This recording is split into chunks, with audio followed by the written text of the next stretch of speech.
It says, do you want to start the stream? Oh, gosh, I missed that little button.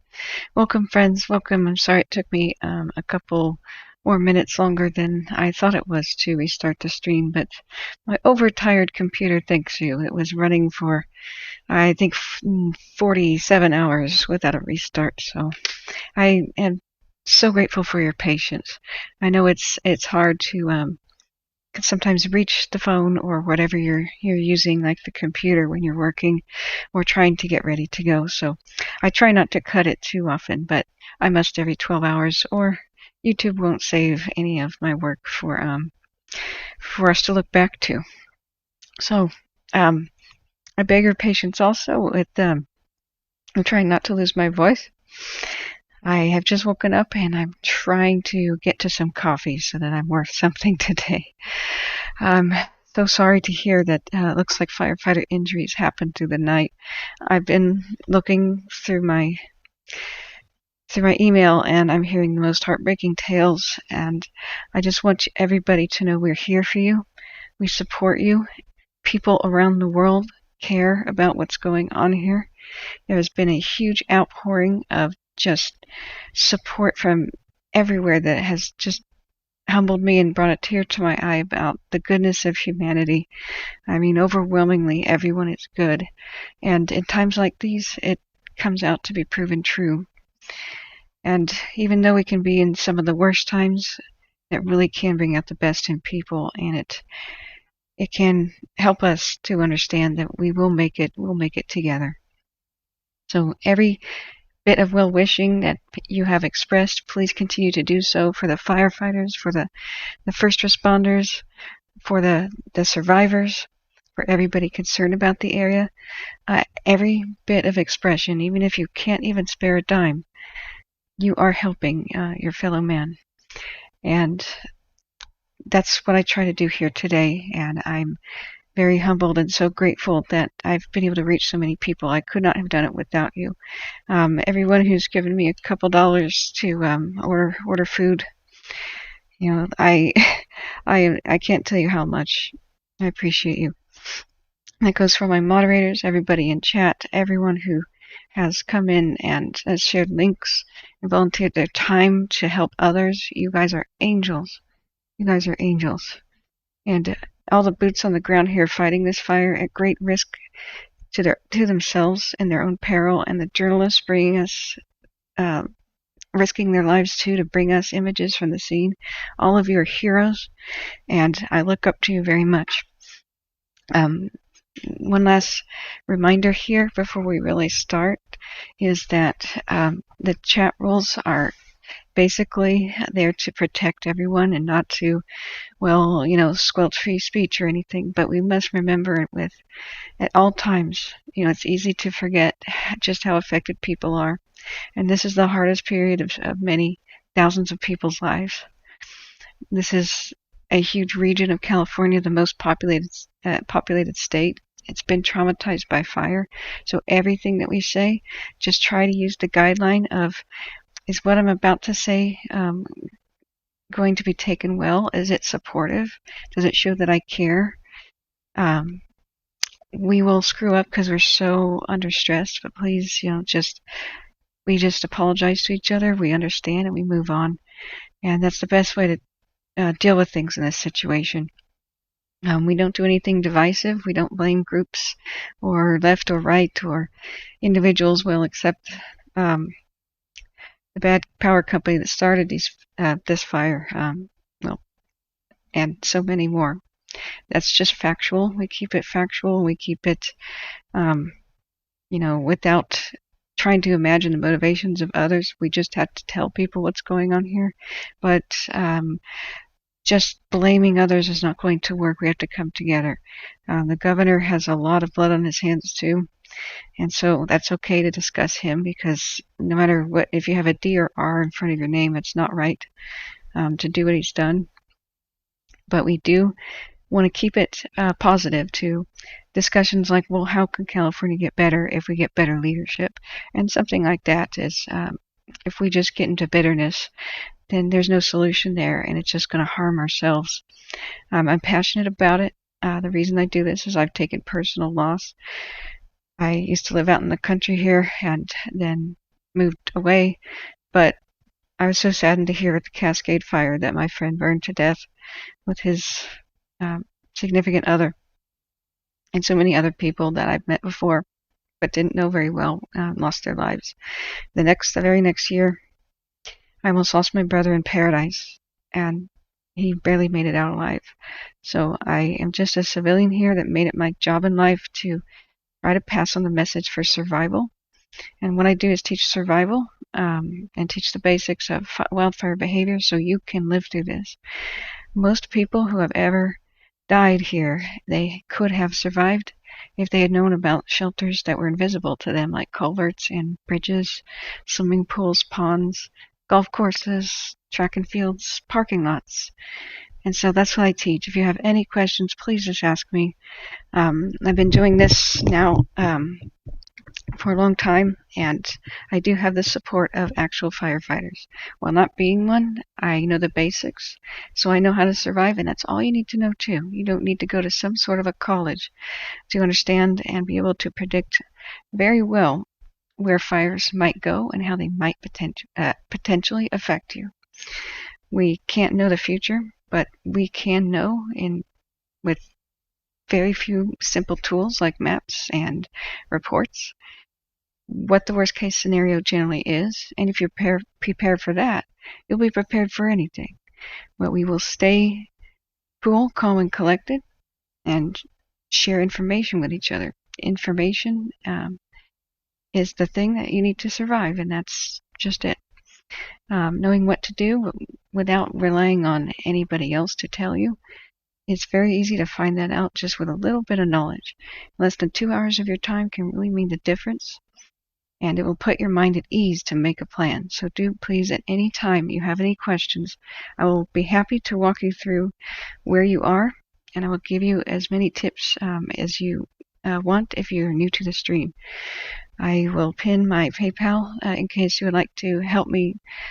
I don't work when I do this stream, and I miss out on many weeks of income, but I can keep going if anybody can throw me pocket change, if enough people do. But please donate at Plumas Bank branches and give generously. There's a lot of people needing help. I think today what I'm going to do is go over the basics. We'll find out what happened in the night, try to find other images like cameras, read the morning reports, go back over the operational briefing that just occurred, and we'll try to figure out what their strategy is to fight the fire. We'll look at other fires too, and then I would be happy to go through stories that people have shared here about survival and maybe even help us direct people to resources. My mods are there to answer questions too about what phone number do I call, where do I go, how do I connect with Red Cross and other agencies. I'm going to read the list of the missing, and then hopefully we can locate the missing persons, many of which are being found alive and not even and bewildered that they were listed as a missing person. But this is very serious. The fire is absolutely horrible. We saw 600-foot tall flames the other night. Please do not be lulled into a false sense of security. Is it over? Right now the cameras are quiet. That's just because it's 7:45 in the morning. Just in the morning operational briefing, they said that by 2 p.m. today, things will really change. And so while we don't quite have the red flag conditions, it's almost. I've invented a new word called orange flag, and I wonder if it'll take on. But the main purpose is not to be like, oh, look at me. It is the best, easy, simple reference so that people can understand almost red flag conditions can be just as deadly sometimes as real ones. Just a few. It's a line about humidity that determines it, but if you're 2% less humidity, I'm going to just call that orange flag, and so that we can simply get the message out to people. We saw this fire do incredible things. It spread at the rate of more than 50 acres per minute. It doubled in size almost, grew by, another third in less than 24 hours. And that was just one day of red flag, guys. This is a deadly monster. Please help me spread the word if you hear nothing else and have time for nothing else, that everyone in the region is potentially at danger. The deadliest fires are the ones that could start near this one, just like the bad, horrible lesson we learned with the fly fire starting. Places like Quincy and Taylorsville that didn't think that they had anything to worry about. Suddenly there was a crisis, and it was on everyone's doorstep before anyone knew. This fire can race up mountains. It can cover 19 miles in just a blink of an eye. It can spread. It spread 500. It spread more than 65,000 acres while we were watching on my stream, just in the time that I was awake. I did pull an all-nighter, but if you can imagine how dangerous it is to go to sleep on a fire, because you can wake up and it can be more than 40,000 acres larger. That is a big swath of the county. It has moved from being a single county fire from Butte to Plumas, then it went to Lassen County, then it went to Tehama County, and now I think it's in Siskiyou County. This is California's essentially second largest fire. I can't tell you how huge this is and how unprecedented this monster is. I need to share a couple of photos with you, and it will just blow your mind. When I say that we saw 600-foot flames the other night going up over a ridge, and with 3 perhaps F1 tornadoes spawning within them, fire tornadoes that were more than 400 feet tall, that's what I mean. I am not exaggerating. So please remain vigilant, and just because there's a lull in the weather for a few days does not mean that at the drop of a hat everything can fan up and become a fast-moving inferno. So if you absorb nothing else, keep respect for this and understand it's going to be a longer, bumpier ride, and we need to support our community. And we're in this for a bit more of a marathon run. It's not a sprint. That's what somebody in chat told me, who I admire very much. This is a marathon, not a sprint. Pace yourself, get good rest, support each other, and with that, we're going to begin. I need to go back and look at the images. I'm going to just show you. I don't think I have a screenshot of the tornado, but this is absolutely insane. Please put your questions into the chat and say @Catherine as you type in the word, the @ symbol and KATH.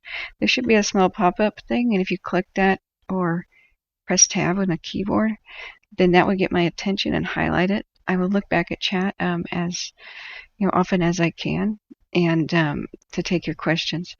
I have just woken up too. I've got cold food in front of me that I just forgot to eat. So I'm going to play the operational briefing again, and we're going to try to figure out what the strategy will be for today. If you don't have time to watch until 2 p.m., I would say come back at that point, because that might really be when the weather changes a little bit and it will be a little bit different of a situation. Fingers crossed that they can get to things today and get ahead of the fire. Right now they're almost hopelessly behind if the weather doesn't really cooperate. So here's one of the images I was trying to tell people about. This is pretty mild. We saw worse, and I'll try to find more screenshots of that. I need to open the pen application so I can draw here. But I know this is a little small, but if you look at the size of the trees and consider that many of them are 125 feet tall, or perhaps even greater, these trees are that big. They're tiny. Excuse me. See?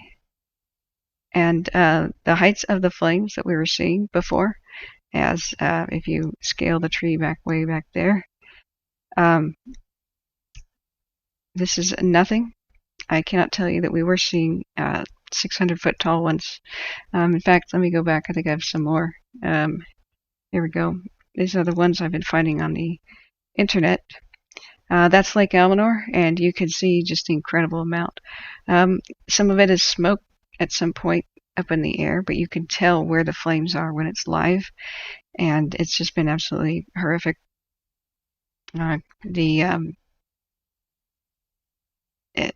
This is it running north of Almanor West. We saw it run past Chester. It's just been incredible. It made its way all the way down to the lake, and this was just at the drop of a hat. Everything has been so incredible. It's just I can't tell you if I say Dixie Fire FLIR, Dyer, uh, uh, not Dyer Mountain Camera, but if I say what was it, Ketty Ridge, I think we'll see more of those. And as I get excuse me, better, yeah, here we go. I'm really not joking when we say that there were 300 to 600 foot flames and tornadoes inside. You, you, I'm just speechless. Every one of these little trees here is like a little stick. Excuse me. Let me go back down to where this is. And I do have. Okay, I guess that's not going to show us the image, or maybe it's very far down here. Excuse me. Yeah. Well, I'll go back here. See, it's just something that was apocalyptic. It looked like the flames of the Hindenburg disaster. See the scale of trees and such. Remember, they can be 125 feet tall. They haven't been logged in like a century, many of them. Please do not underestimate this fire and then look at my stream and say, well, it's died down now. That's because humidity and such is a little better, but we are not getting rain. We are not getting rain. Do keep checking back, and always in the afternoon is when things could possibly get worse. I went to sleep on the fire and came back, and Greenville was erased, and it was fine 2 hours prior. So going back, Chester, yeah, it does seem to be okay so far. And so, yeah, Havoc, if you could find footage of the Redding Fire Devil and others. To be a tornado, they have to have a wind speed of 75 miles an hour plus, I believe. But I do believe that may have been what we saw, either just underneath that or true F1 tornadoes. Experts would have to figure that out. But we saw it live. This is not like a still camera. This is live, and I'm going to keep that up, but we will return back to other map sources, of course. So please, don't underestimate this. I've gotten letters where people said they heartbreakingly, when they saw this image, they just dropped to their knees and prayed or just began packing bags. We had no idea that the fire was going to get this big, and it has. We have to respect that this is historic. We'll be telling our grandchildren about it because this will be one of the largest fires of the West. People will talk about this 200 years from now. So everywhere you can see on this camera here, the brighter white-ish yellow spots are where the ground is smoldering, and all it takes is a tiny bit of wind for everything to go absolutely bonkers. The best thing to do is to get out when you are told, but even better is to get out ahead of the fire, because they have not been very good at alerting people to the danger. And when I tell people to get out, usually a couple hours later, they're ordered to get out anyway. So the best thing to do is to assess the danger situation for yourself and do before you're told, because I don't know what's going on there, but they are making mistakes. They told people to come back to Greenville and to Eleanor West, and then apocalypse happened. So, okay, so there is a fire tornado. Yeah, the Canberra one. Yeah, so Canberra is in Australia, but thank you so much for the helpful link. This is a new phenomenon that most people don't live to tell about, although there's always been stories about it. But now that we have long-distance FLIR cameras and the like, we can see them. But yeah, these can spawn, these firestorms can spawn tornadoes, and they can create their own weather, create a storm within themselves, which has lightning. So this is not a phenomenon well understood. So when people are using models to predict things, that's in its infancy. And what we need to do is just prepare for the worst instead of saying, oh, it's not going to be that bad because of models. Sorry, I don't want to show those kind of scenes. But please understand that can happen. If you are trying to defend your dwelling with a garden hose, you will not be able to stand up to these tornadoes and 600-foot walls of fire. This unprecedented drought is making this beast act so much differently than any other fire except the other two. They reacted very much the same. The Paradise Fire and the Bear Fire, and that's because it's in the same region, the same topography. And but back then, as deadly as those were, California's deadliest fires, they excuse me, they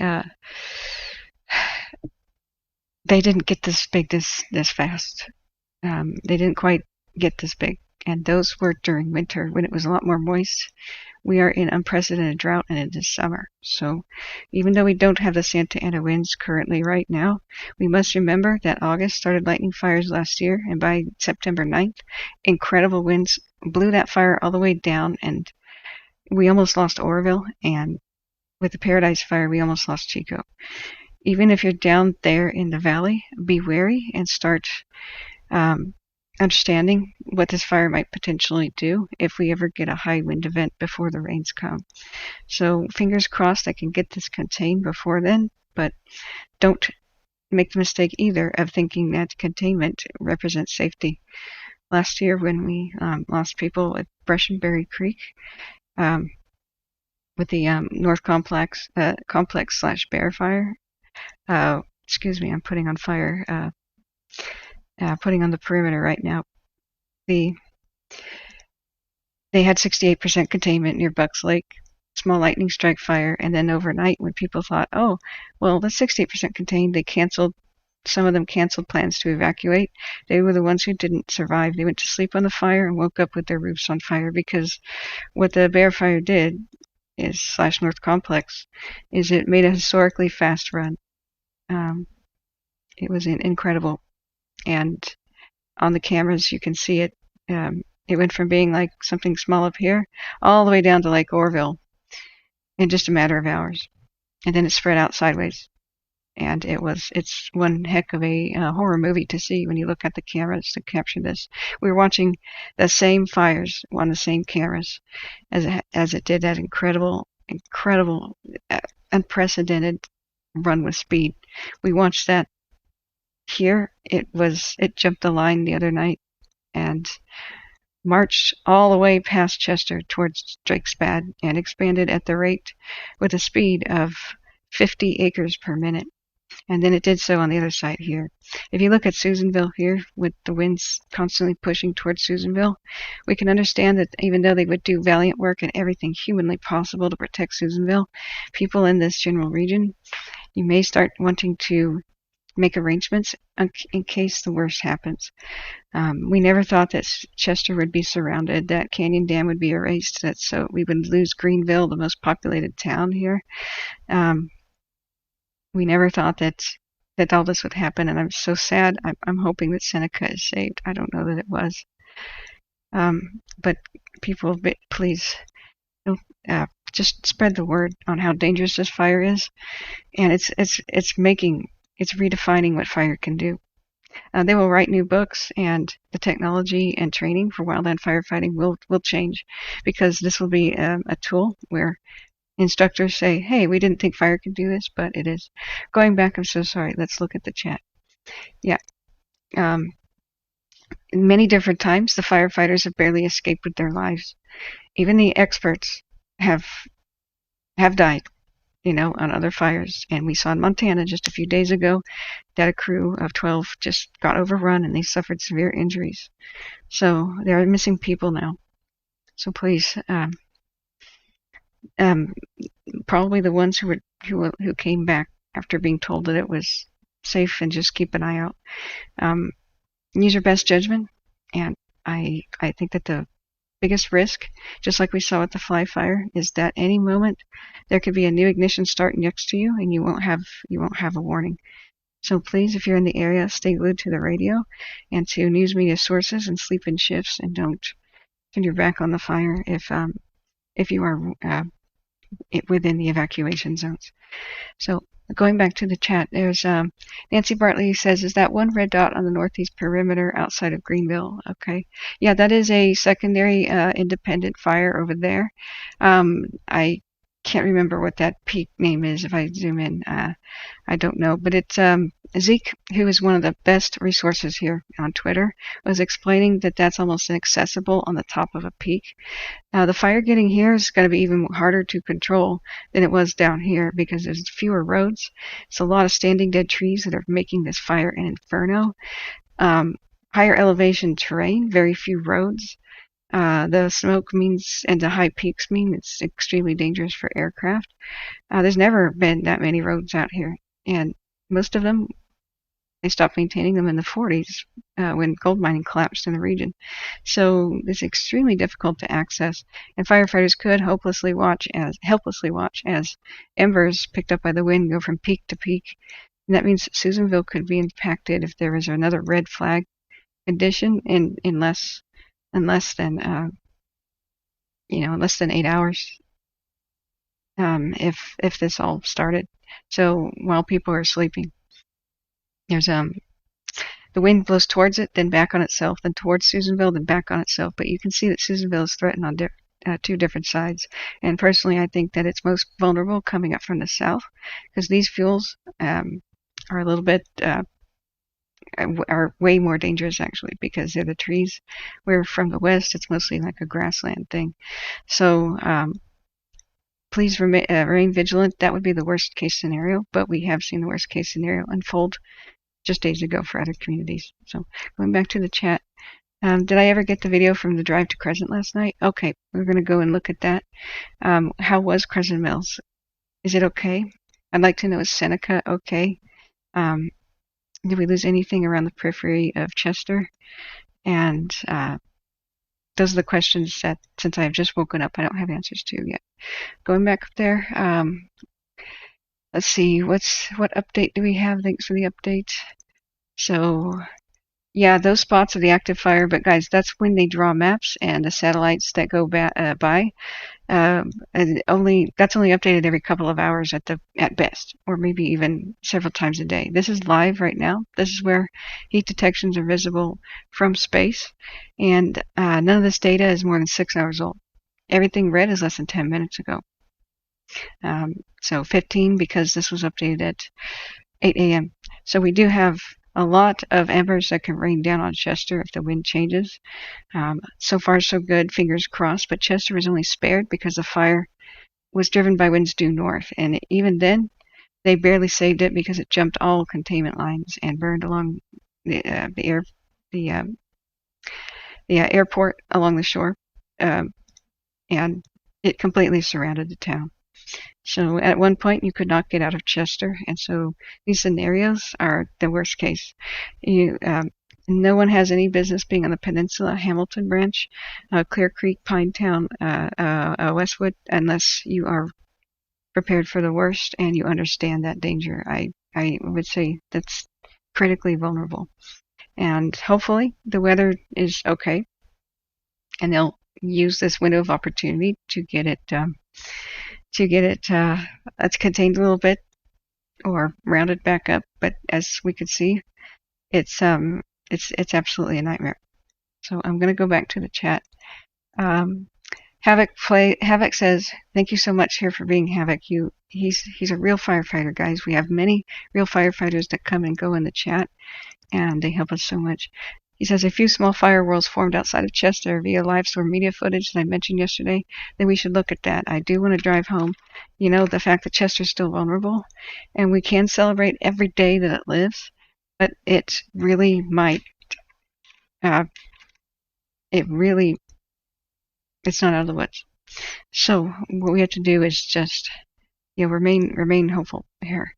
So, which video is it? I'm sorry, I'm not trying to show ruins and things right now. If you have a link again, Havoc, that would be wonderful, because I don't actually know which one it is, but we can come back and look at it. So we should check in with Matthew Henderson. I do believe that he went. I do believe that he went on a mission for us. We personally asked that journalist on the scene, "How is Crescent Mills?" And he heard me in chat. And he goes, "Okay, I'll go look." But then he lost cell phone signal. So I'm going to look back at chat to see people's questions. there's going to be a lull in the fire activity as far as I know until about 2 p.m. And so we have a window of opportunity to help do question and answer time, figure out what happened at night, why did those firefighters get injured and how, and see what the forecast is. So let me go back and look at Matthew Henderson. He's an amazing journalist and such a sweet, wonderful person. And I do want to see what his footage was last night of getting over towards Crescent Mills, because there was fire above that town, just like at Greenville. So this looks like his last upload, and I don't know if I can show the whole thing, and I'm going to mute it. But look, guys, if you think that a fire's coming and you can outrun it by vehicle, it's not possible. You know, even during the daytime, there's not much visibility like this sometimes. If we look at the FLIR camera, wow. Looking at the FLIR camera, we can't see the 600-foot tall flames or the 300 ones, but the FLIR camera does. It sees through the smoke.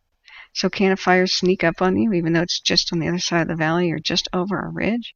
Absolutely. I'm so glad to see some buildings standing. So I don't know that we're seeing anything about Crescent Mills here.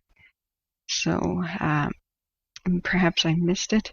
Said this is between Crescent Mills and Canyon Dam. It's a little smoky. Understatement of the year, isn't it? So yeah, I don't know that we have anything else from him right now. I'm going to go back to the current camera. But if you look here, these are the same images. They update with each other. You can see the poles now here. Sorry, on the left one.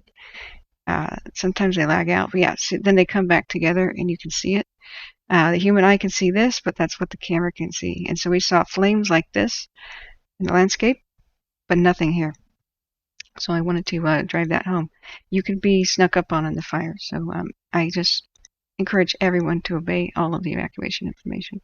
So going back down to the chat, Josh says, here's the East Zone update from last night. Talks about Crescent Mills. Wonderful. Perhaps we can look at that. Westwood looks fine. Good. Patricia says, I thought I was the last holdout on Zuckerberg. Oh, okay. I'm not sure what that means. I'm going to go back up. There's going to be a wind shift in a few hours, which will start pushing the foe to the northeast. That's not a good sign. Oh, gosh, Chim, thank you for telling me. I did not know about that. So I am very worried for Susanville. So I'm going back up there. Maria Gonzalez says, thank you for the information. Today's date is the 7th. Oh, gosh, I did screw that up. Thank you. That's part of the title that I just didn't, I didn't change. Thank you. So let's look back up here. What do we want to know about first? The MAC says the Dixie fire off of Cresta Dam, Feather River Canyon in Butte County is currently at 446,723 acres. Guys, a few days ago that was 342,000. It's grown more than 150,000 acres since I started the epic stream, 40 hours ago. It is only 21% contained. That's actually what I thought looking at the eyeballed maps. When they said it was still 35% contained yesterday and people were happy about that, no, that's not at all what that means, because they just didn't map the entire perimeter yet. And mathematics changes. If you have a bigger circle but still not that much containment and part of it, then you have less percentage of containment. So the fire grew to monumental size. Just if you just look, this puts it in perspective. You know, this straddles 5 counties. There's only been one fire larger than this ever in California. And we have to understand that these are the most critical, worst kind of conditions and one of the most challenging terrains and atmospheres for firefighting. There is hardly a few places else on Earth that could be a bit more challenging. I mean, even in hotter, drier places like deserts, there's less fuel. This is like the worst, I would say, Goldilocks zone, you know, for fire. Like, if it's hot but there's no fuel, that's the big bear, and that's not right. It's too small, you know. If it's If there's more fuel, but it's wetter, like the rainforest, that's not right. But here's that mix where it can be as dry as deserts because the wind comes out of Nevada here, but it's high altitude too, where fire can race up on ridge tops, and we have extreme wind because we have mountains, and all of that is excessively dry and humid. But we do have thick forests because we have heavy snowfall, which gives them all the water they need, and so you have the perfect storm of creating some of the world's worst fire conditions. We have to support our firefighters and not criticize them at all, the boots on the ground, because they are working in the world's craziest fire conditions and some of the worst times, in the last 500 years as far as climate and such is concerned. So that drives home the point that no matter what they do, this thing can get away from them. So we need to support them. They're wearing 65-pound backpacks. They're working 16-hour shifts in 100-degree weather. And they're wearing pants and boots and gloves and scarves and hats and thick jackets. And they're raking and hoeing and cutting trees and holding hoses and pulling debris flaming debris out of people's garages and homes before flames hit them. They're doing their best, and we just have to constantly show our support. They really need it. Can I zoom in on Greenville for a second? Absolutely. I'm so dismayed to see the fire spread all throughout in here. I'm hoping that some of that was backburns to protect places like Seneca, the historic ghost town. It's just absolutely horrifying. So do you want me to zoom in with GOES satellite? Looks like it's still by Round Valley Reservoir. That's less than 1 hour ago that there are heat detections large enough to be visible from space. So that's what did you need else from me? Going back here, let's see here. The river fire is 48% contained. Gosh, that's such good news. The one that's down in Placer slash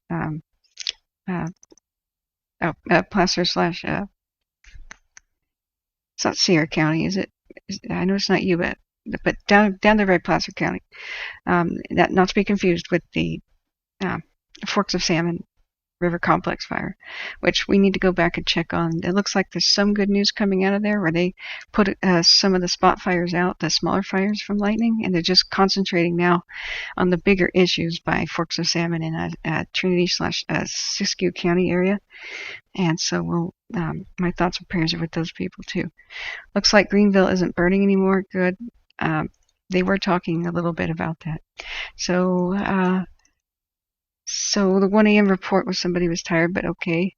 Oh, can I please explain the maps on the colors to the new watchers? Absolutely. So sorry that it does take me time to go back to the chat. So this is uncalibrated right now. This FLIR camera is not infrared. It's a different kind of technology. So infrared is when we see the black and white. On infrared, black is cool and white is very hot, right?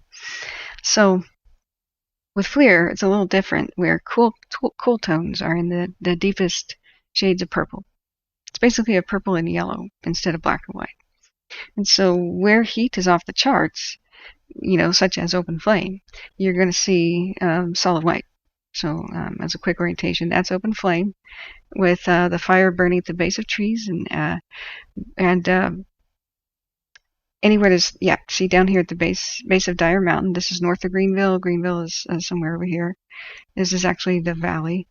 And so the fire is burning at the base of trees when it's not very windy and when it's a little bit more humid, like at night. And that's why I can tell you it's all going to change, especially by 2 p.m. By 11 p.m. and 2 p.m. we see great changes. So you see that's all on fire, but basically just burning a little low down there. And then when we see a little bit of wind, boom! I mean, it roars to life. And sometimes, flames are 50 to 100 to even 200 foot tall above the trees.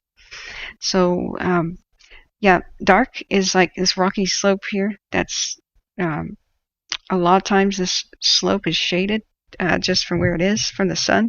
So rocks that are shaded are darker. Trees absorb a lot of the heat of the sun. They tend to grow where there's a lot of light. So they'll be a little bit hot, and it is 90 to 100 degrees out there. And they'll keep some of the heat of the night in them. But the ones that look bright white oftentimes are on fire or have been damaged by fire and are smoldering. but you have to look at the rest of the image to make sure. Sometimes the lake even looks a little bit yellow, and that's the sun of the day heating it up. But if the camera is out of calibration, yeah, it has to be tuned to the heat of the day. So in the morning, it has a certain setting to look accurate. Like the one on the right looks very accurate right now. Hot spots and some of the trees warmer than others because of the shade from the sun. And, well, maybe they've been near fire. However, if you see like everything in bright yellow, that's because the heat of the day increased, but it was still calibrated for 10 degrees cooler. So every once in a while they'll switch it back. If the lake is like flaming yellow, then that gives you you understand, we know that the lake isn't on fire. Like the one on the left doesn't look calibrated yet because these trees here with having solid yellow, I don't know that they burn because the leaves are still on them. So it'll recalibrate as the day warms up, and I hope that gives you a good explanation. I'm going to click on this second part of the it's a cheat sheet for where the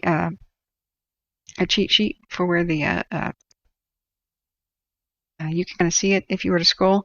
It rotates around, and there's two beams for the two cameras, but they're on the same pole, and they'll rotate around and around again. And if I can do something like this, I'll figure it out. I can put the cheat sheet on. You'll see better what that is in a little bit. But I want to go back. Let's figure out what happened during the night. So currently Chester doesn't seem to have many active fires around it, and if we look at the satellite, we can double verify this. It does have a spot over here to the west, but a lot of it's smoldering, and what they said on the early morning briefing and such was that they need to really hit those areas so that embers don't drift back into Chester when the wind changes. So that's still in grave danger. If you look at this, I mean, there's no way that all around it they were able to get rid of the flames. There's a lot of hidden ones where the fires are sleeping. It's burning inside of many of the trees, and until they inspect like every tree, the many thousands all around it, and cut down the ones that are flaming, and literally put their hands in the ground feeling for hot spots at the roots that are on fire, we cannot be fooled by satellite data that says, oh, everything's safe, because we don't have a spot near it, right? I can see all around here to the west and north and such, and look indeed down here. Here's one that was visible from space here. They're constantly on a big vigilance, and so it's like even though the enemy was repelled from the city walls the other day, they're going out and making sure that all the bodies around are actually dead, right? Poking them with the spear. Some of them are playing dead, and they can come back to life and sneak over the walls and cause havoc. That's the best way I could say. Now, this is extremely disturbing here, too, and we still do have a lot of the heat detections around Chester, like right up here, because like this mountain and such, anything that's high elevation could potentially throw embers back into Chester. And as the wind shifts during the day, you get it from different directions. So we got to stay vigilant. But hopefully, fingers crossed, that everything can make it. But we did lose a lot of the outskirts buildings around the town, like the Golden Bear and the Evergreen Pizza restaurant, and many of the special places around here. So let's go back. Oh, see right there, the camera on the left, we have it just moved. But down there by Canyon Dam, and sort of by Greenville, we just saw the fire climbing some trees. And that just goes to show that every time we recheck the cams, that something very different can be happening. So do tell me, like, check this cam, because we can't look at everything at once. So, let's see here. What were the questions? I'm so sorry. I hope that answers one. How many square miles is 446,723 acres? That's actually a good question. So, I'm going to copy your question and put it right into Google because I'm a math challenged. Okay, that is 698 square miles, 0.004. So, if I remember right, the Chernobyl fallout zone, where it's too radioactive to live around Chernobyl and Pripyat, was only about this a little bit larger than this. It was somehow like 800 square miles. So this is like we've been afflicted by a nuclear bomb or a nuclear meltdown. This is if you can wrap your head around that, I can barely do that. It's like a devastated wasteland. It's just, at least it's not radioactive. But the effect is similar. The forests died all around Pripyat and Chernobyl. But at least what we can take as a little bit of hope for is that a lot of them regrew. And even though it's not safe to live there anymore, it one day will be. So even if a catastrophe worse happens, they can come back, and we can too. So going back here, go back up to the chat. Let's see here. And does anybody know what happened to the West Shore overnight? I do not. So let's, the West operational briefing talked about firefighters getting hurt. So let's see what has happened. So going back here. Does anybody have a question right now that I have missed? Go ahead and type that back into the chat. So yeah, it's exponential growth. 50 acres per minute is what the growth was. 1,000 acres an hour. So it's ish. That's, imagine if you went somewhere for an hour, like your shop, and you're like tinkering on your car, and you are not near and you're not near a radio source, or like an emergency broadcast, or you don't take your cell phone with you. You can come back from your garage and tinkering, or doing yard work, and come back in, and then the fire could be just ballooned and racing towards you. It could be 5 miles further than where it was as the crow flies, which is the equivalent of a 45-minute drive in these parts.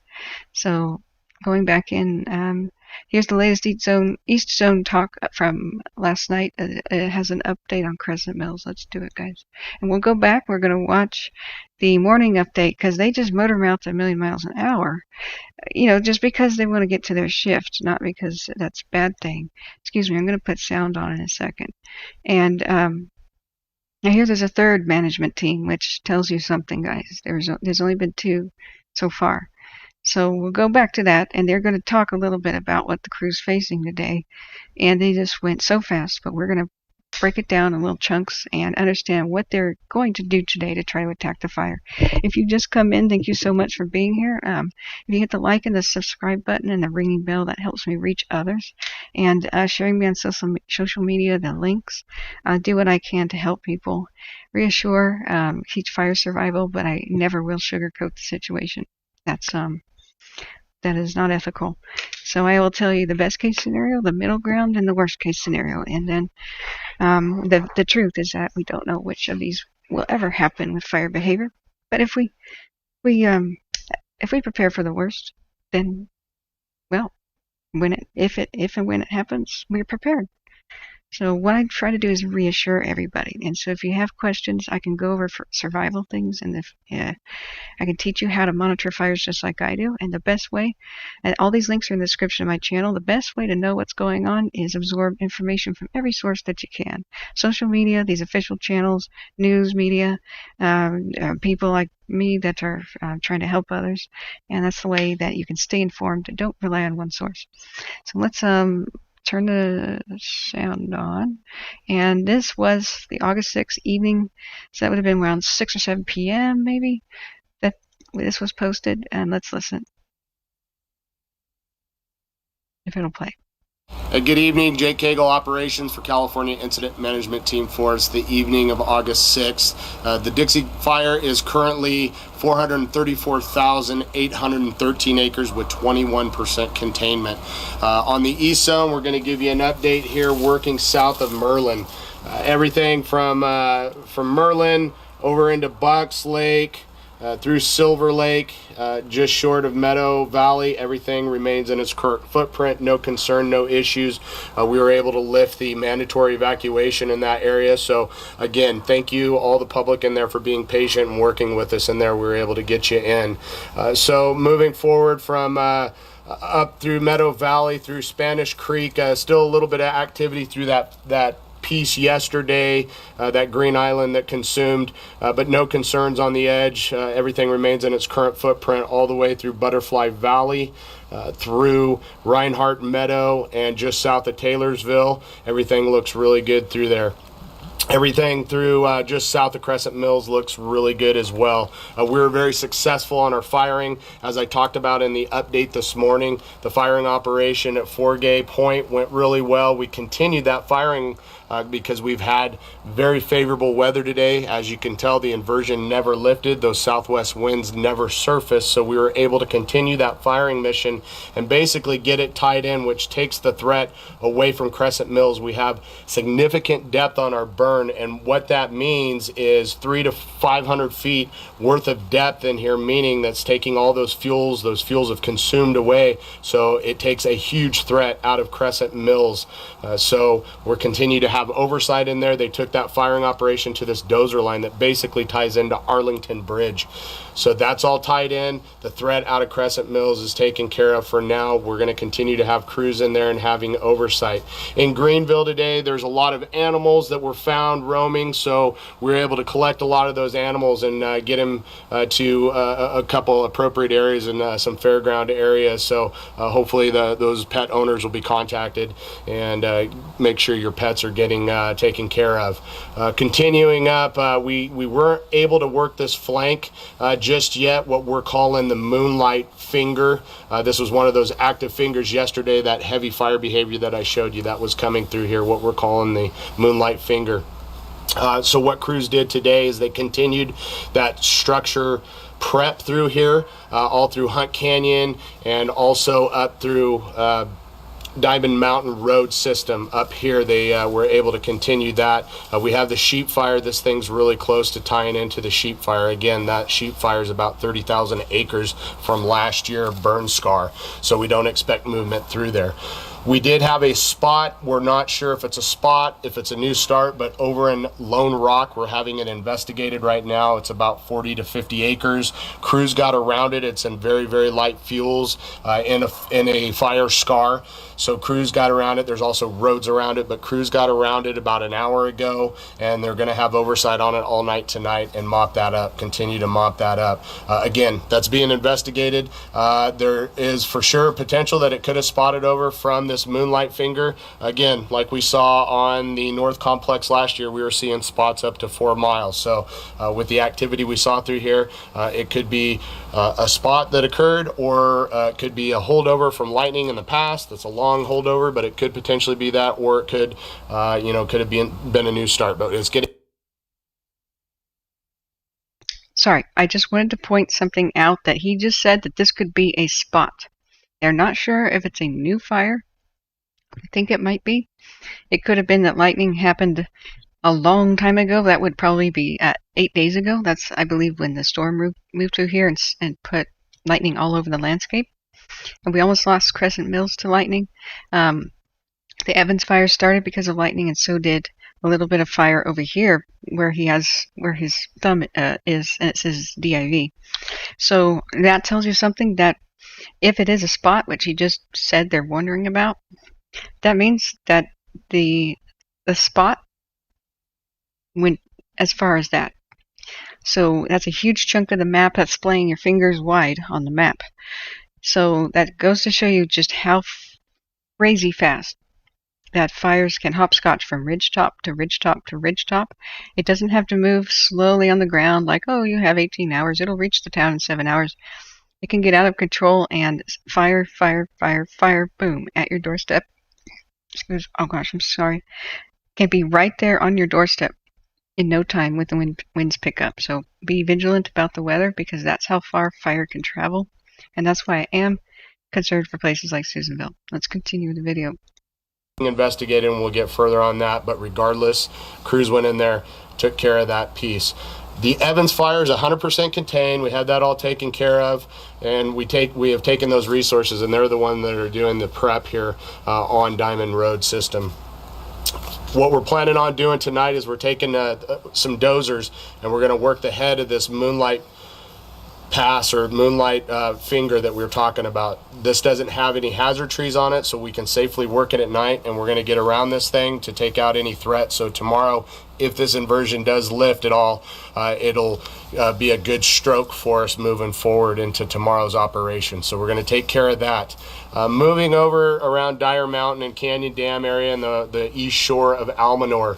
Crews were very successful today. So on the 147, the east shore, we completed all the structure prep all up through Hamilton Branch into Clear Creek as well as Westwood. That is all complete, and from there we were able to take some road systems and open it up with some dozers off of the Old Hans Road. Took that up just south of Dyer Mountain. We completed the wrap on Dyer Mountain, that comm site that I was telling you about. That's completed, but we have the dozer line that went just south of that, and it tied it back into this moonlight piece on the north flank.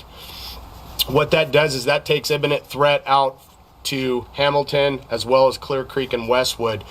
So what we're looking at tonight is potentially, if we have to and we have the conditions to do it, we may potentially fire Old Hans Road. If not, we're going to look at this flank just down below it and see if we can go direct. We want to keep the footprint as small as possible. We don't want to just go out there and fire. So if opportunity is there, we're going to go and we're going to go direct on this piece and tie it back into Old Hans Road, and we're going to continue going direct. A lot of people today were asking, what is this pink spot here? Is it fire? It is not fire. It is a cultural site.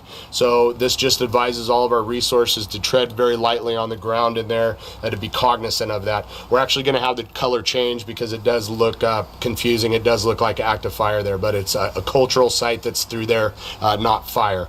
So we'll continue that. What we're looking at for tomorrow is we're going to try to go in here direct on this piece. The fire behavior, again, because the inversion did stay in all day, it never lifted, the winds never surfaced, the fire moderated quite a bit. So tomorrow we're going to go take a look at seeing if we can go direct on this piece.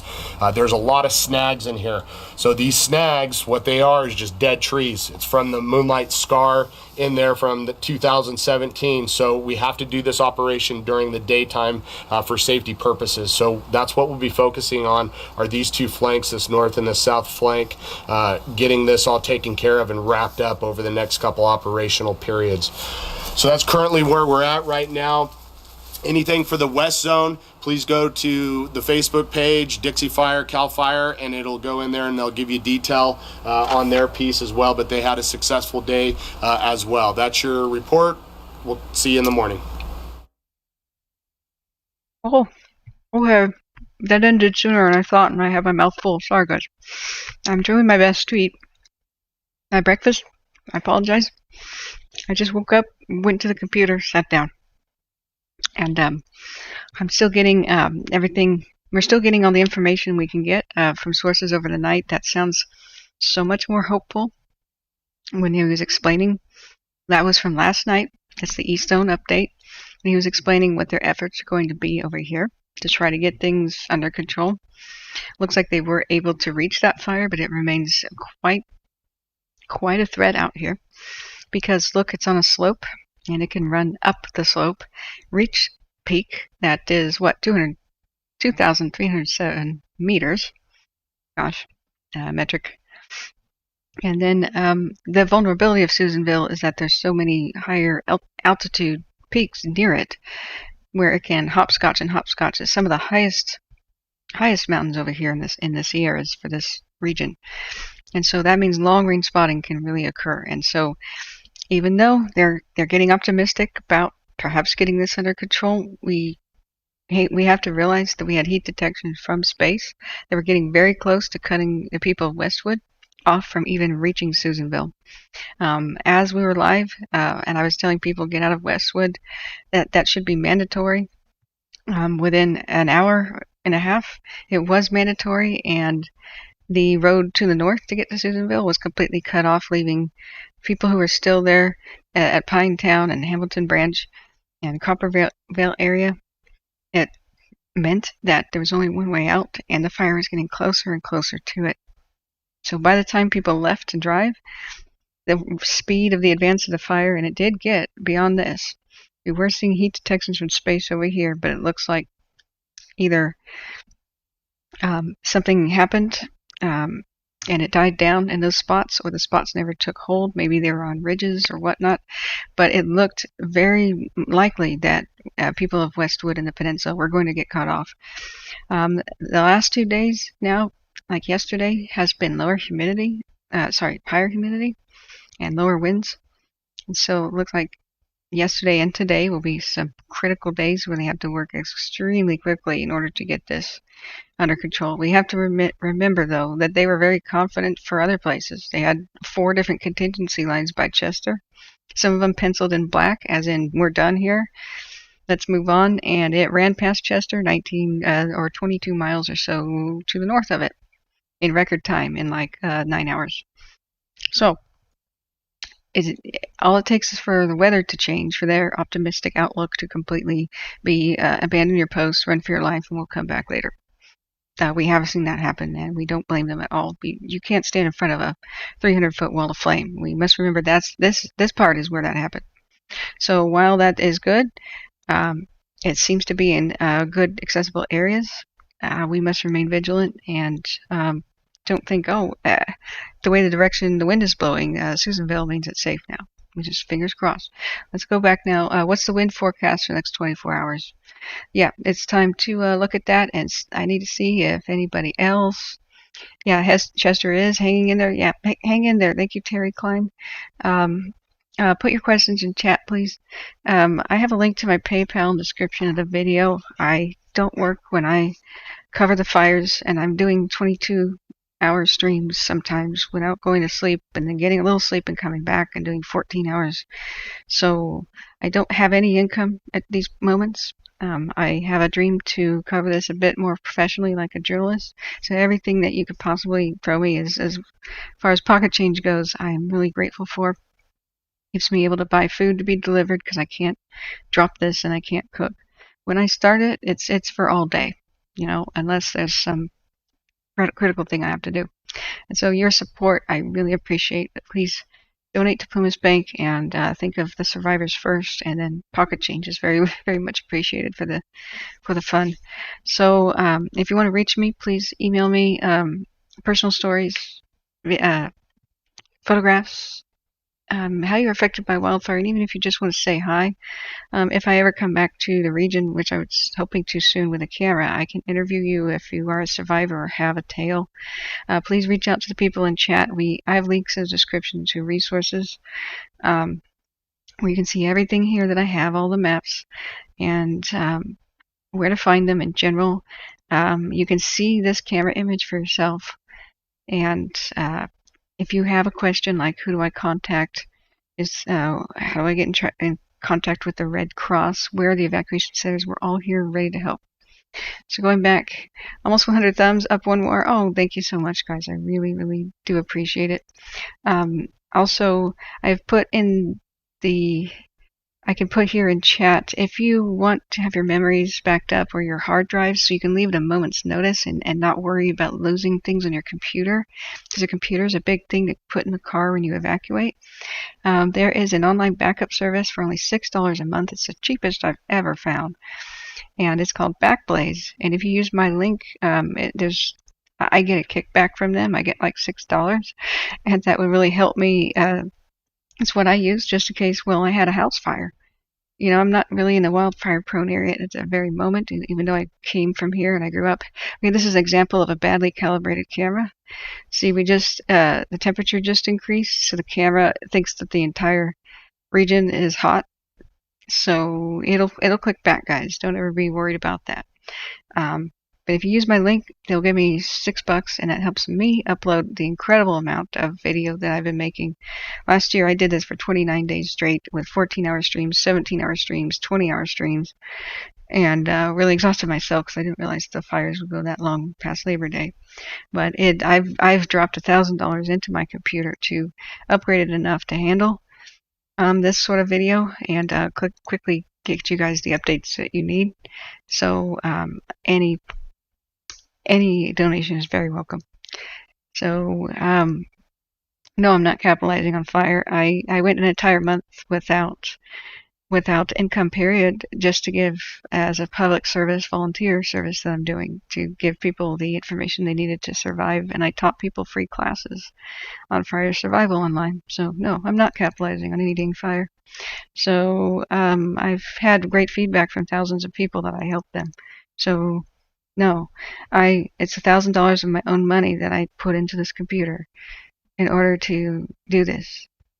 So video production gear is very expensive. I spent money on microphones, hard drives, new motherboard, new RAM.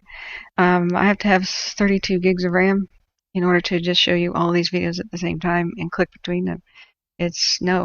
I insist that everybody give to the victims first, and it's literally the pocket change, the $1. That's what I'm asking for, just so I can have enough food and income to do the basics, because I have to stop this and work. If I can't go many more months during wildfire seasons, I can't go months at a time without income. So I don't know what else to say. I didn't accept donations last year. I didn't expect fire season, the crazy firestorms to go more than 30 days, but they did. And then I looked down at my credit card bill and went, oh God. And it was pretty bad. So I have to ask, and I hate it. So please donate generously to the victims and the affected and the survivors, and to rebuilding your community. But if you have an extra $1 or $2 really makes a difference. Going back to the business at hand, yeah, Michael Ward says, I just watched Holt Hanley's report from last night and this morning. He indicates the humidity is going to drop. Temps are going to go up and winds are going to be over 20 miles per hour. Okay, guys, it might be a bumpy day then. Thank you so much. We should click on Holt Hanley, and we should go back to what I was saying. We were going to watch, that was last night at 6 p.m., the Eastern Zone operational update, but we have one for the Western Zone that I did show on the other thing, and I promised we would go back to it. If we don't have any critical, I'm so glad to hear that Crescent Mills is okay and they're more confident. We were very worried last night. It back down the mountain. It got right up against the who's that? It got right back up against the town, and looks like they heroically saved it. What is it? The third time now that they've done that. So that's just absolutely wonderful. So what's YTC? Yeah, I lost loved ones in fires. That's why I do this. I ended my career plans to sit here and study fire too, and to change my media production. I never graduated, but I took classes from being just doing fun history and educational videos to fire education. Thank you for reminding me too. I nearly lost my brother in Paradise, and our neighbor burned to death in the Cascade Fire. So I knew that I needed to use my skills to help as much as I could the situation. And if you have any questions about fire survival, that would be myself and other fire educated people in the chat can let you know. So how far is the hotspot from Janesville? Okay, before we watch this, we should definitely look. So Janesville, let's see, this topo map, it's harder to see, it's harder to see the actual, let's see here, if you click down here, and I show people how to use CalTopo, this is just a website. You can go to the global imagery, no, not that. It is okay. OpenStreetMap. OpenStreetMap. That's the one that shows you that's the layer, and you can use the layer button like this. Woo, woo, woo. Anybody can go here, caltopo.com, and you can put that on. Not 100% because then you can't use the other sliders, but take it to 90, and if you put shaded relief up, then once it responds here, let's keep going. I still need money for a better graphics card. You can play with the sliders and see. Okay, so we use a measuring tool. See the measure right here? Then you go line right here, and so that spot fire, if we were to click the buttons, is 10.6 miles as the crow flies, and that's nothing. Remember, like in less than 9 hours, almost less than 6, I want to say, the fire ran past all containment lines and hit ran past Chester almost 19 miles, nearly reaching Drakesbad, which nobody ever expected the fire to ever get that far away. So I can tell you right now, if we just use the little drawing pen, that the original fire was supposed to be contained at a thing like this, and they were making really good headway. Everything was looking really dang good, and then over here, pg&e power lines went down. The fire just enveloped the whole area, nearly took out Quincy, ran for Taylorsville, ran for Crescent Mills, burned up the camera on the hill. It survived, but it burned the tower. And then nearly at the same time, blown over here was an ember. When they thought they were very confident, they lost the community of Indian Falls, and then they got up in here. And now Greenville, which they didn't think was going to be affected, is right in the path. And they tried to and they felt pretty good to the public. They expressed to the public they felt good here. Myself and others were not sure about that.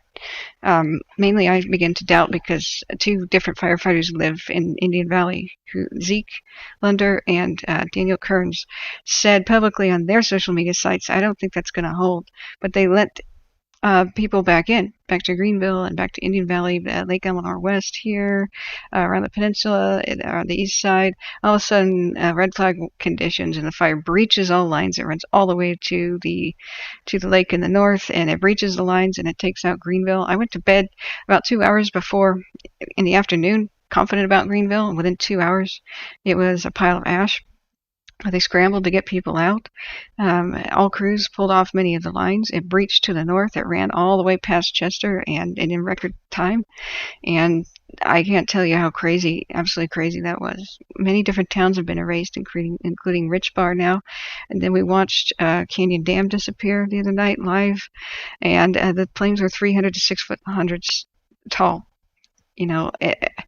And just by a miracle, the fire went in between Eleanor West and Eleanor, and there's still a battle. They still did lose. Once we were celebrating, they still did lose a lot of structures the day later at Lake Eleanor West, because then the wind picked up again. It wasn't even red flag conditions, and it ran right towards the shore once again.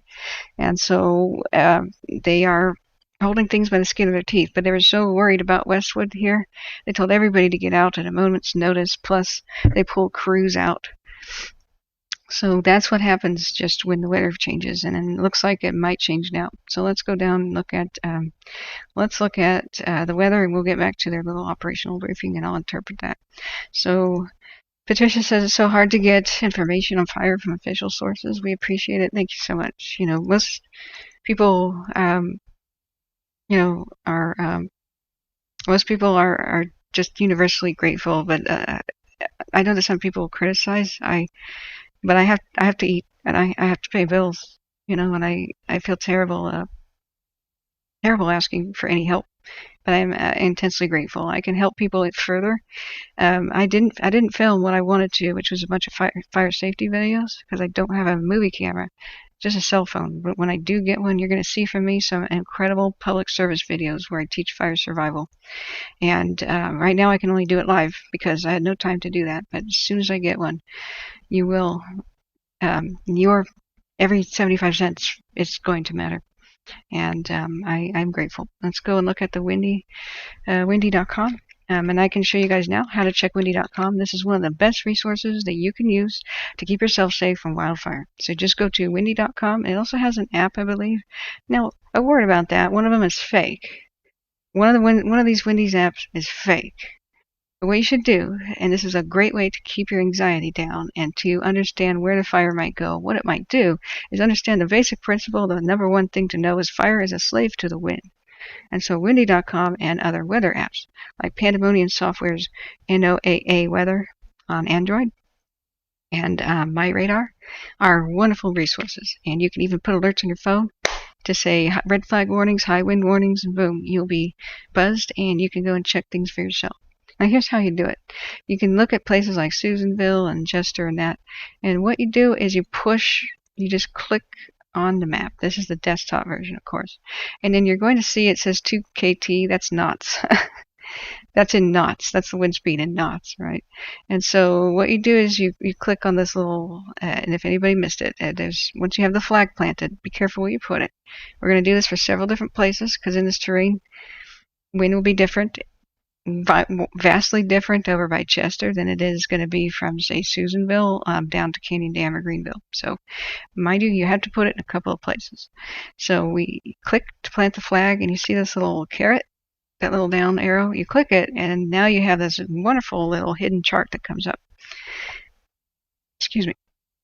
So it's 8 a.m. at Saturday here, and basically it's divided into hours. So the last division, it's between 8 and 11 here. So you can kind of move a slider and roll it back up to our time, which is 9 a.m. right there, right?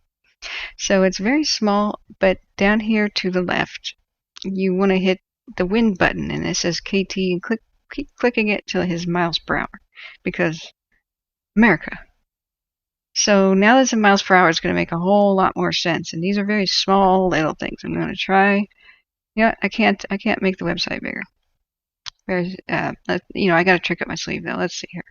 I'm going to enlarge it for y'all and remind me it's still like this. I have to keep looking back. So, hey, here we go. So if I draw in the pen, you basically want to look down at the times. You got 8, 11, 2 p.m., 5, 8 p.m., 11 p.m., and then you get the next day. So you can at any time move the slider. This is the trick. Instead of reading all the little things, you can zoom out a little bit. Since wind is light and variable right now, you can see that's going towards the north currently, and that's going north of Chester, right? And so right now that's favorable for Chester. The fire is mostly threatening it from the northwest. And slightly northeast, right? So currently favorable conditions. Hopefully they can get a handle on things. So looking down here, we have the wind speed is 2 miles an hour in general, but gusting to 11 miles an hour. And why in the world, guys, why in the world is the arrow pointing down where the animation is pointing up? Is there some discrepancy here?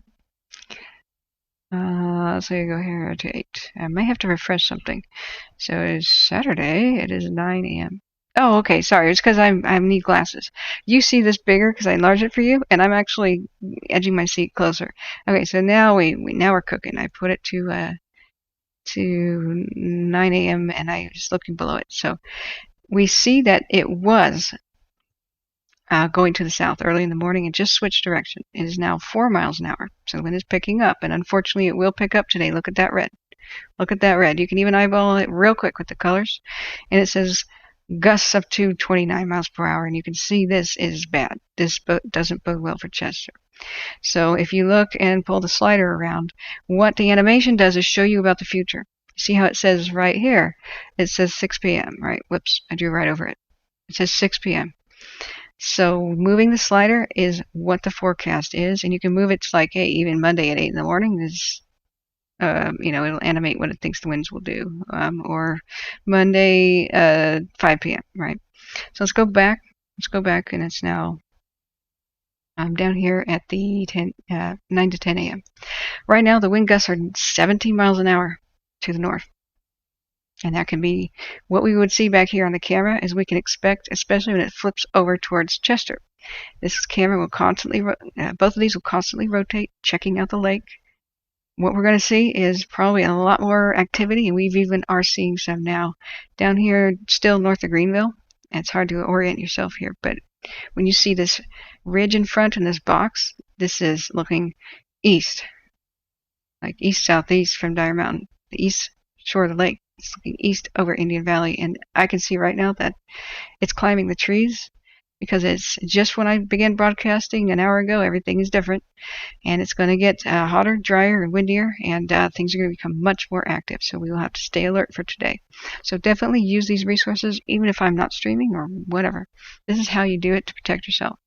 So today, if we move the slider to in between 2 and 5 p.m., more like 4 p.m.-ish, we can see that the winds are going to blow right northeast to Chester. It's going to blow since this in the west is the part that burned, any of these sleeping fires that might be in tree trunks or just hidden right now, just absolutely silent, can roar to life, and all of a sudden, like magic, we would see pop, pop, pop, pop here, potentially where these fires would come back to life, and any that they missed or didn't have time to get to. We look back on the satellite, and we can tell, with CalTopo, go to the live views. This is updated like very, very, very frequently. You can see that the wind is going to blow to the northeast, and the very high elevation here of Butte Mountain, no jokes, Butte Mountain, the higher the wind speed, the more long range the spotting can be. And we know that up here in the hills, which aren't quite as high, we can go back to, let's go back to feet. Let's go back to feet. Sky Hill and such. Oh, that's right. It's OpenStreetMap and pull this down. Sky Hill and the Stover Mountain ski area from way back in the day. Wow, it's an old map. We have 5,600 feet elevation over the top of Chester. Even though Chester is at an elevation 2, it's still on a higher hill above. That's the nightmare situation for embers. So hopefully they're going out there and taking down those trees. Look over here, 6,129 feet. What is the elevation of Chester? Does it say? Down here, 4,512. So a couple thousand feet higher in elevation. This is all burning as a raging inferno. Let's go back, and I can just show you I had it up a little bit ago. The crazy, where did it go? The crazy, let's see, reopen a closed tab, pictures and images where we had, I'm actually going to continue, where we had the crazy flames marching past. I'm sorry, I thought I had it still open, but I don't want to break anyone's concentration. This is a teaching tool moment. So I'll come back in a little bit and show you that we saw crazy 300-foot tall flames over here by Stover Mountain, North Stover Mountain, Ice Cave, Wild Cattle Mountain in the same area. So that means that these embers can come to life. All the fire will come right back to life. We're seeing a little bit more activity right now as the camera pans around towards Indian Valley. So this will be a tough day for them. And we need to still find out, does anybody know how the firefighters were injured yesterday? Because that's so sad. Remember, if experts can get hurt, it says something about your vulnerability too. So today, tune back in at 4 and 5, and things might, if you have to go, things might really be different. Fingers crossed, prayers sent, good luck, sending power bubbles, guys. Boots on the ground, our soldiers are preparing for a battle. It's going to be another day battle for Chester.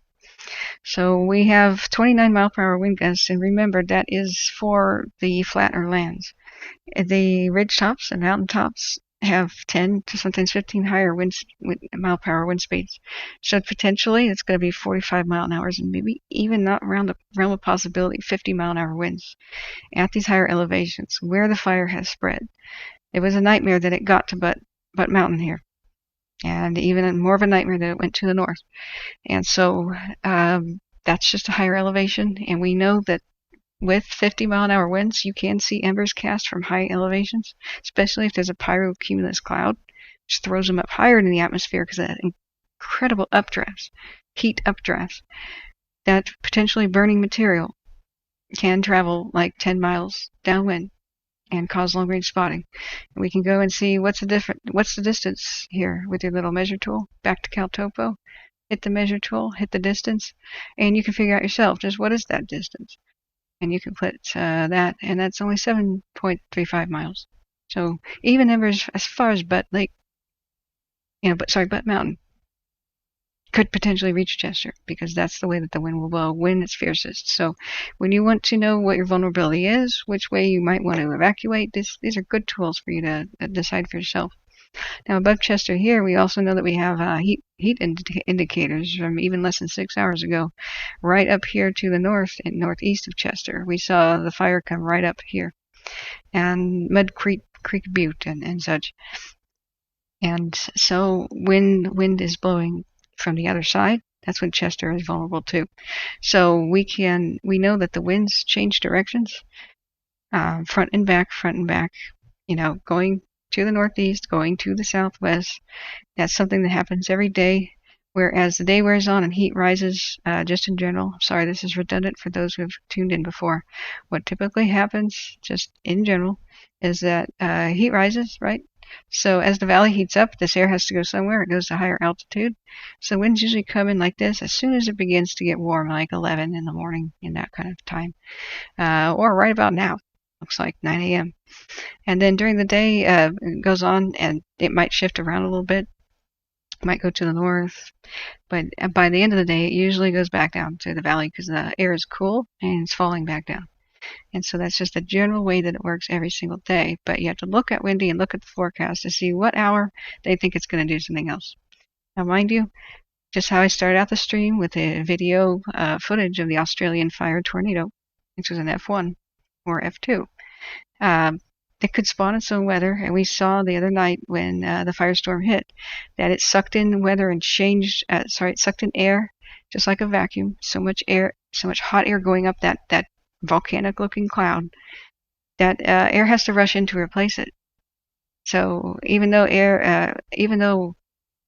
say if you had a fire here that was a mega fire, just drawing on the map randomly, if straight up into the air there's a lot of heat going, then air can kind of come from all directions to replace it, even if it was supposed to be, wind was supposed to be going that way, right? We've seen that happen. So this is a guideline, and it's the best we can do, but there's a huge wild card question mark. What is air, where is wind really going to go? Depends on how big the fire is. Lower humidity days, higher wind days, bigger the fire is. Fire is not hard to understand at all. But since we don't know what goes on inside of those crazy big firestorms, modeling is in its infancy. And you and I, as outsiders, we can only know what the official sources tell us and look at the maps that they provide us. So you and I can know a lot less about the situation. But even they have been caught unawares, and they have gone on public and apologizing, saying sorry. They have apologized to the public, saying this exceeded our expectations. We thought everything was much safer. We allowed people back in. We're sorry. So, like I said, this is historic. We're going to be telling our grandchildren about it, and new books, new training manuals for wildland firefighting are going to be written about this area. I would bet $50,000 on that, because it's surprising the experts. So even if you're a little bit more pessimistic, you're probably on the pessimistic side about, best case scenario, middle ground, worst case scenario. That's probably a little bit of safety. Don't let yourself get depressed, though. That doesn't help us. What you should do is make your A, B, and C evacuation plans. 3 different roads that are paved and higher speed roads in 3 different directions. And your D plan, your shelter in place plan. It'll be culverts, ponds, bridges, underneath the bridges, maybe even a swimming pool, big box store parking lots, baseball diamonds, golf courses, the high school parking lots, big wide open pavement areas, recently dirt fields, construction sites, that sort of thing. That's a much better option as shelter in place than to try to drive through flames. And remember, your evacuation by car is a window of opportunity that closes. If you already have looked at CalTopo and turned on the layer that says here, global imagery, you can zoom in wherever you're at and just look at your community and try to figure out where could I shelter in place. And you can ask me for my opinion. Just give me some cross streets and I'll be happy to do that. Now going back to windy, what we should do is try to figure out what the fire might do. So the morning operational briefing is something that we can watch again, and I'm going to pause it. We're going to go over it. We're going to pause it, and then because when people watch it, like the public, if I didn't know so much, I'd be very confused. They just go very quickly, and I can understand the immense amount of confusion that can happen with somebody uninitiated. So if you have a question about a fire term, we will either answer that or look it up together. Anything you need, it's open question answer time. So great job, firefighters, playing for rain. Yes. And no worries, I totally accept the apology. And YTC, I'm glad you're on board. Like I appreciate everyone, and I don't blame anybody for thinking, oh God, I don't have a high opinion of anybody trying to capitalize on a disaster, not at all.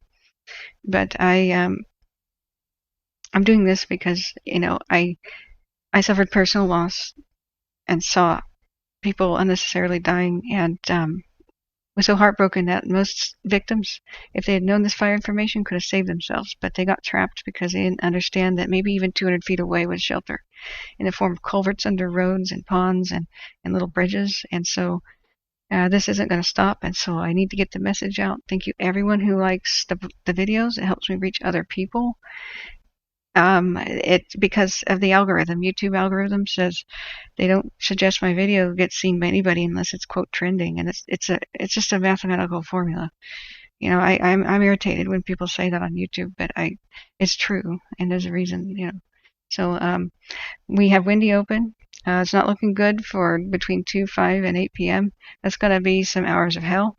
They're going to have sustained winds around Chester that are going to be at least 9 miles per hour. That's just a constant, like, in-your-face blow dryer on low.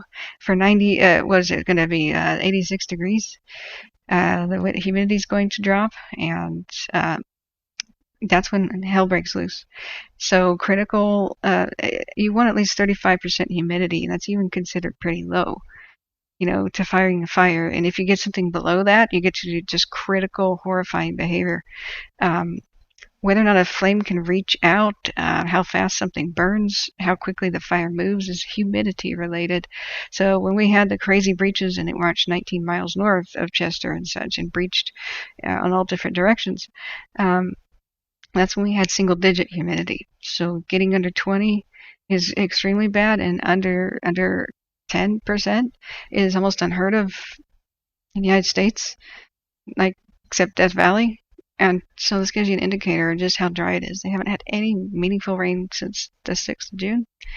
And even the entire year, we've had 43% of normal rainfall. It's just dry as a bone. This is one of the worst droughts for more than 100 years.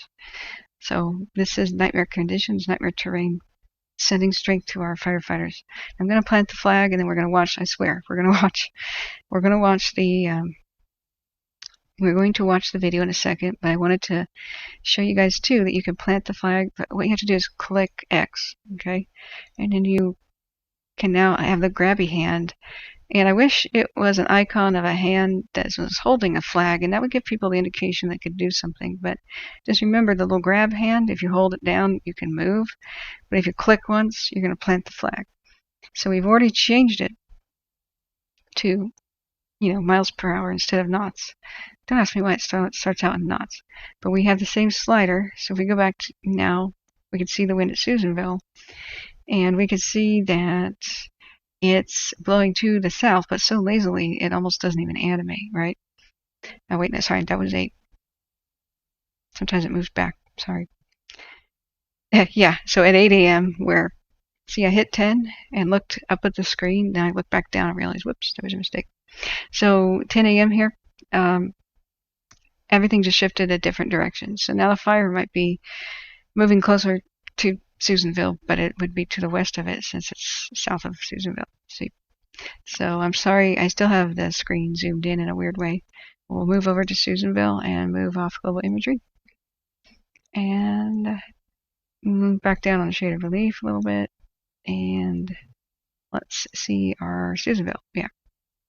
So we know if we click on fire satellite with the GOES satellite, changes back to TF Outdoors. We know that we've had hotspots less than 7 miles away. So the wind direction currently is due north to a little bit to the west, right? Slightly leaning to the west.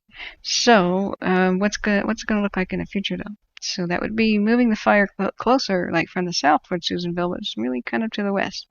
But then you look what's going to happen. The temperature rises to 90 degrees at 2 p.m. and 20-mile-an-hour wind gusts, 6 mile-an-hour sustained winds, and it takes aim at Susanville. Fire is a slave to the wind. It wants to go that direction. Now, it's even worse by 4, where there's 32-mile-an-hour wind gusts, and it's going to be 11 miles per hour. That's absolutely horrific. You can click this, but this looks like that boggles my mind, and I don't even look at it. This is the basics. If you have no time for this, if you need to know what's going on with the wind in an instant, Cal Topo has an awesome wind button. So you go like this. You hit the wind plot, and it'll show you where winds are. But if it's lighter than 10-mile sustained winds, you have to change the background to make it dark for it to really pick up. Because 10 miles an hour is the green. And then when these go yellow, that's 20, and 30 is, orange and such. But it doesn't show the gusts. So we haven't had much more than 10 mile per hour sustained winds. And you don't need that for extreme fire activity. Don't let that fool you. You have to make sure what the wind gusts are. And you have to check on the humidity too to figure out how things are going to be affected. Because, wind gusts is what drove the Paradise Fire and all the others. And it makes them some crazy pictures back. We have to keep checking what's the fire doing. And we do see now that these spots that were little, they're really starting to go up into the trees. And so they're very worried, so worried for this camera right here in the east shore of Elmore, up on the mountain, Dyer Mountain, that they began clearing the trees with bulldozers yesterday, thinking that the camera and the weather station might burn up. And we watched that live. It was really surreal. And that's because they look at the forecast like this too.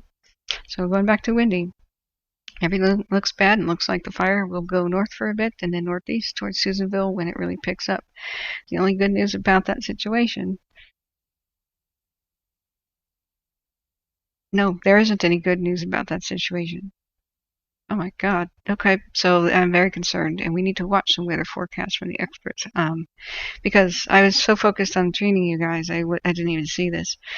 We don't have a reprieve in the wind gusts until 8 a.m. on Monday, according to this forecast. And this is where I'm like hoping I'm wrong.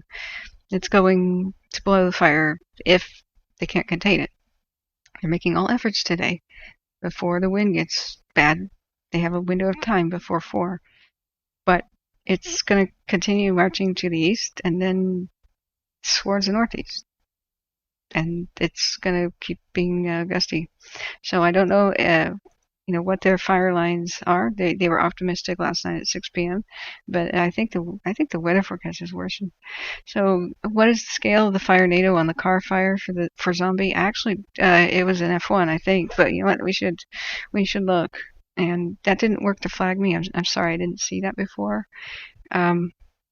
Any updates on the McFarland? Yeah, we can look at that. Who was asking about the McFarland? I was looking at a Facebook post that was explaining forks of salmon and such. But let's look at InstaWeb real quick, and then I'm going to play the video, guys, I swear.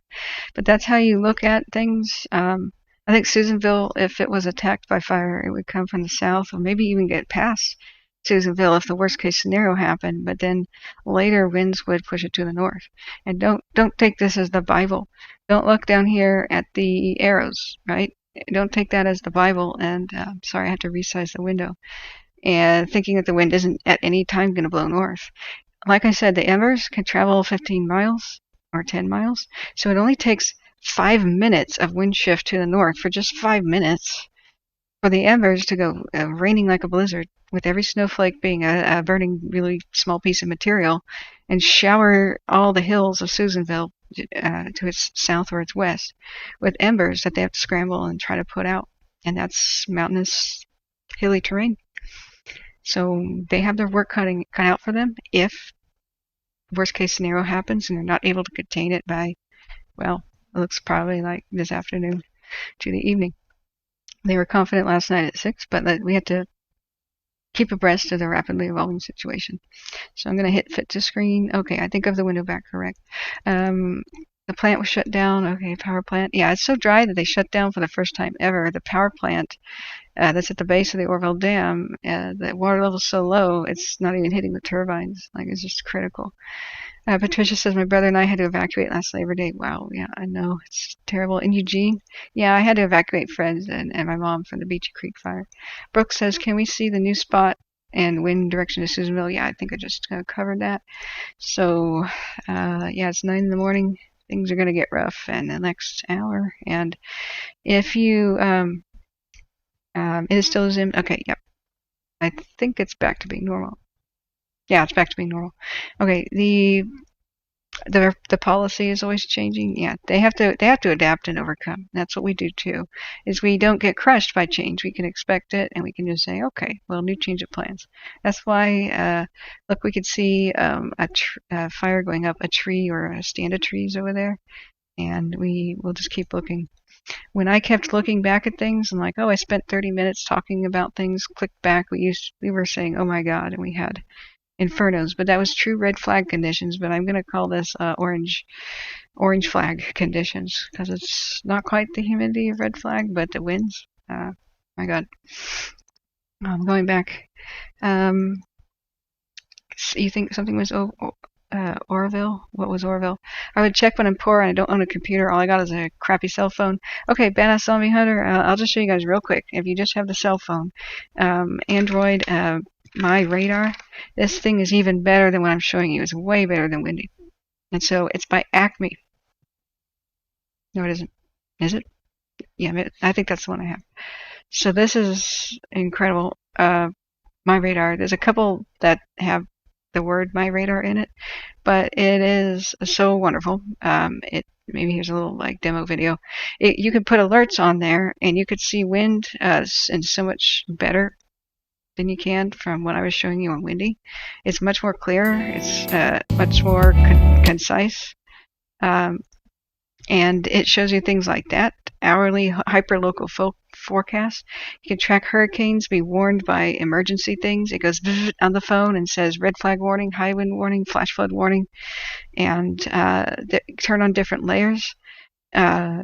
It's incredible, and you could plant the flag all over the world basically and then say alert me, and even if you have relatives somewhere else, it's going to tell you. I've even gotten alerts and then told my relatives flash flood warning, and they go, oh my God. Same thing with tornadoes.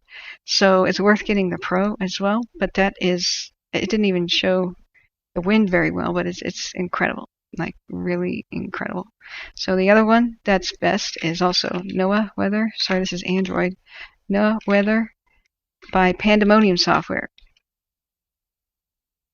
You can also do alerts here too. It's this one.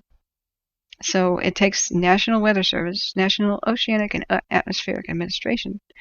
You know, the thing that sailors live and die by these predictions. This is official. And you can get this one, but make sure it's Pandemonium software. The other ones have a lot of spyware. You know, this one is great, and it will tell you, you click on things, and you can just read out loud, like, the National Weather Service has issued a bulletin for blah, blah, blah, blah, blah.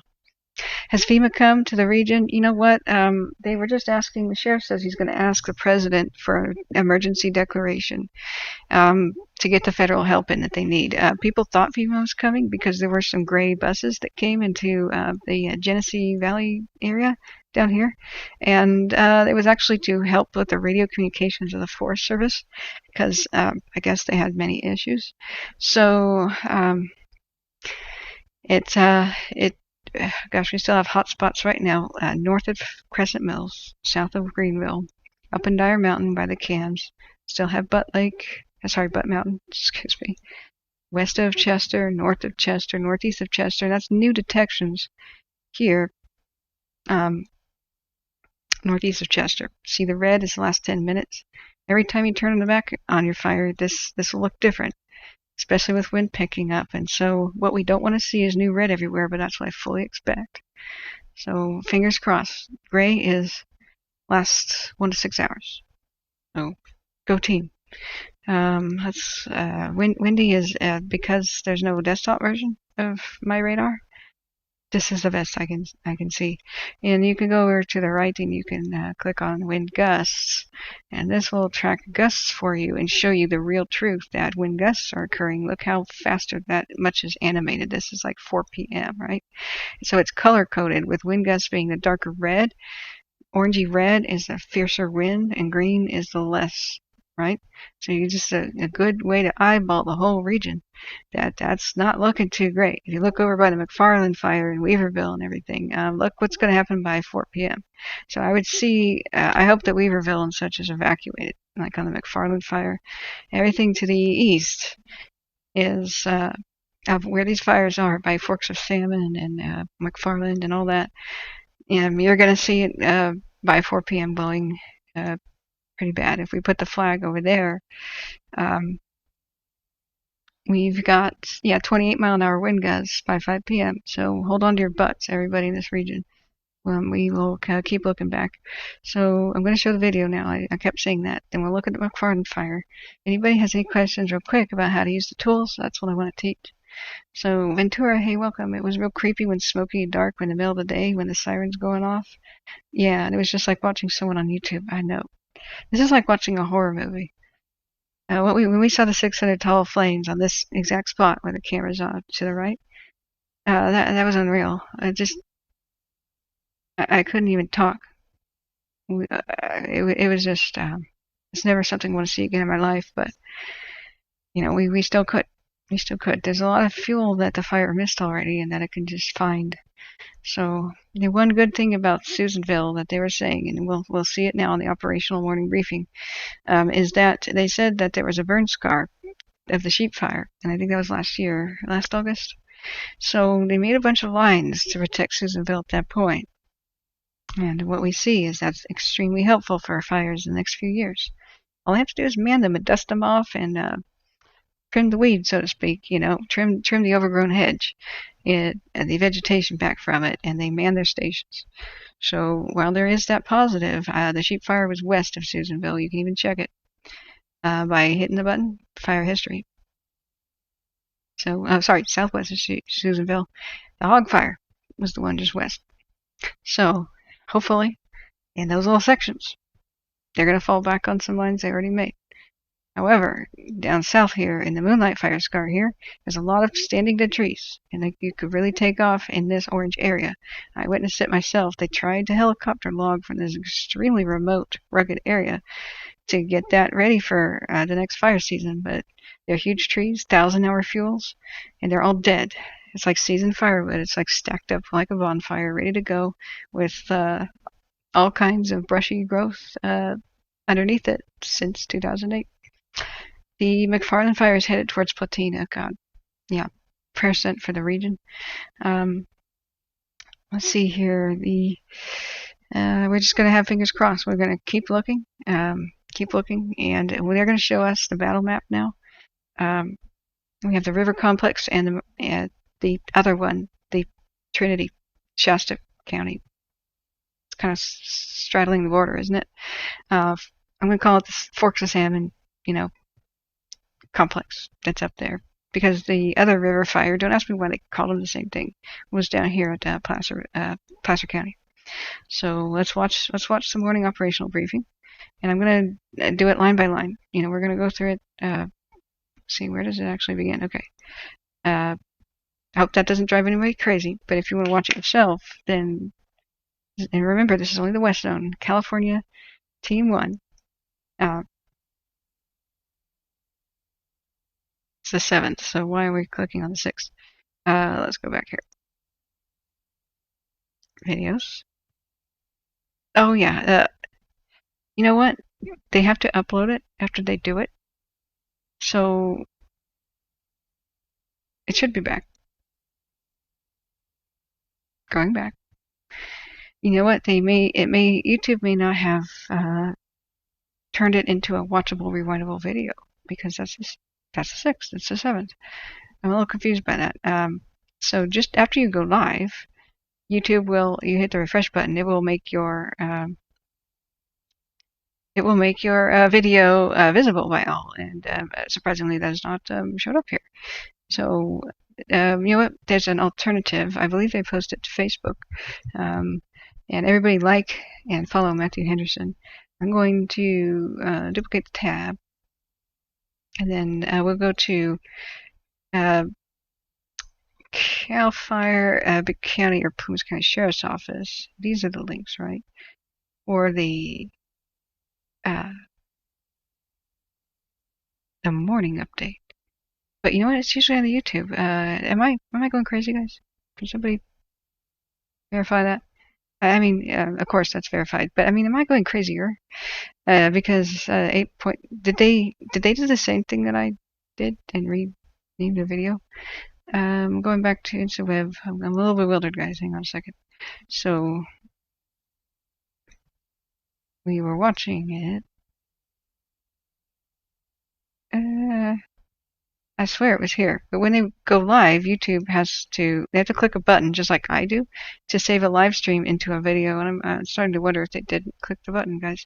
So if someone has an alternative link, please go back, because frankly, I'm bewildered by that. It may just be that they need a minute to realize it and bring it back. So unless somebody else has a link, do tell me about that. So going here, yeah, prayers and support are encouraged, but this isn't the place to preach at people. I mean, we have very traumatized, afflicted, anxious people in the chat, and so telling people the straight dope and answering their questions and just saying support is here is the only really appropriate response right now. So going back here, yeah, let the light shine in. And so we can be gentle and warn people a few times, but really we don't have much tolerance for anybody doing disruptive things. So going up here, does anybody have a question for me right now? Because that video disappeared. And I scratched my head and perhaps need to pour some more coffee too. But I'm not crazy. It's CAL FIRE Incident Management Team 1 is... Wow, it's just simply not there now. Wow, you know what? Maybe in history, because we did watch it. We just did watch it. Here. Maybe it's still... Yeah, alright. It's unposted, apparently. Very sorry. I just remembered I can look at my history. So I started out the stream. When I woke up, I saw the clock was 6:45. I ran over to the computer. Instead of restarting the stream immediately, it was at the end of my last one. Then I had to restart the computer because it was saying, "Mommy, I've been running for 55 hours. I need to restart." So I said, "Yes, dear. Yes, dear." So this is at 7 in the morning, and we'll skip the boring parts and things we don't need to do. But they're going to talk about what their goal is for the day. Chimp 6 says, still no air attack in the area. Do I have an idea why? Well, yeah, we can just take a look. The only thing that stops them from being in the air, well, usually 10 in the morning is when craft takes off, 9 to 10 in the morning. But what will stop them from being in the air is the thick layer of smoke. And I think it's pretty bad right now. Does anybody, can anybody, come on, it's loading. I mean, we could verify it with our cameras. But, wow, it's being laggy. I think the world's tuning in to this website, to the cameras. But it's the most it's the most dangerous type of flying, period. Unless you go into a hurricane, and I mean, there's always an asterisk, people doing experimental stuff. But as far as getting there's a low ceiling. They go to low altitudes. They're dropping 100 to 200 feet off the ground to make sure the splashes go in the correct place. They can't see mountains and such in front of them. And so with high altitude and these ridges, they're going in between the ridges. And if they don't pull up enough, they smack into a mountain and bye-bye birdie. They are already risking their lives enough. But if you can't see, if it's pea soup, if you can't see the other mountains, it's just not going to operate. Look at this. So that's Indian Ridge camera. We can't even see. Just not very far away. Look how this just overlooks the canyon. We can't even see the rest of the hillside below this cam. And so here's Dire Mountain. FLIR is the image here. Okay, this is Dire Mountain. In the same cameras without the FLIR, they're just seeing this pea soup. See how well we can see the fires with this version? On the same tower, the regular color cameras are seeing this. That is unbelievable. Holt Hanley said the same thing about aircraft. The smoke layer is too heavy. Yeah. Isn't Almanor a pg&e lake? Yeah, it is. They moved the original Prattville that was drowned by the lake. It's called Big Meadows. It was like a big marsh. And they built a dam down here. It's what it's called, Canyon Dam. And We have a series of very small, all going down the Feather River Canyon, smaller dams for generating power and power lines that are the original ones they built. We're talking World War I era, or earlier. The original equipment when Tesla was still alive and Edison was perfecting this stuff. Okay, that's when they put up these steel towers and the insulators, the glass and the ceramic insulators are more than 94 years old. And that was the equipment that failed that started the Paradise Fire. And we had the same exact spot, literally one rock throw away. And I'm using that term with absolute literal term, literally a rock throw away. This fire started by their same power equipment. It's from World War I, guys. Steel doesn't last forever. How many heavy storms and Santa Ana wind gusts, how many of those has it been through? You're supposed to replace all of that steel in those towers every 25 to 35 years. But when that broke and dropped molten metal, the lines touched. Molten metal went into the vegetation and red flag conditions in Santa Ana 95-mile-an-hour wind gusts. That's what started the Paradise Fire. The crews arrived really quickly and they watched helplessly from above. They had let the fire access road grow with thick brush and trees. That doesn't happen overnight. And that's like 35, 45 years at least of negligence, and that's why people are angry. And so even though this Dixie fire was started in the same spot, they thought they detected a surge and did not shut the line down, and they were electrocuting a tree. And their people on the ground didn't have the service to call and desperately say, turn it off, turn it off. They promised the community that they would, and it took them 5 hours to call CAL FIRE. So they said, well, a surge could have been anything. It can be a fire, it could be vegetation, but in case it wasn't, we didn't do anything. So rightfully pissed off is the neighborhood. So the high winds, what I'm saying is the FLIR fire over here, once the Dixie fire was started by that stuff, they had a handle on it. They were getting progress. And more vegetation on power lines over here. It started the FLIR fire, and it put them on the back foot, and it spread, and that's why it got out of control. Everything that they were working on over here just didn't matter when the FLIR fire started. So it's gone to hell in a handbasket. So here we are fending for ourselves. Let's go back. To seems the head of the fire is about 11 miles from Susanville. That's 7.25. Well, it is the spot fire. But the main head is only 11 miles from Susanville, and absolutely embers can travel that far. And it's just a few miles from Westwood. In fact, they were so worried for Westwood, they pulled crews out the other day, and so anybody who had the option to leave but didn't was just completely out of their minds. So just luck saved Westwood and Chester. How far is the fire going to get before winds change directions? That determines how fire spreads. That's completely out of our hands. Way out of our hands. You can make all the fire lines you want, but with these high altitude peaks, the embers drift over. They drift over the canyons, over the heads of the firefighters, and they go to the tops of trees, and the tops of trees are burning in the slopes above them, thousands of feet above them, without road access. Then what do? You call in airstrikes, but they can't fly in this, so what do? The only hope, really, and they've been utilizing it, and thank God, it seems like they did yesterday, the only hope is to light fires in front of the fire when the wind's flowing the appropriate direction. And so that when the fire arrives, it reaches scorched earth. That's one of the best ways to prevent the fire. Now let's look at the operational briefing. If nobody has any actual questions, you have to flag me, or I can't see it. I scroll and look back. The Gold Rush Cam. Thank you, Bob Dead. Well, we have a new attack map, the same one, guys, the same one. Oh, and thank you. You found the other briefing thing. Morning fire update behavior for the 7th. Okay, great. But I think it is here too. So that's the East Zone. Cool. We have both of them. Thank you guys so much. If you go to goldrushcam.com, you can get the briefing map shown on the screen. So let's begin with this. If nobody has any extreme questions, then we'll go to McFarland, Forks of Salmon. Check back on the river fire. I've heard there's at least 48% containment. That is so wonderful. But we've got 15% containment on the Dixie, and a race against time, 4 p.m. Things are going to just really go out of control. Everything will be tested. So the Huns are scheduled to attack Constantinople at 4 p.m. Millions of Huns. That's basically the idea. So Yeah.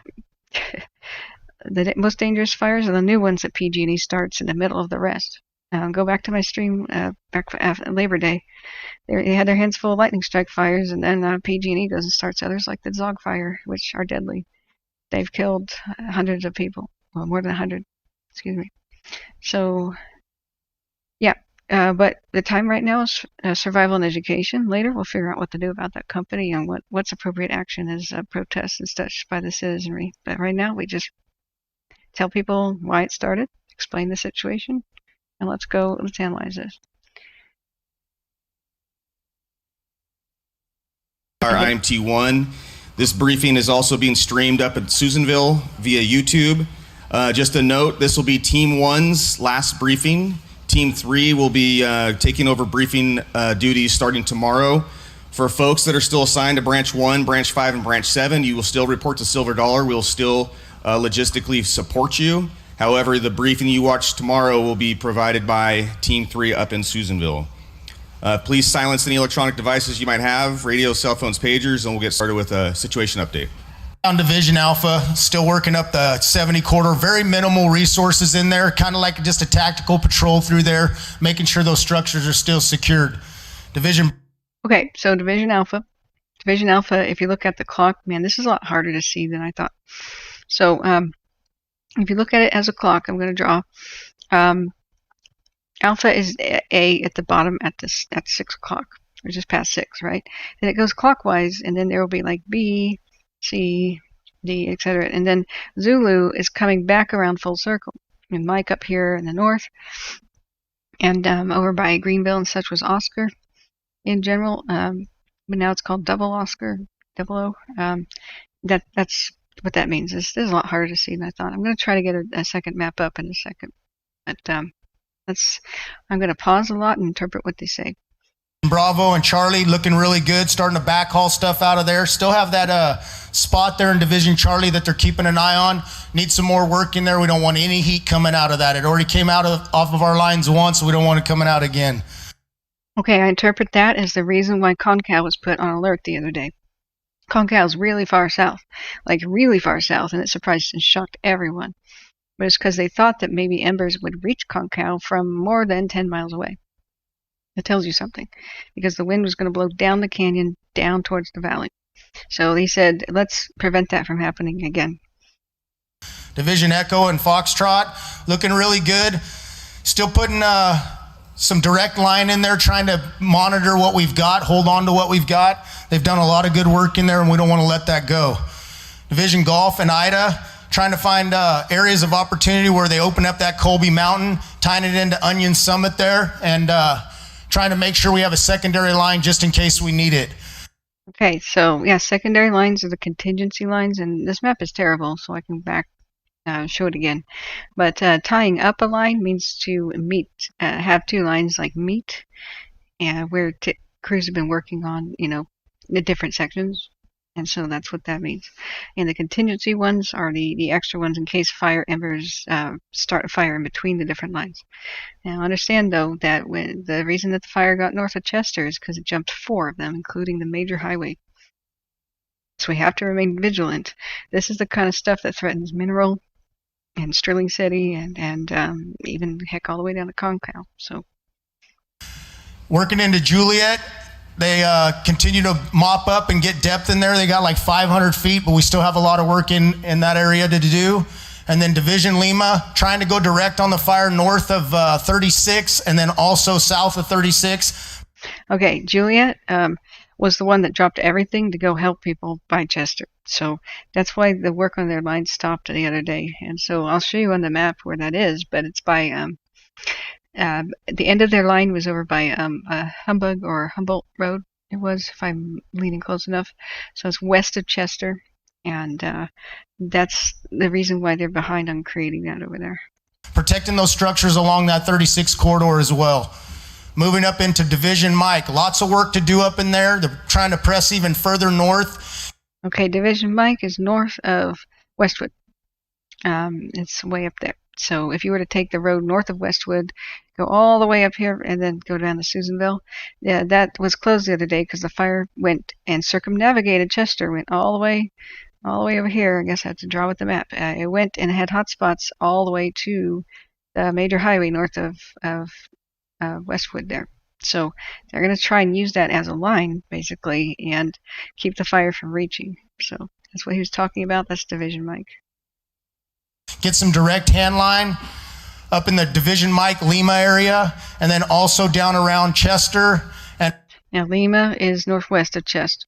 And also coming around 147 on the east side of Lake Elminor, trying to button that up and helping our resources in that east zone. Appreciate all your guys' work. And one thing today, guys, remember, be safe out there. There's a lot of things you can get yourself hurt that can hurt you out there. We don't want anybody hurt. We have a good track record for the most part. We don't need any more injuries. Have a good shift. End report. If you guys will turn to page 1 in your IP, we're going to cover the incident objective starting with the management. No, we're not. That's basically to just tell everybody every day, like, this is what our goals are. And the only thing about this to remark on is that their goals were to keep the fire a heck of a lot smaller than it was. And since it's breached all the lines, they had to redraw where they want to keep the fire from expanding from. And this has been incredible. Like, they're like, oh yeah, and now that it's like in another county, 2 other counties, our goals are different. And the lines are basically like the major highways, and so this shocks everybody who's known more about the fires previously.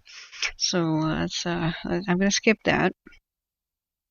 All right, good morning, Ryan Walburn, National Weather Service incident meteorologist. So again, take the time to read the forecast, put that together last night, reread it this morning. It still seems valid.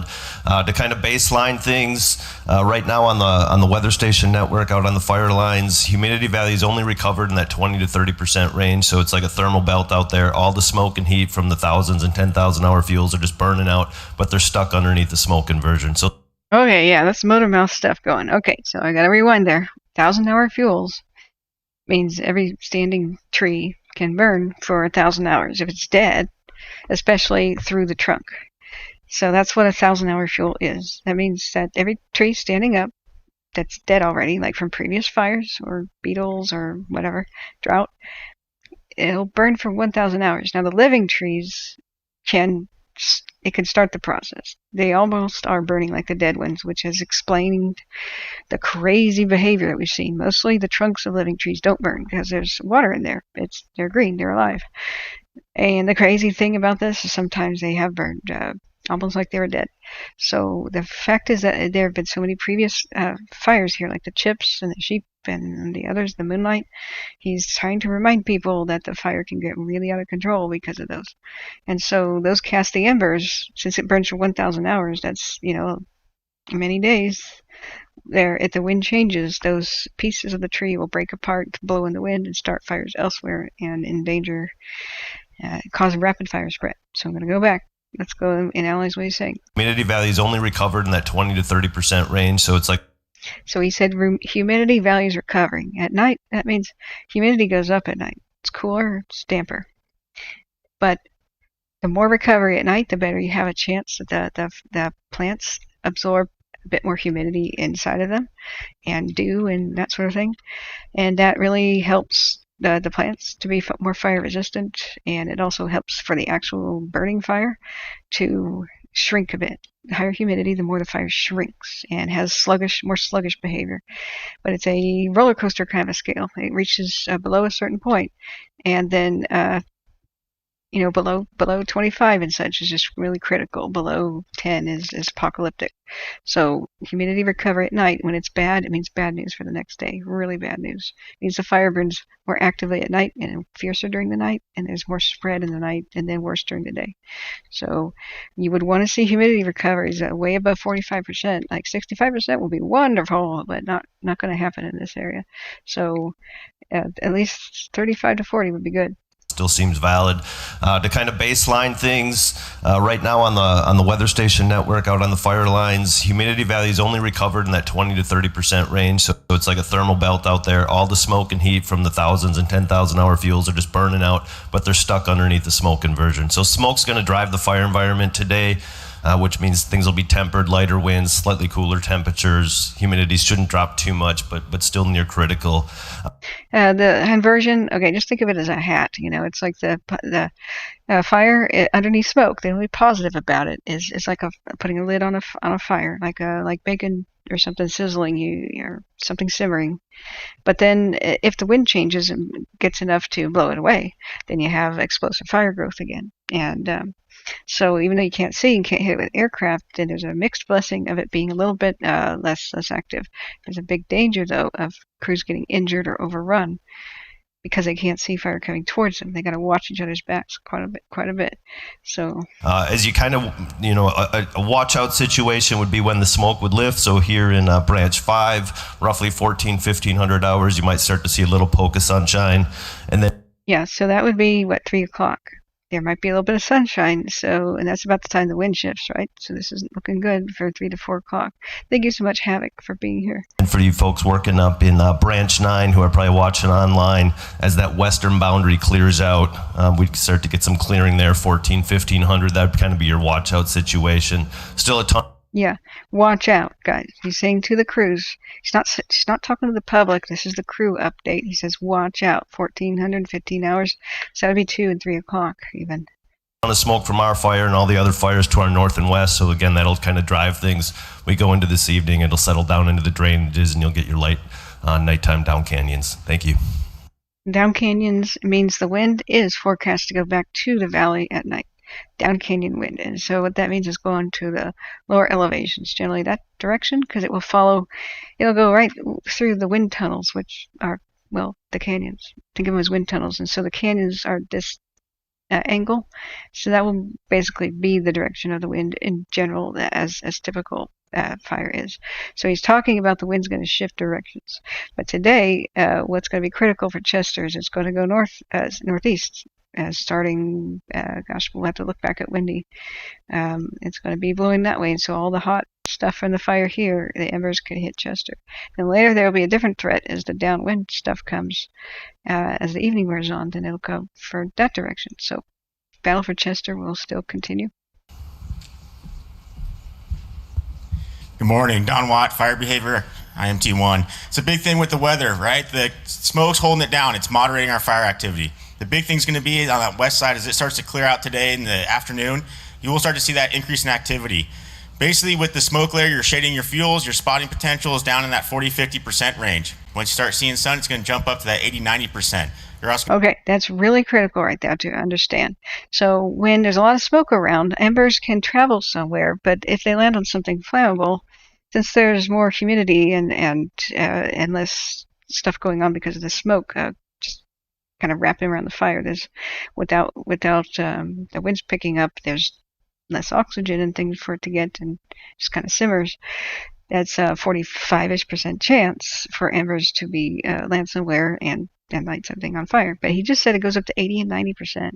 So if you have thousands of embers, like one little tree that's burning at the top, and it collapses because the fire hits it, so it shatters into pieces, and all the embers just fly over the place. Think of your fireplace when one of the logs collapses and it goes and you get that shatter of sparks. Well, think of that times 1,000. So you'd have all those shattering and falling apart, and then a rain of millions of embers upon whatever directions the wind is blowing. Now you have an 80 to 90% for each one of those little snowflakes. If it's a blizzard, like a hot snowflake for lighting a new fire, that's the kind of nightmare scenario. So that's talking about today, and that worries me greatly. Going to start seeing that increase in activity. The big thing for the folks on the west side is when you see that transition from that southwest wind to your down canyons, that's when you have the best spotting potential. It'll be a little bit clearer. You'll have Okay, he said with the down canyon winds, that is when the wind's going down the canyons. That's the best spotting potential. That's later today. Light breeze, but expect short range spotting. The big thing is find those before the smoke comes back over and you won't be able to see them. So for the whole fire day, I wouldn't expect any long range spotting unless we really get call and build, and that should be tempered today with that inversion a little bit. So remember, the inversion is like the smoky cover, like the layer. Just keep a heads up. Make sure you're looking on the green side of the line every once in a while for any spots that have been out there. We want to make sure that those don't take off and go anywhere else. Have a safe shift. Good morning, Merrick Fields, Operations for CAL FIRE IMT1. Today, I really want all of our branches and divisions out there focusing on and stressing the importance of snag safety. We had a near miss yesterday. We did. Okay, a snag is a standing dead tree. So that's what that is. You say the near miss the other day means one nearly crushed a firefighter. Have some major injuries. They're all going to should have we had a near miss yesterday. We did have some major injuries. They're all. Oh God, so that is the nature of the injuries. I didn't hear that before. So it looks like a tree fell, a standing dead tree. It may have even been on fire. This is one of the #1 causes of death that I've heard about for firefighter injury. Is they look at a tree on fire, and the only way to put it out is they put it on the ground with chainsaws, or they walk past it and they don't know how weak it is, and all of a sudden look out and the thing's falling on them, and it's a burning up dead tree. And so it looks like that did hit people and it nearly killed someone. That's so sad. Should have a successful recovery, but today, snag safety, get in there, identify those snags. We've got fallers everywhere. Get those snags on the ground and identify those areas where we can get out there at night and continue to work. So for our work assignments today, we've got our surge groups in Chester, Westwood, and Almanor. The main focus for those groups is going to be to get in there in the communities that we've already defended and mop up 300 to 500 feet around all of those, any of the spot fires that have inside those communities. Let's get those mopped up 100% so that we can kind of move away from that focus and really focus on our perimeter control, which is what our divisions are out there doing today. The Branch 1 and 5, we're pretty much in that tactical patrol down in that Highway 70 corridor, but we still need to have a presence in there. Same thing up through Bravo and Charlie. That Snow Meadows has been a difficult piece for us to deal with, so we need to get in there and make sure that that's put to bed. Coming across Coon Hollow and Bull Hill, we're getting good deep mop up in there, 500 to 600 feet. We need to make sure that that's secure all the way across, 500 foot mopped up, and then any of the cabins in there, we need to remove anything that we have done in there. So the sprinkler kits, any of our trash out there, we need to get all of that and make it as pristine as it was before this fire happened. Moving around into Branch 7, same thing. We need to get in there and make sure that we've got that 500 to 700 foot mop up in there, that line secure, so that we can start thinking about some repopulations in there, and then removing our footprint from any of those cabins in that area. Okay, so sorry, just looking back at the chat, I want to pause that. That's pretty important. Last night, Josh says someone caught this on the scanner, emergency traffic on Division Lima for a fallen snag injuring 2 firefighters. Update, 1 moderate injury and 1 critical. Requesting closest air ambulance. Oh my gosh. So yeah, it looks like that person is perhaps in critical condition. That's really sad. So Angelina says, I never wanted to learn this much about it. Grateful for all the info. I echo the sentiments. I need to go back a little bit. I'm sorry, because I was looking at the chat, and this is important to understand what he's saying. In there, we need to remove anything that we have done in there. So the sprinkler kits, any of our trash out there, we need to get all of that and make it as pristine as it was before this fire happened. That's great. He's gesturing over towards like the Highway 70-ish area and kind of like where Caribou is, I believe, and south of Butts Lake. So it looks like they're going to move and reposition some of their equipment because they had great success there, and that sounds good. Moving around into Branch 7, same thing. We need to get in there and make sure that we've got that 500 to 700 foot mop up in there, that line secure, so that we can start thinking about some repopulations in there, and then removing our footprint from any of those cabins in that area. Cool. They were able to save a lot of those by Butte Lake, which is really wonderful, and Jonestown as well. And so going back up there, Widowmakers can do the same thing too. Because trees that are dead, the Widowmakers are the branches that fall down and they drop down like a feather with a sharp point where they broke off at the base of the trunk. It's like a spear coming down, and it'll impale people through the shoulder and all the way down to the hip. It'll go right through your torso. So, but I don't, when he says snag, that makes me think the entire tree fell down though and shattered and injured people. And then at the same time, we're working on that contingency line coming up over Colby Hill and getting that tied in. We're close to having that all tied in and prepped and ready in the event that we have to use it, but I really don't want to use it.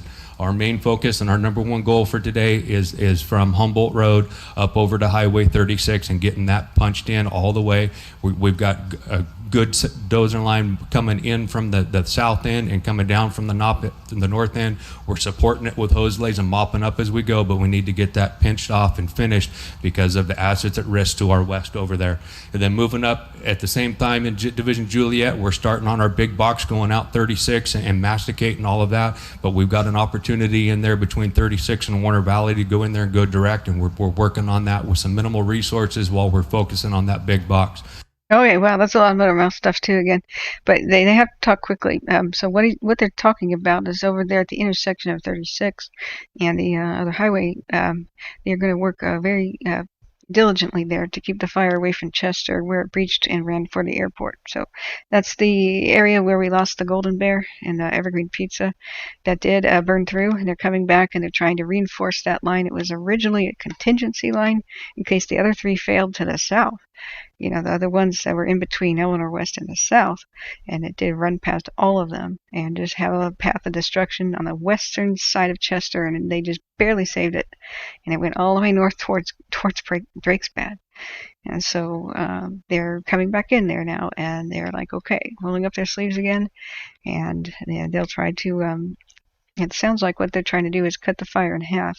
So there's the hot stuff that's north of Chester and whatnot, but they still need to stop it because it still keeps trying to come over the mountains like Butte Mountain and keep going north into further west of Chester and back towards Chester. It didn't burn up everything, so there's still a big problem there. Coming around to the top, the Lassen group is out there doing some setting up some point protection on any of the assets at risk out there, the historic cabins and that type of stuff, setting up sprinkler kits on all of those in the event that the fire gets there. But at the same time, we're focusing on the Highway 44 and A21 road, getting that prepped and ready. And then also we're coming in here and we've got some opportunities east of the north end of Lake Almanor where we're going in there and going direct and trying to minimize the overall size of this fire. Okay, going direct means they've got that window of opportunity and they're pouncing on it, and that means hitting it rather than retreating from it and making lines and like waiting for it to reach them, right? So the crew is doing that at Division Mike. They're going to use the A21, the highway north of Westwood there, and but to save the peninsula, there's been a lot of raining embers and such from where the fire was north of Chester. It was burning and creating little spot fires, and they're going to pounce on those and then try to, as the fire's sleeping in the earlier part of the day, like right now, before it picks up at 2 and 4 p.m. and becomes really, really nasty weather, they're going to try to hit it like directly with water and then push it back if they can to better areas. And then additionally in here, Dyer Mountain, we're trying to get that cut off so that this piece doesn't come up into Westwood, the peninsula, and the east shore. So have a safe ship. Thank you. Yeah, Dyer Mountain is where the cameras are, and we can see. We need to keep going back and looking at the fire. That these cameras are scanning, the lake here, but Dyer Mountain is here. See the east side of the lake. So to save Westford, they've got to get the fire off of this ridgetop up here, and it looks like they'll be going up there with equipment and such. We may even see them on the cams because they need to keep embers from raining down onto Westwood. Westwood's been saved so far by the efforts and just the wind, getting lucky with the wind directions. We went so far mostly east of Westwood, but that can totally change. So especially when the winds blow back down towards the mountains. So that's what he's talking about. But going direct is a good thing to hear. It means they're confident enough to be like, hey, let's attack. So going back here, somebody says, I think someone said 19 structures left that they counted. We're at, sorry, I have to go back. For the first time, they've mentioned Warner Valley, where there must be over 100 cabins. Does anybody know if they are sending recourse out to Chester, Warner Valley Road? Yeah, Peter, didn't we look at that last night? I think on Twitter, I think we're learning about what happened at Warner Valley, so we can look at that again. But I want to get a good handle and a good understanding of what they're trying to accomplish today. So I've mentioned no mention. I've heard no mention of aircraft, and that's really a shame because it looks like they'll only have a clearing at one part of the day, but that's when, if the smoke does lift off, they'll have a big flare up. Right now the smoke is still there. Look at these cams. These are live updates. It looks exactly the same as minutes ago because it is looking exactly the same. So we can click on other cameras like Butte Lake. There's just no flying in that. There's no flying in that. The Kobe Bryant crash was in foggy-ish conditions like that. And even really experienced pilots can make a mistake. We unfortunately have indirectly caused fatalities from this fire and the smoke because a plane just nosedived by the Truckee airport last week because the smoke conditions obscured their vision and trying to get over to the airport. So I think there were 6 on board or something. It was really tragic. So that wasn't firefighter related, I don't think. But it just goes to show that like all pilots in this area are really dealing with hell on earth too. This is a nightmare, and for many more people than we would realize. So looking back here, I think that might be about it for the information from this, and we'll start answering the questions and try to figure out what's going on. Good morning, BJ Corey, Resource Unit Leader with Team 1. This will be the branch and division roll call for the West Zone, so branches and divisions both here, and it's... Yeah, we don't need a roll call, but somebody else talked after the roll call. Go back. Good morning, everyone. Thomas Smith, Air Ops, Team 1. I want to reinforce the idea. Smoke is an issue for us with the rotor wing and the fixed wing and getting clean air, so it's limited time for us over the fire. Be sure you're monitoring air-to-ground command and making us as efficient and effective as possible over the fire. Oh, okay, sorry. So I must have missed this little point. When the smoke clears, use a little window of opportunity, but he's not saying what time, is he? For today's lineup, fixed wing, we have it early up and available. We will order as needed over the fire. For rotor wing, with the guard assets coming in yesterday, we're sitting at 19 Type 1s, 6 Type 2s, and 5 Type 3s. We're still based out of Oroville, but like I said, looking for that clean air. We have Battle Creek up in Minerals set up as a helibase, and we'll work on getting those assets up there to support your guys' plans. Oh, okay. Yeah, I really missed this then. Sorry about that, guys. So a rotor wing is helicopters, and fixed wing, of course, is a plane. So talking about 19 standing by, that sounds awesome. They could come very quickly from Oroville. So what we should do is we should definitely, and I can't show you my password, but I'll keep checking we can track all the airplanes. We can't track the military drones because we know the Air Force has some military drones coming by to check out the things, I think at night mostly, with special night vision cameras. So if we look back here, then usually by 10 right about now is when aircraft can be active on fires. Of course, it's too smoky. As Portland can be. I was doing the Canby fire. Let's go down. We can see if anything's responding to McFarland. Over to McFarland, that's probably not. That's FedEx. Sorry, guys. Yeah, I don't see anything. So they said they're going to operate out of Oroville, which means we might be able to hear what they're talking about. And I could, if they do take off, we'll check in with the radio to see if we can hear the pilots. But there's absolutely nothing going on right now. So I'm going to move that over here and monitor that on my other monitor. So that's pretty cool. The Type 1, 2s, and 3s is kind of irrelevant. That just means big, and smalls, as far as the layman like you and I are concerned. So let's go back and look back at their... Oh, no. Yep. Here. Let's go. We still are running Deer MRB for both aerial and ground-based retardant, and Chester for ground-based. For hoist, daytime, agency ship out of Vina, and a regional guard asset out of Reading for night. Okay, please, yeah. Genvi, do reach out if you want somebody to call for you right now, if you need help. We're ready to do so. We're ready to do so. Please don't man the station. Just breathe. Just breathe nice and easy. Someone's in chat needing help. Go take care of yourself, and you can make whatever your calls you need to have somebody with you. And what can help too is getting wet some cloth to breathe and breathing through wet cloth, if it's smoke particles and such. But also just if anybody has having trouble breathing in the smoke, I don't know if that's an asthma issue. Do the one thing that I think was critical to help, and there are little cracks like in the door. Put your hand all the way by your door, by the cracks, by the windows. Take all of your older towels and rags and such, and put them at the base of the door and like put them on the door literally, and just sort of push the door shut.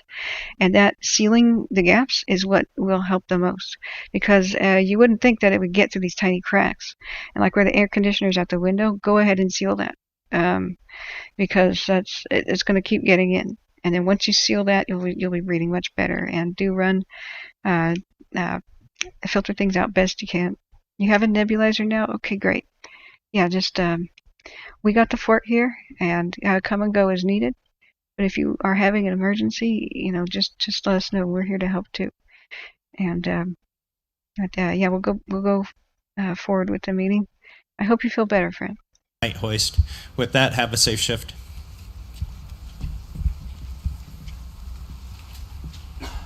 Yeah, the wet cloth advice is if you have to go outside, like wet your bandana, and you're gonna have to wash it afterwards because it kind of traps the soot like a mud sort of a thing.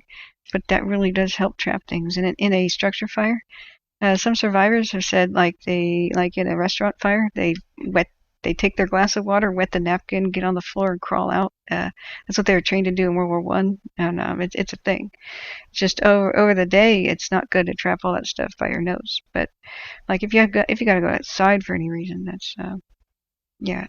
Good morning, Michael Casey, Communication Unit Leader Trainee. Today there's a new clone, so make sure you stop by Communication Man 33.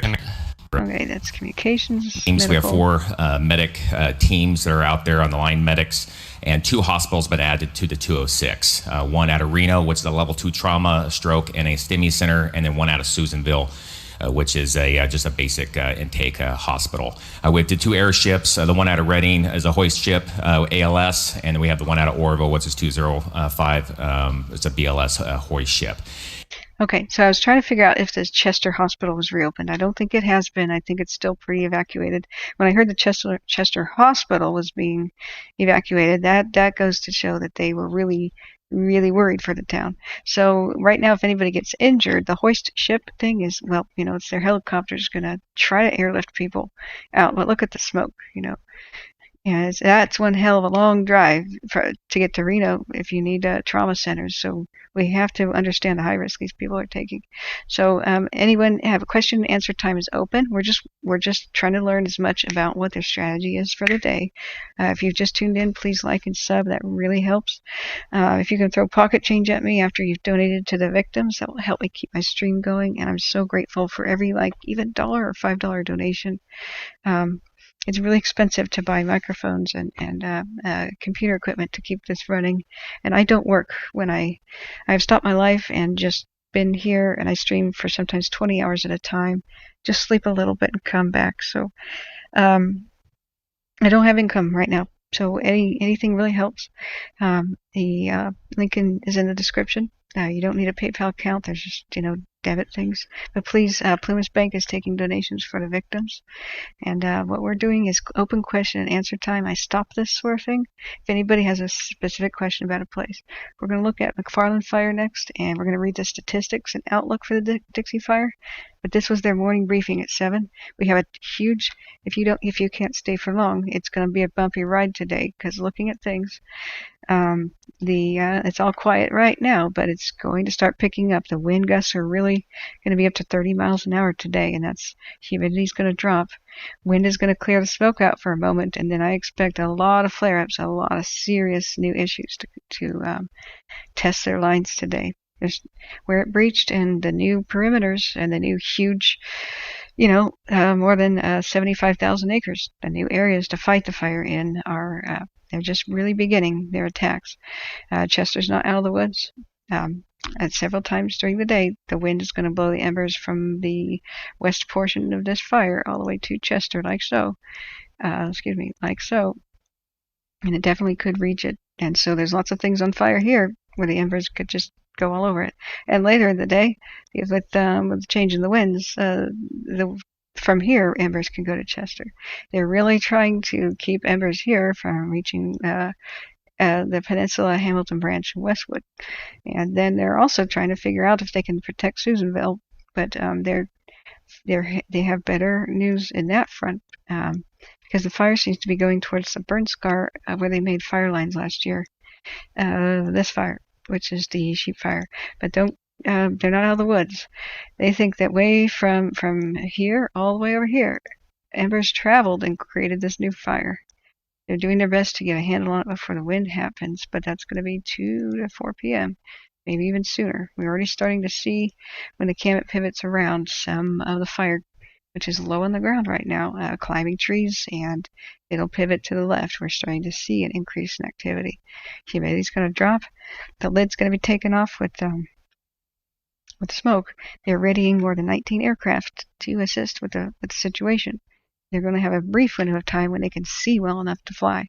So let's let it rotate around a second ago, and then I think we'll start to cover something else because that's about wrapped up. We're going to be looking at the different cameras, the different maps, the different resources, and if anybody has any questions on how to make your evacuation plan, how to survive, I constantly am willing to go back and teach the fire survival skills that firefighters taught me, and everything that I learned about people surviving and survivor tales from the mega fires of the last few years. So with knowing this, you can be much more safe because almost every fire death can be prevented. It's just mostly the victims don't know that there's shelters nearby them, such as pools, ponds, culverts, and bridges under roads especially are wonderful. If you make your shelter-in-place plan, which you will need, as well as your evacuation plan, you will need to look at satellite maps and look and like Google Maps, find out where creeks go under roads, drive that, verify that these are good shelter plans, and as you drive away from a fire, if it blocks your exit, just drive back a little bit to the nearest culvert or bridge under a road and chill out there. Throw a blanket over you, a wool blanket, get it wet, and you can really survive that way. So that's one of the messages I teach. Look, there's a fire down there by Greenville. It's still down there in Indian Valley. And climbing the hill, the slope of Dyer Mountain, where this camera is. And so you see the bigger spots of yellow are the flames, for the most part. Sometimes it's just hot rocks like in the right side of the camera. But see, these are trees on fire. We weren't seeing that earlier. Every once in a while it finds a really dry tree and it goes whoosh. But we got to keep looking back at this. If you don't have the time to be here, okay, we got a new link. Do come back and check in, like 1 o'clock, 2 o'clock, 4 o'clock. Things really might heat up after 2 o'clock, and we really might be seeing some huge battles. Zeke Lunder, awesome. He has very good things on Twitter. He predicted things would get worse than they said, and he was right. So did Daniel Kearns, the volunteer firefighter in Taylorsville. He was right. They were talking about Greenville being vulnerable and things not being able to hold, and they were right. So what was it, the Twitter Josh link that you were going to show here? This guy, I would follow him on Twitter, Zeke Blunder, and we got to keep going back and look. He's talking about the water. 75% of the water in California, the state water project, comes from the Feather River, which is in blue. That's the watershed. No forest canopy in the high elevations means no shade. No snow melts quicker, and we have less water available for late summer. It really is a big deal. So here's that area burned in the past 12 months is in red. Now, I can't tell you what. I mean, most of Plumas County has been on fire in the last 12 months. At least almost one half of it, to 2/3. This is insane. There's other counties here, Butte as well. A little bit of Tehama is showing, but most of it's Plumas. And this is one hell of a huge nightmare. This is our swath of land, the red here, that's been burned up. So we haven't had any significant rainfall since 6th of June, and only 43% of the average rainfall that California usually gets. So this has the potential as a mega fire to really break all the kind of records we ever knew. We saw it spreading by more than 50 acres per minute, 1,000 acres per hour. So the shelter-in-place plan is extremely important. If you are evacuating by car, if a new fire starts near you, like a power line down or lightning or whatever, a spot fire drifting over from, 10 miles away, 5 miles away, then that's what I could suggest to you is the best thing you can do for yourself. I mean, the very best thing is, of course, leave the areas that are vulnerable where they have evacuation warnings and watches. But failing that, even if you're not in those areas, have their shelter-in-place plan ready so you don't have to think about where to go and waste precious time. You'll be so much less anxious too. So if you have any questions on that, I'm happy to teach. We continue to watch back the cameras and see what happens. But look at this, guys. With windy here, the darker areas are where the gustier winds are, and it's just bad for all the fires in Northern California and Oregon, Washington, and all of it in general. And so we gotta cover different fires. So yeah, golf course a few miles from you. A lot of times firefighters retreat to the golf course. It has a huge supply of water, and they can turn on the sprinklers, and you just sit there in your car.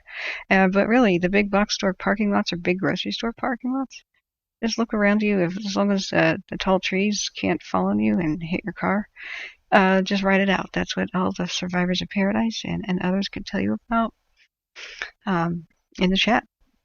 I give advice based on real tried and true methods where people lived. So yeah, but this is I'm on the wind gusts mode. It's this is what's going to be at 4 p.m. And if we go back down now to 10, it's not that bad. See how green it is? Light winds, 12 miles an hour. Right now there's 12-mile-an-hour wind gusts. 12 miles an hour, and it's blowing towards Chester, but toward the northeast. And so by 4 p.m. though, it's really going to be, the gusts are going to be peppering Chester, and fire might be spotting over towards Susanville. We really could have a lot of severe problems with that. And then later today, the winds at some point, they're going to go back south by 8 a.m. in the morning. At some point they will be going back towards the valley usually, but it's not showing here windy. In fact, I'm not sure where I planted the flag. Let me make sure it's the correct spot. Yeah, so it'll be blowing down from the north. It'll be blowing to the southeast, right? So, sorry, let me make a pen. It's so hard to see this stuff. So here's the lake, and it's going to be going from where the fire is down towards Westwood and such. So it's and over the peninsula. So they've got a lot of work to do, and they're trying really hard. Before wind picks up, they're going direct on the attack, which is making a full frontal assault, giving them everything they can north of Chester to protect Westwood and the peninsula, Hamilton Branch, etc. And they're really going to be pressed, though. So aircraft are standing by, but they can't take off for quite a long time. So this is the wind gust stuff. Really going to get started right about 2 p.m. and through 4. So do check back, because the situation may have been changing quite a bit.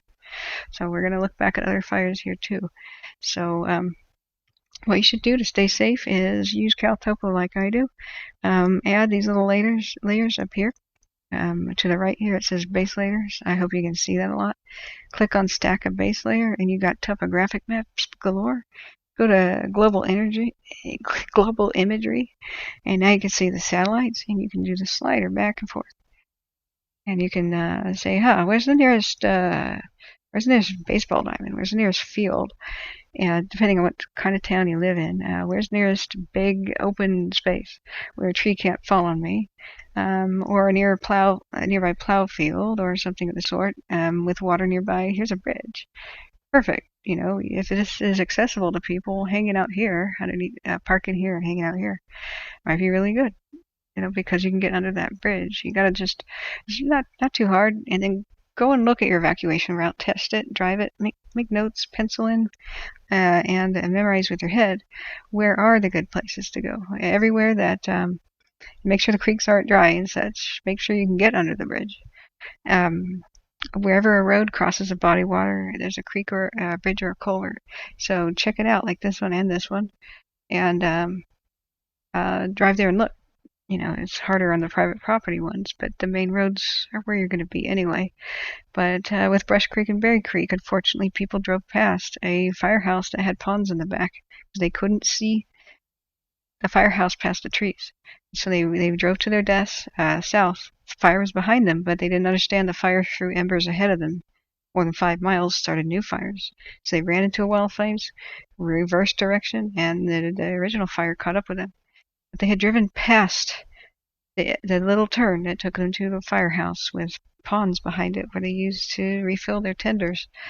And if they had just made the right turn, instead of trying to outrun a fire downwind, which you can't, if they had gone in there, they would have been perfectly safe.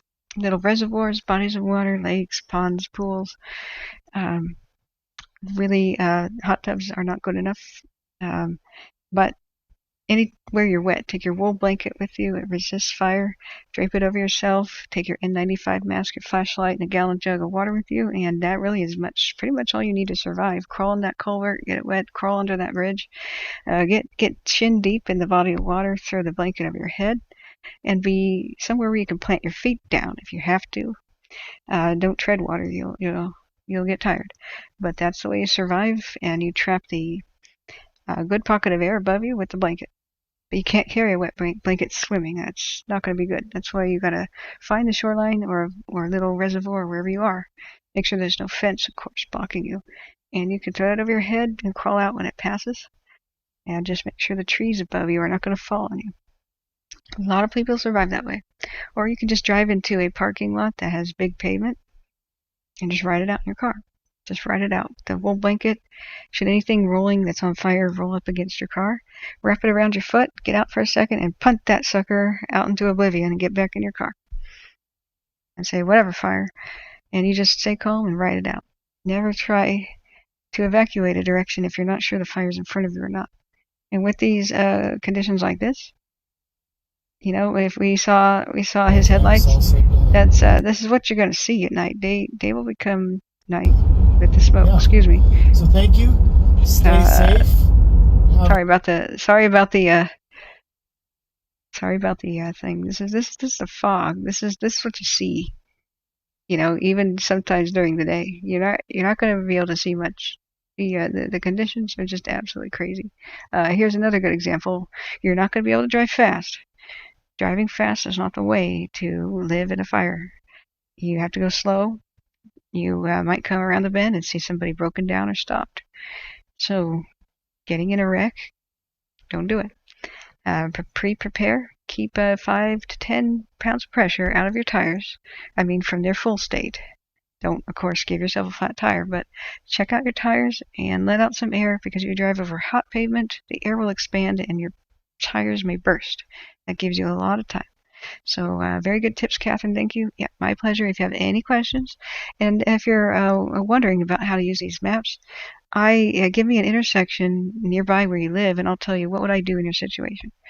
But you have to make sure these are all old satellite images, that the places you think are safe are accessible. With Chester, for example, like with Paradise, you see all these streets. Expect when wind picks up that power lines, trees, and fire itself can block many of your ways to get to your place that you like retaining ponds and little creeks and such. Let me put on a street view. Right here, not street view, but open street map to see streets. So this layer is wonderful. But like in Paradise, they just tried to drive several blocks and back and forth. Things one by one would get blocked. Just say, okay, since I can't get down to the baseball diamond, which is where they recommend here at the high school, with the imagery. Oh, that track and field baseball diamond, perfect. In fact, the sheriff's told everybody in town to go there if you haven't left. That's what your plan should be. Cooperate. If stuff starts getting bad, don't try to leave Chester. Go here and chill out if you're still there. Look at these big grassy fields and stuff, but if you can't make it, have the backups. If you're in a different part of town, the best place I identified was going to be here. That's the sheriff's office in the library, the north part of town, and look at the creek or river and 2 different bridges. That's an endless supply of water there for the firefighters if they had to defend something, and you could be underneath the bridge. So, just even though the town may be raging on fire, what is burning near you? There's not that many fuels as far as the as we could see. There's some trees and stuff, but you're going to be wet under a bridge, right? Just make sure there's no weeds and things. But as far as this is, you could just be right there and hang out in your car. Worst comes to worst, look, there's a quick jaunt right here to water.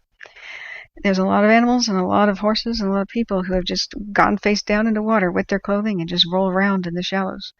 Throw your blanket over you and just ride it out. It'll be quick. Just mind you, just don't let the trees get on you.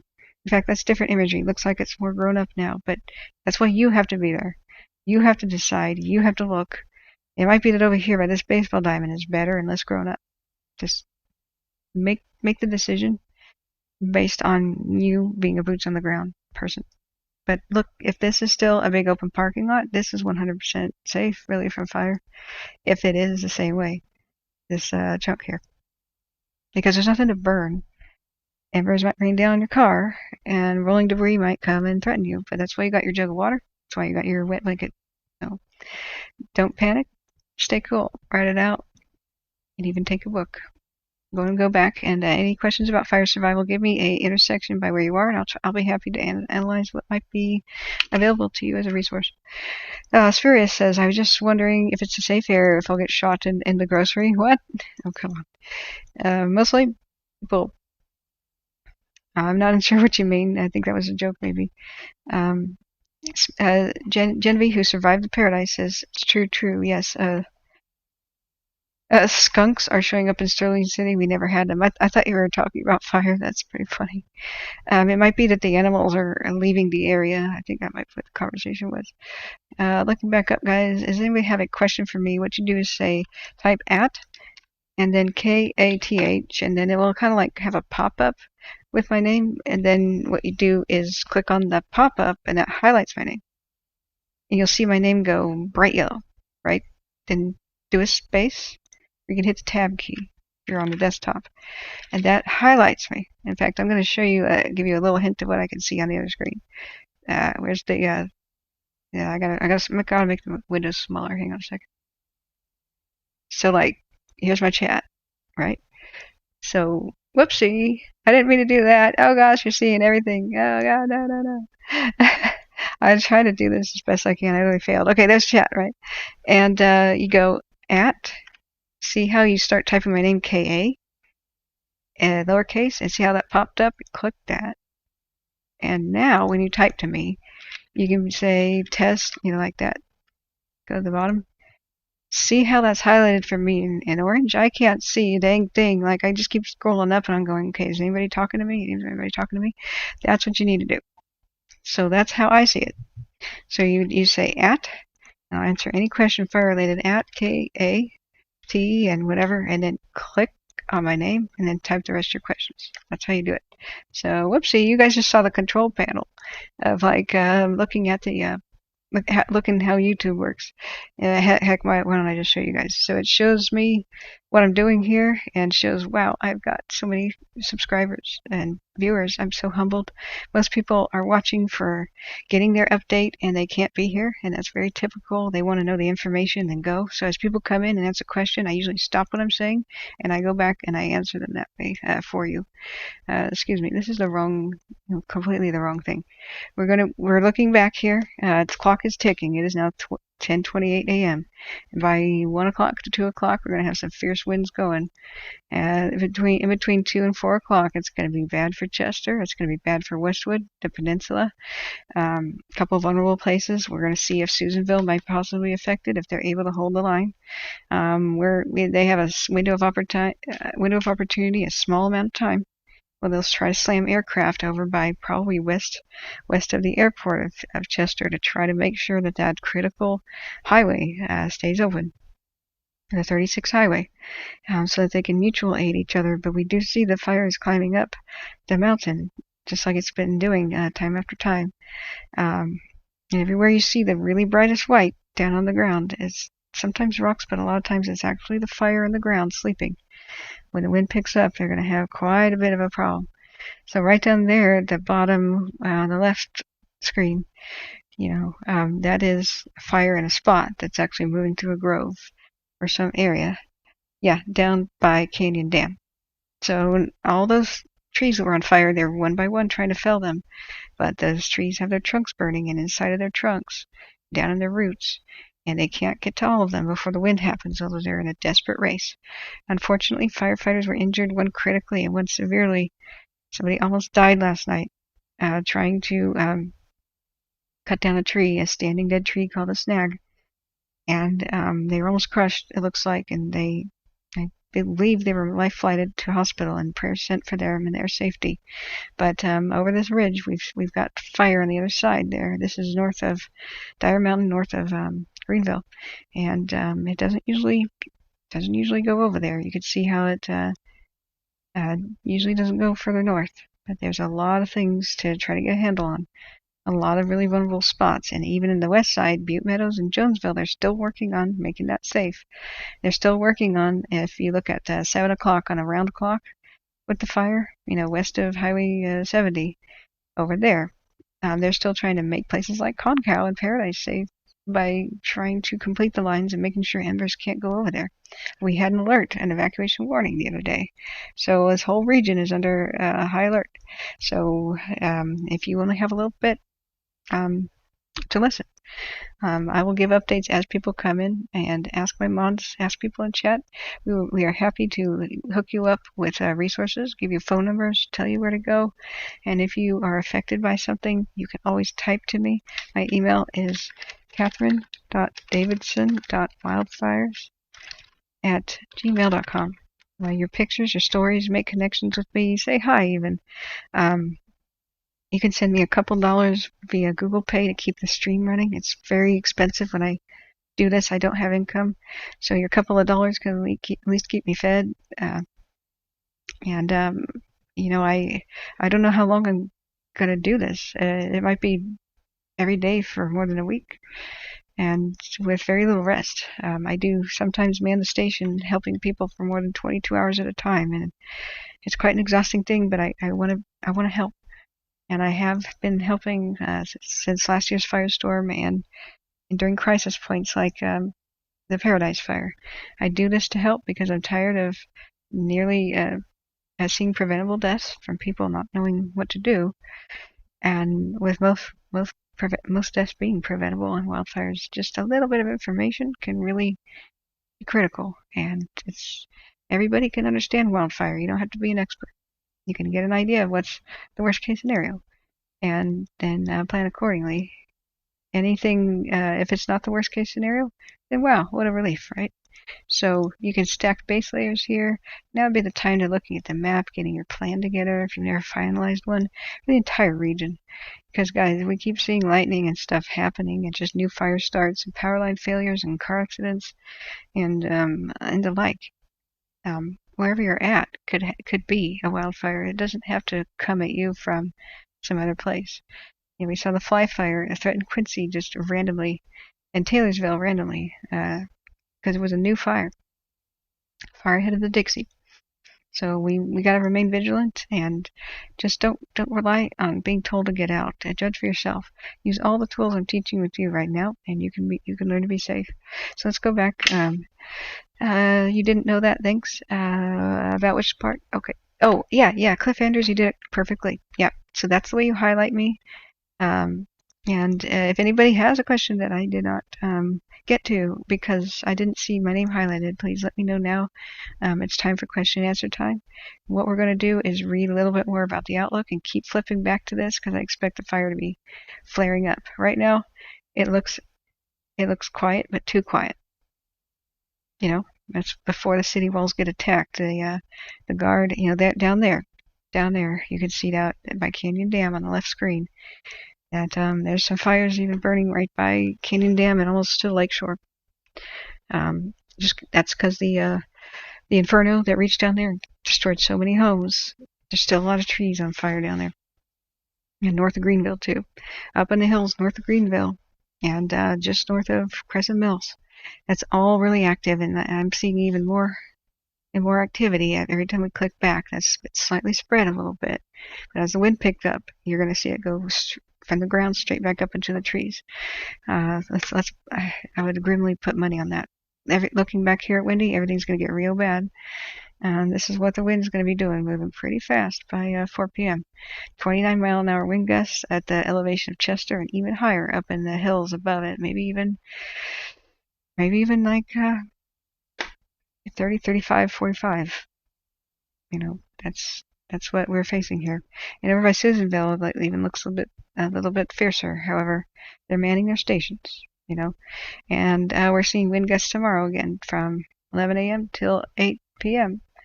Just 9-10 miles an hour sustained winds, and it'll gust up to 30 or more. That's with low humidity. It's going to get bad. And if you keep checking the cameras, which link is in the description of my chat, you should check all of these. Like, this is Butte Lake. You can do time lapses for like what's going on in the last hour. Everybody has has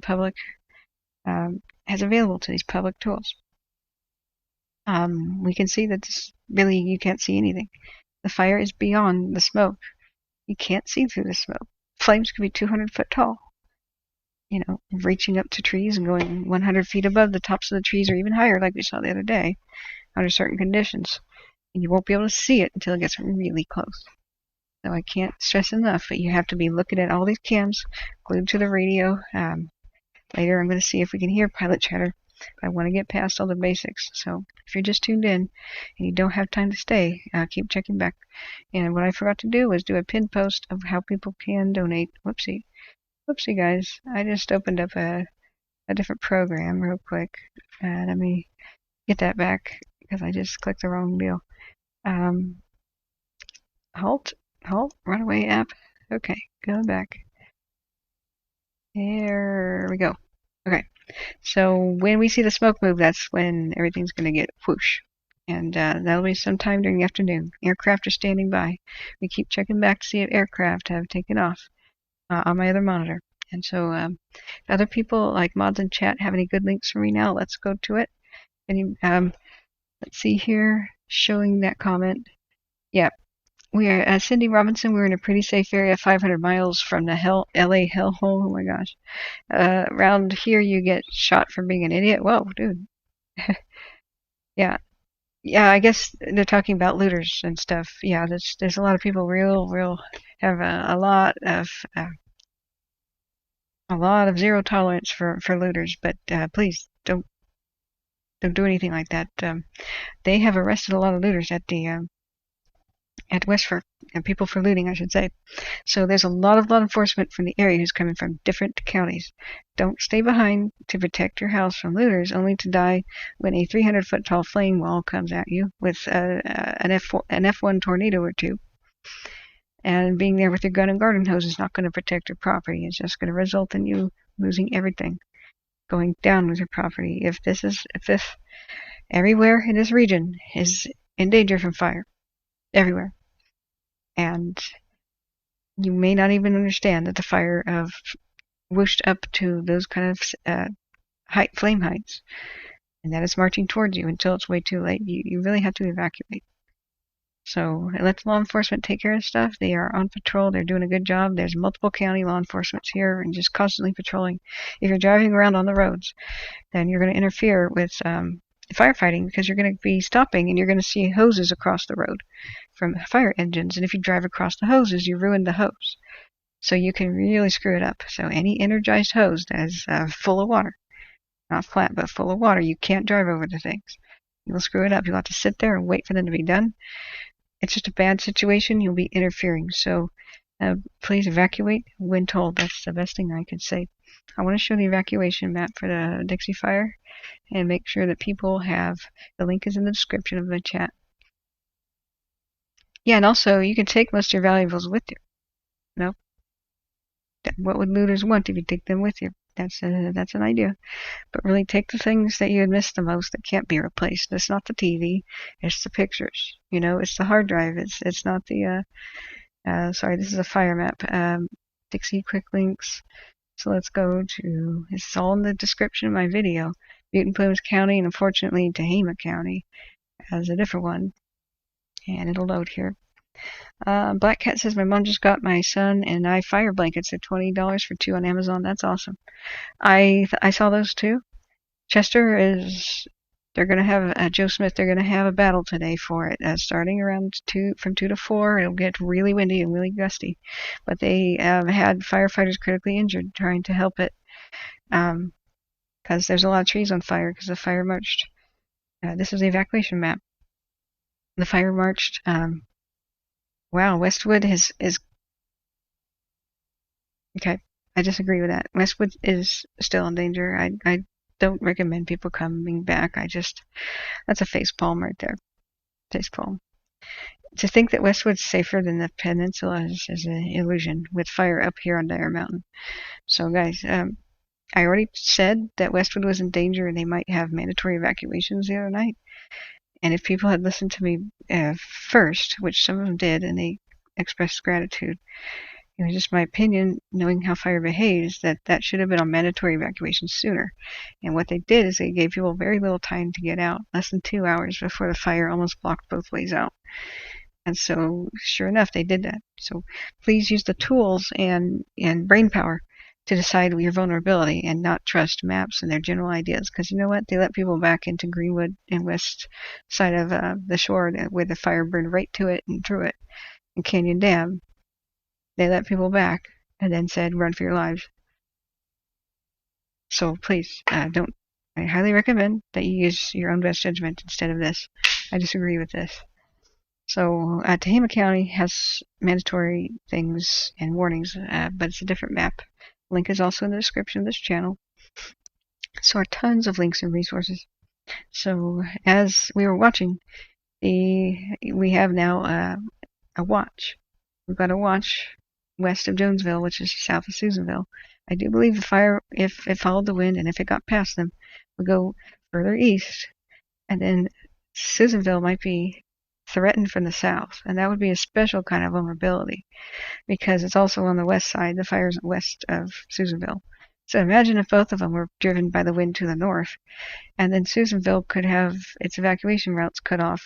You couldn't go east, you couldn't go west. You'd have that one Highway 39 is the way out, and that looks like it's pretty windy around this section. So guys, just please understand that even as you were driving this way, look at the top of this peak here, or little hill.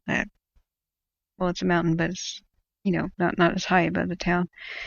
If fire spotted over Susanville, you could have it rushing north. If the wind picked north, then there might be no way out. So there's a special vulnerability. You should be making your contingency plans, your A, B, and C evacuation route plans, west, north, and east of Susanville. That's it. A, B, and C. 3 different ways out in 3 different directions, main roads. And think about how many people get on the road at the same time if they give late evacuation orders like they've been doing, or screw around with them again. This fire surprised them, and they go back and say, I'm sorry. But if you get a little bit on the pessimistic side, or the more realistic side, actually, about what fire can do, understand your special vulnerability, and if you needed extra time, go before you're told. Especially if you're especially vulnerable or have elderly people with you or people that are slower, understand, or if you live on a dead-end road and you're not down by the main ones, if you go to the watch point, I would say elevate yourself 1 evacuation level higher than anybody else. So that's, in California, there's 2 of them. It's just watch and go. Watch and mandatory. Just think about that, and then you'll be safe. Just err on the side of caution. So going back up, oh gosh. I'm so sorry, Ms. Music. I'm so sorry. So I hope that answers your question about Chester. It's not over yet. They beat back the Huns a couple of times, but the walls of Constantinople will be tested by millions of Huns, right? Invaders. By millions, I mean the embers that'll rain down on the town from different directions, multiple directions today, from the east, from the west, and embers will rain down perhaps from the north, because the wind will be driving the fire that way along the ground too. So, it would not be in Chester because it's got the red, anywhere around the town. I wouldn't be there. I wouldn't return to Westwood. Even if this, in fact, you know what? That's a different county, guys. I think Westwood is under mandatory evacuation. Oh, these stupid maps. Gosh, what an error I'm making. I'm saying they lifted the thing on. So sorry. I'm not a perfect person. And these maps are so bad. Westwood still is under mandatory. I'm so sorry. I'm so frustrated with this. See, guys? Glad I caught myself. Pinetown, Coppervale is mandatory. Look how close the watch is going to Susanville. That surprised me for a second because I forgot Lassen County has their own map, and it's not on the same one that Butte and Plumas use, and Tehama County is even on a separate one. Oh, this is so confusing to the public, and I need to pour myself another coffee. I streamed for 22 hours in a row and then 14 hours in a row. Very little sleep, but I'm doing my best, guys. I appreciate, oh my gosh, your patience with me. So, life is what's important, guys. Rebuild everything else. You know, would you pop up in heaven and talk to other people and say, well, you know, I died in this fire, but I was concerned my record collection might be stolen, or my motorcycle. You know, you can get more of that stuff, guys. I know the memories are there, but you know, have the things in the car already. If you're told to go, you just grab the keys, put your shoes in your boots, grab the bug out bag with all your supplies and your medications and whatever you need to do. Your wool blanket already being in the car. You just start the car, look down at your map. They'll tell you which way the evacuations, which way you're recommended to go, and look how far. It's not very far. The mandatory evacuations are west and south of Susanville, and there's the watch. So Johnsville, Leavitt, Susanville, all this, guys, be wary. So, phew, sigh of relief. They're not. I was flabbergasted, but they are smart here, and this is still mandatory. Now, if we clicked over to Tehama County, look, it looks like it's not under evacuation orders, but it is. So if we go back to Tehama County, which is the third map for the same fire, I can't understand this. If we go to Tehama County, didn't I put that there? I want to see if mineral went mandatory. You know what? I think I may have forgotten to put it here in the thing, but we can do this. You can Google it too. Tehama County Sheriff, and then Facebook or Twitter. This is one of the best places to get information on evacuation, and they'll have links. We just check it out. Wow, look at that. So, press information, warnings for Tehama County. Please refer to the press release. And this is what they issued the other day. Highway 36, East Corridor, east of Battle Creek Campground to the Plumas County line. Mineral, Mill Creek, Childs Meadows, and Fire Mountain Ridge. And they should have a link. Oh my gosh, they don't have a clickable link. Let's see if there's one below to the map. Thank goodness. Let me now bookmark that to evac map. It's in the link of my description of my video to Tehama County. Gosh, this is frustrating. Okay. See, it's mandatory over here. Mill Creek on watch. Where is mineral? Is it in the mandatory? People on the ground have told me they're not letting people pass the roads to even get here, even though it's on watch. So my family moved their things out of their most precious things out of their cabins over there. And a different family member said that the road closures have kind of blocked their way to get to their specific cabin.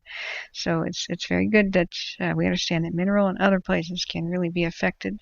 This is a huge part, all the way down to Jonesville, Butte Meadows, Campbellville. Butte Meadows went to a watch, I believe. Let's verify that again. Let me see. But guys, remember how they messed up. Remember how they messed up before. Just be vigilant. And consider yourself higher than normal. Really? I don't even see a watch right now. But we'll go look, and this is how you find out information for yourself. Plumas County Sheriff's Office. We'll refresh it. Get the latest info straight from the horse's mouth on evacuations. Links are in the description. See. There's 8 unaccounted for individuals. I'm going to read their names too and see if I can assist in helping them find loved ones. That's so sad. That was when they told people to come back, and now there's 8 people missing. And thank goodness there were 10 before, and they keep locating people alive, but we don't know that if fatalities have happened yet. The evacuation order update 23 hours ago was Meadow Valley has been reduced to a warning. So I don't know what to make of the map. So Meadow Valley, sorry, that's down by Bucks Lake. Remember, the fire is still active within the perimeter, and forest closure is still in effect for the areas around Meadow Valley. So that was the 6th at 11 a.m. and they have a link to the map. So glue yourself to this, and don't think that I always have the latest info, because I'm trying to run a question and answer time show, and I am often dependent on clicking all these things and hitting refresh manually, and it's a little bit difficult to constantly monitor it. My mods in chat, you guys are awesome. So let's look back up. If anybody has any questions for me, please flag me in chat. I need to put down, different evacuation maps for different counties. Yeah, Jennifer, thanks for reminding me. I realized that after a second. So Gen V says, thank you for the wildfire and posting it, passing this on. It will make you poor for the rest of life if you live yourself with it or not. I'm not sure what that comment was about. Yeah, there's fire blankets. I haven't tested them, but those are a good buy too on Amazon. But even a $40 wool blanket from, Army surplus, those are really good too. But a fire blanket, if you were buying official ones and not cheap China fakes, that could be really good. So what I want to do later with this stream, when things are not in crisis mode, is make documentary films about what kind of fire gear works for people like you and me, the everyday people. What can you buy? Okay, if spending $200 makes you 300% safer, good investment, right? So looking back up there, Shell says Google Pay confused me. Oh well, Shell, thank you for your generosity. I appreciate it. Yeah, you cannot shoot looters, guys. Don't do that. What if you get shot? These people might be armed too, guys. They're criminals.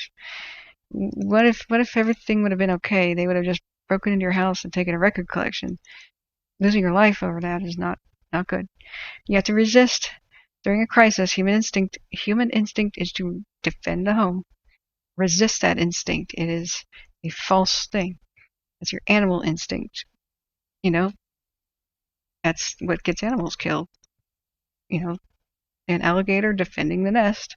We should get back in the water. That sort of thing.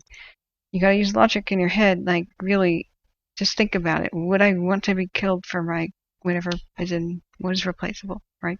Objects are replaceable. Going back here, no, you're only allowed to use deadly force when you suspect your life is in danger. That's just the universal rule of decency. Punishment fits the crime. Theft is not punished by death. Killing someone is punishable by death. Somebody running from you or trying to take your stuff is not something that you could shoot at people for. So be a responsible gun owner if you want the privilege to remain. So going back here, Wrath Eternal says, they said they were confident that the sheep burn scar would prevent fire from reaching Susanville. That would be from the area where the sheep burn scar was. So I know I heard that too. But the thing is they have a new fire start that's even further east of Susanville, and they were admitting that could have been a new fire, could have been an ember that traveled.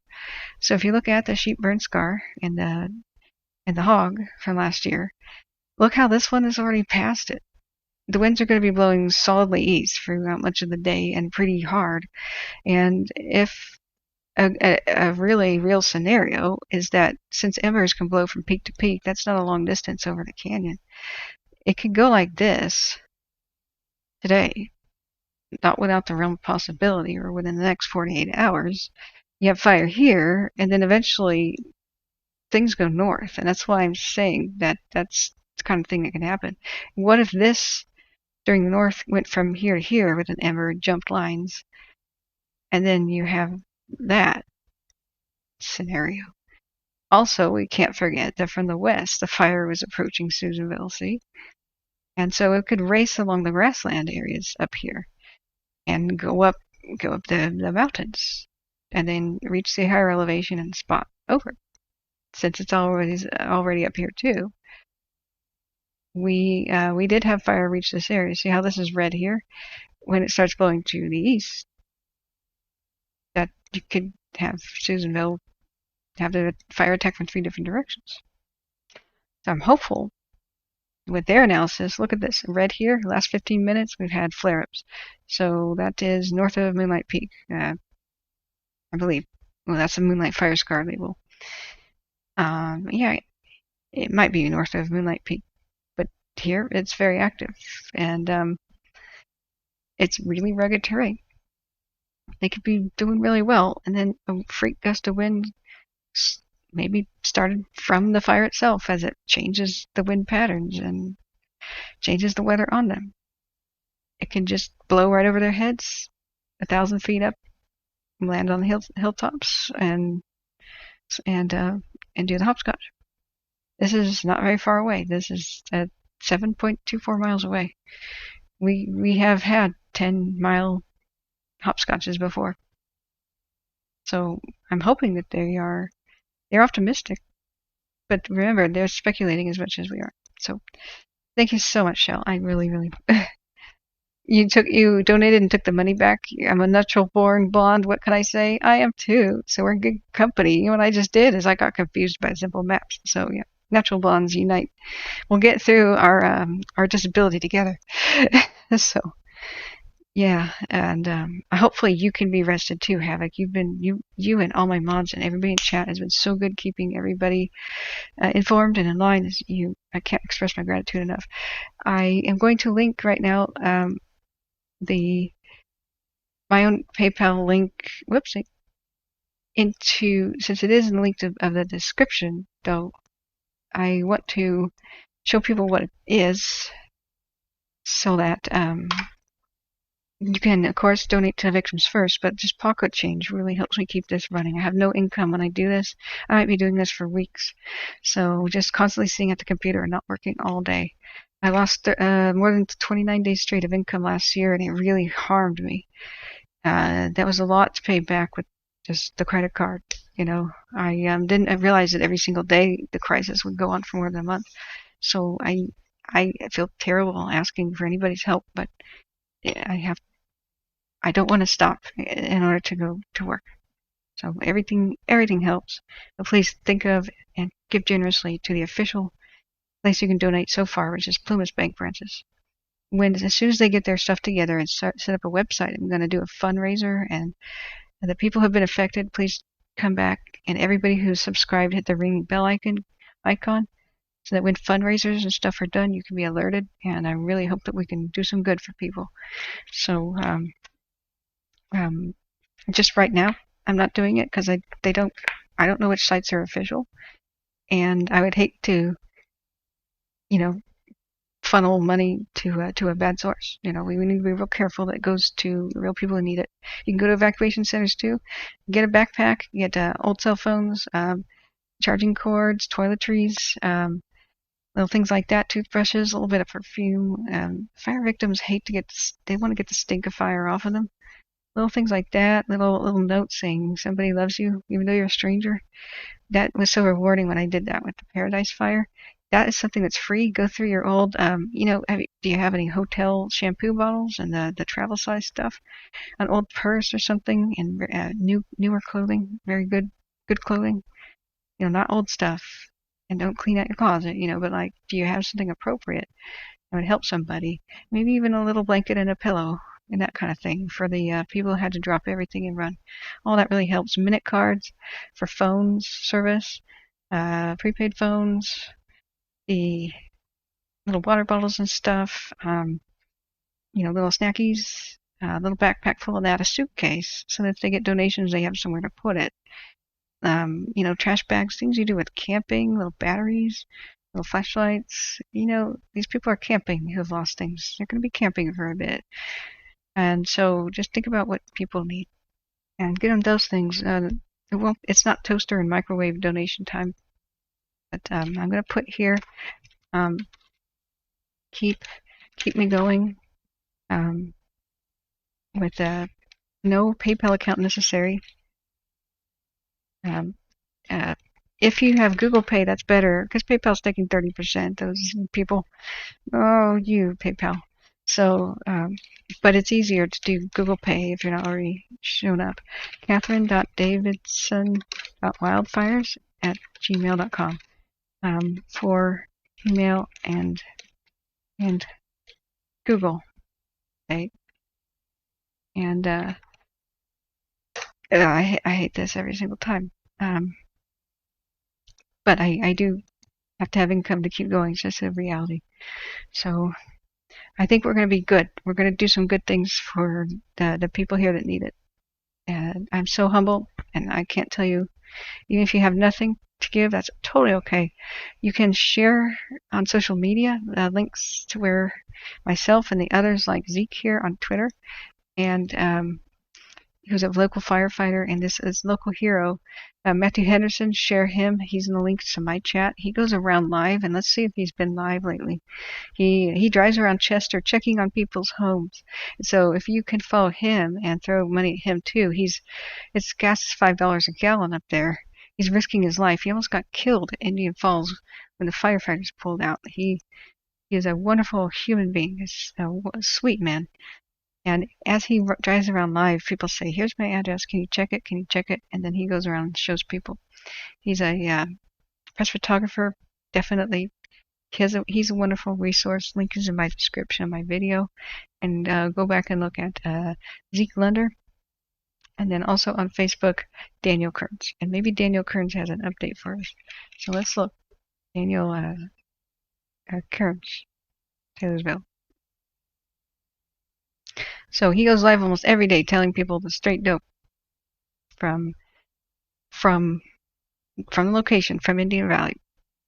And he's a wonderful, wonderful human being. He also has many links, and if you need assistance, he has a huge, robust, comprehensive support network, and he shows people where to go, who to call, what's available, and all of his helpful people on his Facebook page are doing that and helping people. And he goes live very frequently and just shows people, what resources are available, and he'll analyze fire behavior as well. In fact, we should look at one of the things he says. And looking back up, Chip 6, I thought last year was a once-in-a-lifetime event, and that was a blessing to spend it with you, but here we go again. That actually was a once-every-75-year wind event, as far as averages go. Because that was when we had 70 to 90 to 120 mile an hour wind gusts in some places in all three western states in September. And that's a strange time to have that happen for California. That's usually Santa Ana wind season is October, November, December, and January. That's actually California's worst fire season because the high winds like that. It's basically tropical storm and lower category 1 hurricane force winds, but in gusts. Dry winds coming from the Nevada desert. Now, while that's normal for California, that really ain't normal for Oregon, Washington, and Nevada and the other places. So, yeah, that was just the worst time possible. $5 sent your way. Thank you so much, Mushroom June. All of that really helps. I can't tell you. And, but it doesn't mean that there's even more of a drought now. So, this is not really wind driven too much. Winds are a factor, but we can be blessed at this time of the year. There aren't that many wind events like that craziness. We got a taste of it the other day, and we can be scared to death because that's nothing. The other day, when it breached and went all the way north towards Chester and went all the way over here and raced to Greenville and other things, that was just a normal red flag wind event with just like 50 mile an hour winds. 50. What we were going through last year was 90 mile an hour winds and 120s at like the Beachy Creek fire and stuff, even in the Cascades. Absolutely nuts. But that does come starting in October to California. That's Santa Ana wind season. I'm only hoping and praying that they'll get a hard, heavy tropical downpour before then. Otherwise, the whole region is in for an extremely crazy event where those winds will come out of Nevada and push it down to the valley. You could see places like Orville and Chico again at extreme threat if that doesn't happen. The only thing that's going to put out the fire and reduce the risk of the true risk of it escaping and throwing embers, the only thing that's going to stop it truly is hard downpours of rain. It's so huge There's no way we could ever drop enough water on it to make a difference. We just contain it. Mother Nature extinguishes it. In a building, it's the equivalent of shutting a door and, hoping the fire doesn't get through the door. Hoping. It's like a sprinkler system in that room, shutting the door, and we're waiting for Mother Nature's sprinkler system to extinguish the fire in that room. That's what this wildland firefighting is about once it gets big. We're not in control when that Mother Nature sprinklers come on, but when they do, we haven't had much rain, period. We may not get enough. It may be the snows of November. It's or freak October and September snows, or something like that. But I don't think we get September snows. I don't think that's a possibility. Going back, let's see here. Alex Duncan, it's been horrible north of the border in BC. I know I have Canadians here too, and I've been watching Slocan. I have a friend at Slocan who's a firefighter, and when we look at Windy, it's just I can't believe the pollution and the. If you look at Windy, let's look at the entire west. What the west is facing, guys. This is the prelude to the main fire events. We're in the introduction chapter. I'm sorry. For the western states, or especially for California. What happened last year? 8,000 lightning strikes lit California on fire from a fast-moving dry lightning series of storms. It was just like everyone, it's a race against time. Let's go to air quality. Look at what's happening to Canada. You go to air quality, nitrous oxide.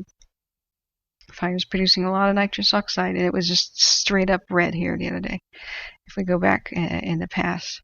So nitrous oxide pollution, really bad for people, really bad for global warming. There's this huge, crazy, massive red blob, where it goes red into critical health, affecting your health stuff. A lot of the air pollution you can't see, and that might be bothering your asthma and your eyes, like nitrous oxide and aerosols. Look at the aerosols now from the gusty winds being blown from on the fires in BC. So what happened last year, guys? Sorry, was 8,000 lightning strikes started thousands of fires across California. It was a race against time to put them all out while they were small. It's a race against time when they start before the next wind event makes them mega. And so they tried to do that, and they couldn't get a handle on all of them before the wind event. It happened Labor Day. That's only September 9th. So the clock is ticking for this entire month to get all the lightning strikes of August, like the Tamarack thing and all that tied up. We saw power companies starting lines, fires too, and they split their attention. Deja vu. What has happened this year? Power company starts the Dixie fire. 20 to 25% of America's resources, and even some international, come to help the Dixie fire, and that left nobody to fight the lightning strike fires over here. Same thing that happened last year. California's biggest fire was just small, like, lightning strikes up in here. And since they were fighting the other ones that pg&e started, like, for example, the Zog fire and other things in other places, this is more rugged and less populated. They have to drop everything and go help people at Redding with the Zog fire. And the same thing happened. The Dixie fire started by the power company. They told the people at Forks of Salmon up here, the monument and the river complex up here, we can't even help you defend structures, just leave. Nobody can reach you for more than 24 or 48 hours. They pulled people off the Dixie to help over there, and then the Dixie got huge and raced and jumped all the lines. They had to pull people off the Dixie right before the red flag. So the power company can't afford for them any longer to be negligent and allow their lines to start power. We can't do it. So it's just deja vu. So these could merge together, the worst case scenario. I've heard some good things where they have a race against time again. Otherwise, we could see a repeat of history, and this could become a complex out here, just like the other ones did. Because what we see, crew's busy with another one, right? So I want to look at the monument fire too. We will keep going back and hoping and praying for Chester. The main battle of it will go when the wind picks up, which is, as we've identified, is starting to get worse now. So we keep looking at the cams.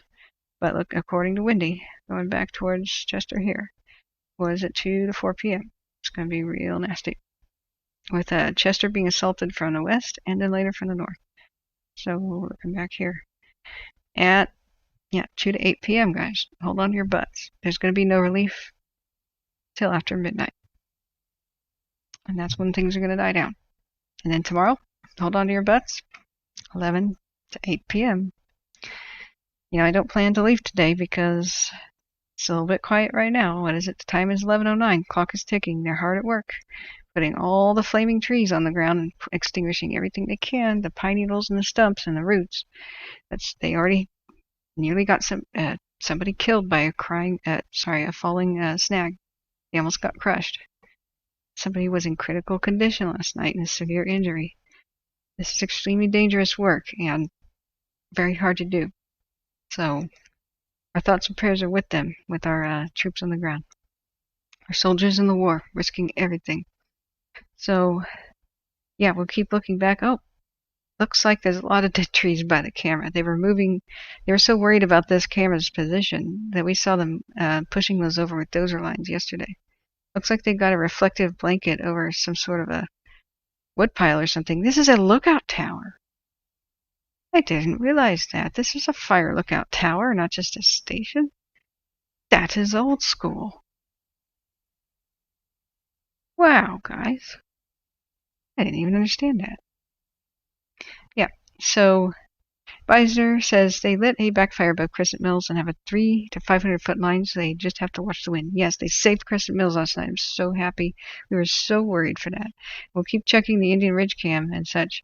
This is going to click on over. It looks like they need to recalibrate because as the day heats up, their calibration for detecting heat 10 degrees cooler or 20 degrees cooler shows everything in the landscape being hot, and that's not right. Even that pole looks as hot as a fire, and that's not correct. That's just being metal heated up by the sun, and the rocks being heated up by the sun. So when they calibrate that, oh look, we still have active fire there. That's above Greenville. Fire's still up on this ridge. When the wind picks up, this place is in danger. I hope we don't lose these cams. I really hope we don't. So, let's see. Backfires are very good. I think they were going to do others last night and some tonight to protect places like, I'm not sure which locations, but if somebody else has that information, that would be good. I think that's cool to preserve history that way, turn them into air bed and breakfasts. That's generally the places where they don't need them anymore because they have super satellites above and aircraft. So, but I do think, they should rebuild a lot of those that they took down. And there's nothing like having boots on the ground there. They could make those places, in my idea of a good fire plan, there should be stations where there's drone operators. And they detect lightning in the area, for example, and they hit a button and the drone operator is looking. It's equipped with these cameras, right? They push a button, the drones take off. They go and look at every place lightning was detected. And instead of looking at binoculars across the landscape, the drone flies right up there and looks 2 feet away from the tree, going up the trunk of the tree and looking with these cameras. And then you could see that tree is on fire. And you know exactly where it is. And then you can dispatch people to take care of that. And we will have a new era of firefighting. But there has to be a new network again, like maybe where they had lookouts before. Instead of just being there with your binoculars, you have your drone stationed. And later we're going to have firefighting drones too. I've already shown people videos of special drones that carry fire hoses in their little talons like an eagle flapping up to the top of the tree. Well, I mean, they're not flapping like an eagle, but you get the idea. And hose was hosing down treetops. There's a lot of new technology that's going to be making the future easier to fight wildfires. But we're just not there yet. We're at an awkward time, but it's darkest before dawn. Going back, Josh says info on the east controlled lines. Okay, perfect. Lash National Forest. Let's go there, and then I want to look at the McFarland and such too. But this is the calm, and I'm getting ready for impact. I think I'm going to have a very excited day. Yeah, whoopsie. As far as running the channel goes.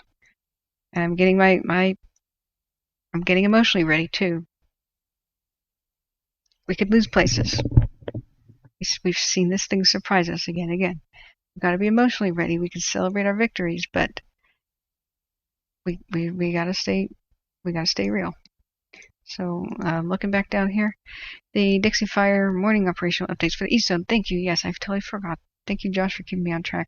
Aaron Parker says, I was just going to say firefighting drones would be awesome. I'll show you some of those. Some of them are being tested. That would be awesome to have, yes. And for the Navy, too, drones are carrying life rings out to drowning victims and dropping them.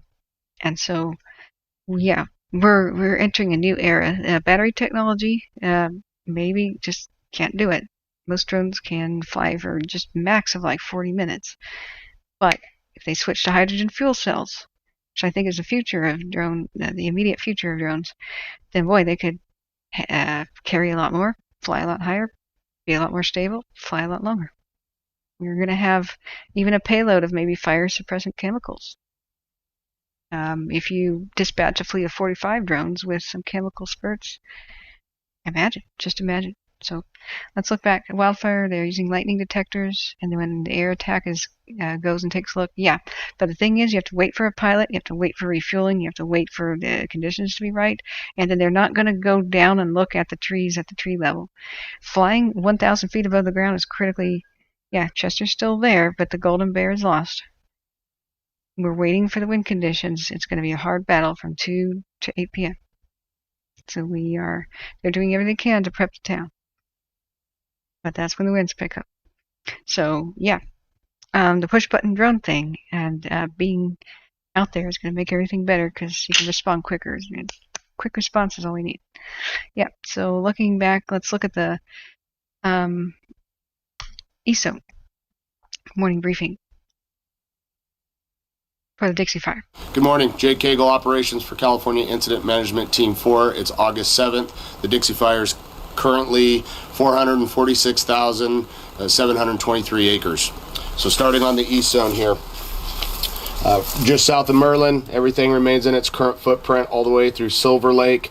Crews continue to work on Silver Lake area. I know a few days out I reported that Silver Lake was about 48 hours from being completed. They're having some water distribution issues through there, so they have the appropriate what we call snap tanks in there now. What that is basically if you think of a doughboy, that's pretty much what it is. It holds 1,200 gallons. They have a couple of those set up in there now, and they're flowing water. So they're still about 48 hours from securing and mopping up. The line is in, completed, no threat. They just to completely mop this up, that's what it takes, and they have that in there. So they're going to continue to focus on that today. Moving through Meadow Valley into Butterfly Valley, the Spanish Creek here, we continue to see that island consumed. So they're going to have oversight in there, and they'll continue that oversight throughout the day. Again, all of this piece is staffed 24 hours, so we'll continue to have that oversight through there through the next few operational periods. Continuing through Butterfly Valley, up through the rail system, Reinhardt Meadows, just south of Taylorsville, and just south of Crescent Mills, everything remains in its current footprint. No issues through there. Last night we did pick up one spot outside the line in Crescent Mills. Very small. Crews were able to line it and get around it. We had oversight in there all night. They continue to mop up that firing that they did yesterday in there. So everything in Crescent Mills looks really good through there. I know people were asking. They thought maybe the town of Crescent Mills was gone, but that is not the case. No structure impact in there. They continue to hold and mop this up. Continuing through Indian Valley and Forgay Point, everything remains in its current footprint. Through Hunt Canyon, as I said yesterday, they finished all the structure prep in there, and today we're going to take a look. We couldn't do anything at night far as going in and going direct or indirect on this, what we're calling the Moonlight Finger. They are going to focus on that today. As I said yesterday, there's a lot of heavy snags through there. Those are dead trees. That's from a result from the Moonlight fire scar in 2017. So crews are going to have to work this piece, but it's going to be slow going through here. So there's going to be areas where we can go direct, but there's a lot of pieces where we're going to have to go indirect. Just a reminder, what that means is when we go direct, that means we're right on the fire's edge. That's the best route that we want to go. It's the safest for our resources, and it's the most effective tactic However, there's some areas in there where we're going to have to back off the line a little bit and go indirect. So typically when we go indirect, it would require a little bit of firing just to bring the black to the edge, so eventually it becomes direct. So that'll be evaluated today. Yesterday I talked about last night we were going to try to get around Kearney Butte and in front of this thing. Unfortunately, last night we weren't able to prioritize a dozer into there. We had to focus on the rest of the structure prep through Diamond Road, so we were unable to do that. That's a focus for today. The Lone Rock spot, about 74 acres. Crews got around that yesterday. There's oversight in there all last night. No issues through there. They continue to mop that up. Again, that was in the SCAR as well. Very light fuels through there, so shouldn't be problematic. Crews are going to continue to mop that up. As I said yesterday, that's going to be investigated to see if that's truly a spot from the main push a couple days ago, or if it's a new start. So regardless, we're still going to have that oversight in there. Going over into Dyer Mountain area, the dozer line still held underneath Dyer Mountain, and then the plan today is to connect this in. This is proposed, connect this into the shoulder of the what we're calling the north flank of the Moonlight finger. So we'll continue to focus that with utilization of the Mountain Meadows Reservoir, and same thing with this northern piece. We're looking at going direct as much as possible. Same thing on this flank. We're dealing with a lot of snags, heavy snags through there. So that's currently where we're at. Again, today we expect to be in inversion all day. That's a good thing for us. We expect the same fire behavior that we had yesterday, which was fairly moderate. So we expect that again today. So that'll be another advantage day for us. So we're going to work really hard to try to get more containment line around this. That's your current update. Tonight we'll be doing a public meeting, so that'll be on there. So look at the Facebook post for that. That's your current update. Have a good day. Okay, so they are optimistic, and that is good that some light fuels up over there. But Zeke had a different opinion. Good morning, Jake Cagle. I'm sorry, Zeke had a different opinion. And I'm not saying that anyone's right or wrong, but what he was expressing was he was talking exactly about that spot fire and whatnot. And he was saying that it's just hard to get to. In his opinion, that it would be challenging, and I can't remember exactly where it was. But he's awesome. He's being interviewed by North State Public Radio, and I should tune into that whenever I get the opportunity. I just sort of do this until I drop, go to sleep, wake up, and do this again. So just absolutely nuts. That was what happened on the 5th. Just all the insane smoke that was happening from there. But I don't know that we have a current opinion from him. And why am I not following him? Oh, I'm not logged into Twitter, guys. So I'll try that in a second. But looking back at the chat, Maria says, any info on the Lone Star fire in the Shasta side? Yep. Well, let's go take a look. While we have this lull, we're expecting the battle for Chester to really be beginning from 2 to 8. Maybe with the fiercest winds, maybe from 2 to 4 p.m., something like that. But then again, later as the evening wears on, the wind shifts direction, and they'll first fight it on the west side, then they'll be fighting it on the northeast side. So we'll just hope and pray. I think we have a webcam view of it right now, but then we'll go and look at the other fires. So looking back here, let's see here. I have the McFarland over there. Let's go to the, there's one working webcam. They cut the power to Chester, so most of them weren't working. So there's a Caltrans one. Gosh, I wonder if that showed the fire to overtake the Golden Bear. But in the middle of town, let me lean closer. Where did I put this? Chester Real C was down. The FLIR. Sorry guys, I have a tiny monitor. I'm leaning over to it. Did I forget? Did I forget to put it in there? That's not it. Really? Let's see if the Realty one is up, but no, we definitely know that it isn't. Okay, guys, let me find that, and I'll find that and come back to it, because I could have misfiled it over here, but as far as we know, Chester's okay right now, except for, where it poured through and took out some structures, including the poor Golden Bear. That's gone. Everything on that corner is gone.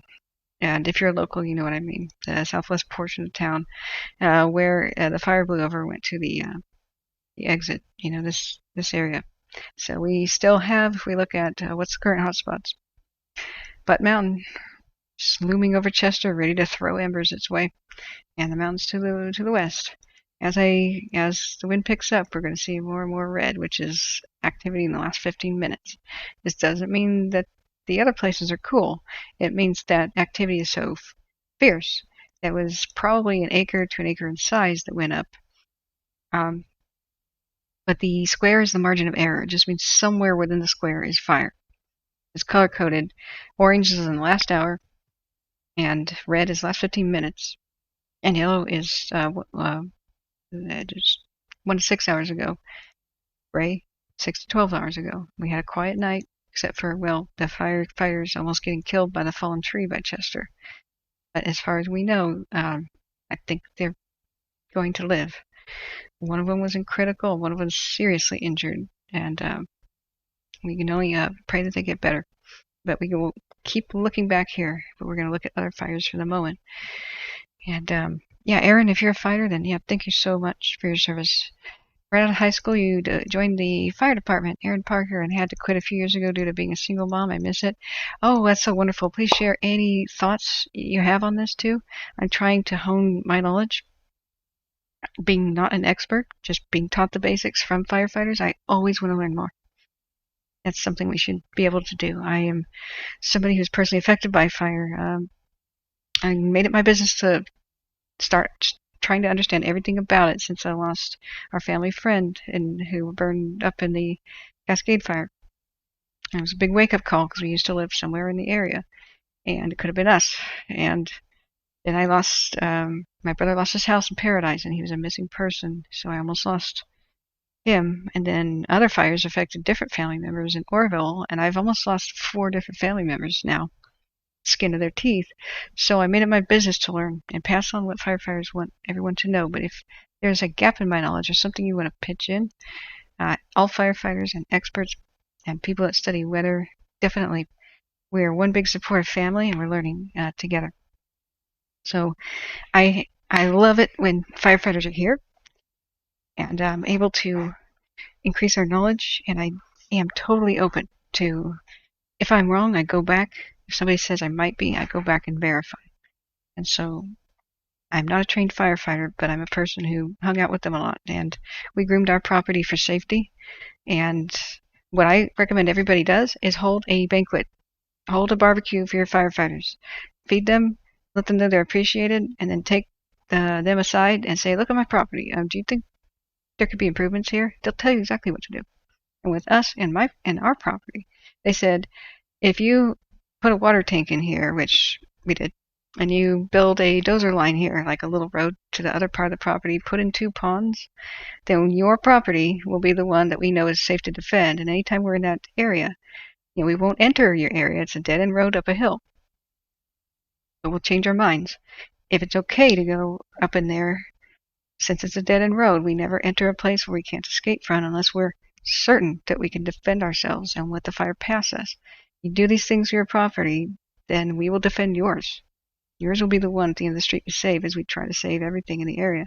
Should the fire come around, we'll stay put water in the house, use the water from the pond and the tank, wet down our own engine and ride it out.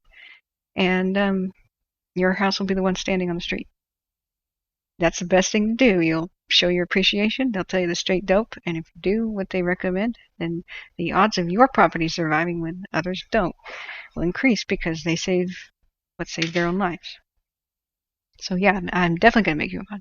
Sure, I would love to help. Oh gosh, we're so grateful to have you. I have several years of training. We'll be glad to help. Thank you. So now that you're a moderator, you can add links and get my attention. Anybody in chat with a question, this is open question and answer time. It's just aside the Dixie, Maria Gonzalez. Okay, that's where that fire is. Let's go take a look at it. And what you do to flag me, guys, because I have difficulty following chat, is you type in at, the at symbol, and then KA, lowercase. there's like this little pop-up, and click my name, and then start typing the rest of your message, and it highlights it orange. I try not to be rude, but I cannot look and follow chat so much. Okay, so, oh, Bob, you have the camera. Thank you, thank you. You have a camera for us to look at. Yeah, cool. This is the Caltrans one. So, that's weird. It says South Carolina, but yeah, it does look like Chester. This was one I was looking at, and fire was on the ground, and it was. Is it only 55 degrees at 11:29 at Chester? Yeah. Unfortunately, it didn't show the golden bear and such being taken out, but I saw that there was smoke in this area, and they did try to use this as a line, and it was breached, and then the aircraft helped them to get a handle on things. But they did lose the ability because the fire crossed in several places. They lost the ability to aid each other, and at Canyon Dam, they ran for their lives, frankly. And they talked about their close call. And on the camera here, the Dyer Mountain camera, we saw 300-foot tall flames, and it ran down the hill and reached the lake. It was just apocalyptic. I do believe they're either fire whirls or maybe even F1 tornadoes. Were spawned 3 of them on the Dyer cam on this one.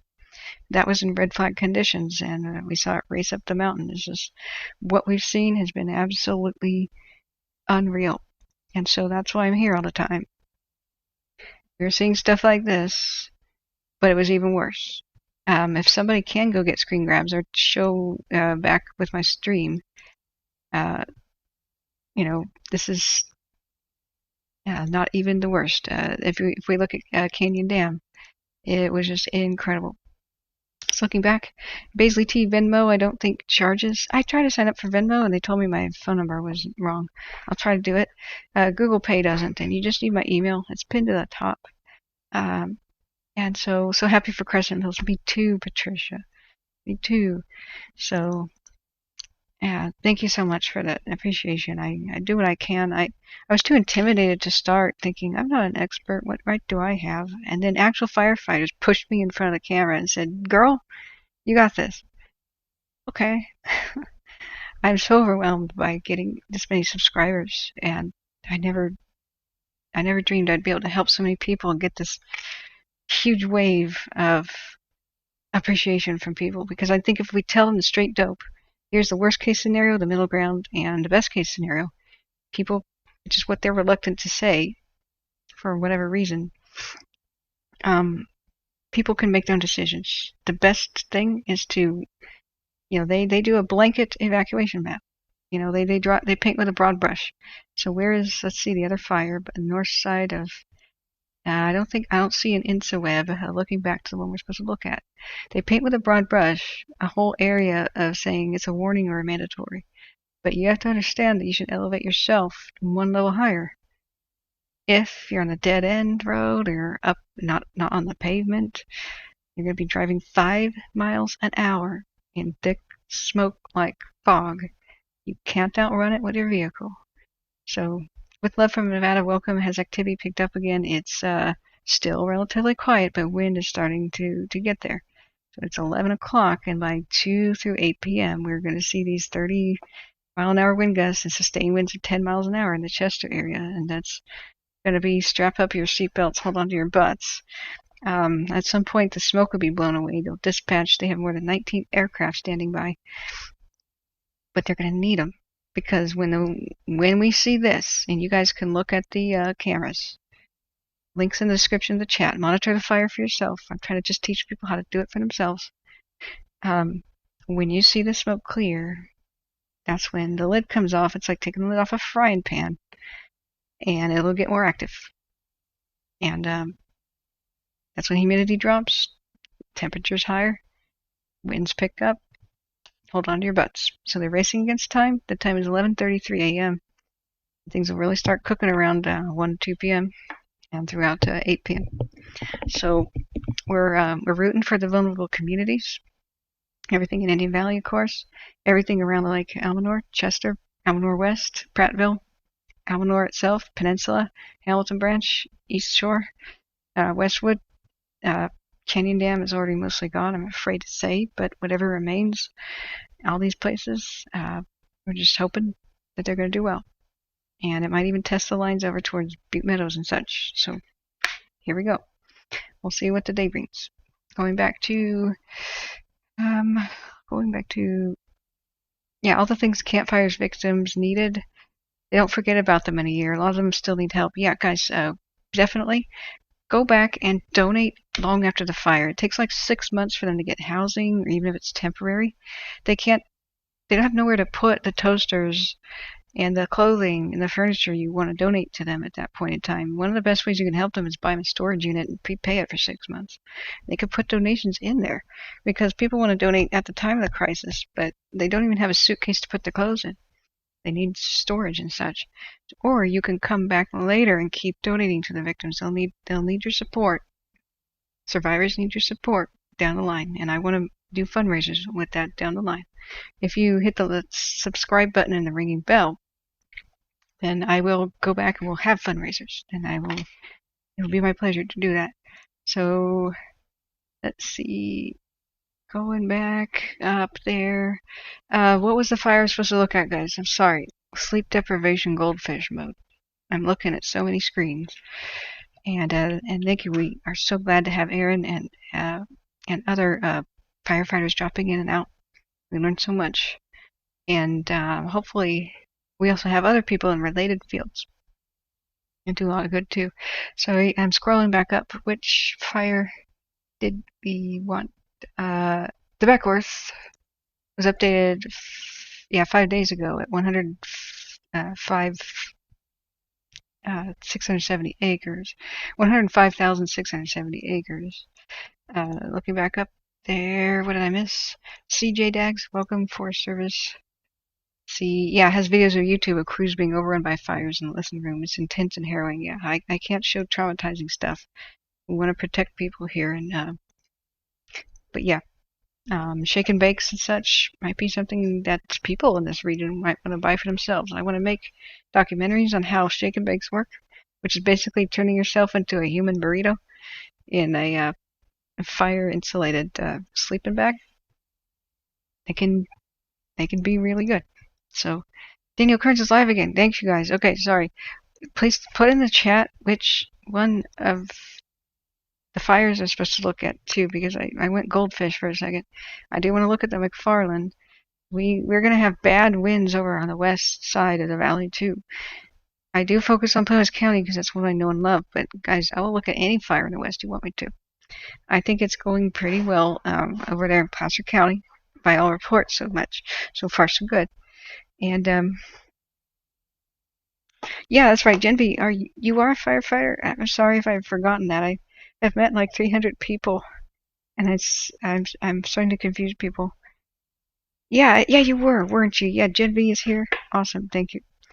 I am so proud that I can help people, and I can't do it without you guys furthering my education. So 14 minutes ago, he was live. Let's see what our hero Daniel Kearns has to say, volunteer firefighter of Taylorsville. Hi, good morning. Just an amendment to earlier. I forgot two very important people when I was mentioning our fire department. Johnny Cervantes, who's not only a volunteer firefighter, but a deputy who's been working really hard to keep people safe, keep the roads closed, to get people out of harm's way, to protect property. And so, Johnny, thank you for your service. Will Myers has been working really hard at fighting fire and getting all the infrastructure set up for our relief. And so I just wanted to reach out. Oops, sorry guys. So I forget people. Dinner tonight for anyone who is here in the valley. Since you're here, since we're all here, dinner tonight at the Taylorsville Firehouse we're gonna do it at 6:00. Don't bring any food yet. I think we have plenty. So just show up and meet up with your fellow community members who are here. We'll have some food. We'll have some laughs. We'll hang out, and And that's it. Oh, okay. So I never know what he's talking about when he goes live. A lot of times it's an update for the fires. So I'm going to cycle through and see if he points at a map. Still. Yeah. Okay. So here's like a fire update 2 hours ago, and then whichever. I'm sorry. Hello and good morning, everyone. Today is I forgot. August 7th. I'm sorry. I forgot which fire it was that somebody wanted me to look at. I'm so sorry. Maria, yes, would like help if you would do fundraisers, donations for victims down the road. Absolutely. Yep, do email me, guys. Do email me. And I still want to do it for the organ victims from last year and survivors, really, we should say. And I made personal contact with some.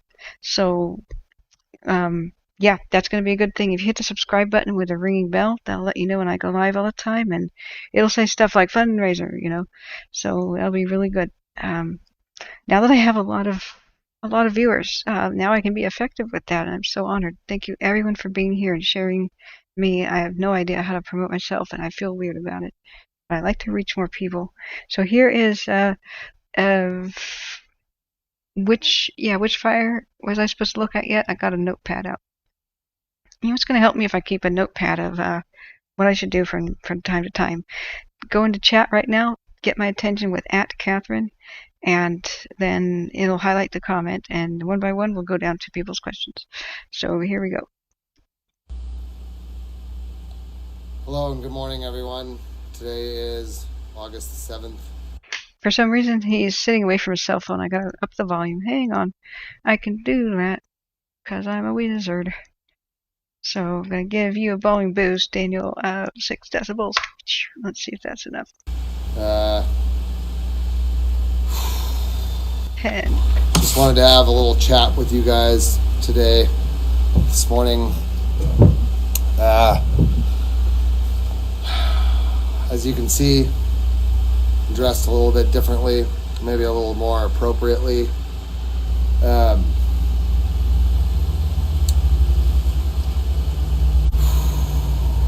I want to start off first and foremost by will make me feel better, and I feel that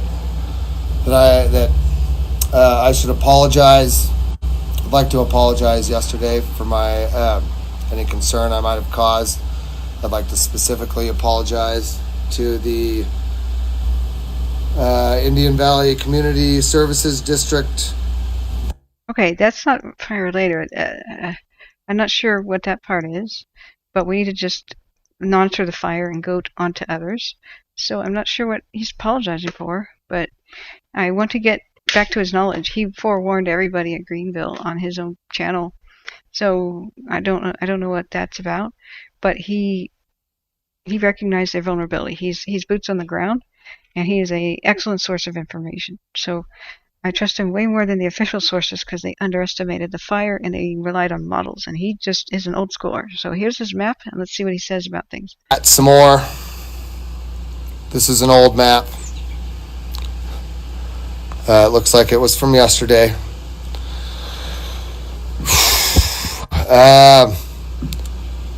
Start off right here where most of you are worried. Crescent Mills. Right here you can see here's Taylorsville, Crescent Mills, Greenville. Crescent Mills is just fine at the moment. All right, I do want to acknowledge that we are a long ways out of harm's way, but I should say that the winds yesterday were very calm. They were not what I was expecting. The winds were calm, gave us an opportunity, gave the firefighters out there an opportunity to do some back burning. So that dozer line that's back around behind Crescent Mills runs roughly like this, right? They took advantage of that dozer line and they did some back burning off of there. I didn't get to see all of it, but up at the water plant in Crescent Mills, they burnt that off. It was successful from what I could see. So we've got some fire barrier here behind Crescent Mills. The structures down here by the I did not get eyes on the Shannon residence. I don't want to get too specific here, but the mobile home, the yellowish house that's out in the field by the road there, when I saw it, they were doing back burning behind it, and it was standing. This was yesterday evening. Old Green Mountain Mine and the structures up there were all standing last night, and they're continuing to hold that area, getting a good break from the winds. From what I could see from the road, moving from Crescent Mills north, along the Highway 89 there, all those structures are just fine. They were back burning off behind there as well. Try to get some black between the fire and those houses. The community of Mount Huff Estates last night was all fine. I talked to some of the firefighters out there on that side, the south side of Forgay Point. There were no structures lost, to my knowledge. Even on the other side, the big house that's up on the hill there with the driveway that comes off the grade, when I drove by there last night, that place was still standing. I don't want to get too specific, right? Because I don't want to misspeak, but this stuff is all looking good in here, right? So from my knowledge, the fire is now, this whole area has been kind of either burnt by the main fire or back burnt and prepped. So we're looking pretty good there. 2 days ago, I guess it was now, there was fire that kind of came. You could see it in the evening. It came across the valley. All the stuff out in the valley, to my knowledge, has been put out. So we're in good shape there. The fire does come up and over Ketty Ridge on this side somewhere. I'm just doing this for rough guesstimate. I don't think it's actually got down in here to the Buffalo Ranch yet. I haven't seen it. So the fire's coming out this way somewhere. The break in the winds that we've had yesterday and so far today, I'm sure, have allowed the crews to get in there and get some containment or get some line in. I want to acknowledge the way the way these, with the state of fuels in our forest, the condition of the forest, that when the wind blows like it did on the day that we lost Greenville, these fires don't burn, they explode. And so there is really absolutely there's absolutely no way to get in front of it and stop it. But right now the wind isn't blowing, and so we have an opportunity to get in there and try to contain it. And when I say we, obviously not me, right? I'm standing here on the porch of the Taylorsville store in my flip-flops, okay? I am not fighting fire. I'm a cat herder.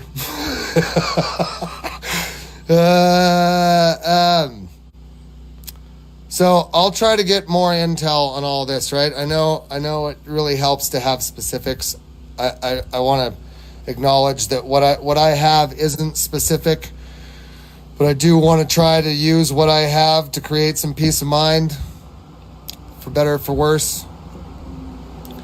I don't really have a whole lot of intel on the houses out around North Valley. When the last time I drove out there, there was some pretty heavy losses in Williams Valley and Pex Valley, but there were also some good saves. I'll try to get you guys some specifics on that if I can. So without going too much further, because I don't have specifics, I believe the plan is they've been doing a lot of prep out here on the Diamond Mountain side of North Arm. I believe their plan was to fire some of this off behind the houses, all right, to try to catch that thing on Ketty Ridge. It's too much smoke for me to really see all that well. So right now, Taylorsville seems to be under these current conditions in a pretty good spot. Crescent Mills, from my understanding and my observation, the situation is improving there. The main fire did not make it to town proper or any of that. So that's what I know on the fire, and I'll try to share more with you on that when I can. I just want to say, I acknowledge that my message, the way it started out yesterday, was that things were dire, and they were, but we ended up getting a little bit of a break yesterday, so that was good. Okay, so I don't think he should apologize for saying things are dire, because in reality, we have no idea what the day's going to shape up to be. Sometimes the fire surprises us, and it's a lot worse than we thought. And sometimes it's not as bad as we think, because we're very limited in what we can do to understand mega fire behavior, and we're very limited in forecasting. With the big wild card of these sometimes creating their own weather and changing weather to be a little bit different, it just, challenges in weather forecasting in general. It's incredibly hard to decide, to try to figure out what exactly the fire is going to do. It's just like tracking a hurricane. It could go this way, this way, or this way. Which way is it going? All we can do, is decide that this is the best case scenario, worst case scenario. Look, we have a lot of red spots right now starting to pop up. And so it looks like in the area he was pointing, up by the Moonlight Scar, they're having somewhere within the margin of error, all of these, it means that somewhere is a heat detection in the last 15 minutes visible from space. That's what the square means. It doesn't mean the whole thing in there is on fire. But this satellite, was updated 1 minute ago. So this is actually 1 minute. 1 minute old information. So we can keep checking this. We'll keep checking the FLIR cameras. But right now, all the other normal cameras are smoked in. But what I'm saying, though, is people need to be told the worst case scenario. It doesn't mean that's going to happen. It means there's so many unknowns we don't know. So, like what I was saying, like Susanville could randomly be endangered even though they think the winds are blowing to the south for a bit, if there's a freak change in the wind for 20 minutes and it blows north and really fast, or a F1 tornado spawns again, which seemed to have happened the other night, either that or something very similar right on our camera, something like that is a wild card that could throw embers higher than normal and in a different direction. Whether or not the spots that went towards Susanville, whether or not they landed on a side of a road where they quickly squirted it out, or high 2,000 feet higher than they can reach on the top of a mountain, is a wild card thing. Whether or not when it landed the humidity and the fuels were receptive is a wild card. We can't know. But if it was low humidity, if the fuels were heavy and thick and receptive, and enough embers landed there, you could have the fire spread in random directions and do what's unexpected. But it's so random. Like, is it going to land on grass or pavement or a road or receptive fuels where they can reach it, where they can't? There's no way of knowing that. So all we have to do is be prepared for the worst, and that's not making people right or wrong. We just go into facts. What is fire capable of? And it's actually exceeded a lot of people's expectations and shocked the world, honestly. Running 19 miles north past Chester, past 4 different containment lines and the major highway, and even running, threatening the airport and ripping through defensible intersections, which should have been defensible, and running to the lake and having them have a mad scramble to put it out, erasing towns that they had just thought were so safe they let people back in after weeks. I can't stress enough, we have no idea what fire is going to do. We should be on the safe side by always preparing for the worst, and then we go, whew, sigh of relief. So let's go back. I'm going back to chat, and Josh shared with me a link, and he is awesome. I don't think he has a dang thing to be apologetic for. Maybe for scaring people, but not for telling people what fire is capable of. He's the one who said Greenville's vulnerable. I don't think those lines look good. I'm not confident. He was dang right. He was right 24 hours before the official sources were saying, we apologize. So we must understand. So going back here, I've been told to read this. So Dixie Fire morning update. This is VII, the other person who predicted that Greenville was in danger. So these two people are superstars. They're local. They're on the ground. They survey areas. They know what they're talking about. So August 7th, morning update. The clock is ticking. It is 11:54. By 1 p.m. to 2 p.m., and especially by 4 p.m., it's going to be a great battle again for places like Chester and 360 degrees around the lake. We'll see if it breaks out of their control, which right now they're optimistic about protecting Susanville, but they've already had another fire start up on a hill, and they're optimistic. We heard earlier, since the fuel are light at the top of that hill, that it won't throw embers and that they can surround it, but we don't know. So looking back, Zeke says heavy smoke in the forecast for some time now. Morning air quality is at apocalyptic levels. Yeah, look at all that red, guys. Although we can't under the Martian sky, or we aren't under the Martian sky like we were last September. And remember, guys, this is the introduction to the fire season. The worst fire season is winter for California. Like Paradise Fire was November. Hold on to your butts, guys. You have to put out as many of these lightning strike and summer fires as you can by the time the Santa Ana wind season happens, which is 90-ish mile-an-hour winds that can be generated, or even higher. And it's just seasonal winds, nothing to do with global warming. They come every year. October, November, December, January. Those are the prime seasons for that. But last year, we had a similar event in September 9th. Clock is ticking.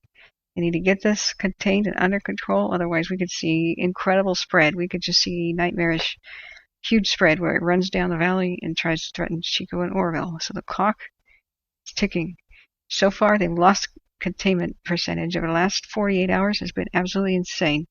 The fire grew at a rate of 1,000 acres per hour, 50 acres per minute. It has gone wild and wildly exceeded expectations. We keep hearing quotes. There's been lifelong firefighters, the old timers, never seeing anything like this in their lifetime. But that makes me want to say, guys, wake up! Did you not pay attention to what happened last year?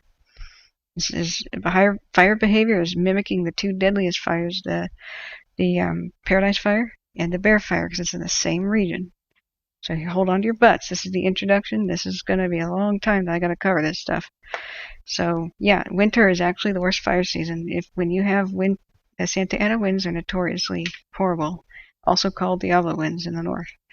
I'll explain that later, but let's analyze the fire right now because I'm going to do this. McFarland, Forks of Salmon, and the Antelope I think we should look at. And then somebody asked me for the Beckworth, and then we'll look at Oregon too. Looking for some info on longer-term forecasts, this is by Chester, and how that will affect smoke dispersion. I will update when I have better info, he says. This is Zeke, boots on the ground guy. The forecast below says a weak front may move in through Sunday, followed by more high pressure. High pressure and stability is a good thing. Keeps the smoke packed in over the fire and keeps things much cooler. But this afternoon, guys, it looks like the smoke may blow away. And there's aircraft standing by to help, but that's when things will get hairy, and I don't know when. When smoke blows away, fires flare up like taking the lid off of a frying pan. Clock is ticking. It's 11:57 a.m. Behavior forecast. Dixie Fire West Zone issued yesterday. Butte unit. Weather summary. The fire area will have heavy smoke in the morning with potential for clearing in the afternoon to the evening. Temperatures will be in the 70s and 80s with minimum humidity 10 to 22% during the day. With a southwest wind, 48 miles an hour, gust to 15. Is that for yesterday? Sorry. Yeah, because there's actually forecast to be worse than that. I just looked at windy. Either that or it changed. Sorry. It's page 2, which is today. Weather discussion. Smoke will continue to drive the local weather pattern over the Dixie Fire today. High pressure aloft will keep the fire environment stable with smoke having a hard time to mix. In time mixing out as the heavy timber continues to burn. Winds will be light throughout midday or early afternoon given the stable smoke layer after 1400, which means 2 o'clock. Some southwest winds, meaning blowing to the northeast right towards Chester and the west shore of Lake Eleanor. could begin to mix the smoke out along the edges of branch 5, 6, and 9. Or 7 and 9, 5, 7, and 9. Should the sun poke out, use that as a watch out for changing conditions. They even said the words look out this morning. The smoke will continue to be thick enough to limit daytime heating, so expect cooler afternoon temperatures under the smoke layer with the humidity values still dry and higher than previous days. Smoke will quickly settle over the fire again tonight, especially the lower drainages as nighttime down canyon winds step up, which means the winds will go down to the valley to the canyons. So, weather forecast summary. Only 12 to 22% humidity, guys. That's just absolutely horrible. Something below 35 is bad, and this is just nightmare. Below 10% is apocalyptic, like we saw the other day. So, going back here.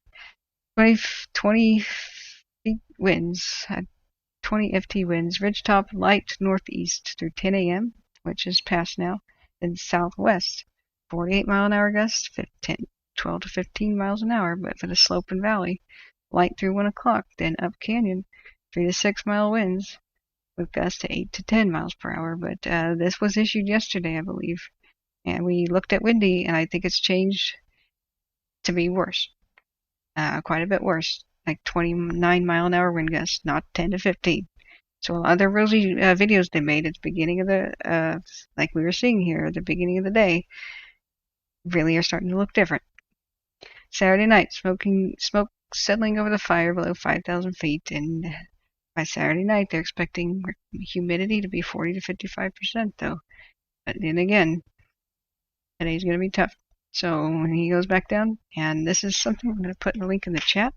His blog is totally awesome. This is Zeke Lund, and he's really knowledgeable about the situation. Has all kinds of resources if you want to check these out.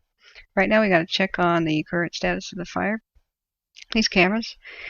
Looks like they calibrated them correctly again. Yay.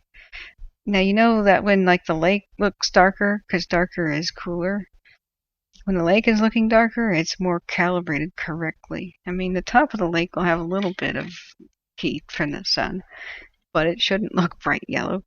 And really, the trees in the foreground shouldn't look bright yellow. Usually that's fire or a very warm rock heated by the sun. Everything that's purple, darker purple, is cooler. And it's really been quiet a bit, but we've seen some trees torching sporadically here. And the fire is just on the ground, waiting to whoosh right up into trees and move quite crazy again. Yeah, College of DuPage has a great satellite on their site. Yeah, absolutely. So what we're interested in is heat detections. Whoopsie, maybe it's not as calibrated as I thought. Look how everything just looks like this solid yellow, even much of the lake. You have to constantly dial that down as the heat rises throughout the day. And some of it looks automatic and some of it looks bad. So this is hard to understand when it's a little bit out of calibration what's going on. But if it'll keep pivoting over, we were seeing active fire, especially in the area of the North Indian Valley and over by Canyon Dam, where the spots were kind of flaring up a little bit. And I expect to see that a little bit west of Chester. So Chester they'll first fight the battle on the west side as the winds blow towards the northeast. See, there's fire right there. Let me get the pen out real quick before it moves. See it? So right there, it's found some trees, whereas the little spots and stuff like that are little things. Like that's a grove. That's maybe a single couple of trees. Whoopsie. And so we will see smoke and stuff curling up when it really goes up, but it's been going over Dyer Mountain, and they're desperate to save this little lookout tower and this little weather station on Dyer Mountain. We've seen bulldozers making a ring of defense around it. See, we do see some fire. And a little bit later, as the winds pick up, it'll be different. So ultimately, Mineral, Susanville, and places like that are in danger, but the immediate danger is Chester, around the Almanor, Westwood, and those places, and even a little bit to the west of there. So not, but right now the wind. Let's check a look what it's doing right now. Then we'll go look at the other fires. If you're just tuning in, please hit the like button. It helps me greatly. If you have pocket change, pinned comment, you can donate via PayPal or Google Pay. I'm so generous. I'm so grateful for everyone being generous to their fellow man. And with me. I'm so humbled. I will probably be doing this without pay for days, and so that keeps me alive and keeps the stream going. But please think of everybody who needs been affected by fire first, and just throw pocket change my way. That's all I want, and that would be so wonderful. We plant the flag by Chester with Windy, and yeah, by 2 p.m. What is it? It's 12:04. The clock is ticking. We will have 8 to 10 mile-an-hour sustained winds. It's different than what they were expecting. 24 to 28 mile wind gusts, maybe 35 at the top of ridges, because that could be fiercer. But but Mountain is on fire. The tall peak, and the wind will blow embers from there and other places west of Chester, that direction. And how many affect Chester and how well it's going to do depends on the boots in the ground and Mother Nature's whim. How many of these standing trees that were on fire can they get on the ground? We had critical injury last night for firefighters. They were almost crushed by apparently a falling snag, which is a standing dead tree, and they were life flighted away. And near fatalities last night, and we hope that they make a quick, swift recovery. The way that you can look at this, we're in wind gust mode. All we got to do is change. Look how it goes red. So like by 5 p.m., fiercer winds are in the red. Currently it's 12? Not too bad right now. Not too bad. What's going to happen between 5 and 8? Wind gust hell. All over by Weaverville too. They got to hold on to their butts over there, Mount Shasta. So we're going to go and analyze the other fires right now. If anybody has a specific question, I teach fire survival tips, how to make evacuation plans, how to read these maps, how to look at this for yourself. These are all public things that are free that I use, and I'm happy to teach you guys so you can monitor fires for yourself. Don't be reliant on official sources. We've seen year after year after year, fires surprise them even, or they have been unable to reach people in time when fire does something unexpected. Leave if you feel vulnerable before being told what to do. So let's go back, and thank you so much, Josh, for sharing that with us. And going back, does anybody have a specific question? I can't remember which fires people have been asking me to cover. I'm so sad. I'm running on very little sleep. I sometimes stream for 20 hours in a row or more, and that's catching up with me. I'm going to go brew some more coffee in a bit, but for now, still don't quite feel woken up. Going back up, you guys are talking amongst yourselves. Pizza sounds good. Yeah. There was pizza jokes. I did enjoy one for breakfast. So, yeah, I did get some sleep more. I got some good sleep. It was nice. So let's go back here. Okay. So, did anybody, I apologize for how long it takes me to get to some things, but we can go to the official sources first. We can look at linked in the chat is Dixie, InstaWeb, and we already know everything about the Dixie fire for the moment. I want to go and look at the McFarland, start there, because boy, it's going to look tough over there too. And I'm in between this, we want to look back at chat. Whenever the smoke lifts, they're on alert for the fire to roar to life, basically. More than 19 aircraft are standing by, ready to hit the Dixie fire from Orville. We'll be able to track the aircraft too, and maybe even hear pilot chatter once those planes are in the air. But for now, we'll do what we can with looking at the official sources from, let's see here. We keep looking for evacuation info.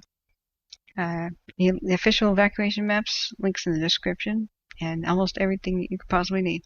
So let's go back to InstaWeb. Where did I put it? Okay. If I misspeak, it's because I can only get my chair so close to this monitor. And I want a bigger monitor for a better setup next time. As of 49 minutes ago, which is when most of this information will be current, I hope, the size of the McFarland fire is 28,944 acres with a 22% containment. They're going to face harsh winds today too, blowing towards the east, so all those communities to the east should look out. So we know that Wildwood was evacuated from the get-go, and that still hasn't changed. Evacuation orders are in place for there: Shields Road, White Rock Road, Harrison Gulch from Highway 36 to Deer Lick Springs Road. The evacuation warnings are still, the warning is still in place for Platina and that area, including both sides of Highway 36 from Sunday Gulch Road to Shasta-Tehama County line. And I should put this is burning my retinas, and if it's burning yours too, I apologize. Oh, that's better. Dark mode. All roads to the south of Highway 36 and Sunday Gulch Road to the Shasta-Tehama County line are still under evacuation watch too. Begum Gorge Road, Platinum Lake, Secluded Glen Lane,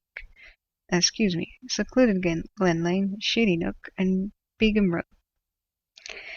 Residents should be prepared to leave in the area in case of increased fire activity. Charge up your phones, gather up your important documents, your prescription drugs. In short, have a bug-out bag. Sign up for Code Red alerts. That's cool that they have those. And that's public.coderedweb.com. Or you can just probably Google Code Red and then your county. Highway 36, this is the different area of 36, where this is west of the valley, not the one by Chester. It's closed from White Rock to the junction with Highway 3. And Wildwood Road is closed from Highway 36 to Highway 3. Please support firefighters by staying out of the area. So, total personnel on the McFarland fire is 743. It started by lightning. That was, I believe, last Friday. Yes, Saturday is when they noticed it on the 21st, but I think, at midnight, so basically Friday. No, sorry, August 21st. I'm really going to lean forward close to the monitor now. Okay.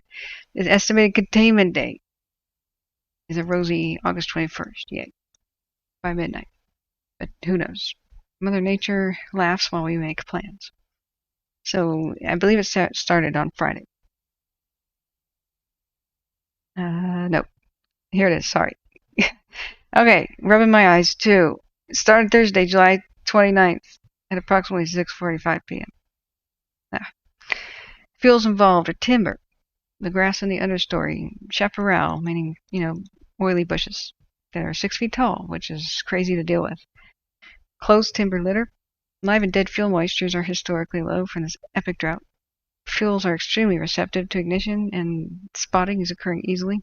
The area hasn't burned in over 50 years. Great. So expect roaring to life in the high wind events. This is fast moving in that area because that kind of fuel is more like a desert-ish fire, but it's up and down rocky slopes in grasslands and oak and areas like that. So fire, it's a different animal than over by Plumas County. Significant events. Fire continues to spread southeast with a moderate rate of spread. Abundant spotting is causing control issues and contributing significantly to the fire spread and resistance to control. So, weather concerns. An area of low pressure will approach Pacific Northwest over the weekend and allow for increased offshore flow with gusty afternoon and evening gap winds, meaning smoke blown away for a little bit and coming back. With evening gap winds over the higher elevations, and that also means through the county, through the canyons. But same effect, pushes the smoke away. With winds over the higher elevations of the fire, expect mostly terrain-driven winds over the lower elevations, with west winds, meaning blowing to the east, over higher ridges. That's what I keep saying is they're different wind speeds at different elevations, usually higher at the tops, at higher elevations. So fire typically moves along ridge tops and bounces, like what they were saying with spotting, from wind will pick it up, it'll go over the top of a canyon or over a valley or over a lake, and it'll land on the top of another mountain or another ridge. It'll race along that ridge line and hopscotch over the next area. That's what makes it so dangerous. Moderate fires spread is, along the ground in general, but if you do get a crazy wind condition that's unforeseen, you could go to a rapid rate of spread. So that's what's so scary about these. Expect mostly terrain-driven winds over the lower elevations and west winds over the highest ridges. Some improvement overnight with relative humidity recovery through the weekend. It will be a few degrees warmer on Saturday. High pressure builds into the west early next week for mostly seasonal temperatures and relative humidity profiles. But It's going to be kind of windy. So there's good news, a mixed bag of good and bad news. Looking back, Aaron says I have to get back to my kids. Oh, thank you so much, Aaron, for being here. Thank you for allowing me to be a part of this. My email again. Yep, I took it down. Please email me if I can help with anything. God bless you. Yep, come back whenever you can and make any sort of comments that you ever like. And I'll go back up and read any that you just made too. And just come back to our big happy family. I stream almost 24/7. If I'm not here, then my mods are. So yeah, Havoc, yawn, hang in there. You're gonna go eat, shower, and relax. Yeah, I'm virtually massaging your shoulders, guys. So what's Chester like right now? Helen says. You have to say at Catherine to get my attention. So the right now we keep going back to looking at it at 2 to 4 p.m. Higher winds are going to start really whipping up. The wind gusts are going to be fierce. We were looking back now windy, and it's the same thing for the entire north. The red here is higher wind gusts. That's what will happen at 6 p.m. in the current conditions. Like this, not too bad, 15-mile-an-hour wind gusts, up to 30-ish, maybe 35 at the higher elevations. And who knows if it flares back in, making its own weather. So that's what we're worried about. Do check back in 2 to 4 p.m. too. And so going back to, we continue to check back frequently with what's going on at Plumas Lake. If you can't stay here the whole time, we need to go back and come back and check in with mid to late afternoon. Everything could be getting hairy. Fingers crossed that it won't, but it has a potential.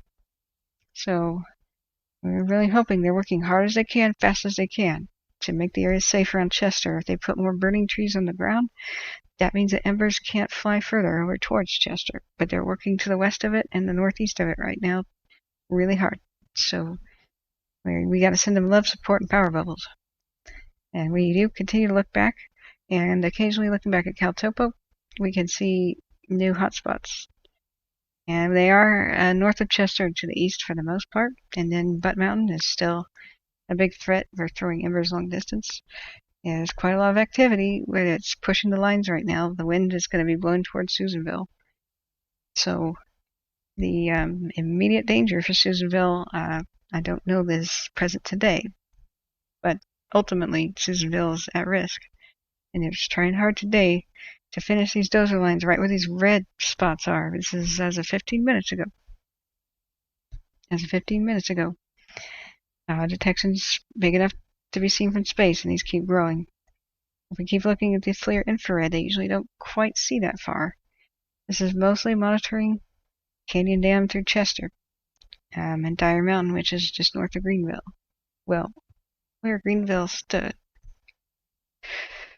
I'm still getting used to that. So I'm going back and reading the outlook for other fires, and we'll keep coming back to monitor it. So we're reading about McFarland Fire and what might happen there. Planned actions on the McFarland Fire. Resources will be on the fire overnight. Well, this must have been updated last night then.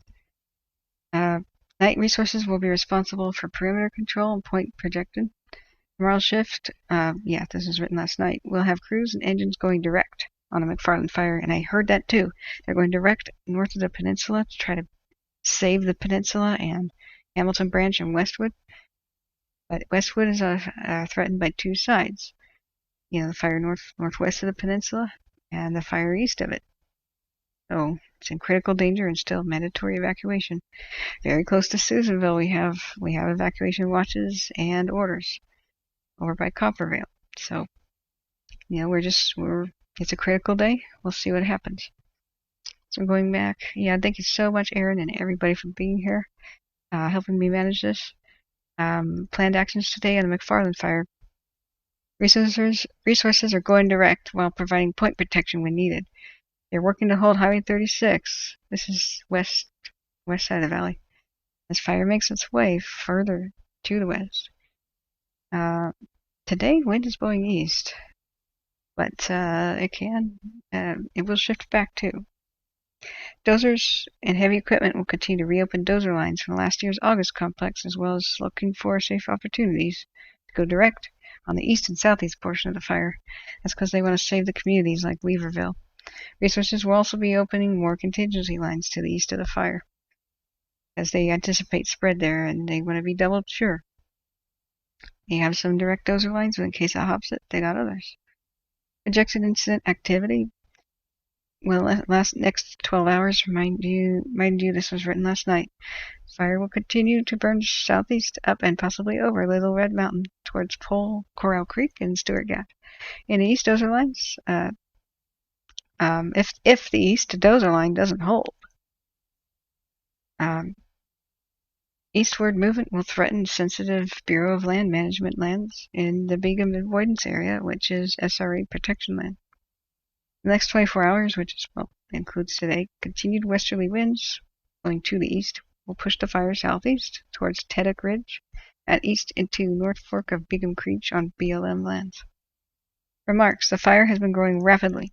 This is the McFarland, and the forecast red flag conditions and critical conditions for the remainder of the week could push the fire into heavily populated areas. The drought and the dry, hot weather have allowed all fuels to become available to burn.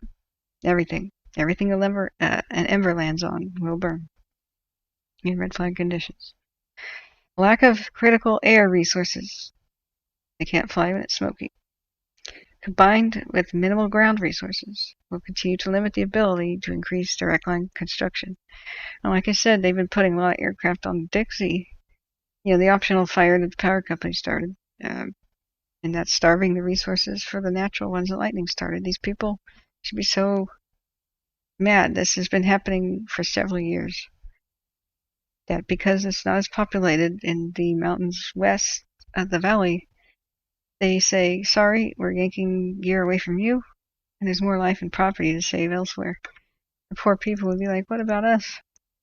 So, they're in worse conditions than other parts of the fire. So, I'm sad to hear that red flag conditions will be coming back too. The guys, stop arguing and chat. Newsom signed legislation, and so did the last governor too, to limit the liability of pg&e, even though they killed more than 100 people, pled guilty to manslaughter, took responsibility, and they don't even deny that they did that. And it looked like they were going to go bankrupt paying the victims and paying for the obliteration of many different cities and the loss of more than 20,000 houses and businesses and such, and he limited what they have to pay the victims with legislation to bail them out, and their stock went up. So there's a lot of corruption here. You can go ahead and criticize him, and if you are not critical of him, you're not paying attention. NPR, which is liberal, just found out that Newsom has been overstating and, well, frankly, fibbing. He touts that he increased the fire budget when he seems to have slashed it by $150 million this year. You can go look that up. It's NPR. And a more conservative place is investigating him too. So he is a bad person. He's helping these fires get worse. He's not being truthful with the public, slashing budgets, protecting this company that started more than 1,500 fires. This company starts an average of one fire a day. Yeah, I wonder, John Parker, can insurance companies get together and have a class action? Yeah, a bunch of insurance companies went belly up and had their assets seized by the state because they insured the entire town of Paradise. Well, the entire town burned up, so why does PG&E get a bailout and the state seizes the assets of the insurance companies when the power company started it? Power company started the Dixie fire here, the Fly fire, the Dog fire last year, the Cascade fire that burned up my friend. They just keep doing this. So the Tamarack fire got out of control because too many personnel were on the Dixie fire to come back and help. And that invaded Nevada, so maybe Nevada should sue them too. So there's a lot of people now that are just affected in more ways than one. So I do allow criticism of it, and I don't allow people to defend that murder company. In the 70s, they began murdering people they had a leak of their chemicals into groundwater, and it poisoned a whole community, but Flint, Michigan style, they covered it up. And it was finally discovered their well water was tainted, and people had terminal cancers. And so watch the Aaron Brockovich movie about the young, brave law student, or kind of ordinary citizen, who took them to court and won. And stood up for the victims. But ever since the 70s and maybe even prior, they've been killing people, and local governments just protect them and keep them around.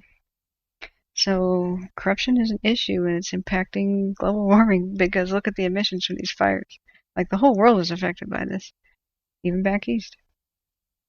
So, guys, stop yelling about it. I'm only telling you the facts. Go look it up for yourselves. Like, New York Times article, PG&E started 1,500 fires. Go read about that before you defend that company. So, NPR is not liberal? Okay, whatever. It's considered so. It's not right-winger, for sure.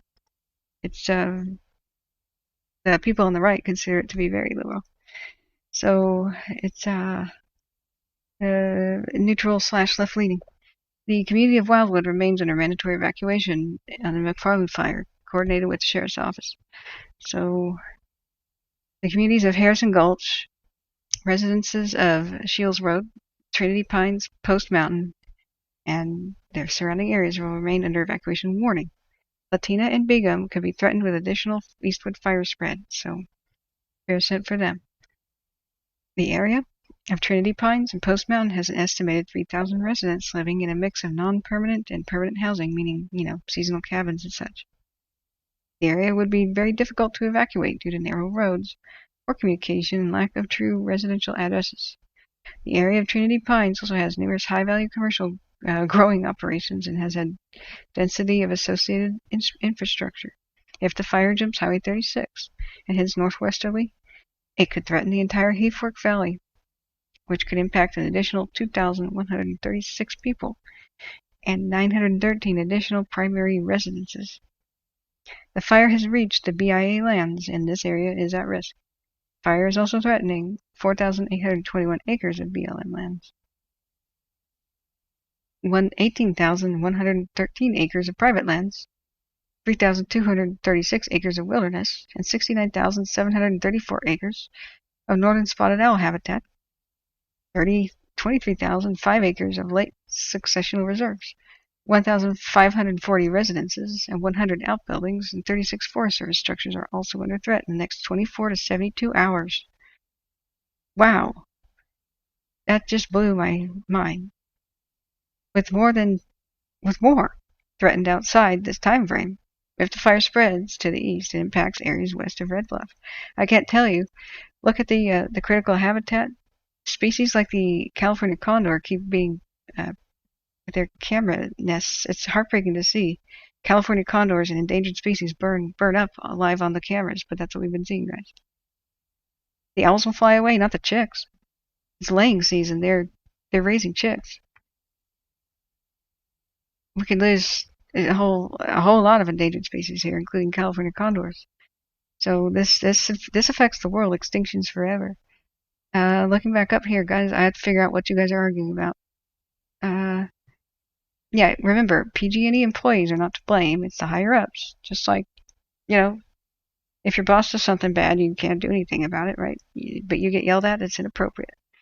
A lot of the PG&E guys risk their lives to help with the fires. It's just people at the top. So we're hoping that Latina and Begum are going to survive, and so many other things we just listed. Let's go to the Monument Fire just to the north. Now, going back up here. The Dixie Fire has the potential to be the largest in state history, and that's mind-blowing. But the largest in state history is right here. It happened last year. So, do I think that collapsing the insurance company was by design? No, they're victims of everything. There's just a law that if an insurance company can't pay out everybody, then the state seizes their assets and the state pays everybody. So that's kind of the idea that I got according to the Mercury News out of Orville, which is a great resource for these fires, guys. So let's keep looking back at Chester. If you don't have too much time, the rattle for Chester, it's now 2:28 p.m. The clock is ticking. Higher winds are starting to come at 2 p.m. We got to keep checking the smoke cams. When we see that the smoke is cleared, which may happen around 1 or 2 or 3 or 4, more than 19 aircraft are at Orville ready to respond and zip in here and do what they can. They can't fly in the smoke. But when the smoke clears, it's like taking the lid off a frying pan, and we will see the fire shoot up. We will see the fire shoot up. So if you don't have time to be continuously tuned in, I'm taking questions and answers now and covering as many fires as I can. We're going to be in for a bumpy ride today, potentially. So going back up. There's a clip here. People on Twitter have been sharing it quite a bit. What is that clip? I'm not sure what it is. Take a look. Yeah.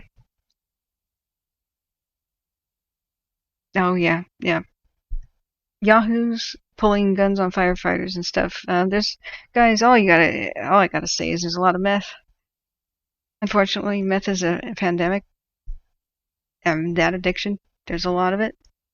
And people are doing crazy stuff in the rural areas. And a lot of people are just psychotic and trying to protect their illegal assets and stuff, and don't want law enforcement or anybody, any kind, even well-wishing and well-meaning first responders around them. So they have such a horrible war on addiction factors into here, and mental health issues too. We have widespread mental health issues in America. We defunded mental health.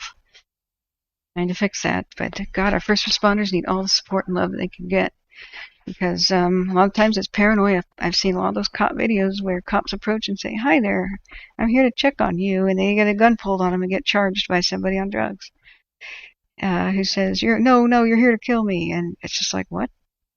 Paranoia is a part of that addiction, and so there's a lot of this stuff up here. We got to give.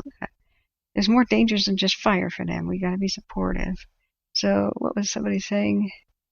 Yeah, just instantly kick people who are like that. Thank you. That was a good decision. So, yeah. I want to make something clear. Ricky, you were saying fires are popping up where the fuel has already been expended. That's actually, I want to clarify that. Whenever there's been a fire, not all fuel burns. In fact, it's just look, there's more hot spots here. North of Chester. Over by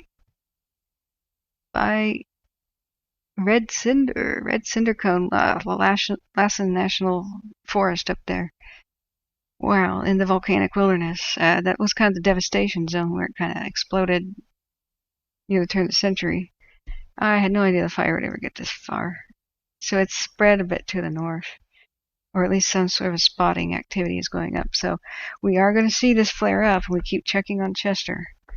So the clock is 12:31. It's ticking.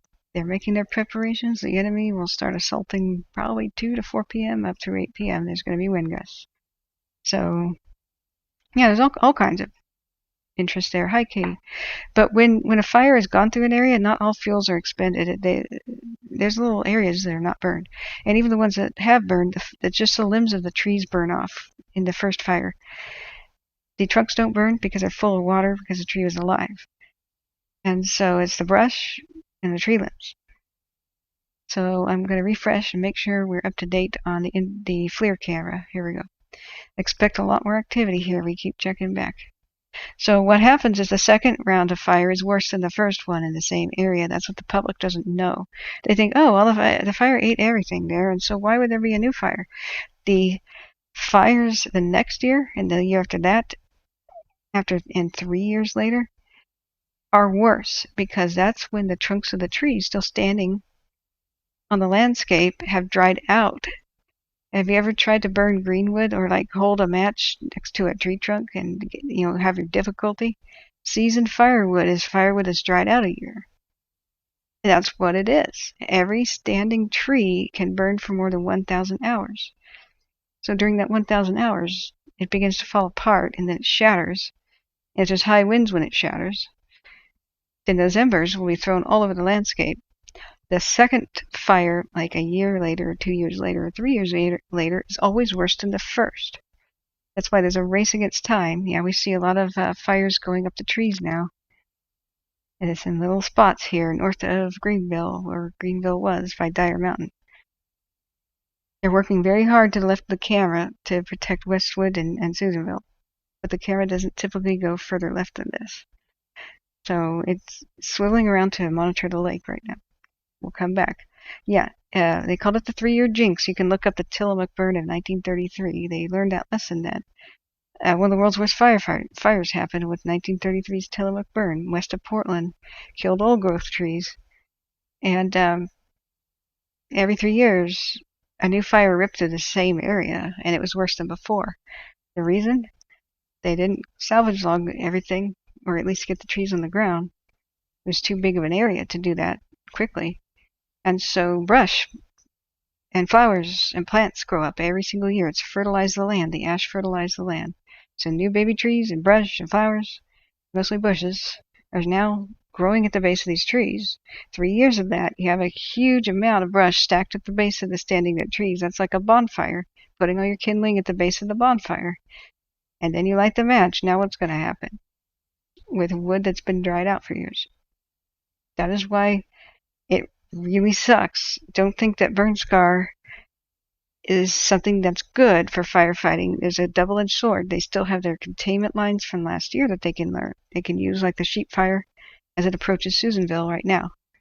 Fire is approaching Susanville, but they're using their old containment lines from last year's sheep fire. There's a bonus there. But how much of the trees were cut down? It's now, 10 months of drying. 11 months of drying out. So, part of the reason we saw 600-foot tall flames, and we saw this madness. Let me put the image up again, guys. We saw some pretty mad craziness just in the same camera. See how the ridge is on the left? This is above Greenville.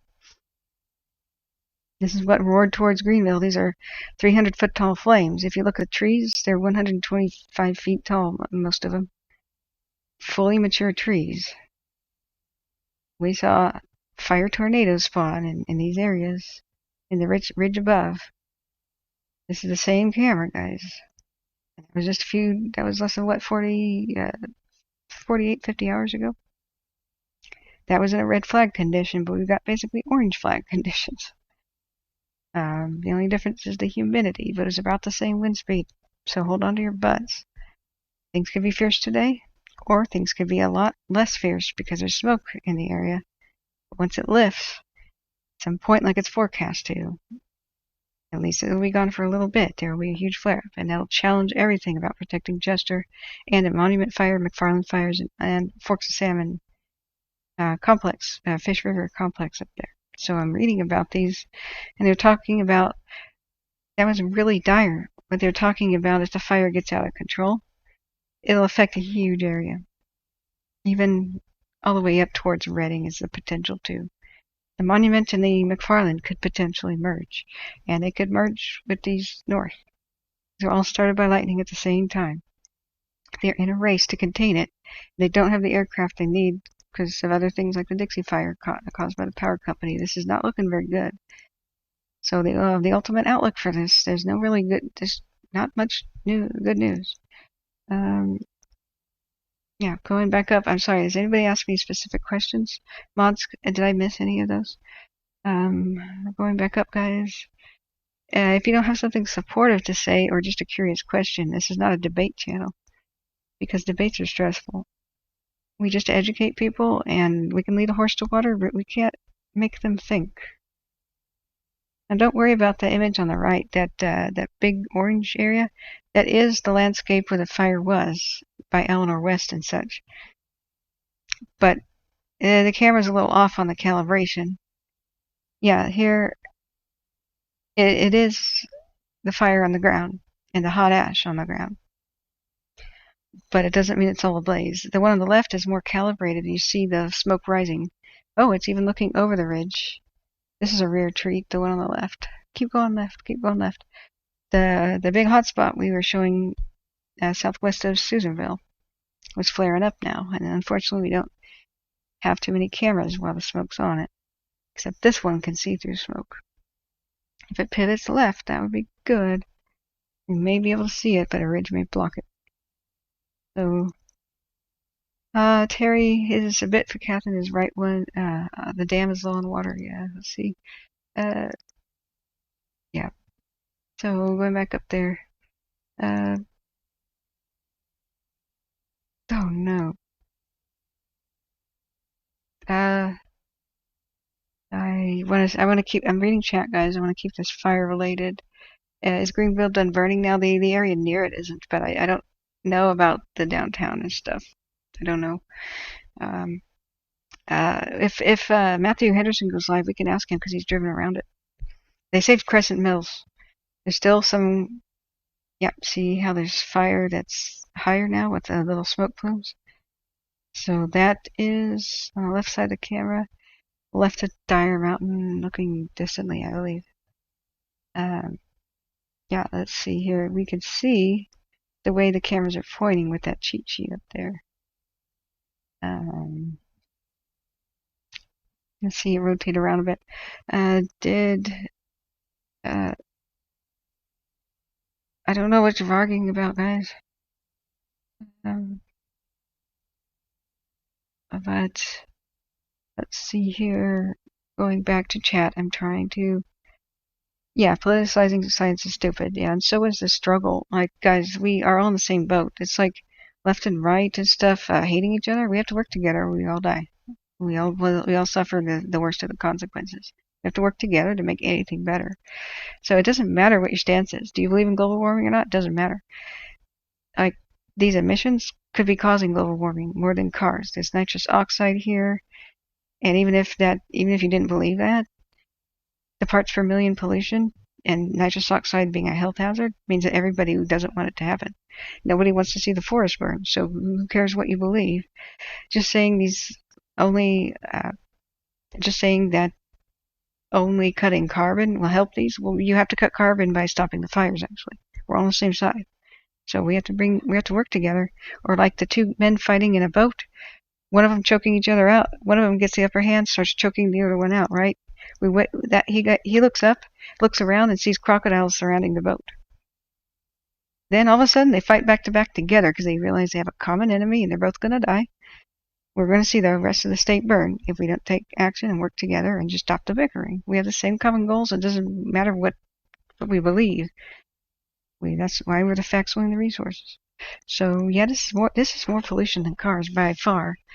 When was the last time that you couldn't see 30 feet past your headlights because of car pollution?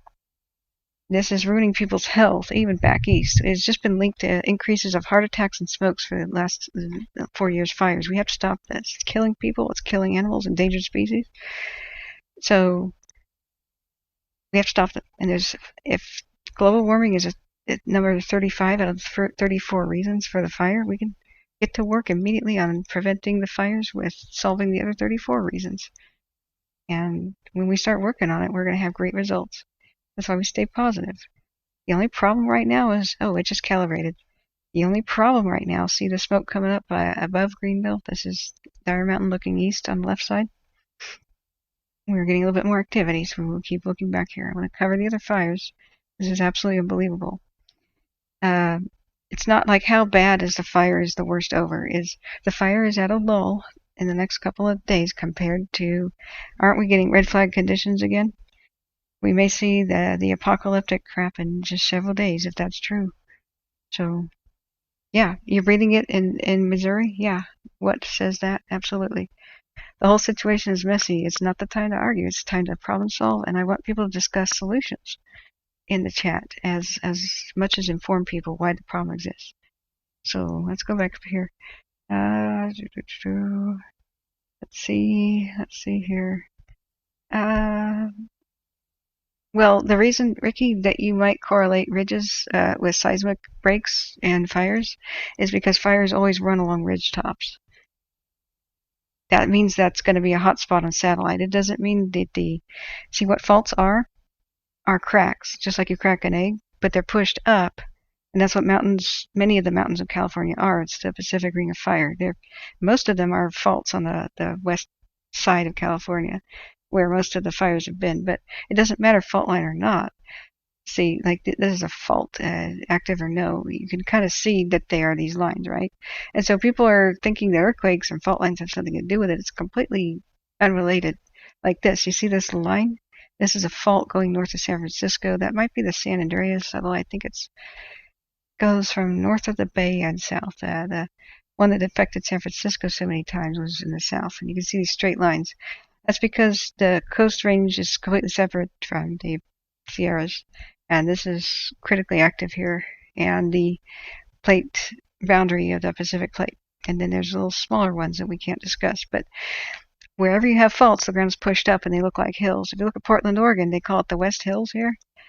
The West Hills. It's actually a 9.0 quake capable fault line, and I pity all the rich people who think that that's a great place to live. It's not. That's a fault line. So you see the pattern. Now that you know what a fault line looks like, go back down to where these fires are. When a fire is on any kind of a hill, it will race along the ridge because the winds are higher on the tops of ridges. So that's where the hot spots typically are, at the very top. Now, in between any ridge, fire behavior is going to be cooler, like down in the valleys and stuff, and in between, because there's shade during the day and smoke settles in these lower elevations and puts a lid on the fire. There's fewer hot spots. Like Indian Valley, and in general, the fuels are different. They're usually have been cultivated by man. So there's either wheat fields or clovers or pastures or natural prairie, which is an endangered thing. And not the 1,000-hour fuels like a forest fire. A tree is a 1,000-hour fuel. A grass fire can be rip-roaring through an area in less than 20 minutes, and then the ground cools. So you don't see the hot spots. So that's just a misunderstanding. When people know more about fire behavior, there really is no connections between fire, volcanoes, and anything to do with plate tectonics. I mean, you go look at places on the interior, they have fires, prairie fires and stuff, and not much going on with plate tectonics. So that's that issue. So looking back here, the cameras and such. Okay, we're going to read about the Monument Fire, then the River Complex. I have a Facebook page to share with you the updates there. So the overview of the Monument Fire. This is the potential to explode too. It's just north of the McFarland, and I think they really had the potential to merge. If you're giving somebody a first warning, yeah, I'm sorry, mods, that people are being a little inappropriate, but let me see what he said.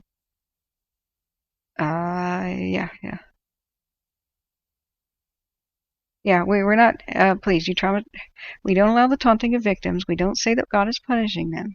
And the reason we don't is because that's mentally ill thinking. Just like a lot of the conspiracy stuff is. And it is inappropriate in the extreme. Just ban, guys, no timeouts. It's inappropriate in the extreme to go point a finger at victims and blame them in any way. So the psychological profile of people who are like that, either believing in conspiracies, it's an evil government plot, you've been targeted by a space laser, or God is punishing you. No, those people can't handle chaos. The idea that we're not in control. Somebody's got to be in control. And they don't have very good mental resilience. They're not emotionally strong.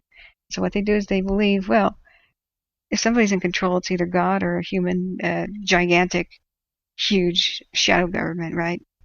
They control the weather is a thing they keep saying, or God controls the weather. And if God is good, then bad things are only happening because, well, he's punishing these sinners. And so you have these horrible people coming out of the woodwork that every time there's a disaster, they blame the victims and say it's your sins.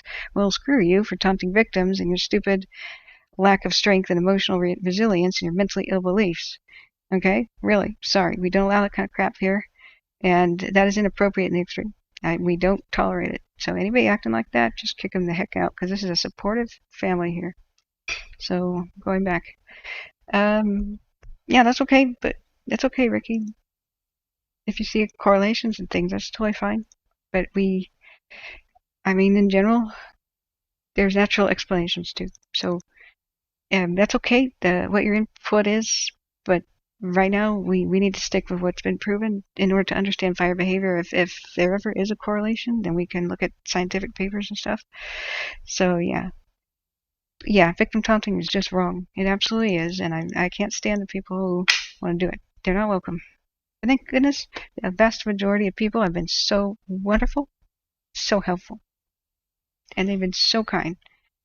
But just, never mind the jerks. We can pity them. They have mental problems where they can't handle stress. it's stress relief to think somebody's in control, and that's just they're trying to make sense of the world, and they're just not capable of doing it like you and me. So we can pity them. We don't have to tolerate their crap, though. So going back, the fire. This is now the monument fire that I'm talking about. That one only has 464 personnel on it. Gosh, in contrast with the 5,000 people on the Dixie and such, that does not seem at all like enough people.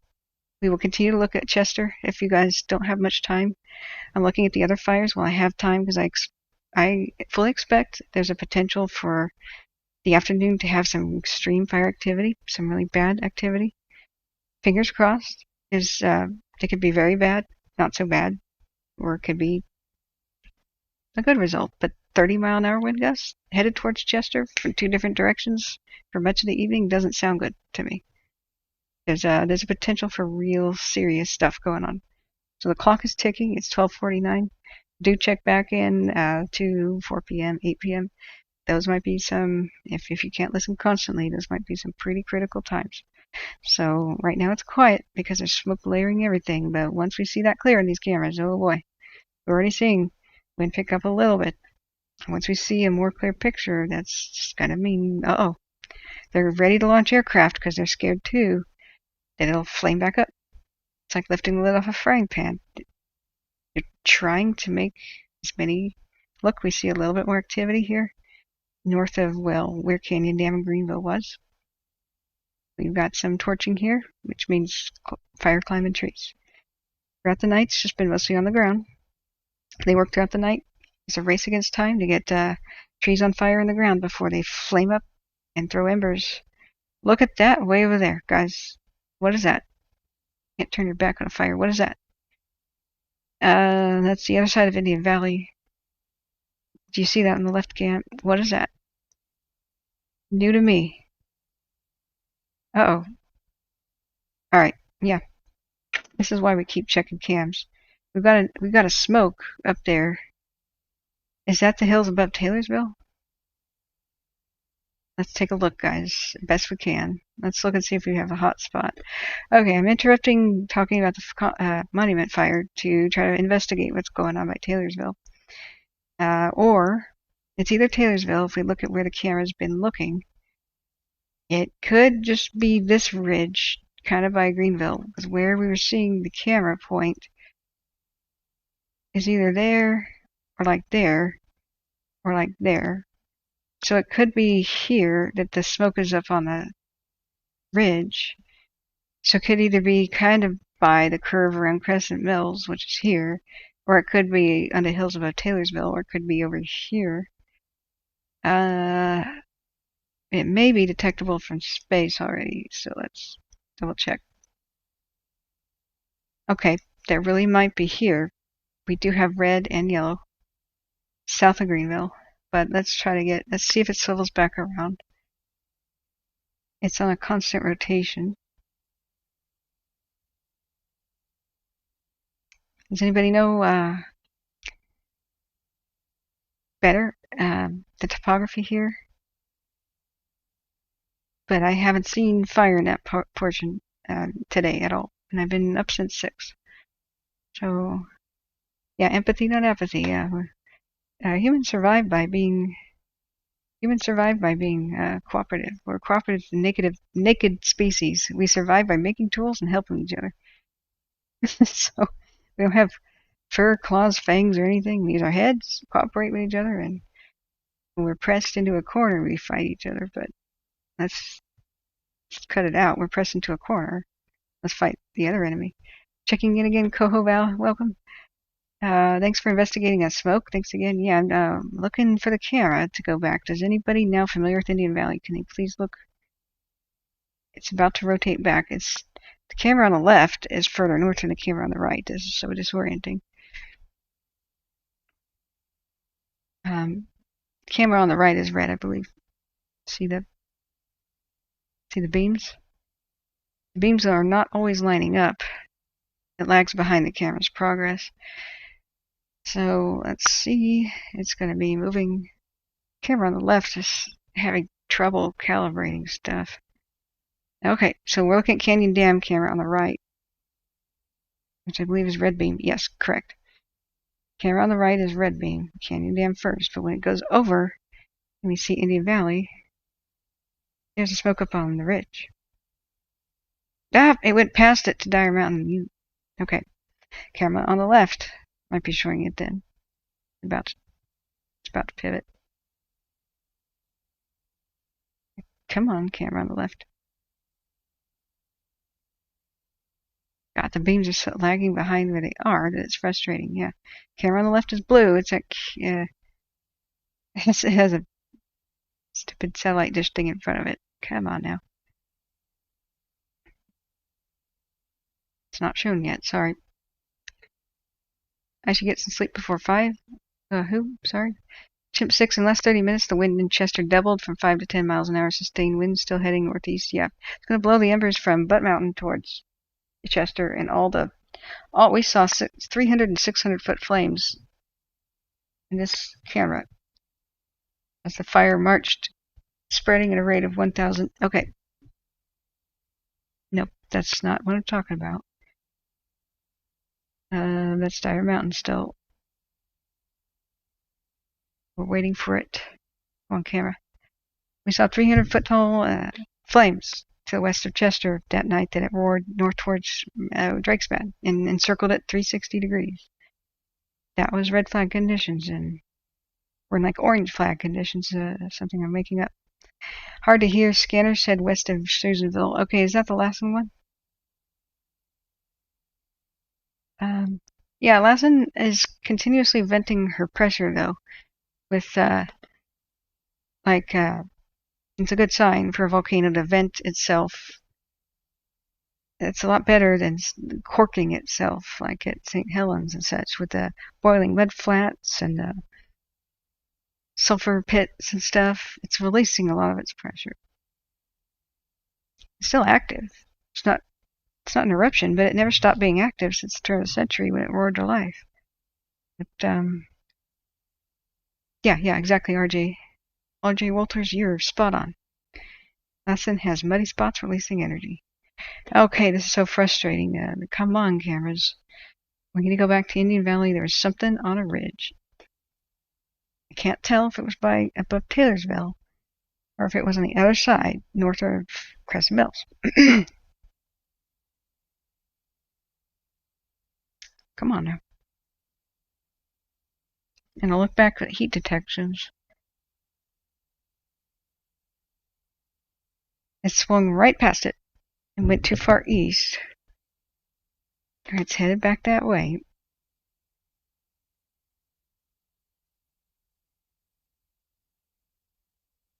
Okay, that's your Canyon Dam. Looks a little quiet. We have been seeing some trees go up by Canyon Dam. And look at the hillside. It's hot ground up on the hillside above Canyon Dam. That stuff can roar back to life. Okay, cameras are not showing it. I'm going to continue to monitor the situation. Either it peters out and they drive up there and take care of it, or it'll get bigger and then we'll see it. So we'll remain vigilant, but that was astonishing. It was so far off in the distance. It could be this. Yeah, that's a new heat detection from space. I do believe it's not Taylorsville. It's a mountain above north in that hillside north of Crescent Mills. They saved it last night, but the fire is backing down towards the town. And it was so wonderful that there were rumors that it was gone, but they were able to contain that and save the town, but it's not out of the woods. So the areas of most concern: Chester, 360 degrees shoreline around the lake. Wow, look at that. A lot more activity. The wind really is starting to pick up. It is now 12:57 p.m. and the new winds and such really look like they're starting to come back to life. So they were going direct here north of the peninsula. They're trying to make a line of the highway 821, and they're going to try to push it west. Put as much of it either out or containment as they could before they lost the ability. So that's good, but still sketchy. Everything around the peninsula, Westwood, Eleanor, east seems to be okay right now, but vulnerable because look, just on the same ridge as the camera. New activity as of 15 minutes ago. So we may see big flare-ups here. When you see the mountain in the view, like to the left, that's it looking east across. And there's down there by Canyon Dam, and the hills are still on fire north of where Greenville was. Yep, see there's the new hot spots there. Fire climbing up into the trees. The same area as the Dyer Cam looking east. I did not see that new smoke. Maybe just pushed right past it. But on the other side of this rock thing, this rocky outcrop, there's fire. Oh yeah, there it is, guys, way up over there. So I think that is a higher elevation by Indian Ridge Cam. So a lot fainter. It's a lot fainter. It may not be detectable yet, but I think it's below the Indian Ridge Cam, right? Somewhere like here. Way off the distance. Danielle says, DeMello says canceling air attack and 2 tankers and 1 dozer per lesson. Oh. Yep. So, going back here. Yeah, let's see back here, guys. Look at chat, and look at chat. The satellite updates very frequently, so I'm going to hover it here. Look how the red has started to fill the area. That stuff coming back to life.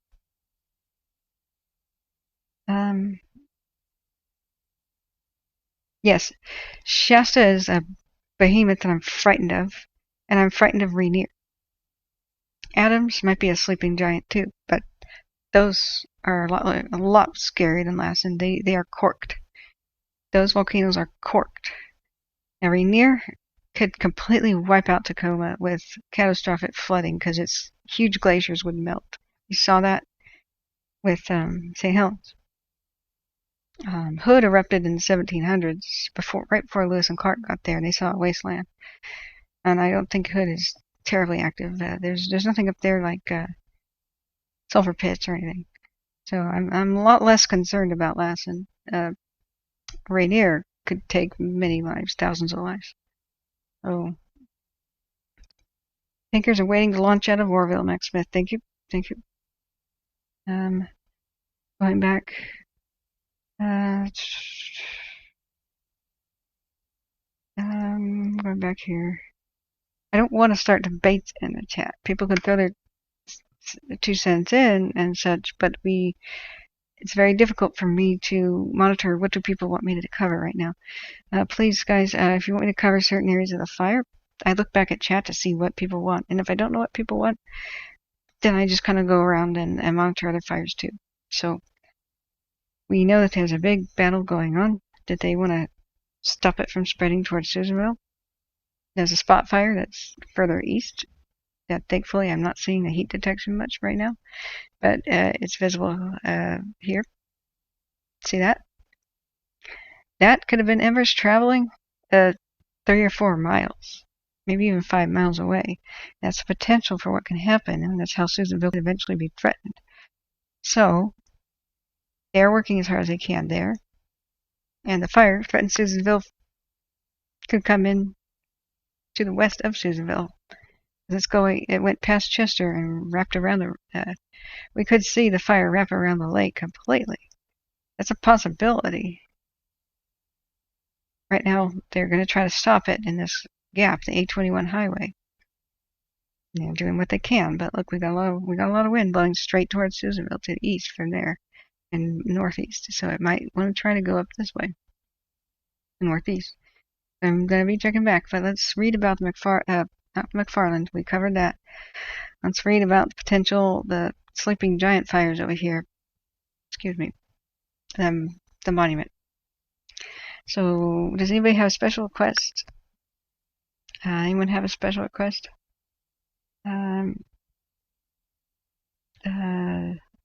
Yeah.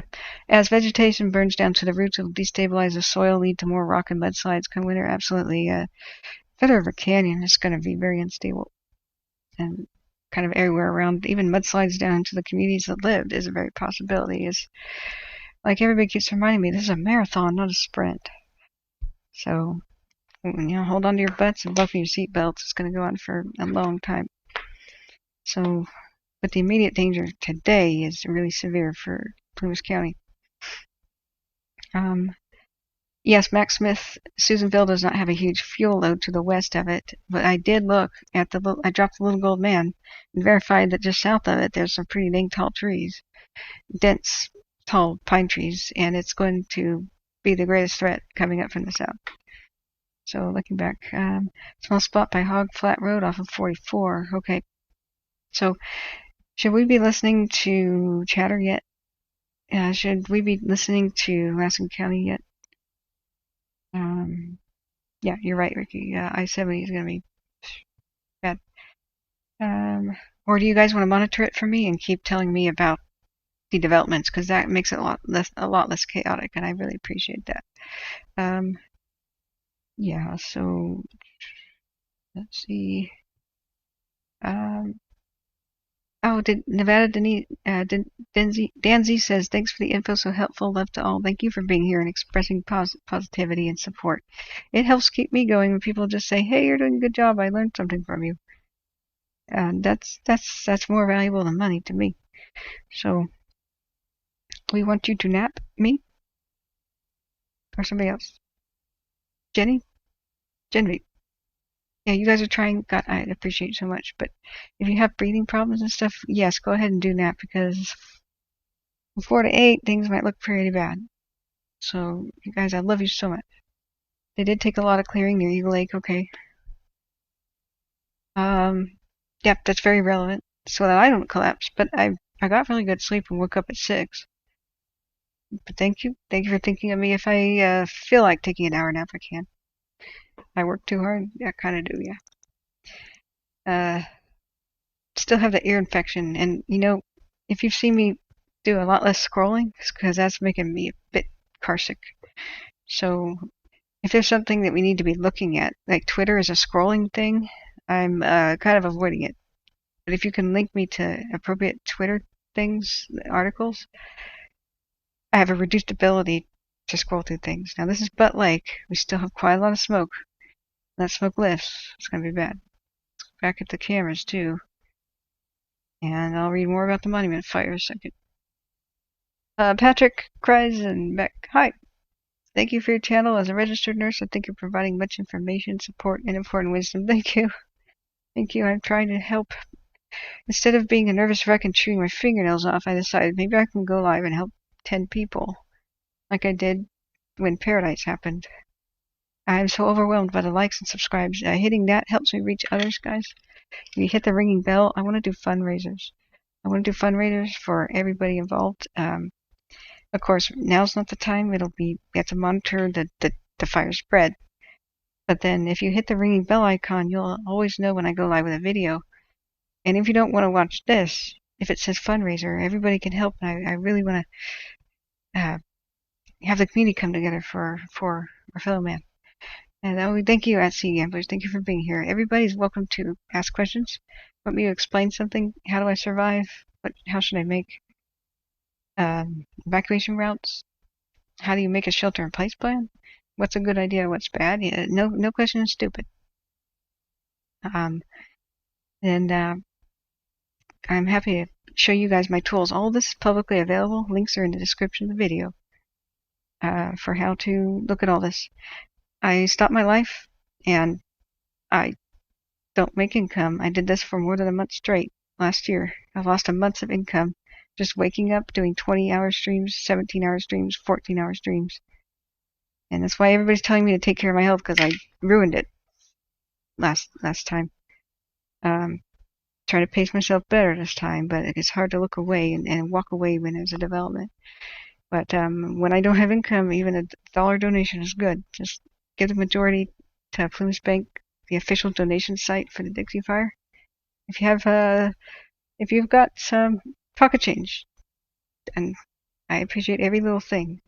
The PayPal and my email address for Google Pay is up there. You don't need a PayPal account. I hate asking for anything, but I'm dedicated now to making fire safety videos, and I got a fundraiser for a camera, and interviewing survivors and telling the world about what happened here. I will make really good videos about how people can buy stuff from the store and really survive better. And we'll test fire products, and that might get very fun. So, going back. Guys, nope, we don't mention other streamers, stuff like that person's name. Don't tell my audience to go watch other streamers. That's taboo. That's kind of not done. We are not discussing this other channels. Just what can be verified. That's okay if people like other YouTubers. I'm not saying don't. But the last time somebody said, hey, somebody had a theory, here's somebody else's channel. You know what? I just looked at the viewer count and I lost like 80 people and they stampeded away. It's just, if you guys are into that kind of, I don't want to say fringe/experimental kind of research that other YouTubers do that are not really being scientifically studied, that's okay. But it's because I'm still trying to talk to people about fires and monitor this, guys. So we are talking about things that have a solution, and so just speculating on experimental type theoreticals isn't actually helping me with my educational message. It's not trying to squelch anything. So it's just kind of a politeness thing. No, I think you're lame, actually, and you can get the hell out of here. Guys, it's to protect the victims. Too many of those other alternative views blame victims and say space lasers and stuff are causing these fires. It's traumatizing the victims. You have no idea. Me losing my friend in the fire and others here who have just lost everything, that's mostly the people. It's mostly the people here who are absolutely going through hell and the worst period of their lives, or the people with PTS flashbacks. The best way we can protect them is just stay with the nice, calm facts and educate people on what has been verified, what verifiable fire behavior is, and scaring people like, oh God, I live above a fault line. Am I at risk? Is the fire going to erupt underneath me? Is lava going to come underneath me? Am I being targeted by space lasers? Are you saying this is a conspiracy that the Forest Service is lighting the thing trying to burn people out to seize their land to expand national forests? Is that going on? Is there protesters starting forest fires? Guys, that's anxiety bull crap that they don't need. You don't taunt the victims. Oh, is this punishment from God? Shut up about that. This is not the appropriate place. It's the supportive channel, and I'm protecting everyone. You're free. You have the free speech to go say what you want elsewhere. If you're not here to be supportive, please, it's not the place for you. That's it. So, I am not here to squelch somebody's free speech. It means you have the right to say whatever you want to somebody else, and I have the right to protect people. That's what it is. So it also starts debates in my channel. The debate here that's been going on, I've found it hard to keep track of what people want from me right now. What do they want me to cover?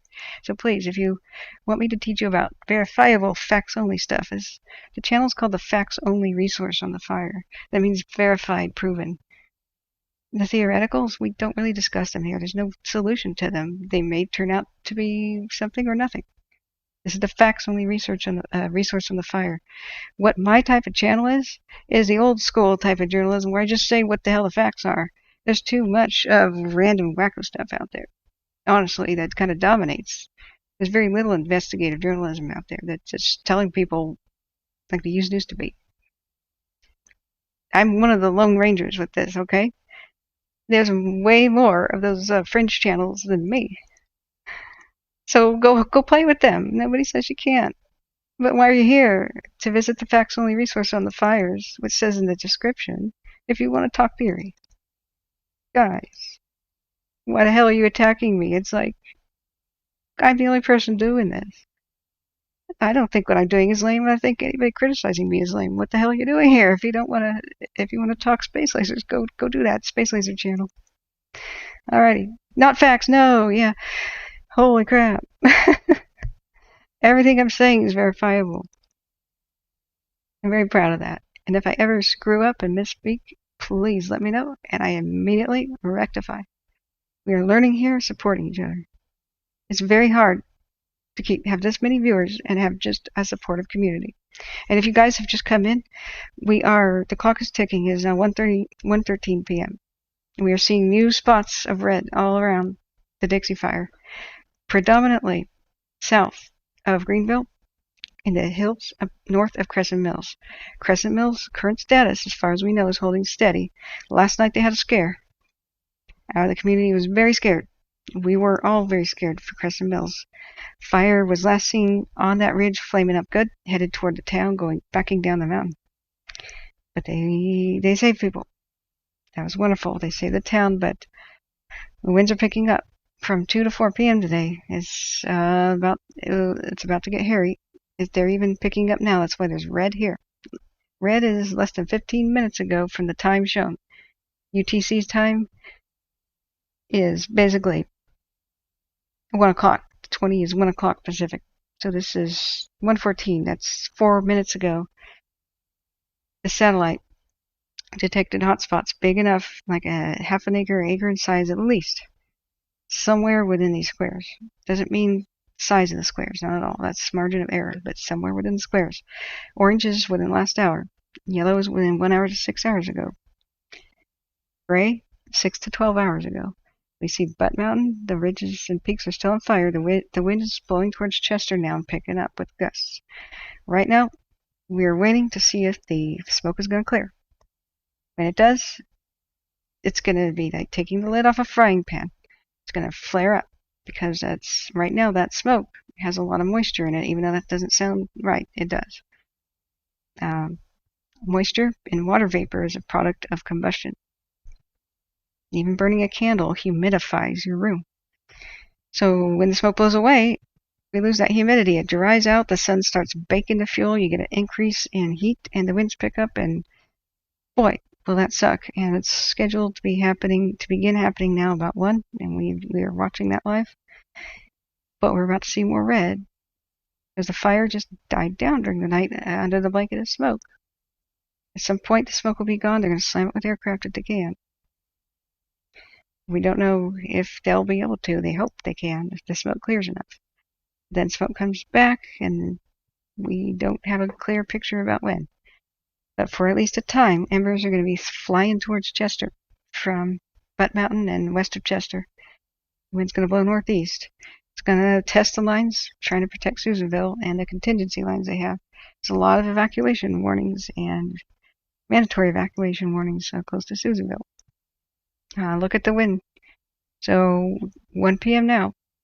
See, as the time goes on, 2 p.m., 3 p.m., 5 p.m., 6 p.m. Redder colors are fiercer wind gusts. So that's the idea. And we're not going to get relief. Wind gusts can be more than 30 miles an hour-ish, with sustained winds of 8 to 10 miles an hour. It's for much of the northern part. So look out, everybody in the monument and the McFarland Salmon River Complex. They're getting more of a handle of the one in Placer County, that one called River Fire down there. They have at least 48% containment, but still, these are extremely dry fuels. This drought is crazy. So things will get worse for a bit. And then the winds will change directions a little bit. We're hoping that the fire doesn't come east of Chester and affect the peninsula and Westwood. Westwood has a double threat on each side of it. Chester has a double threat on each side of it. So those communities are extreme risk. Hamilton Branch, etc., Dyer Mountain, Greenville, Taylorsville. Sorry, not Taylorsville, Crescent Mills. And so we're going to see changes in the wind, and hopefully things are okay. They have the potential to be not okay. So, yes, John Parker, that worked. You flagged me. We love you. Your facts. Thanks. My facts. FAX. Yes, a facts only research on the facts only channel about the fires. Thank you, everybody who's just tuned in. The like and subscribe button helps me reach more people. So if you are checking in and out, yeah, everyone can believe what they want, but make your own channel if you want to say what you want. I found a lot of success, and I encourage you guys to do it too. And thank you so much. Everybody dropping me $1. I don't work. This is volunteer public service. I'm here to help from far away because I grew up here and I can't stand it. I've had friends die and I can't stand it. I researched fatalities and I can tell you that most fatalities are for people not being fire educated enough and not knowing. They usually die within 200 to 300 feet of a shelter like a culvert or a bridge under a highway they didn't know about. Those are the best shelters ever. And so I teach people on maps to make an evacuation plan and a shelter-in-place plan. I can train you guys. Just go ahead and tell me what you want to hear, what you want me to cover in the chat. I always stop story time or looking around. The link using to show hotspots is CalTopo. This FLIR camera is, I have the links in the description, weathernode.net/FLIR. The fire lookout tower, an old school one. By the east shore of Eleanor up on the hill. And so it pivots around, has a good commanding view of the lake and Chester. And guys, I can't stress enough, this same camera, this was what was going on above Canyon Dam and above Greenville. This is what we were watching live going, oh my God. 300-foot tall flames in many places. We saw what looked like F1 tornadoes spawning 3 at a time up here on the same dire mountain. It was hell on earth. But we just couldn't believe it. But that was the red flag conditions. Consider this orange flag. It's just slightly more humid. And the smoke is helping simmer things down. Once that blows off, we expect a crazy amount of activity. It has the potential to happen, at least for a little while. So they're readying aircraft. If the smoke goes away, and they think it will, for little windows of maybe an hour at a time or whatever they think. That's what we could be seeing. This is the same cam. So Maximus says Chester at 2 p.m., 83 degrees, wind from the west at 7 miles an hour, gusting to 10 miles per hour. Yep. Humidity 22%. That's horribly low. Chester at conditions will remain stable. Humidity dropping to 17%. Winds mild, gusting up to 13 miles an hour, but that's not what Windy is saying. So different sources have different opinions. The earlier forecast was milder and it began to get worse. So the videos and such that they were showing earlier, I'm not sure if that data was correct. We were looking at Windy and it was different from their morning up operational updates at 6. So look at Windy. If you plant the flag by Chester like I did, 28 mile an hour wind gusts. 10 miles an hour sustained winds. And up on the ridge tops, that can be 5 or 10 miles greater. Plus, don't forget, this is a mega fire that can make its own weather. Matthew Henderson's live. Whoa! What a treat, guys. Let's tune in. He's boots on the ground. He's amazing. So let's go, Matthew Henderson. Let's duplicate. Where were you? Facebook. Okay. Matthew. He is awesome. If you want me to tell him something, he runs around and checks on people's properties. He's the man. Okay. A21, and I'm going to go up to the, then come back. The plan is to come back. I've copied down a lot of addresses in different places, fire conditions, and what it does if the fires are working slow and staying back where I can't get to them. I will start just kind of making a tour around to see, to give you guys a view of some of the areas that you want to see. So for now, I've got good. There we go. I've got good cell signal, so I'm gonna just leave the live stream going and finish fueling my truck. And then you can take a drive up A21 with me if you'd like. I'll put you in your spot. And I'm kind of digging just live stream go, and you guys can hopefully get a good look around and come and go as you please.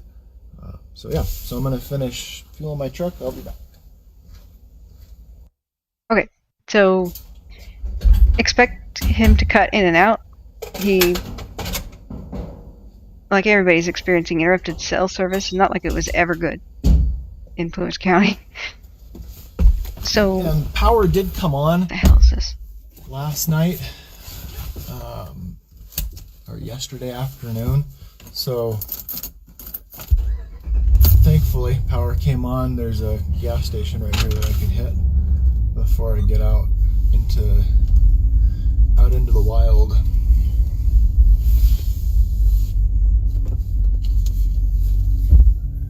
Figure out where I'm going here.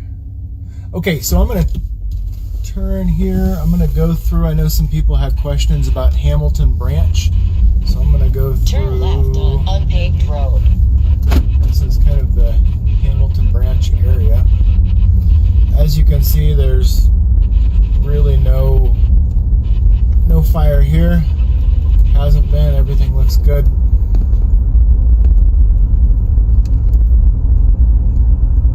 I had the opportunity to stay in my brother-in-law's sister's cabin up here last night, so I actually got some really good sleep and got a chance to do some recon and on the maps at least, and get some good intel on where to go and what should be happening. California 147 is closed. Switching to a new route. Yeah, this damn thing wants me to switch to new routes constantly.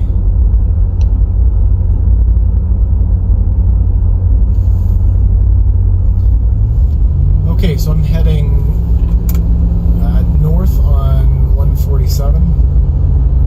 I'm going to go up to A21 and take a look at that.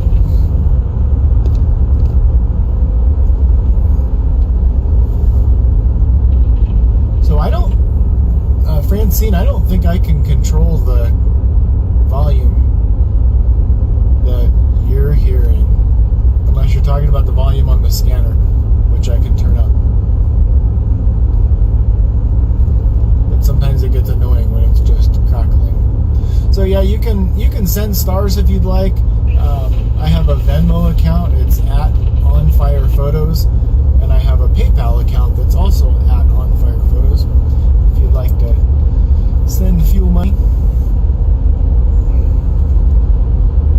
I love my 2015 Dodge Ram, but oh my God, the gas mileage.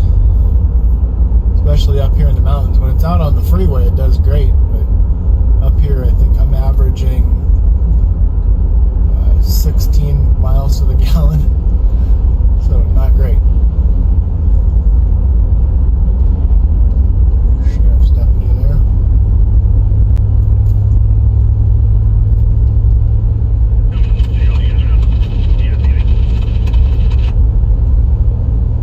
So there's the Hamilton Branch Bridge, and I'd really like to go fishing down in there. I'm not sure what they would say if I busted out my fishing pole in a evacuated area. I don't think they would appreciate that. And again, I'm just going to let the live stream go, and it'll cut out when it cuts out. I would imagine at some point it will. I am on Highway 147 going north, hopefully towards A21.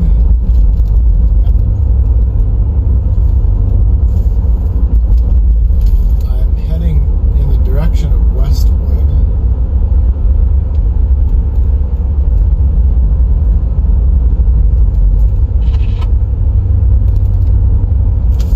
I posted some photographs earlier from yesterday and last night. We're at the Lassen County line now.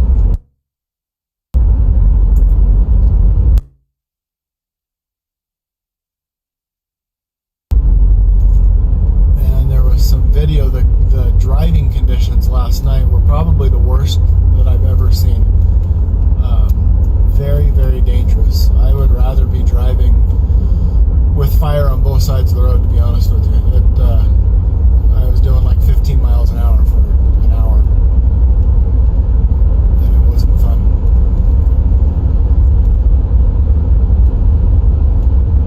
So this is live, guys. This man is awesome. Those photos that I posted of the firefighters working up there during the daylight, it's really hard to capture the horrendous conditions and the amount of smoke.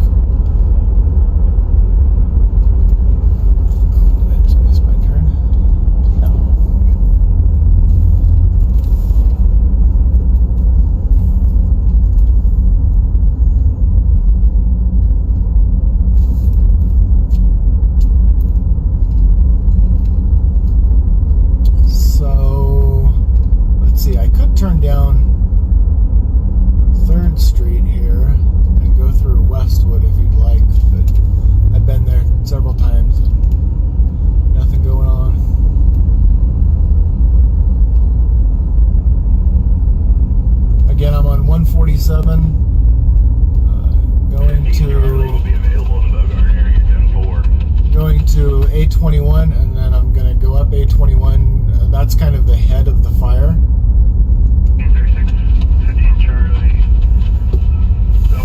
We'll go ahead and take a drive through Westwood here. Make some people in Westwood happy. Yeah, I know I missed A21. It's up here. I'm gonna go through Westwood, and I'll hit A21 there.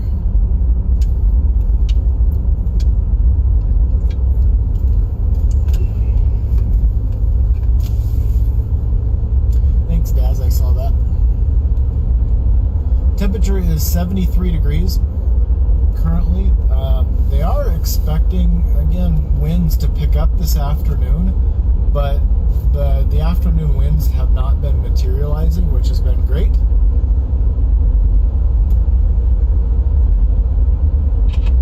Chester is just fine. Fire went around Chester. I think it's a wildfire, so you never know what's going to happen, but I think Chester's pretty much out of danger.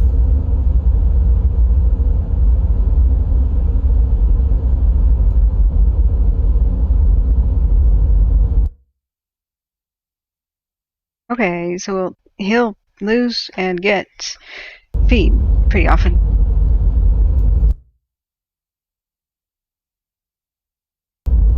The main part of the fire is where I'm going now. It is southwest of A21, north of Almanor. Kelly, I did go through the peninsula, and everything's fine. There's nothing happening in the peninsula. There's a small section of active fire line that would be, trying to get my directions right, it would be to the southeast of the peninsula. There's a big dozer line between the fire and the peninsula. And with the expected winds, I wouldn't consider the peninsula, I'm trying to be very careful of how I say this, I wouldn't consider the peninsula to be in any kind of extreme danger. And again, please keep in mind when I'm talking about these areas that it's a wildfire and things can happen and change very quickly. So we're in the nice little town of Westwood that has been threatened quite a lot over the last couple of days, but they've worked very hard on extending a dozer line around the town, so it's looking good here, and the fire activity has dropped down, but again, with the wind shift or wind change, we don't know. And for my friend Coral, there's a Dollar General in Westwood. I know that you love Dollar Generals. There's one you should visit.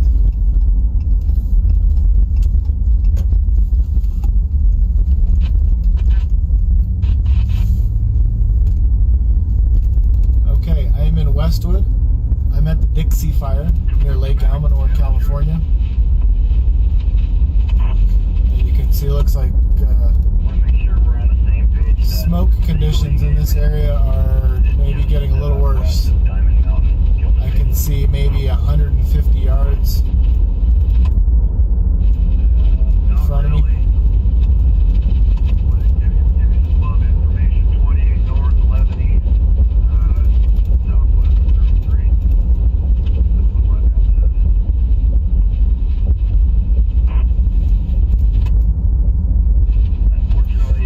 Thank you, firefighters sign.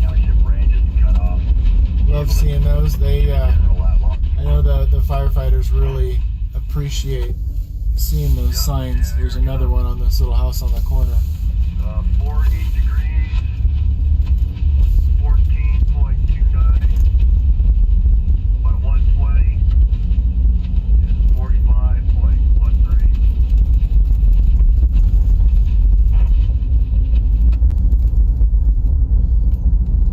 Yeah, there's 8 people unaccounted for. I need to go back and read their names. 120, 45.13. Susanville is fine. When I took the measurements yesterday, the fire line was 14 miles from Susanville, so a pretty good stretch. Depending on what the winds do, the winds are going to be blowing in the direction of Susanville from the fire, or if they materialize, we'll see.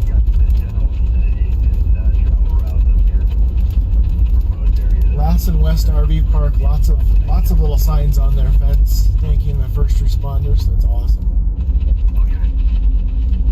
I want to hand out balloons to all first responders. I want to have a truck full of flowers and toss them at them. Okay. So, we are at A21 and 36. Continuing on, and cell service is going to cut out here at some point.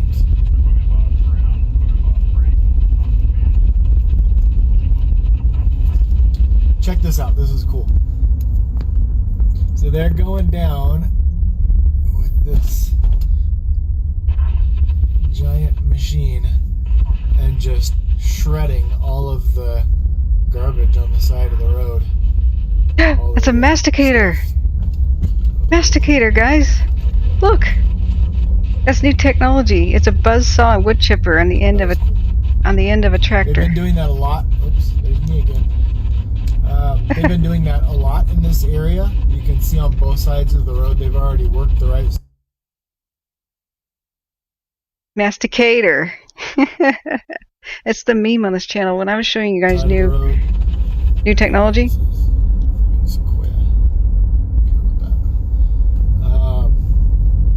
So they're just kind of cutting back all the stuff on the side of the road. PLC and Carney, you're incorrigible. Yeah, GM. I want to show masticators again. There's some very funny videos. But they're making lines much faster than bulldozers. Good to see them deployed here.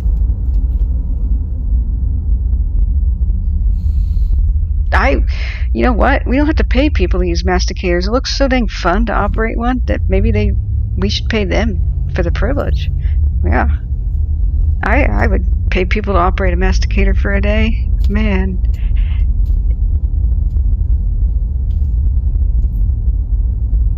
I'll show you guys later.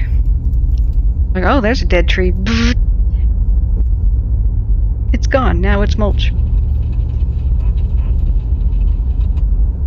Thomas Elmer, your buddy operates? Firefighter Cool. watching this video, and you see me at least, don't ever feel like you have to move out of the way for me. I'll sit and wait for you to do your thing. What you're doing is far more important than what I'm doing. Yes, Katie. The machines that eat the trees. It's like this guy's yesterday who pulled up and he was going to shut down his hose line so that I could drive over it. And I'm like, no, don't shut down your hose line.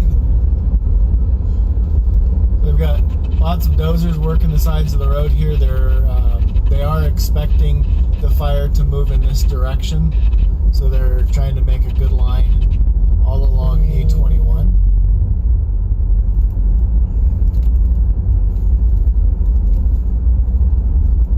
And I think, let's see.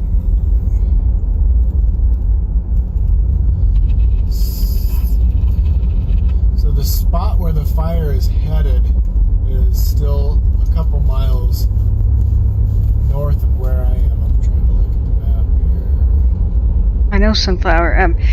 When he shows a cross street, I'll try to show on the map where he is. Yeah, I would think this might be like the edge of where the fire might move. Gosh, I need a donut. I've got popcorn. But right now I'm on A21. I'm going kind of northwest on A21.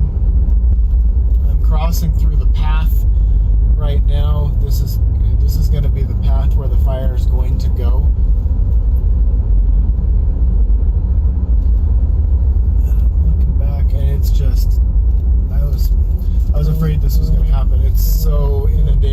smoke here. You can't see anything.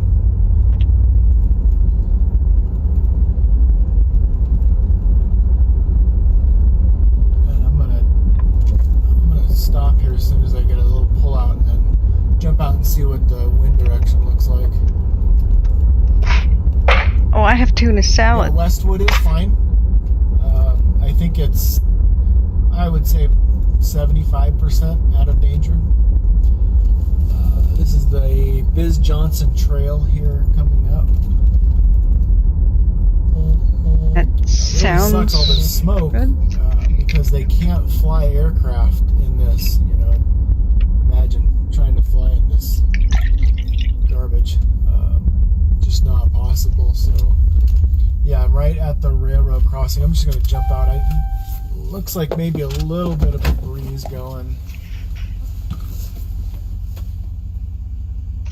Yeah, it's actually a pretty decent little breeze.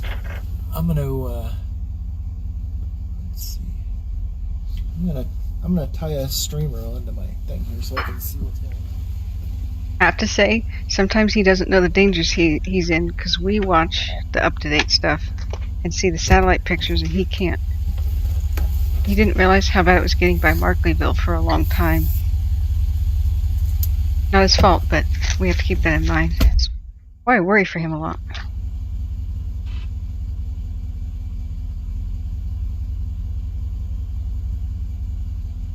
He's a hero.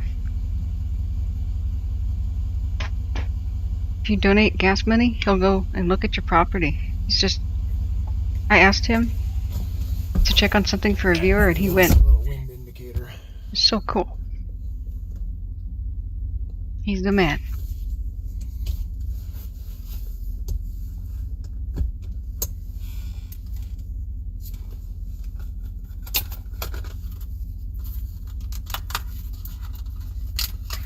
Taking the time to hydrate. What we're looking at is live. Brave journalist Matthew Henderson. Please love him on Facebook. Link to him in my description. If you give him gas money, he's live on the scene, taking photos, checking on stuff. Here's my little streamer I just tied on there. You can see that the wind does appear to be picking up. And it's blowing to the east, which is exactly what they said it was going to do.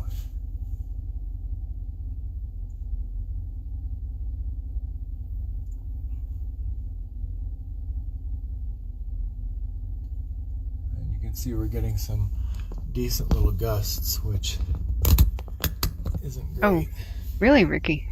I didn't know smoke. No news on when they will repopulate Chester. I would think that it's still going to be a while.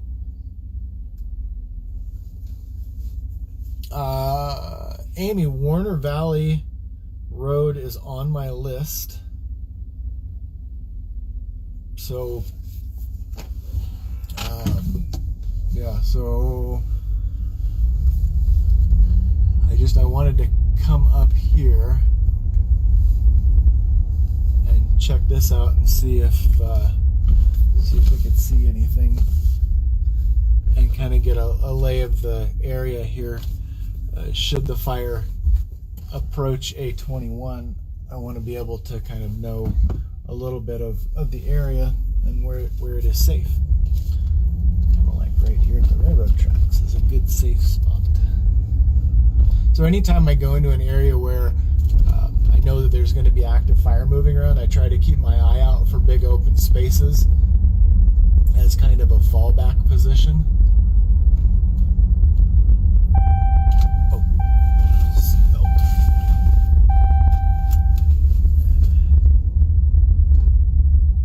Got a big field out here, so looks like a good fallback for me would be right here by the railroad tracks, and there's a huge field out there.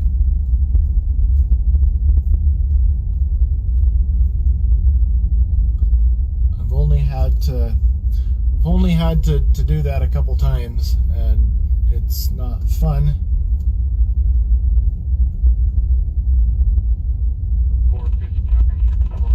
So this is right in the area. I'm gonna actually go up and then I'll pull around and go back home. Back home. I just read somebody typed home. I'm gonna go back towards Almanor and probably head over. First, I'll head over to the Chester Warner Valley Road area.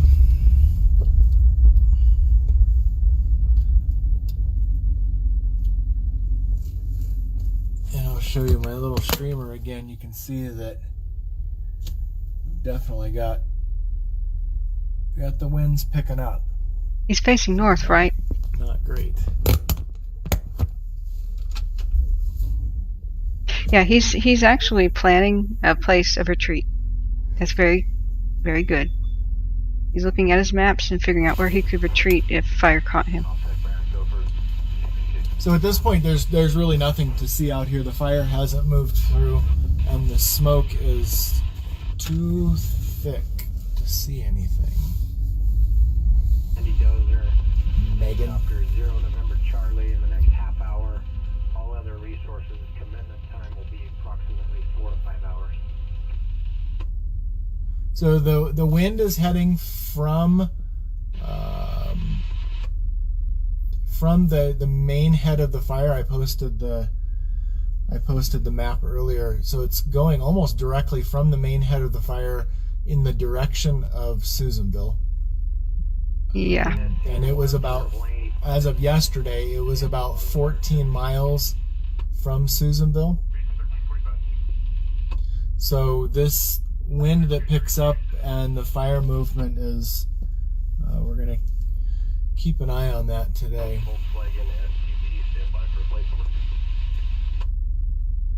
Yeah, I had heard that people evacuated to Quincy, and then they evacuated Quincy to Susanville. No, Chester, he means. And yeah, I just saw somebody say it looks logged and cleared. It does look logged and cleared, but because this drives me crazy. So he's on the 821. He accidentally said they evacuated Quincy. They did not. It was Chester. Thing is, they evacuated people to Chester from Greenville, and then they had to evacuate Chester because nobody ever thought Chester would be affected. It was incredible. It roared past 4 containment lines, ran up to Chester, surrounded it, and the wind thankfully pushed it north instead of into the city, and they were able to save it, but it went 19 miles north, like way beyond, and it expanded. It expanded, as we watched live on stream, to more than 50,000 acres in a single 9-hour period. Logged this area. I want to show you something here. Oh wow, that resolution. Look at this. In my opinion, logging and clearing is not the final solution to stopping wildfires. Look at, and this area actually isn't too bad. Usually there's a lot more crap on the ground. But you see all the stuff that they leave? You see all the dead branches going up? It's all fuel. Look at the there's a good 6 inches of crap on the ground. If the fire comes through here, if it's gonna blow through here. These trees are nice and spread out, but it's 100% gonna blow through here. So, yes, logging and clearing and cleaning and all that stuff helps, but it's not gonna stop the fire, in my opinion. And again, this is just my unscientific opinion. He's right. That duff on the ground sucks. Okay, guys. Sorry, I did say Quincy. I did not mean Quincy. I meant Chester. I apologize.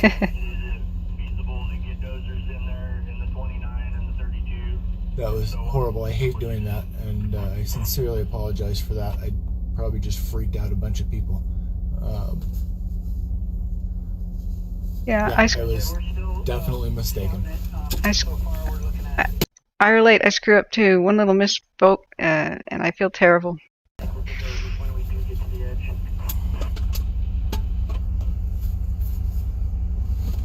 This is live, Marlene. He's in the danger zone between the fire on two fronts. In a critical area, the fire is going towards Susanville, but they're trying to stop it at this road where he's at, 821. I don't know where he is on 821, if somebody could tell me. He's live. Okay.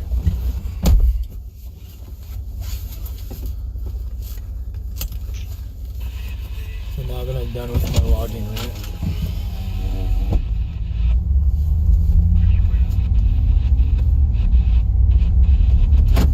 Alright, so now I'm heading back south on 821.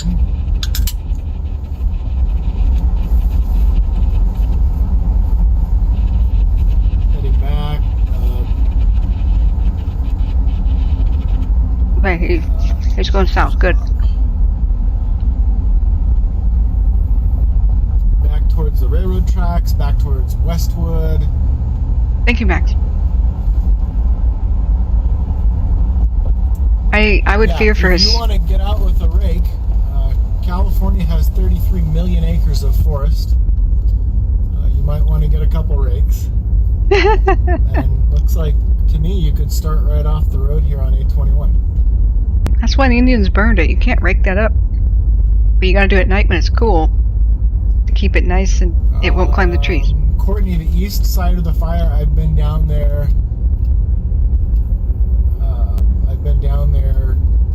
I was there all day yesterday. So if you go back on some of the videos I posted yesterday in the driving, you can see that stuff.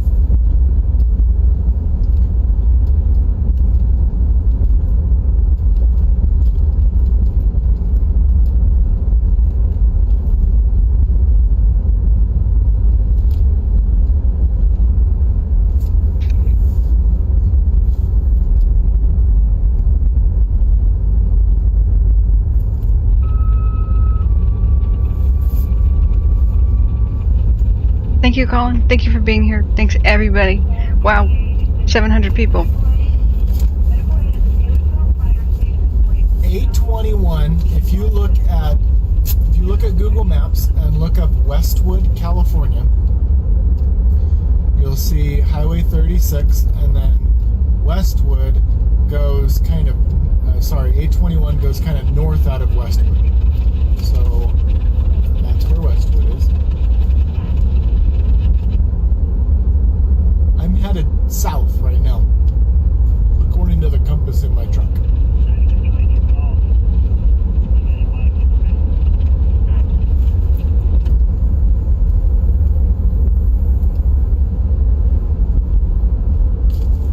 I don't think goats will eat dead pine needles.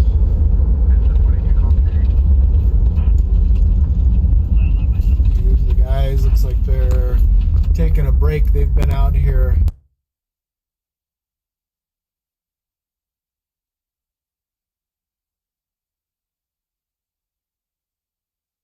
for a long time.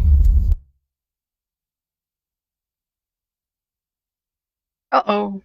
But as he comes in and out of cell phone range, this is typical. So, yeah, he's in the danger zone. He was just checking his maps for fire safety areas in case he was overwhelmed. We have to support him. Link is in the description of my channel. This is live. He's running around checking on places for people. He's so amazing. He's a journalist. If you just tuned in, it's 1:53 p.m. and any moment now, 2 to 4 p.m. through 8 p.m. Very strong, perhaps very strong winds might be blowing embers and towards Chester in general, and towards Susanville, and towards Westwood, sort of. Ultimately. Looks like they're making plans. Westwood, I don't think, is in immediate danger, but as you can see, surrounded almost. So they're going to try to stop the fire here at 821. It's going this way. They're doing their best. And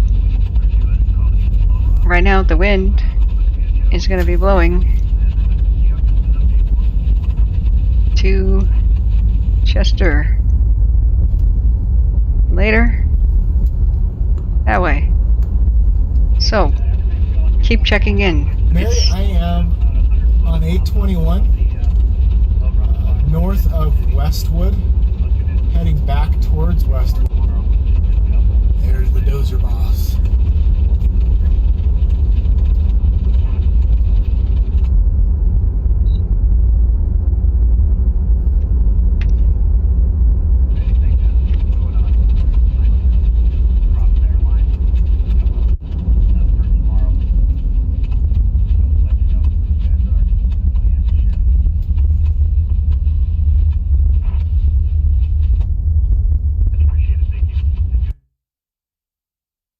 Yes, Sister Golden here. The spotted owls are critically endangered by the monument and the Mark McFarland fires. They're nesting right now, and just like the California condors that got burned up on live on camera, they're nesting. I mean, the adults will fly away, but the chicks. So these fires are affecting species. So many ways that they're just horrible and detrimental. We gotta do something. That's why we stay positive, think about new technology that could help the situation. We have to come together and work together for the solution. So he's lost his cell phone reception, but he'll get it back. So yeah, most people evacuated Chester, even evacuated the hospital. And last night, they're felling trees like mad around Chester because if a tree's on fire, like many of them are, when the wind picks up today, clock is ticking. It's now 1:56 p.m. That they're smoldering right now, but when the winds come up and push the blanket of smoke away, which will make everything hotter, all those trees will flash back into fire. And if they're on fire from an elevation, the embers rain down on the town. So they've been using chainsaws to get them on the ground and then squirt them out. However, there's a lot of that west of Chester. And Butte Mountain is still on fire. We see a lot of heat detections. This is live here. Not that one, but this goes live satellite. As the wind has been picking up, these are the points where the fire is really active, and so they're battling to keep it contained here to protect Susanville. There's a spot that's separate. We think embers probably went 4 or 5 miles, and they landed over here sometime when we were watching that horror unfold with the 300-foot tall flames and the 3 tornadoes spawn that we watched here at Dyer Mountain. And they seem to be real fire tornadoes. So we don't expect that kind of activity today, but we're having similar wind conditions, a little bit less. The smoke is what is keeping things simmered down, but we have to keep watching the cams when it blows off. And it's like taking the lid off a frying pan. We already see a lot more activity than we did when I started streaming at 6 in the morning through 10. It's really starting to occur now. He is just above Westwood here. Now the wind, we know that Westwood has got this here, and if we turn on the wind, we're just waiting for him to come back. See this? So it's not currently blowing towards Westwood, but they're trying their best because later the wind's going to shift the other direction. So Chester will be assaulted from two different sides today. And I never thought we were going to see the crazy stuff, but it's not looking good if you look at windy forecast. So at 12 p.m., everything that's red is where wind gusts are fiercer.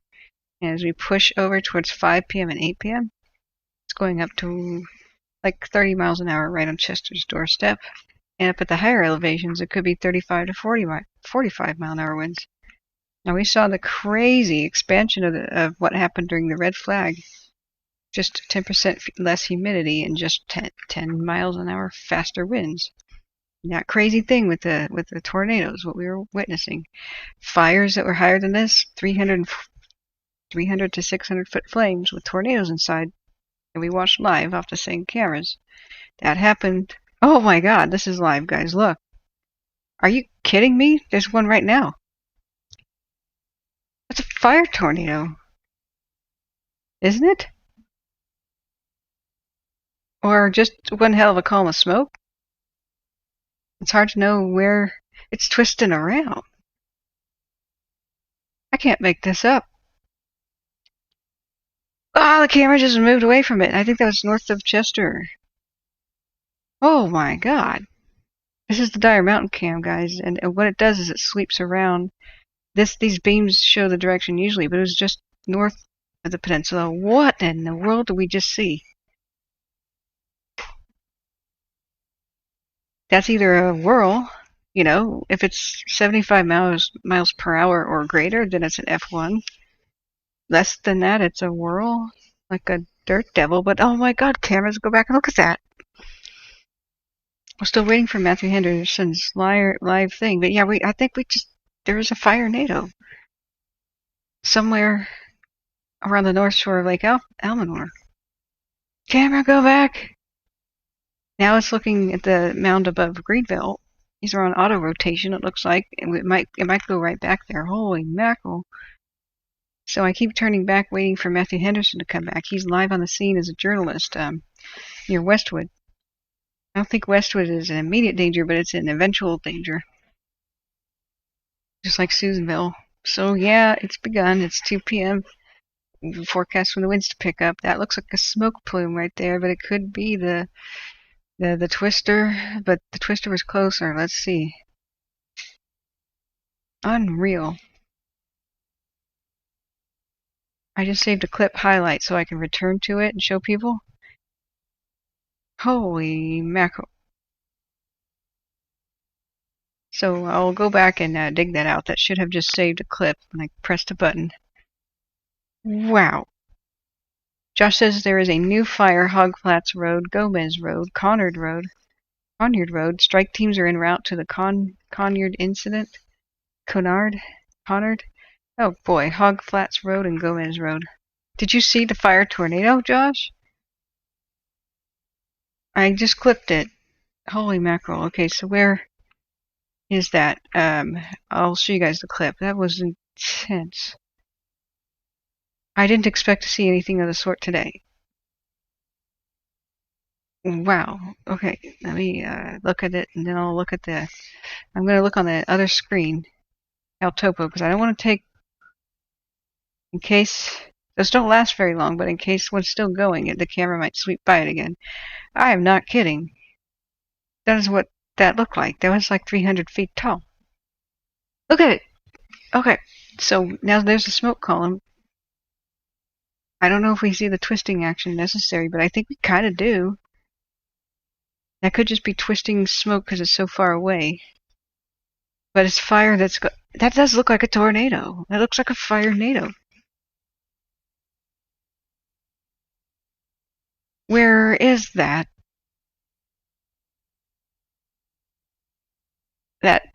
Isn't that by Butte Mountain?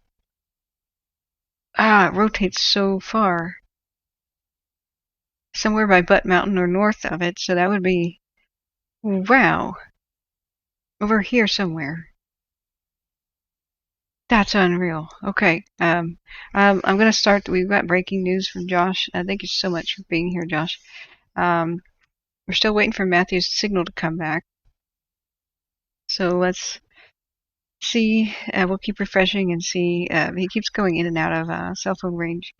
What a trooper. He's there. Oh, is he back live? Live stream. There was a really long live stream that I did yesterday. Yeah, he's back. Okay, I'm looking up for the new fire, but meanwhile, he's driving by Westwood. This is live. And I think we just saw a tornado. So this is the area where they retook all of the pink in the road and off to the right-hand side. They've sprayed retardant all the way down the side of the road. You see all the signs and everything.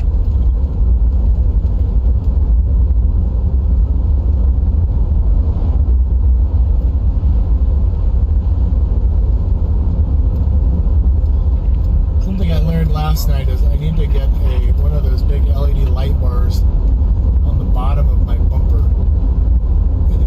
I saw a couple of trucks last night that had those in. Yeah, I'm going to share this. It really helped in that. Oh no, he keeps cutting in and out. Okay, so just west of Susanville, very dense smoke. A little ways by 44. is a new fire. Apparently right around this place, if I'm correct. North of him. So where I'm at, the fire would be off to the right side, kind of. I'm currently traveling west, and it would be to the northwest of me, where the main part of the fire is. I don't think he's aware. Let me try to verify this. Thank you, Josh.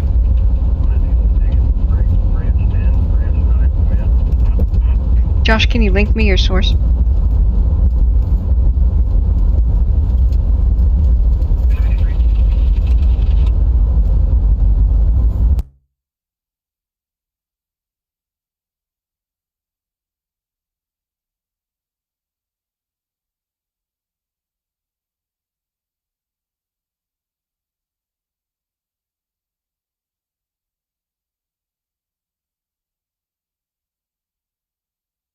Okay, I just told him about it in the chat. Hopefully he sees that, because he needs to know what's going on. And maybe he can go photograph it and see it show us what the heck's going on.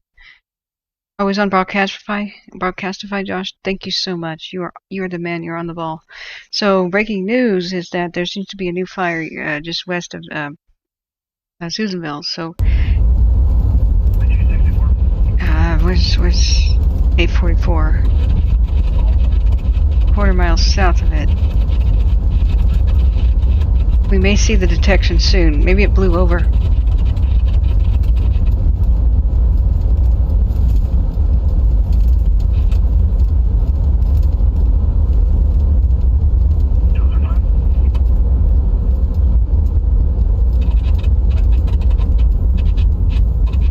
Yeah, guys, Susanville is ultimately at risk. Today's actions determine if it's going to really be safe in the future.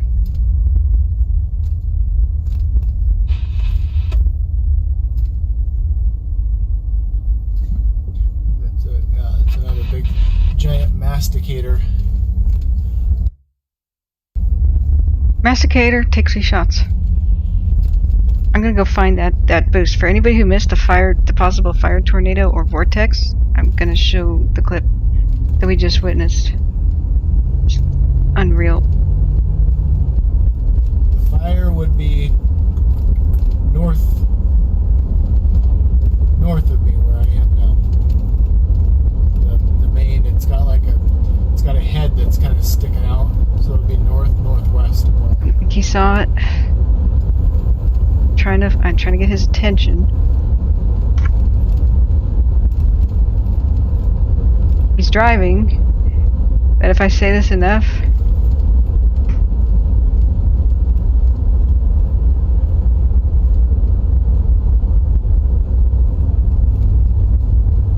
I just hope he can see that. Maria, it's the fire you mentioned earlier? Oh, okay. I'm so sorry, Maria. Yes, I was asking if you could tell me to look at something, and I couldn't find what you were asking me to do scrolling up, and so you were gone. Welcome back, Maria. I'm so sorry. It took me a while to get to it.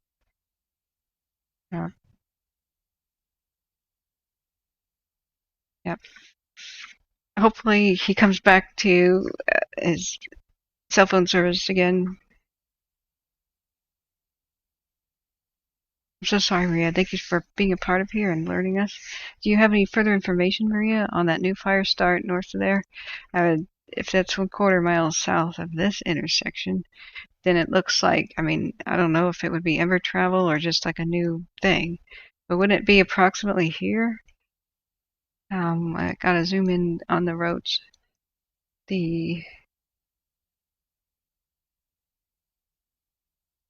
That's Norville. I don't know the area. I'm sorry.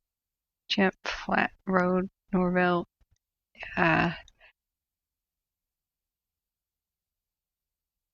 It was considerably south. But if it's up by 44 and 821, it's up there. So we would probably see, we're seeing more and more red as the fire kind of comes back up. The general, out of date, but in general, this gives you the picture of what things are doing, and they're really trying to stop it from moving with the wind right now. And if the wind is blowing up towards Susanville from this area, they are confident that they can get a handle on things. And so if this doesn't move, maybe they're winning. But if there's a new fire start at the intersection here, then that would be very worrisome. But Josh just said that there are people en route to it. And so right now, Chester's over here. We saw the tornado thing somewhere on the west/north part of the shore. Don't know where the camera was, but I'll show you guys a clip of it. And this camera is the one pivoting around. We just saw what looks like a fire tornado or a vortex. And Morris says that a vortex is if the tornado doesn't move. If it moves, it's a tornado, but it has to have wind speeds of exceeding 75 miles an hour to be technically an F1 tornado. I'm still terrified of something lesser. So scientists with instruments would have to go out and measure the damage. And they do that by figuring out damaged things and just how strong winds would have to be to do that kind of damage. And so that takes a long time to confirm, but we saw multiples of those. So Josh says it's 1 acre, slow rate of speed, burning into timber. Well, fingers crossed, yes, exactly like you're gesturing, that they could get a hold of that real quick before the winds continue to pick up from now until 8 p.m. So we are expecting a lot more activity and things coming to life. Same thing that goes for the McFarland and the monument over here, entering critical owl habitat, threatening places like Weaverville, and what else is over here? I can't remember. Platina. We're just hoping and praying. We see red.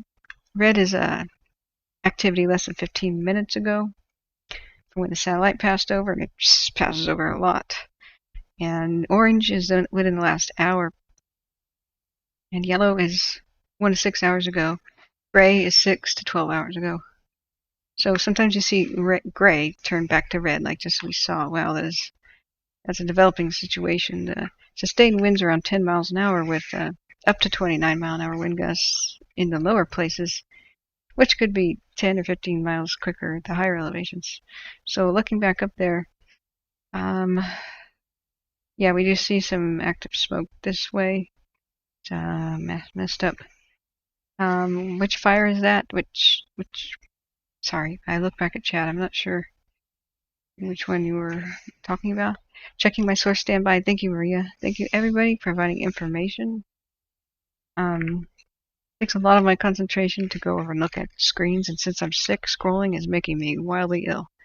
So I can't scroll Twitter right now. Going back up here. Does anybody have any other questions? We're waiting for Matthew to come back. He's driving around live near Westwood on the same highway that the new fire start is at. So far, seems to be small. And we're hoping that the video comes back. He's in spotty internet coverage service. So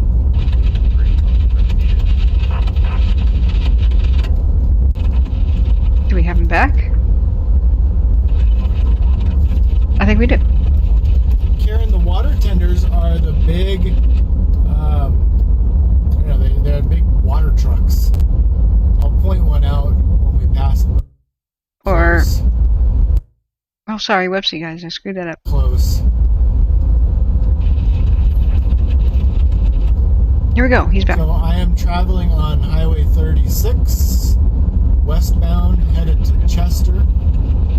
We're going to go check out Chester Warner Valley Road.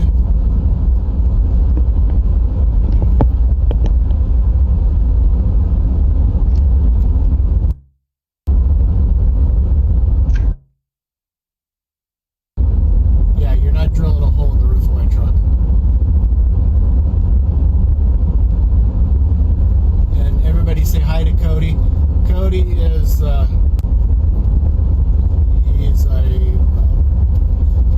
he's a big-time radio guy. He knows fires.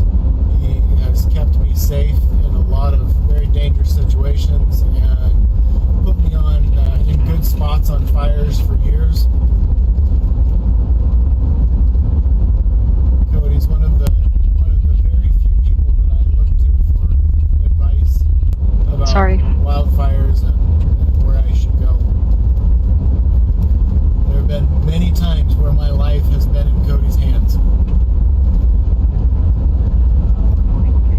screenshot of the possible fire tornado just moments ago. You can see the smoke is getting worse as we get closer to Chester.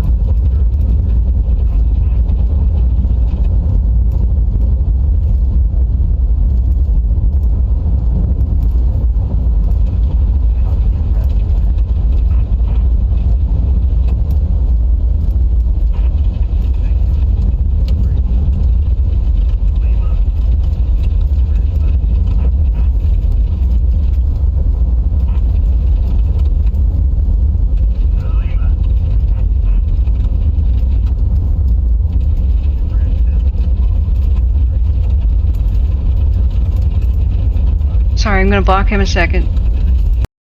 This was what... Over Lake Almanor. And you can see the smoke is just getting worse.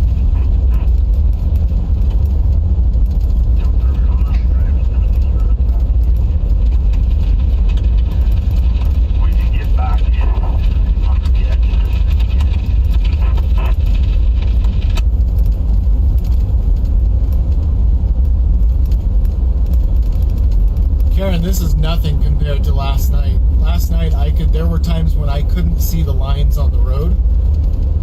I literally had to drop down to like 5 miles an hour and was bouncing between the lines. It was crazy. So there's the lake. Give you a nice beautiful view of the lake. Can I have you do a couple of radio checks?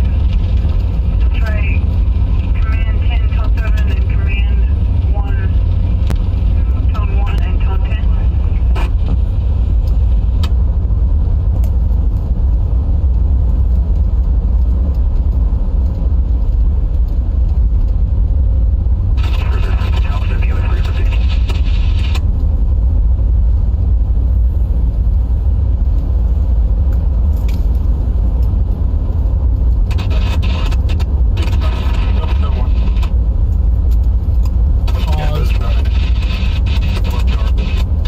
Sorry. Driving across the causeway. You guys are going to make a local out of me yet. Sorry. What the hell? I'm trying to share a photo.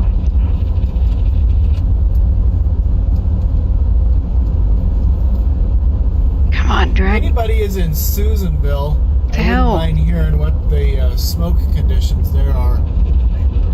I'm guessing it's pretty smoky in Susanville and going to get worse. Okay, coming up on Feather River Drive.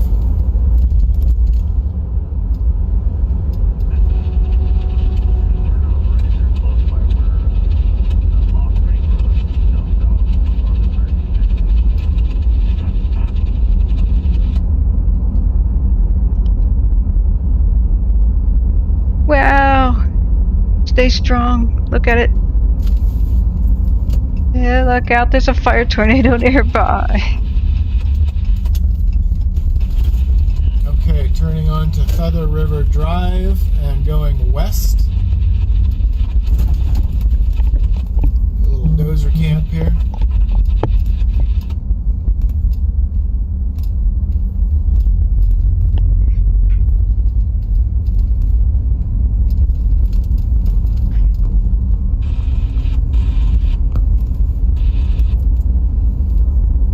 I'm hearing there's a mandatory evacuation in Oregon, 30 miles from me in Myrtle Creek. Oh, I'm so sorry, Nick. Yeah. Please check in with us. Hey, there's another Vacavilion. Debbie, hello.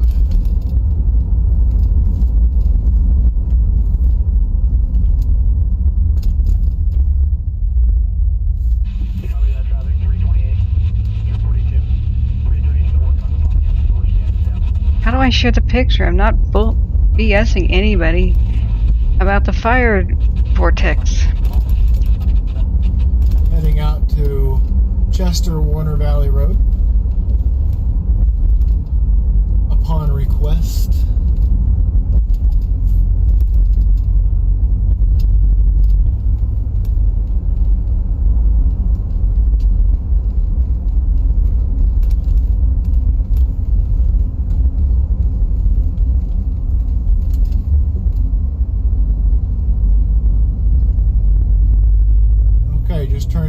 Chester Warner Valley Road.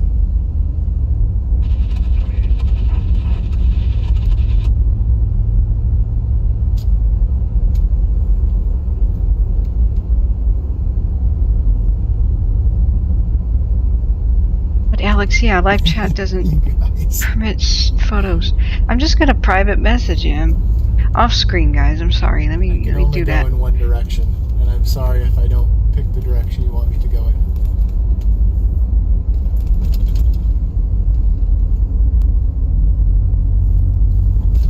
Yeah, if you look at the U.S.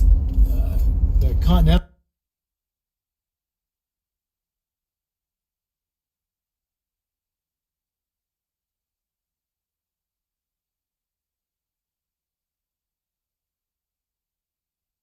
I'm telling him, stay safe, Matthew. Live on the FLIR cam, it looks like a fire vortex or tornado spawned somewhere on west side of the lake, maybe by Butte Mountain. Wind picking up. Stay alert. New fire also north of you by Peg Leg Mountain. And okay, where's the rest of the info I had about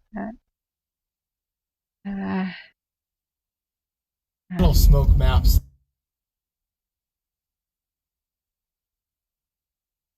Heard it on Broadcastify. Okay, I just sent him the screenshot.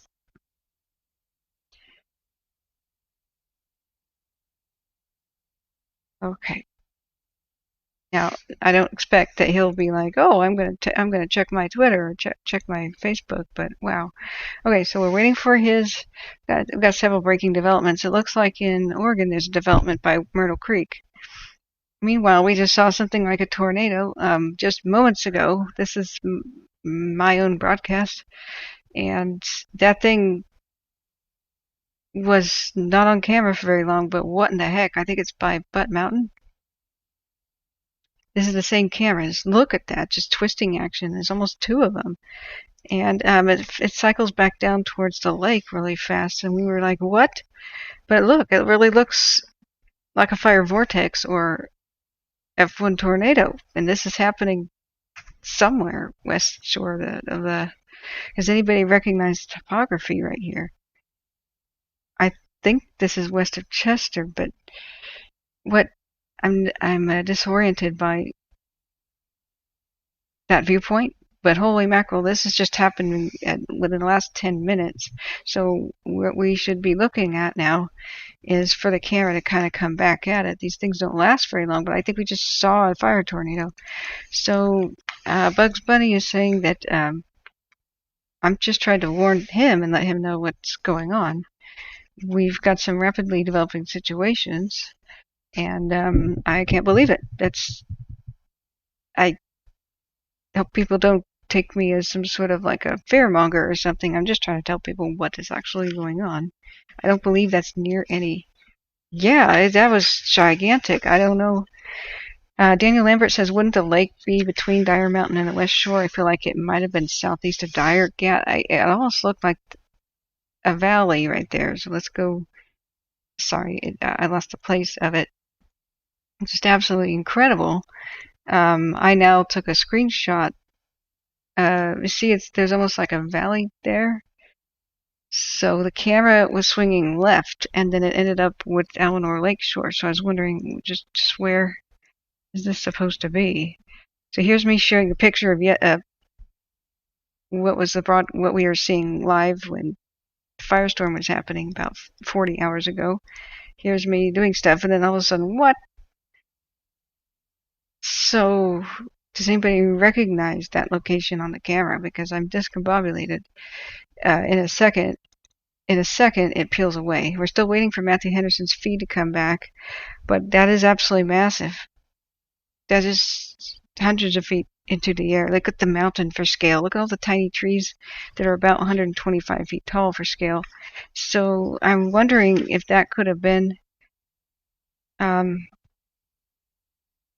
by Chester somewhere or by Butte Mountain. Does anybody recognize this? Hey Brewers, hi Cat. Hope you're well. I've been working on Homestead for a while. Welcome. Look at this. This is weather related. I think that I could send you this video real quick. Holy mackerel! So this is the developing situation by Chester. I just heard from Nick that 30 miles away from Myrtle Creek in Oregon, there's been some sort of a fire and evacuations. So I need to get back on that too. So he feels it might be southeast of Dyer, but then it pans left, and then the peninsula is in. But it's quite a hard pan. There was activity around Butte Mountain today, right? So if anybody understands the topography better, then please let me know where the heck these fire tornado / vortex things, whatever that is, hundreds and hundreds of feet tall, are occurring. And this is the live images. That's what we just saw, and the thing will turn around in a second. But absolutely insane stuff. We're waiting for Matthew Henderson's feed to come back. He just drove out he's live as a journalist. He just drove to Chester. He was north of the peninsula, headed into Chester. And I'm just trying to tell him, can you go take pictures of these tornadoes? So right now, the status of Chester seems to be okay, but look at the wind. This is where I think the tornado may have been by 89 and 32 in Butte Mountain. So right here, vortex, whatever, but you get the idea. If I had to guess, that's where it was. But there was there was an area before that looked like a valley. I'm much more confident it was right there. So holy crap! Let's see if it comes back into view. I'm very sorry for blocking it. Yeah, we actually saw 3 of those Taylor Matthews spot on my channel when we had the red flag day and when the crazy expansion of the fire happened. The fire, when it was moving like that on Dyer Mountain, there were 3 of those. They were like 500 to 600 feet tall flames. We couldn't believe it. It was like watching the Hindenburg, but live and with the flames never stopping for hours. So yeah, Silent Hill stuff. And so there's a new fire breaking news near Peg Leg Mountain, and they've dispatched people. So they were fighting it, trying to save Susanville by keeping the fire that's north of Chester here. They're trying to use A21 as a fire line.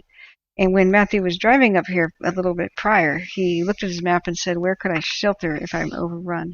So somewhere over here, I think Conrad Road was where the new incident was. Somewhere a quarter of a mile south of where 44 and A21 are, by Hog Flat Reservoir, Conrad Road. Oh yes, here, Conrad Road. So that's where the new fire is. We keep looking back to see if there's going to be a heat detection from space. It was small and at 1 acres. And at the time that people were talking about, maybe Goodrich Mountain north of East Westwood, maybe. Looking at the Twitter, thank you, Josh. Yeah, well, crud. And so there's something going on at Myrtle Creek, Oregon. So one of the people in chat, Nick Giles, who's awesome, is preparing to leave. So if anybody has some information to share, I'm checking the Twitter link. And if you're live, the wind is really starting to pick up. From between now and 8 p.m., it's going to be a horror show of windy conditions. The one thing, open close tab, because I probably should go back to that very frequently. That's my screenshot from what we just saw live. We're waiting for Matthew Henderson to come back into cell phone range.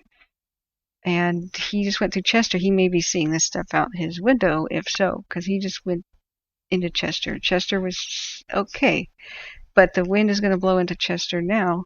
35-mile-an-hour wind gusts, possibly from the higher ridges, 29-mile-an-hour wind gusts. Looking at windy, it's a bad situation.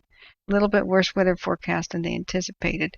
So like if you take now, which is 2 p.m., with red colors being fiercer winds, you put the slider on forecast, and it really goes, changes directions and blows up from the south, the fire towards Susanville, sort of, and the wind basically towards Chester, and then later the wind will change direction and go kind of south towards Susanville.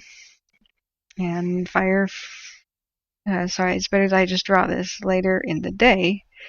After 6, the hot spots here will be going like so, and anything hot here would be going to Chester. So, but for now, it's going like so and like so towards Susanville. We have a new fire, small, somewhere by Hog Lake, by Susanville, which is separate. They wanted to contain it like this. They were going to try to do something like this, but something arrived here. So on Dire Mountain itself, we saw them desperately pushing over dead trees by the fire lookout, ironically, trying to save this camera. That's the one that keeps looking like this, looking like this. It kind of starts out north, and it goes that way, then it goes that way, then it goes that way, then it goes that way, then it goes that way, and it swings around back north. So I do believe the fire vortex tornado thing we were just witnessing was over, well, on 36 west of Chester. And that, we didn't see it traveling very far. Supposedly the distance between a vortex and tornado is where, if it moves on the ground or not.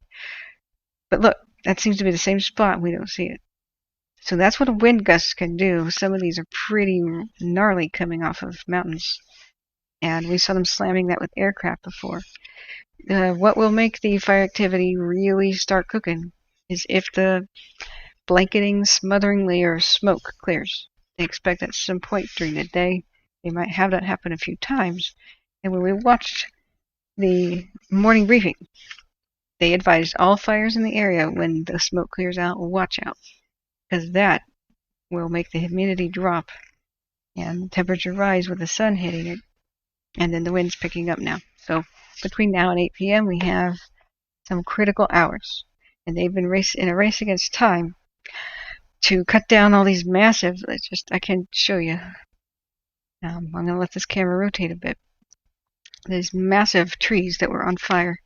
They almost killed a firefighter and critically injured one last night by Chester, and seriously injured another, a falling, standing dead tree. So right now, what a difference from like just 10 minutes ago. It's the nature of the winds just picking up and fluffing it up into craziness, and then it kind of dies down. But we expect as the winds increase that we'll just see increased fire activity and maybe some crazy tornado stuff again. Once again, if you missed it, this is what we just saw west of Chester, kind of by where the highway is in Butte Mountain.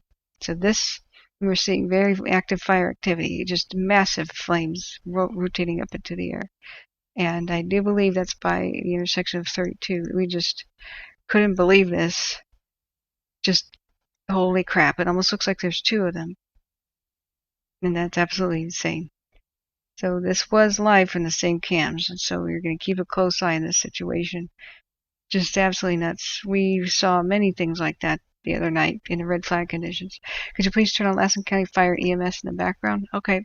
That'll make it chaotic when we're listening to Matthew 2, but my pleasure. Let's see if we can get firefighter chatter. There's something going on. Mandatory evacuations near Myrtle Creek, Oregon. If you're in the vicinity, please check with your local agencies. It disappeared for a second, but another one came back. So let's check it out. I'm going to show these cameras rotating, and I'm going to go dig up the Lassen County to see if we can hear anything about this. Yeah, this is what the heck. Okay, so the camera, let's see. These are fires right now down there. See, it's out of focus. But those are trees on fire down there, and that's down in the valley. Dire Mountain and Kitty Ridge is what we're looking at on the left side of the screen. The fire tornado was on the right, and right here, I believe, just 10 minutes ago. But this is the live image. And so we have a lot of activity north of where Greenville used to stand. Fire picking up in activity on Dire Mountain right there. So let's see. It could be that the fire just found a bunch of trees that hadn't burned yet, and it just went whoosh. That is what we see a lot when it goes to an unburned island, is what they call that.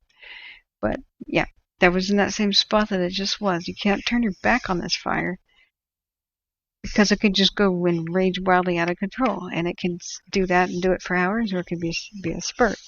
So holy mackerel. Yeah, 2 devils in a ring of fire. Just absolutely nuts.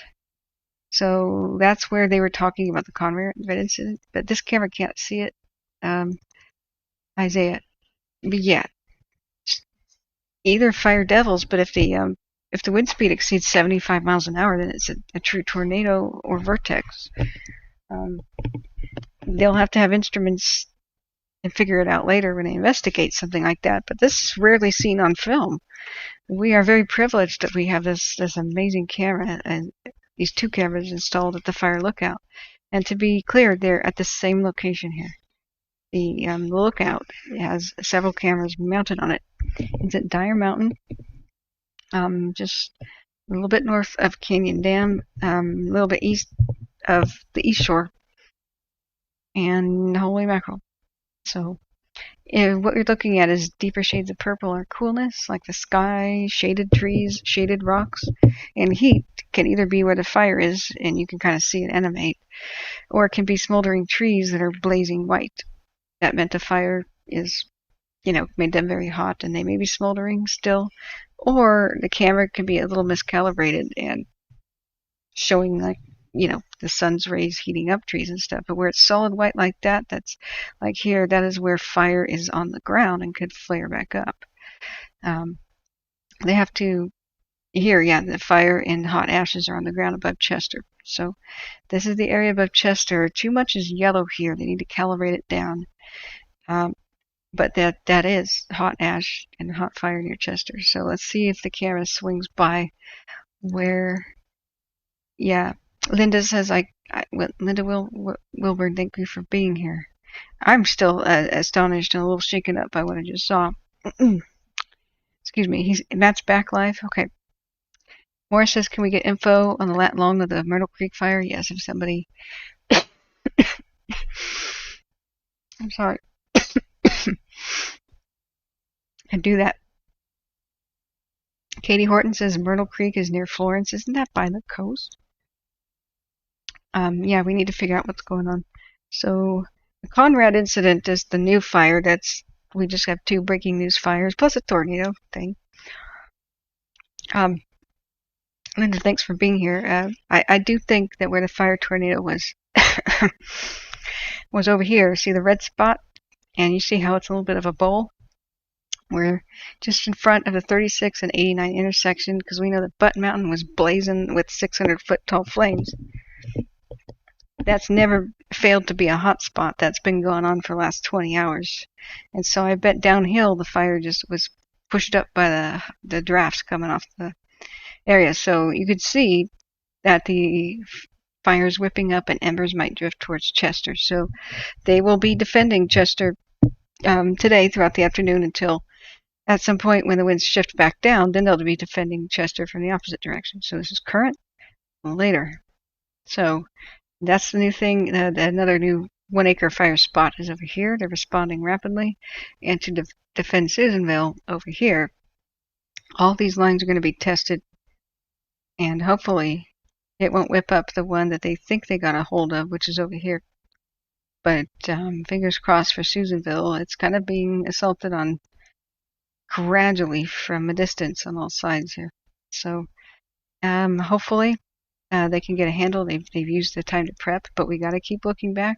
As soon as the cameras show that smoke is clearing, then watch out is what everybody was told today. So let's go back to Matthew Henderson, and I'm going to find out about Myrtle Creek and others. A reputable source just said that he was told to prepare to evacuate somewhere nearby. So he's live now. Okay, here we go. 47. Oopsie. From the 36, I can meet you on either side. Okay, we're going just a bit further. With them the other day and they do a 10-second clip from one spot of the guy's information, which sometimes can be boring. And right or left.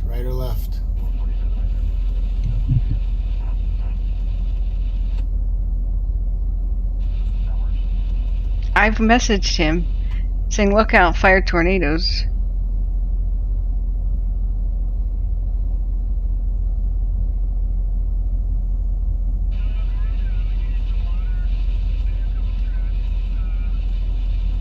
I'm waiting for somebody. I don't know this area, and I don't know where you guys want me to go. 36 and 89, right. Alright, Leslie. Leslie wins. We're going left. God, he might be going towards it then.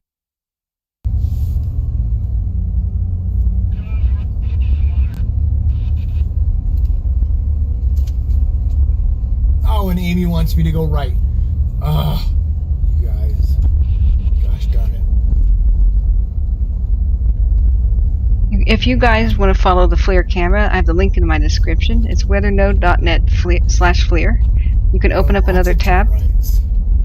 You can open up your own tab and go between my stream and that. And then I'll go back and go to the right. Okay, so I went left. I will go back to the right. Yeah, I'm trying to find out a park. Yeah, I just did, Isaiah. I sent him a private message, and I've said this a couple times in his chat, but he's driving. I don't think he looks at chat a lot. Yeah, we love him too much. We can't leave him. On one hand, that would be a Pulitzer Prize winning shot for him, but on the other hand, he needs to survive. Yeah, you could say so, Sean. Fire tornadoes by Butte Mountain, 300 or 400 foot tall. You could say the fire woke up.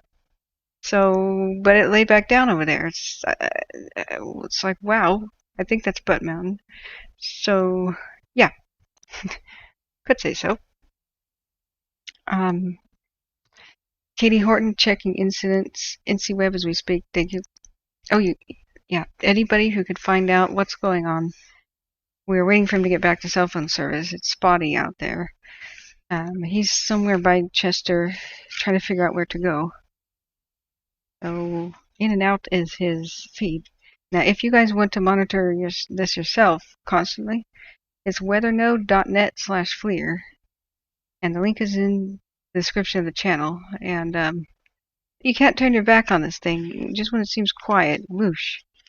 You know, it's pretty incredible. So now, where's the camera? We're seeing ground on fire, and occasionally it's reaching the trees. The ground is on fire, and the ash is hot.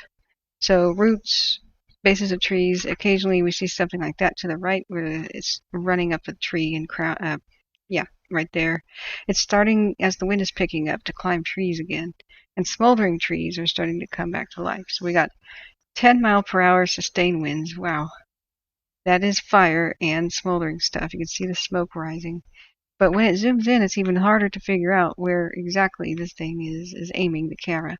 I'm going to try to come up with a solution. I can't fit it all into frame, but... Oh, he's back. He's back.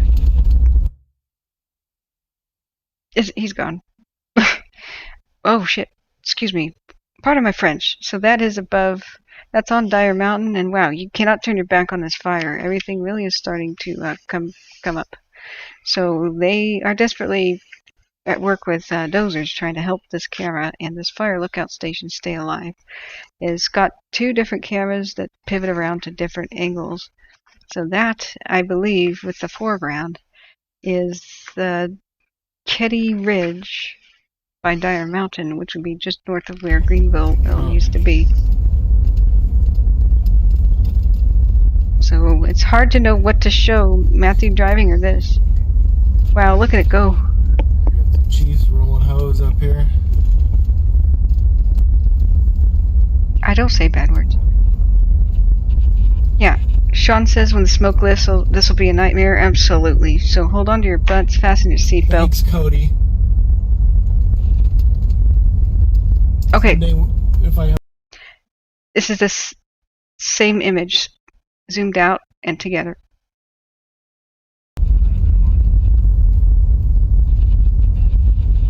Yeah, it's coming to life. And that's Indian Valley's ridges, the north ridges of the Indian Valley there. It's marching towards Susanville, up over the Ketty Ridge again, / Dire Mountain area. So there, the cameras will keep tracking it. He lost signal again, so I wonder, but no, Nick Giles says he was packing a bag. He said the word Myrtle Creek. I'm unable to find information too, but if anybody can find information, let's check it out. It may be that it hits things. What county is that, by the way? Do I have Instagram? 13 clicks? No, I don't. I have an email. It's pinned to the top. I've got Twitter, and that's in the description. And that's the two best ways to reach me. So yeah, we're really worried about this journalist. He keeps running around and fires are near him and he can't see in the smoke. We're worried for Matthew Henderson. So, but once again, if you missed a fire tornado, this is what we just saw, 20 minutes ago on chat as I clipped the incident. That seems to be off of Butte Mountain at the intersection of 89 and 36. A flame going up into the sky approximately 500 feet tall, with a second one like two devils. And that was Dire Mountain on the left there when it was just on the ground still. And so what we have is the fire NATO thing doesn't seem to be still present. It may have just found some crazy new fuels and went whoosh, but it doesn't mean it won't come back. But the hillside is blazing now. On Kenny Ridge, and both cameras were just focused on it in a second.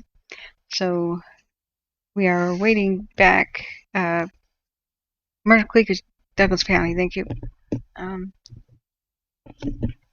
Yeah. So we saw 3 fire tornadoes / vortexes or devils, or whatever you want to call them, that were 600 feet tall when the craziness happened. The fire moved and expanded to 50,000 acres in less than 9 hours, which is the rate of back then, 40 hours ago when we were watching live. It was just an inferno. We couldn't believe what we saw. We saw Canyon Dam disappear with 300-foot flames, but we saw 3 fire tornadoes that seemed to actually be moving in the fire right there. See the image on the right, where the flames were so tall it left a screen. Mind you, each one of those trees is 75 to 120 feet tall, mature ones. And 3 of them spawned, and it was just the most crazy thing we'd ever seen. And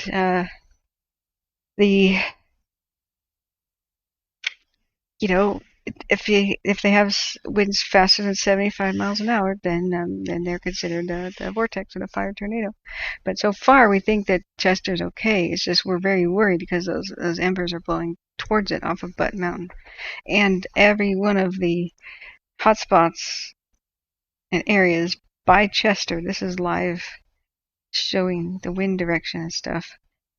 If things on the west side of Chester, like flaming trees and stuff, are fanned up by the winds. And well, yeah, we see a lot of winds here, considering the fire NATO thing. It's going to be a battle to save Chester from now until 9, because the winds will go that way until 8 or 9, and then they'll go from this way. And look, there's 2 areas where Chester is going to be affected. So what we also have is breaking news: a small 1-acre fire that's approximately here by Hog Lake, west of Susanville. And so I don't know if it made it across the line or it was a new fire. And the lines are being tested, and hopefully they hold, and the fire won't be blown closer to Susanville. So there's a lot going on right now. There's red heat detections right. The camera is located here on Dire Mountain. So when it's looking and you see rocks in the view, it's looking like this. The rocks kind of obscure the view. But this is some of the craziest stuff I've ever seen. It's quite a dynamic situation. So let's go back to chat. We're waiting for Matthew to come back to internet, cell phone service. So I'm not sure where he's headed, but he's somewhere near Chester right now. And I've given him private messages and warned him about what we've been seeing. So Austin Freeze, welcome. In Sacramento right now, winds are starting to pick up significantly. Yeah, if they're more intense than the forecast, then I think they can have quite a problem. And what experienced people are saying is that if the smoke blows away, and we got to see if the smoke is blowing away. Yeah, we saw that. Let's go do a 15-minute time lapse here at the Butte Lake camera.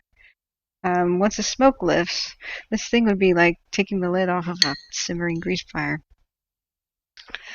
So humidity is going to be dropping to like 22%. It's higher right now because of the smoke. But yeah, see a little bit of oscillation, jostling of the trees at Butte Lake. And so this is just a bit of a strong breeze. There's 10 miles an hour at sustained winds, 8 to 10, with gusts of 29 to maybe 35 at the top of the ridges.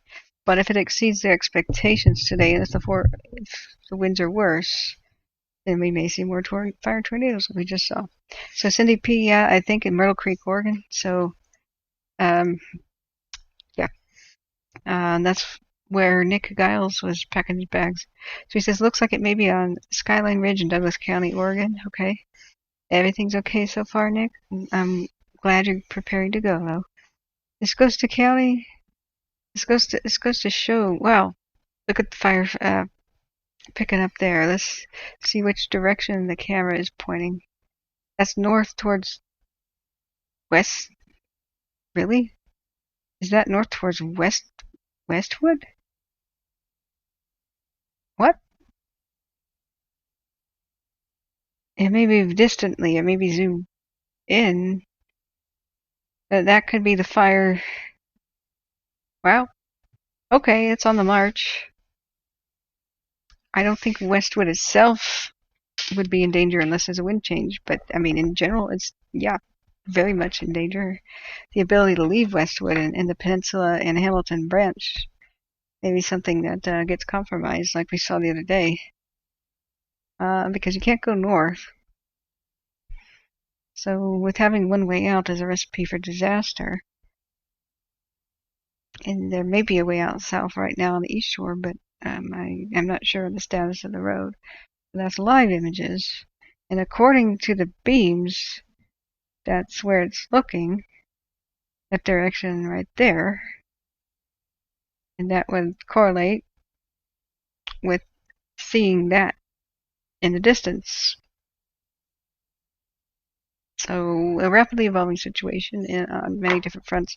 So if you just tuned in and you missed the fire tornado thing, this is what we just saw over by Butte Mountain. It looks like flames 400, 500, maybe 600 feet tall, with double cyclonic things starting to form. It's actual fire in a cyclone/vortex.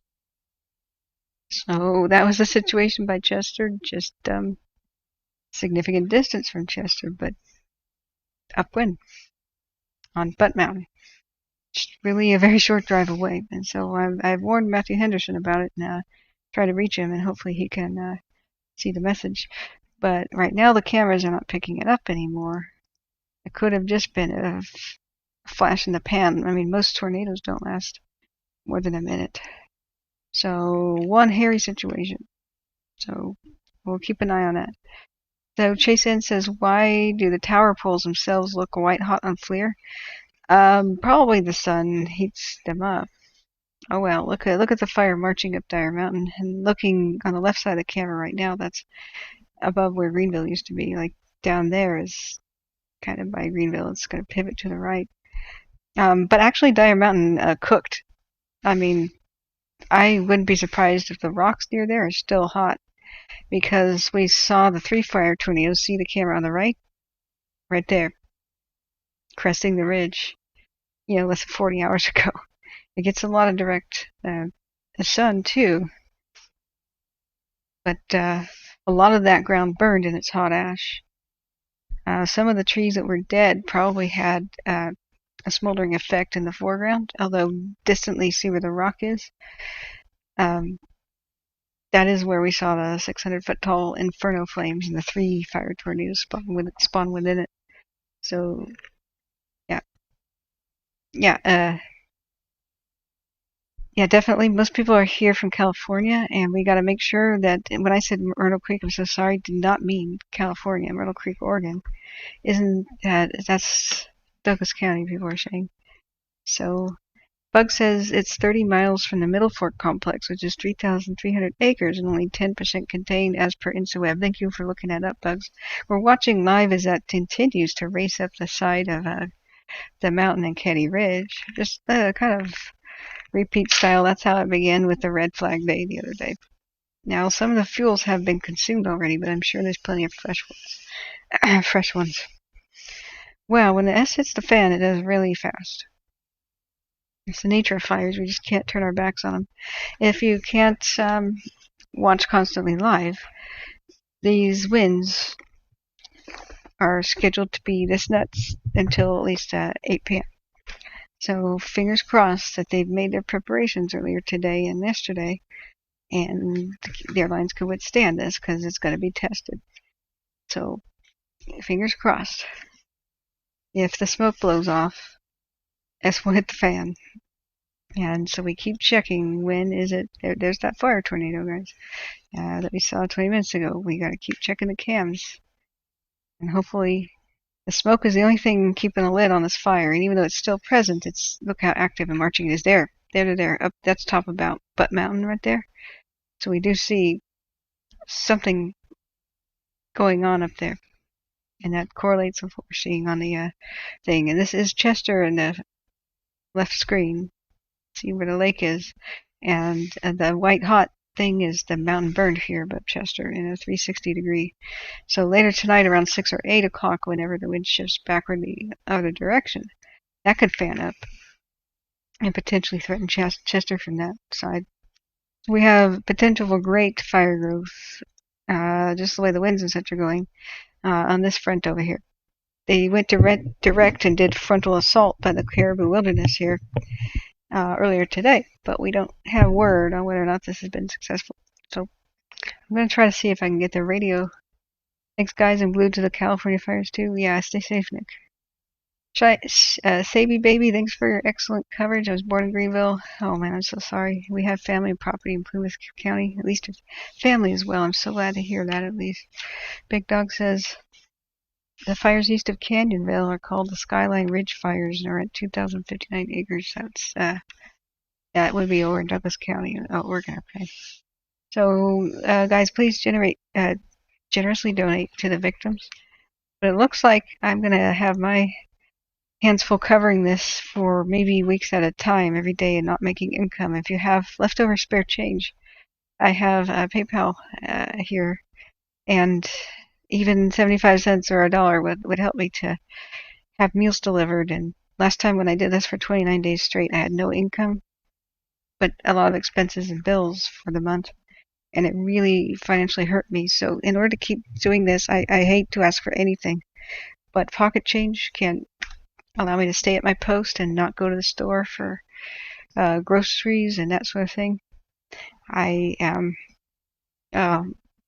dedicated to providing as much information as I can, but when I stream for 22 hours at a time, and I don't have time to cook or do anything can help me stay live and pay the bills at the same time. Otherwise, I have to eventually stop and try to go to work. So I feel awful asking, but every little bit counts. And if you have no money, just telling me I'm doing a good job, it's something that helps me keep going too. I sometimes stream for 17 or 22 hours in a row, and it's nothing like what boots on the grounds are going through, but it's so good to be able to order comfort donuts. And if you have anything to share, my email's up there. If you have photographs, I could show them on stream. If you have a story you want me to read on stream, a survival story, or how you're affected, please let me know. Later, I have a camera fund. I want to be a bit of an independent documentary filmmaker, journalism light, and cover the fires live like Matthew Henderson does, and cover historic topics like ghost towns and history. Not paranormal, but, history. If you at all want to help me with that, that's part of my camera fund, too. I could go and do what Matthew does if I had the year, and every dollar's a dollar closer. It takes me a long time to work and meet that camera fund goal, but I am dedicated to doing it, and going and interviewing survivors and making fire survival videos. And I just thank you for all the support. Looking back at the chat, we're waiting for Matthew to go live again. And once he gets back into cell phone service, I'm sure he will. So we will just continue to refresh that page. Caltopo, you can track hotspots live too. These are current as of 6 minutes ago. You don't want to see new red, but we are seeing a lot of new red kind of fan up. Where the fire has been very recently is this. And it was incredible. It moved at a rate, when it marched past Chester, past 4 containment lines. When we watched this live on stream, Chester was just saved by, well, valiant firefighters, but mostly by the fact that the wind was going due north, and it went to the due north, and now the winds are kind of fanning it out to the east, and it got ringed on all sides. It was a very, very precarious situation there. Matthew is risking his life, to show us the fires. So Westwood Peninsula, Hamilton Beach, Hamilton Branch, sorry. East Shore, Eleanor West, everything's pushing potential ember flare up. We have to watch the lake. They've been doing an awesome job saving so many structures there, sending power bubbles, and we hope and pray that they can continue doing this incredibly, incredibly dangerous job that they're doing for us. So this is critical right now. So I'm going to leave it on that for a second. Oh, Matthew's taking a break in end of the stream. I didn't realize that. Thank you. So then I will turn to Broadcastify and see if they're talking on the radio. The light and dark, the contrast is stark, the color tools that way to, hey, that's it. All made real on the XPS. More than a photographer, you're a biographer. Oh my God, there's advertisements. Hang on.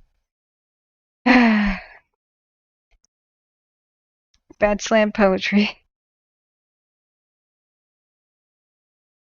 Okay, I muted the commercial. Okay. Blah blah blah. Mailing address and give me a check. Oh my gosh, Linda. Sure. Can you email me? I don't want to put that online. Thank you so much for everybody supporting me. I can't tell you what. This has been incredible. I never expected to go viral. I'm not a pro at anything. I was personally affected by wildfire, and I once there see the fire marching up Kenny Ridge. I lost a family friend to wildfire nearby where we used to live, and a Cascade fire, and then almost lost my brother in Paradise. And from that moment on, I dedicated myself to learning everything I could from real firefighters and experts. Wow, look at that coming to life. And that's above where Greenville was. So the camera's looking east, and kind of, if you think of north as being midnight, that's like 3 o'clock. No, that's the ridge. And that did burn. And so part of why the poles might look that hot is the whole area kind of baked, and it is like 86 degrees right now. There's a point past 90 degrees where even the surface can look yellow. And there's a limitation with what FLIR can do. So sometimes just hot ground, the hot ash, and actual flames can look very similar. But that is hot. That is where the fire swept over. So some of those white-looking trees are smoldering. And some of those rocks were baked in this fire. Okay, that's Lassen County Fire and EMS. So far, I've heard nothing so far related to firefighting. Brewers, if you need...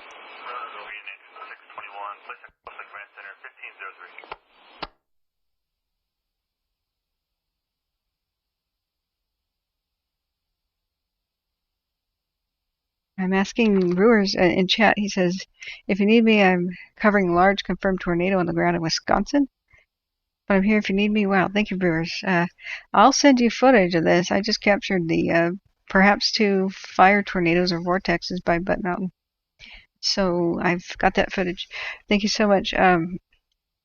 Yeah, what you guys missed, if you just are tuning in, is that the same cameras about 25 minutes ago now. We were just randomly talking, and I happened to catch this. I think it's by the intersection of 89 and 36, and that's Butte Mountain, if I think. A fire tornado, or vortex, whatever you want to call that, 500 feet tall, with a small twin. And it only lasted about 2 minutes, and the camera moved away from it, but we were just astonished. We did see 3 of these in the inferno going on 40 hours ago, when, of course, we lost Canyon Dam and such. It was absolutely unreal. So that was my stream. I just clipped that. So, Brewers, if you want that, I'll be happy to give you send that to you for your yeah.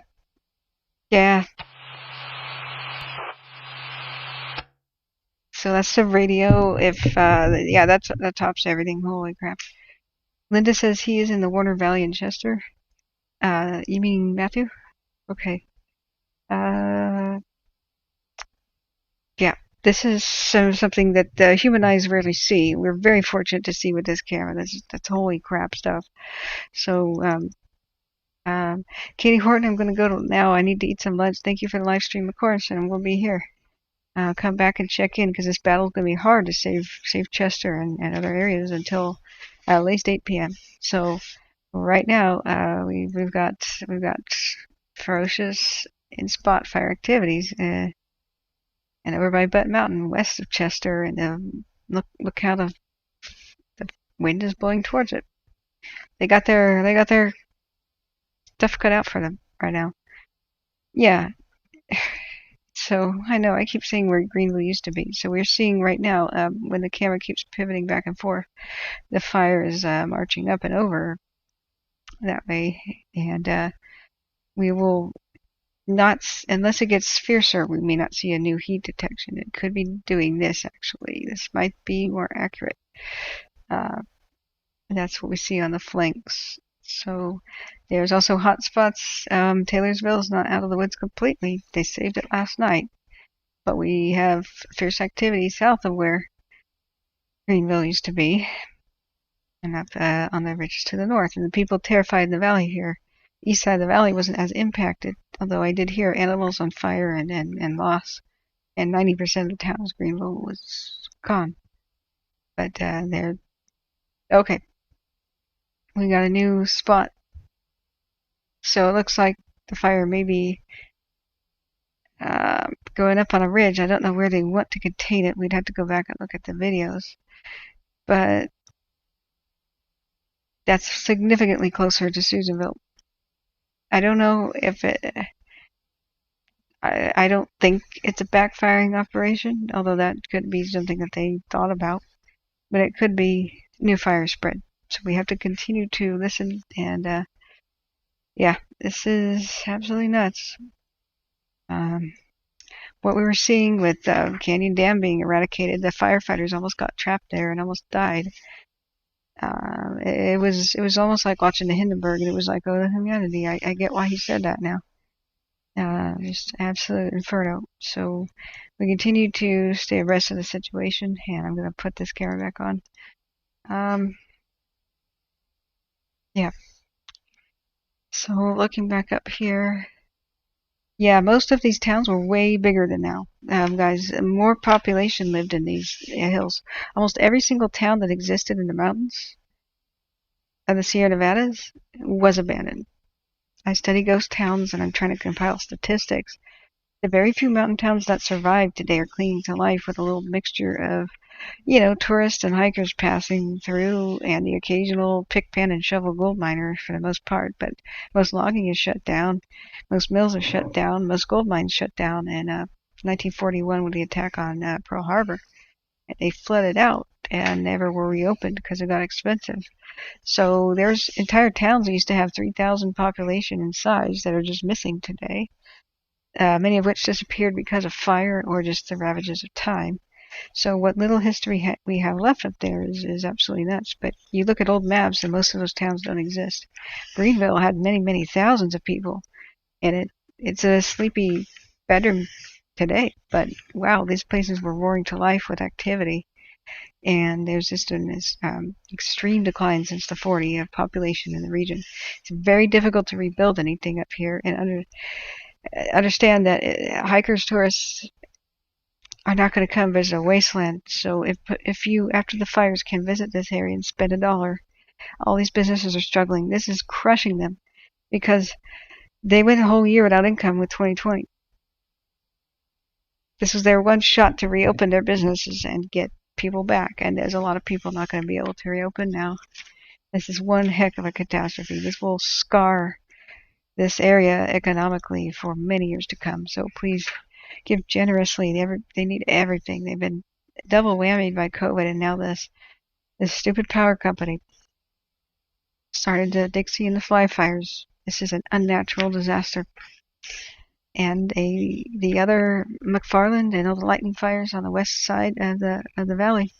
Now, and let's keep going back and looking at hotspots in just a sec. Are being understaffed. We see a little bit of fire activity here. See, that's hot ground, fire in the ground, or hot ash, stirring to life a little bit in these little sections. So it'll continuously pivot and monitor things. But the legitimate fires, the ones we are used to, are getting huge because you have to pounce on lightning fires when they're small. They started last Thursday and Friday, and they pulled personnel off this fire to deal with them, a couple hundred people, and then we lost Greenville and such, and they can't put them back on because they can't pull them off the McFarland, and the fire's still continuing to march up the mountain there, Katy Ridge area. They still can't split, another split. The aircraft and the resources can't go to all the fires. They're all understaffed right now. So the lightning strike fires are going to get huge. Maybe merge together the McFarland and the Monument and the Forks of Salmon stuff.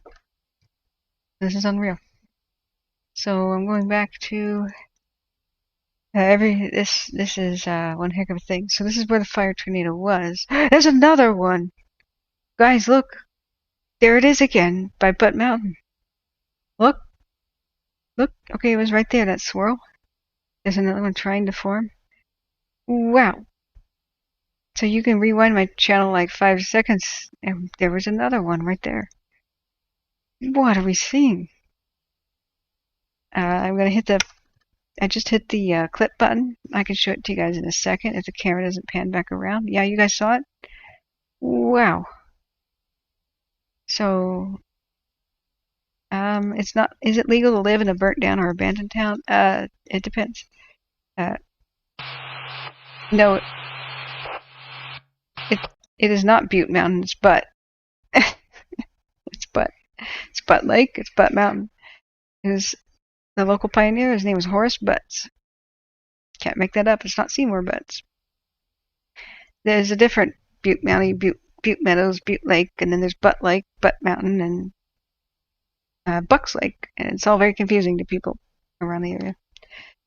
Yeah, you just can't predict anything about fires, really. So, yeah, holy crap. There's fire tornadoes or vortexes that keep spawning. They're like 400, 500 feet tall off of Butte Mountain. I'll show you guys. This is the one earlier, Brewers, and I'll send you this clip if you want. This is what we just saw 20 minutes ago. We just saw another one. I'm not going to show this long because we need to watch for the new ones.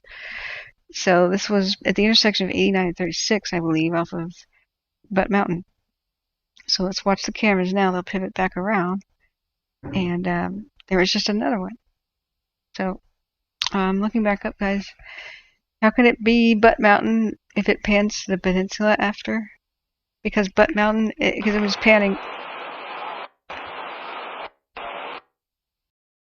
Because I'm listening to the radio, but it's garbled, guys. I just muted it for you. Hang on. Because it starts from Chester and sweeps to the left. So there's the peninsula. There. But that's the best that I can tell. Yeah, that is so cool if you're not around it and not affected by it. That's a little bit wildernessy out there, but wow. We were using trees in the foreground for scale, and the mountain itself for scale, but that's the best I can see, is that where that was at. So looking back up, oh god, there's horrible clicking sounds in the radio. I don't hear anything from Lassen County regarding the firefighting, so if anybody has updates, I can't hear the radio. trying to donate, PayPal not cooperating, Mark Frosty. Oh my gosh, that dirty PayPal. You could try with Google Pay. My email is there.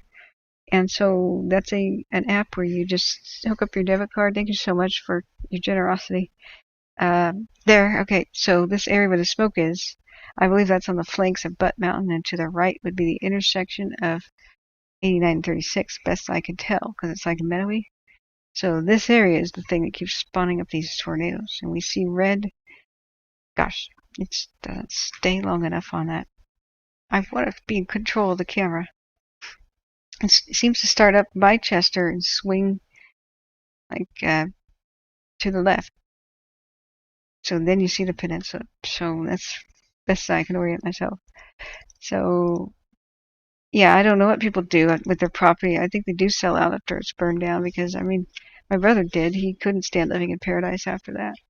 So yeah, squatting is what it is if you don't own the land. So that's a good question, and I can tell you more about what happens. But I mean, it's you take a hit. You're never going to get all your money back if you're insured. You know, you take a hit.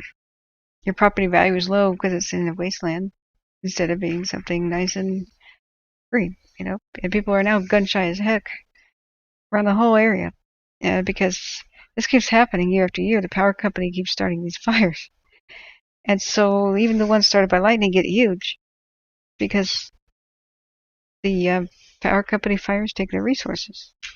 So we saw that with the Tamarack. Last year, when I was covering the Napa Valley fires and all the crazy fires going on in California, and I started to go a little viral there, APAR, come back and see us. Share my video with anybody that you think needs this information, and ask any questions now. I'll try to ask. Terry, yeah, come back and see us. If you tweet me or anything like that, all of a sudden I get thousands of people in here. I'm so humbled, and it helps me reach people with the fire survival messages. But yeah, check your insurances and make they're good. They're trying to weasel out of paying people. That's a 93-year-old lady, because of some misunderstanding, lost everything in Indian Falls, I hear, and she has a GoFundMe. And if I can verify that, we'll do fundraisers later. If you hit the like and the subscribe button and have the ringing bell, you'll know when I make new videos and go live. And one day when it says fundraiser, we need to help out everybody here.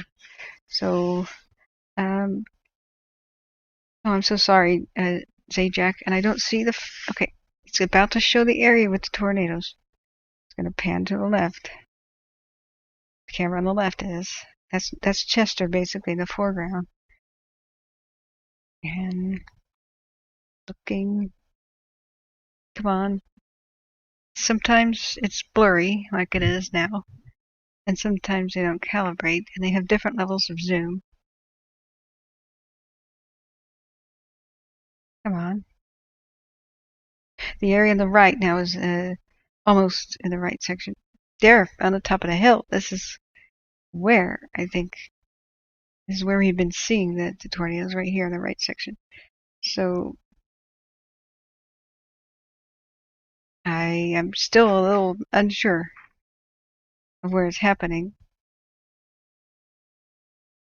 It could be that I'm wrong, and that it was over in the other area, because the beam is disorienting. It's showing where the cameras are, but it lags behind and is sometimes not quite lining up. If that was a bigger pivot than I expected, it is a possibility the fire tornado activity was here, where they're trying to keep it away from Susanville, and we had new activity there. It could be that I am mistaken, but I don't see the valley sort of thing in front of it.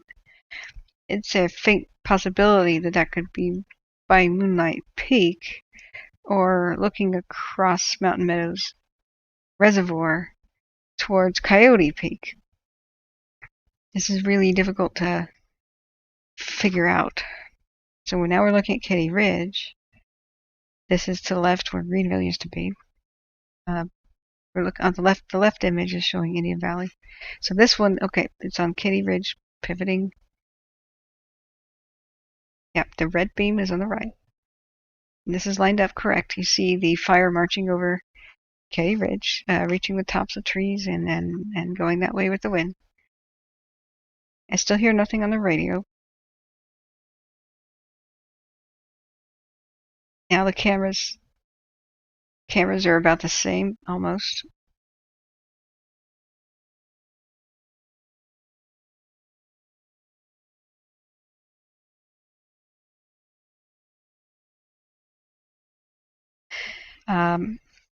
Yeah, if you can give me an email, I will.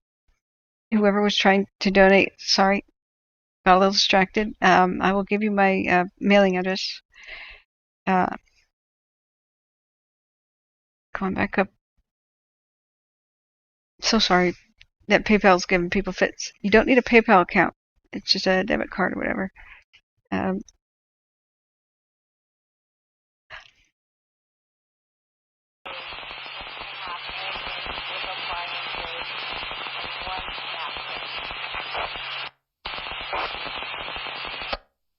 Oh, it was so garbled. Dispatch was talking about a fire, but I couldn't hear it in Madison County. So that could be the new start by Hog Lake. Okay. Right here.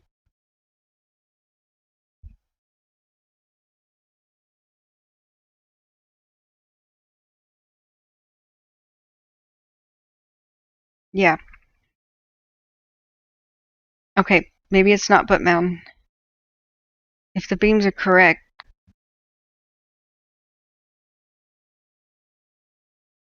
Yeah, the red's going straight across to Moonlight Peak.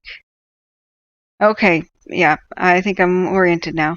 So, phew, it's not by Chester like it was showing.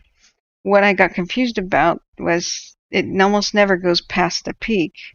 And when I looked up, the beam was over Chester here, and I could only see that was like a valley thing. So, whew, I can amend my statement there. I'm much more confident that's really happening over by Moonlight Peak, which is almost uninhabited, but the fire crews are out there. If any of them are wearing a GoPro, that would be Pulitzer Prize winning stuff. Now that's Canyon Dam. See how the area up there is still white hot on the ground, and we might see some of those trees go up. They felled a whole bunch of them, especially by the lake.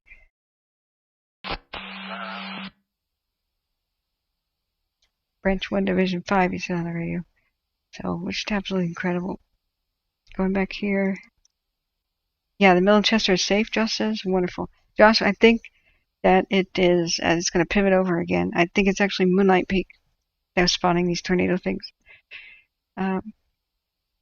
And Morris, whatever he says, he's okay. He's gentle and sarcastic. You don't have to delete his comments. When he says "crazy woman, eat something," he's looking after me and pinching my rosy cheek. Yeah, whether or not these are told to be a tornado or not. Oh, Linda, you did it through PayPal. Oh, thank you. Yeah, but if you have any trouble, guys, I can try to figure out Venmo and other options that are easier. Thank you so much, Linda, and everybody who's helping support me. I can't believe we're witnessing history here, and I do want to just sit here and cover it. This is not my job. I wanted to be a documentary filmmaker for funny videos and history and write my ghost town books and the history of the West. But this is history of the West, unfortunately, and I want to get a camera, a good movie camera, drive around, document all the history before it burns up, because holy crap. I was going to go film the Paradise's Gold Nugget Museum. The Dogtown Nugget was found there. Drive through Paradise and Butte County history. It was going to be my first documentary. My second one was going to be the Tillamook Burn area, west of Portland. That's on hold a bit now. Then my third was going to be Plumas County. My fourth, Yuba County, and I scouted these areas with my drone and my cell phone.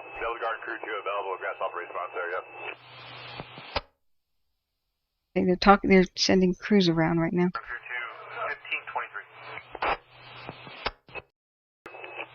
All those places disappeared before our eyes, and now there's Plumas County disappearing, so no time to waste. I gotta get that camera and I gotta make these videos.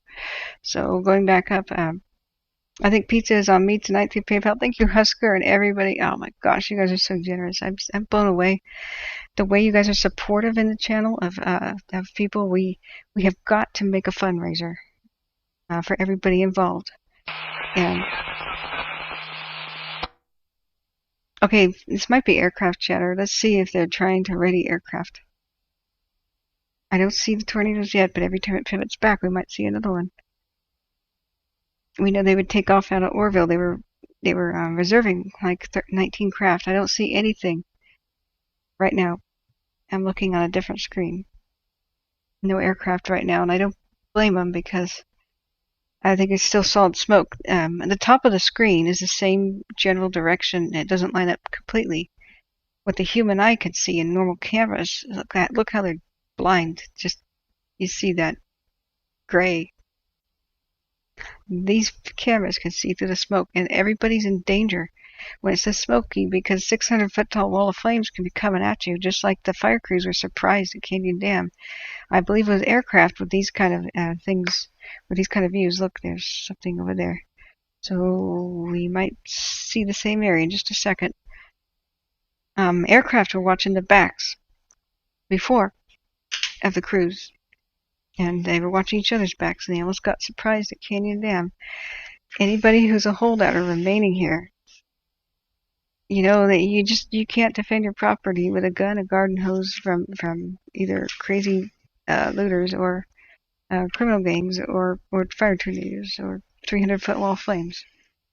Okay, that's around the same spot. I do believe it's the right camera. Camera on the right is Moonlight Peak. Camera on the left is showing the general area by Chester. And that must be something like Butte Mountain. So going back, still no aircraft in sight.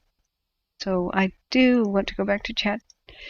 And if you have any photos to share with me or any stories, even old timers, if I want to interview people, especially the old timers that got the stories of these places, go ahead and email me, and maybe we can meet up. And if people want to stay in contact, we can go have lunch when I come to this area. Treat stream. I can set up an area where people can send me food live. Ooh, that sounds good. You're back. Welcome back, Havoc. There's been continuous tornado spawnings, but I think, thank goodness, they're not by Chester. Chester's not out of the woods by any means. Look at all the red. Yeah, we see new flare-ups. And the wind's blowing towards Chester. We just gotta fingers crossed for it. We have a webcam in there that I can go check. But I do think it's Moonlight Peak, and then the camera swivel up discombobulated me. There. That seems to be Moonlight Peak on the right top. That's where we were seeing the tornadoes were up in there. So the people trying to hold the line in front of Susanville have got to be, well, changing their shorts right now, frankly. If any of those firefighters are wearing a GoPro, holy mackerel. So that's insane. So we have, yeah, 2 newer spots. It may have, I don't know where their lines are, but it may have jumped. It's just getting closer and closer to Susanville.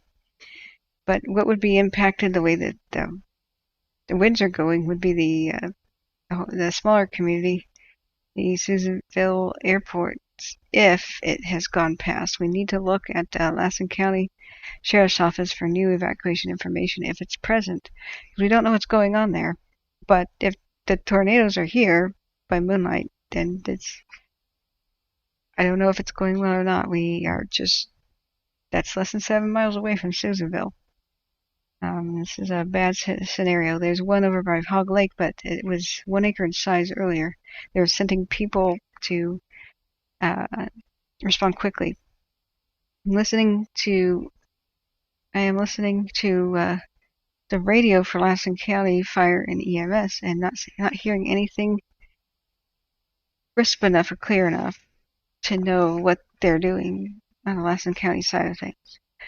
So the different agencies, the local, there's non-local, there's state, there's federal, there's different counties.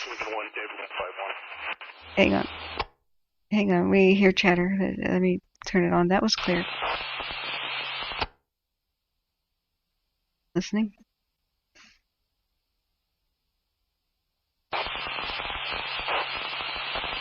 Whiskey Trinity, communication. The backhaul order is deployed. They'll be headed your way shortly. 1529. I don't know whether to watch Matthew or listen to the radio or show this. I think we should look at Matthew, and maybe I could try to show both at the same time if I can. Let me go look. He's in Warner Valley.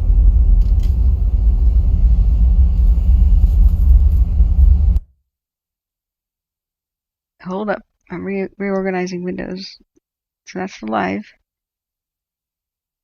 I have an idea.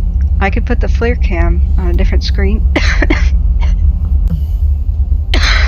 Sorry. It's warm. It's. Oh my god. I could put the FLIR cam on a different screen. You guys can watch Matthew. And I'll hit the button to snip. That's what I'm going to do.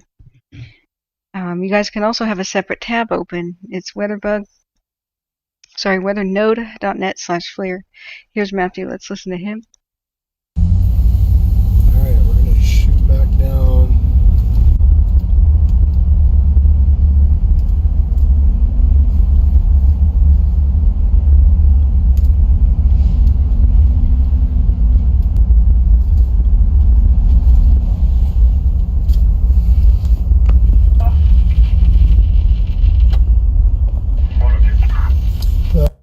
So there was a cabin there and a truck.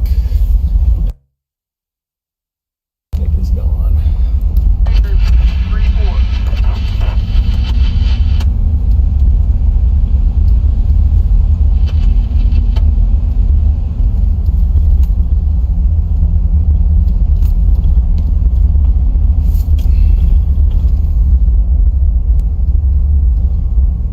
The stupid comments thing is not working yet.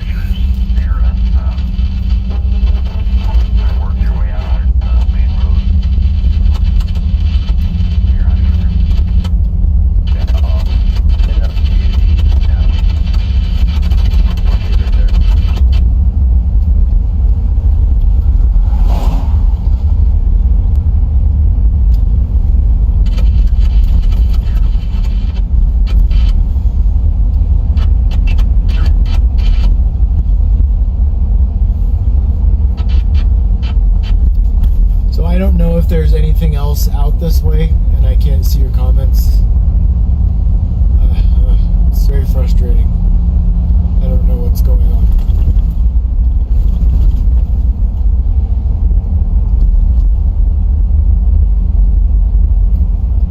And I don't know if you can see me.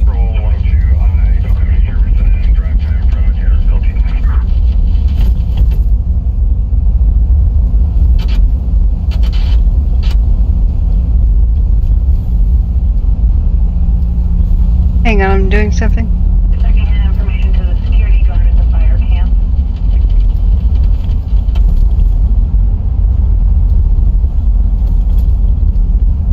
One moment.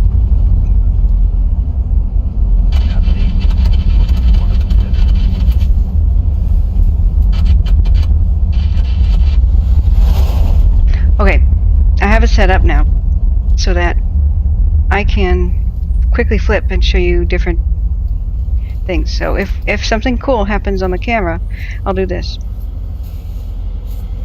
Here we go.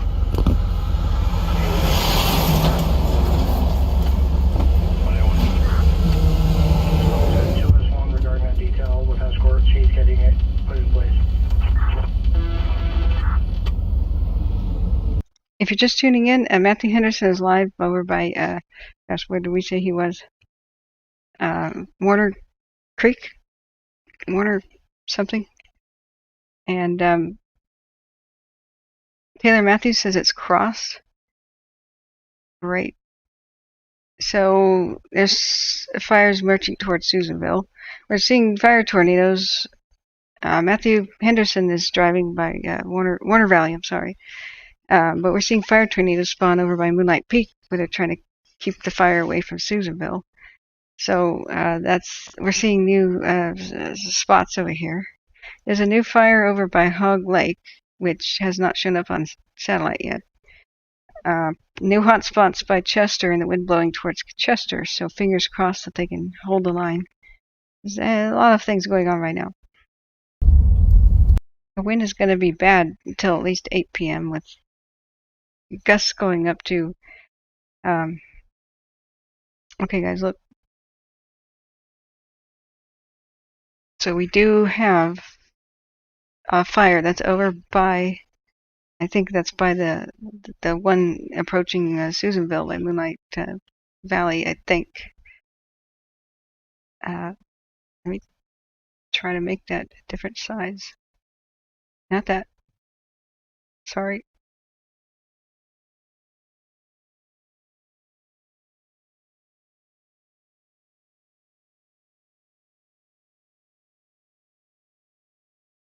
He's not talking, so I don't have that a volume on right now. Where in the world? Okay, so I'll keep flipping back to show you guys his drive. But we can really see some good flames that are going on. Sorry, apologize. With the FLIR camera. But I believe that's over by the fire that's approaching Susanville, east of Westwood. Oh, he's cut out. So okay, we'll watch this a second till his stream comes back. And I hope this is not too discombobulating. It's hard to juggle windows. Okay, he's back. No, he's gone. Okay, so he is coming in and out of cell phone range by Warner Valley. I'm going to go back.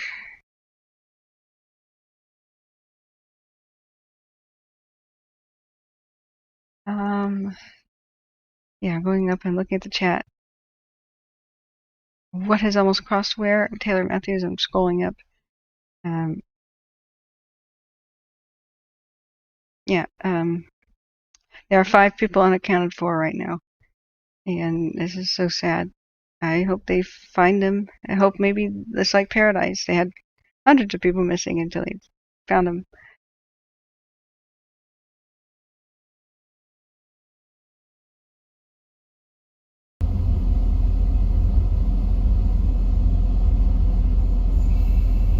I'll continue to try to juggle. This is hard, guys. Bear with me. Exactly, Husker, right? That's the right attitude. We can all learn from this and work together. PLC has just lost his home in Greenville, so there's a lot of emotions here. But we gotta be real sensitive too. Oh gosh, so the video ended. Gosh, poor Matthew must be driving away in Warner Valley without well, I think that's the sun's rays reflecting off the lens on the right. I hope. Either that is, oh, it could be a water drop on the lens, making it all fuzzy. But until he comes back, yeah, we'll continue to kind of juggle through this. Yeah, humans learn, huh? Yeah, we do eventually. So looking back up, were people talking about things? Well, this is an escalating situation that I'm going to turn that off. We keep seeing fire tornadoes, and I believe now, I'm so sorry I said they were by Chester. I thought they were here by 89 and 36, but they are over by Moonlight Valley. But this is concerning that new hotspots are showing up, edging their way towards the Susanville Airport area and the Jonesville. Janesville. Sorry, Jonesville's wrong. A different area where they had a lot of success defending it. So, and there's still a hot spot north of Crescent Mills. So they've got a lot of split attention. It's spreading. Also, they're trying to contain it by 821 here. However, we just got word, I don't know the status, there was a 1 acre fire earlier that was way over here by Conrad Road and Hog Flat Reservoir. So if that shows up on satellite, it meant to grow. That's what we don't want to see right there. Somewhere by Myrtle Creek, there's increasing evacuations in Oregon, Douglas County. I haven't been able to find out info, and I should get on that right now. But I'll turn it back to looking at the FLIR. The wind is going to threaten Chester well past 8 tonight, starting to gust, and it is starting to fan all the flames up and will spawn tornadoes up by Moonlight Peak. The one sliver of good news is still the smoke layer is still there. But as it clears out, literally they said, watch out. Fire chiefs to the crews today. So, it'll be like taking the lid off a frying pan. It'll get worse. So we continue to monitor the situation, and hopefully winds die down, but it doesn't really look like they are. So from now till 8 p.m. might be some pretty dicey stuff. And after 8, at least temperature will decline, but how far will the fire spread in that time? This is one of the fire tornadoes. I guess that's Moonlight Peak. Nah, it's like 500 feet tall, because Moonlight Peak is one of the tallest in the region, more than 7,000 feet. I don't even know how to scale that. Or I can't tell if that is Moonlight Peak, but it's near it. It's just insane stuff, and the best that I could tell. I'm so sorry, guys. You couldn't see it because the other window hit it. That's what I mean. That's what I mean. So, it's hard to figure out where these cameras are pointing. So, we will continue to monitor the situation. And I think fire tornadoes are starting right around here. This is Moonlight Peak. So, crazy. And these are live. Everything red doesn't mean the entire area in red is on fire. It just means there's a heat detection large enough to be seen, detected for space, at least a half an acre to an acre in size in general. But sometimes the entire square is on fire. It's just margin of error. It could be a dot, it could be the huge square. So we don't know. So we'll continue to monitor this situation and refresh and tell me if Matt goes live too. He's in Warner Valley and seems to have lost his signal. So I hope that gives people an idea what is going on. So Sean Horning, I was burned out of Paradise too. I'm so sorry. With the family, we have a ranch called Kiefer, a few miles from Humbug Valley. Wow. Yeah, a lot of the people from Paradise relocated back, and now they're to Plumas County, and now they're like, what? All the structures were saved, and the rest, God, I'm so sorry. PLC.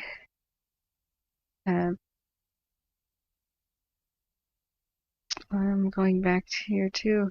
How large are the squares within satellite display? Good question, Bob. We can just zoom in and kind of get a better idea. So this might help you get an idea. We can draw a polygon. So you get the ruler tool out. So sorry, this is hard. If I'm on the wrong screen, you guys have to tell me. I gotta click buttons. So no, polygon's not what I wanted. So you hit the ruler line measuring tool. That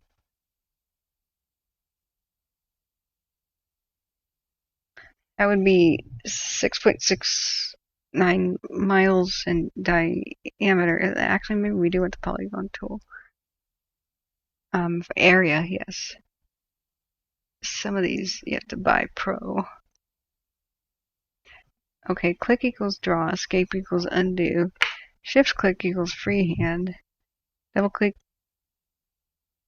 click equals draw. Oh, right. Okay. It's not. There we go. Hey, no, I'm doing it wrong. Sorry. Competency. Area.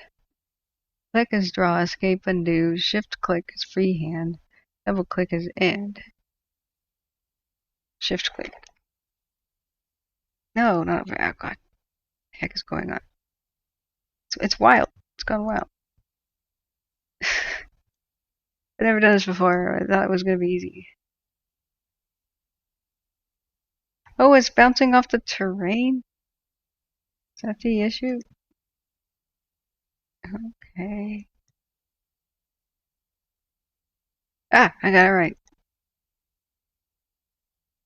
2.64 miles square.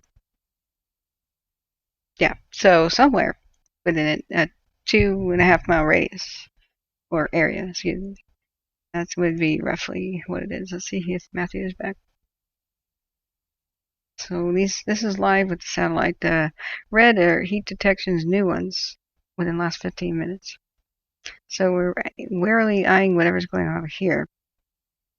And we should check out the evacuation maps.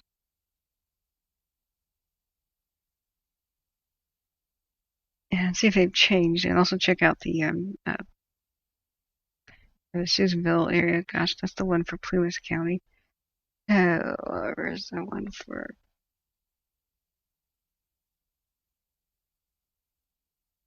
That's Tehama, I'm at Lassen. Okay.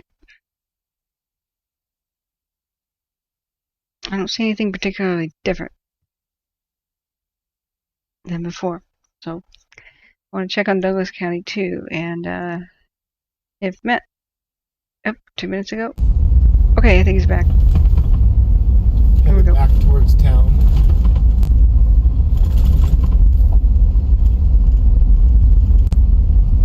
No, it hasn't, Lisa. Susanville has not been evacuated. It's not even under a watch, I don't think. Which I disagree with. So I drove down Harkness Drive. I don't know, like I said, I don't know if you guys could see that. Go back and check the end of that last video.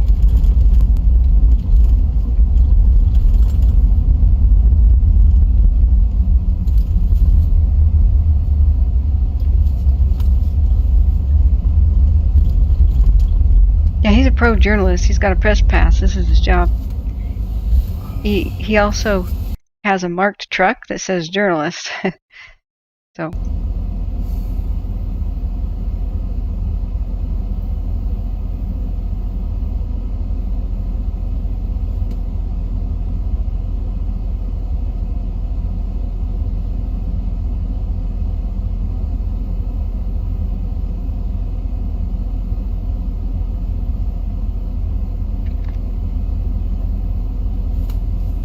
Okay, I'm looking back at chat.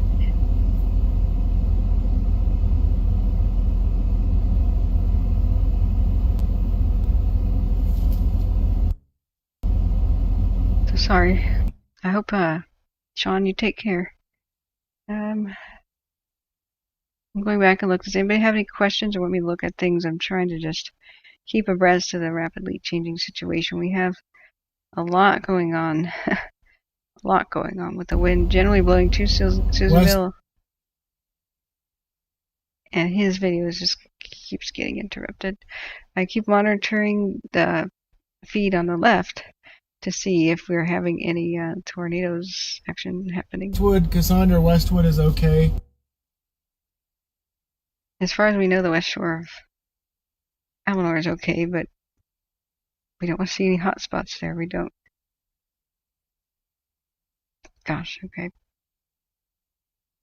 So it's marching active flames on the other side of Ketty Ridge, you know, the Lassen County side, which is pretty uninhabited anyway, but that is where they're doing a fight, you know, and it's marching up the hill. I don't think anybody in Greenville's area, where Greenville was, can see that because of the smoke, but we could see it because of the FLIR. So it's still marching up the side and going over Ketty Ridge. And the fire tornadoes that we keep seeing, I haven't seen one for a little bit. Which I saw earlier like that. Seemed to be over by Moonlight Peak, but that is over by Moonlight Peak. That's the marching fire that we can see, really tall flames, 100 foot tall. That is what they're dealing with over in Lassen County. Trying to keep that over, keeping it from spilling towards Susanville. But wow, what a long fire line! Holy mackerel! So if we were to look for now, I think it's. So those flames that you're seeing are the ones here. The ones where it's a long, long, long series of flames. It's like this on the landscape. That's when the camera finally turns around. I'm so sorry. I just drew something. You guys couldn't see it. Those flames right there, okay, currently are here. Let's see. I hope that makes sense now.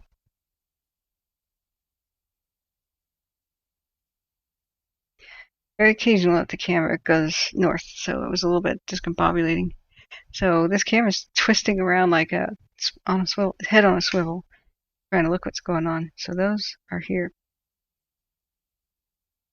on the right side of the screen now. Now the left side of the screen is above Greenville. It splits its attention. So, but it's on the same pole. It's located at Dyer Mountain and it's got a sweeping view of the land.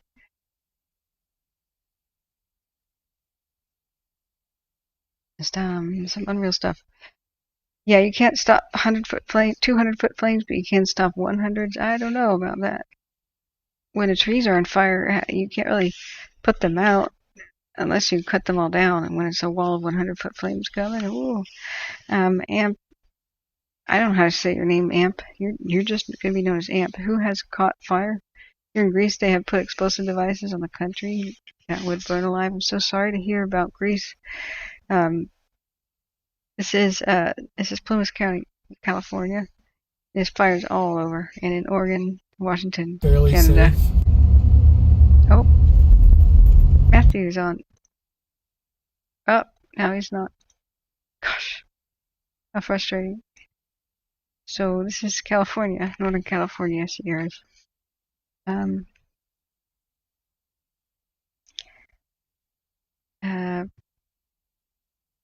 Yeah, we had 2 firefighters injured last night by a falling snag, and I believe it was Division Lima or Juliet, but over west of Chester somehow. They had to put as many trees on the ground as they could. Yeah, the west zone, falling snag.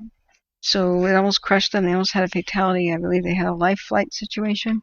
I don't know the current status, but this morning they explained it. It was one of the standing dead trees that nearly crushed the firefighters and critically wounded one and seriously injuring another.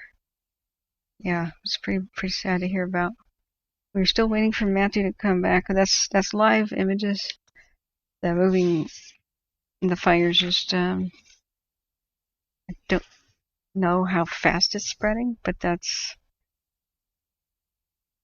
Gosh, I may have to take a nap. Here. So that's east of Susanville.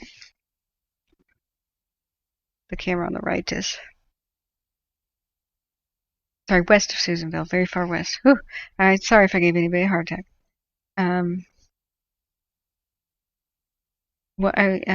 Tang says, I wonder if Matthew is trying to stream at 1070.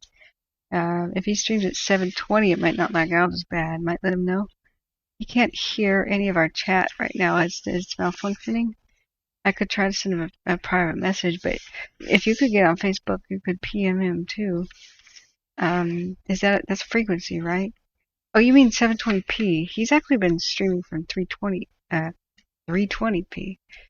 I'm so sorry. I thought that was a frequency. He's got a booster, I know. So that's Dyer Mountain, both images now, and the flames are still marching over the ridge. So the Dyer Mountain here is over there.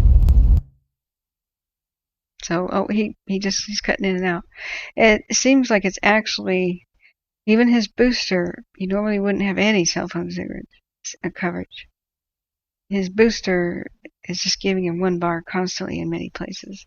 It's never been good cell phone signal up there, and I think some of the towers might have been destroyed. So we'll just continue to refresh that in the background and see if he comes back. Where am I getting the FLIR? Links in the description of the video. It is weather node. Excuse me. I'm just gonna link it to you here in the chat. So you got a quick, easy thing. You can look at that also on like another. It doesn't have sound, another tab, and put those open side by side with my stream. If you're on a desktop computer, for example. So yeah, Throwaway says this fire could have been put out July 13th. Cal Fire screwed up. No, actually, they weren't notified for 5 hours after it began. In fact, the fire could have been prevented from starting because I can't show your comment because the F-bomb there, but they were electrocuting a tree that leaned over on their stuff. You know, they negligent in maintaining legally what they're required to do, which is to trim back vegetation away from their lines, and they've been neglecting that for like 40 years. And so there's all kinds of vegetation right against their lines, and you know we'll find out the details later. But instead, they detected power surge. They had a press conference. Well, we detected a power surge, but since sometimes it's fire, sometimes it's not, we decided to think maybe it's not.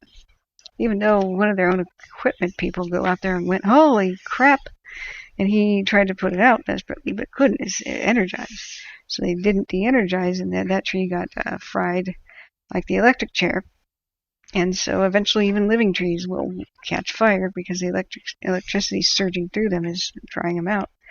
And so that person tried to contact the company. They promised in fire spreading conditions like red flag conditions and low humidity and epic drought conditions that if they detected surges, they would, boom, err on the side of caution, but they didn't. And then they didn't even inform CAL FIRE for 5 hours later. So just when they were getting hold of it, just when they were getting a handle on things a little bit later, the second power company, the same thing happened again with the FLIR fire. And then they dropped everything with their containment and went over to try to save Quincy and try to save Crescent Mills and Taylorsville. And they lost, I believe that same time, they lost Indian Falls. But the original footprint was they were just going to do this. And so it was around the same time that they dealt with a spot that slopped over. It was really small. All of a sudden, way over here by Quincy, this fly fire roars up the canyon and even burns out the camera right here, India Ridge camera. And they had to respond and split their attention. That allowed the fire here to get out of control. That's why eventually they tried, okay, we got to make lines here to protect Greenville. We never thought we did before. Oh my God. We got to fire the hillside and make lines to protect Taylorsville. We never thought we needed to. Oh my God. And we got to fire the hillside here to protect Quincy. Oh my God. And then tick, tick, tick, the clock ticked, and then boom, it burst through with the red flag conditions. Burst through. They had a much smaller and easier to deal with fire until PG&E started a second one with vegetation again. So that is what went wrong in a nutshell. They've already taken responsibility, and this is not like a theory. They already announced, we think it was our equipment again. Yeah, it's absolutely horrible. So looks like the smoke is still there, thank God, which is keeping a lid on things. I'm going to show you guys the FLIR camera again. And it's marching. What we keep seeing is when you're seeing the flat area with the flames marching, it's trying to get to Susanville or northwest of it. The fire's trying to get to Susanville in two places, from the southwest and from the due west. So Chester has got to deal with the fallout right now of Butte Mountain and to the west, where we see, we're seeing some new spots here. So it's getting redder and redder as the wind is picking up. It'll be some 30-mile-an-hour wind gusts, 10 miles an hour sustained winds, and lowering humidity Now I see down on the camera on the left, it's out of focus, but I'm seeing down there, that's down by where Greenville used to be. So they've got their hands full. I'm seeing solid red.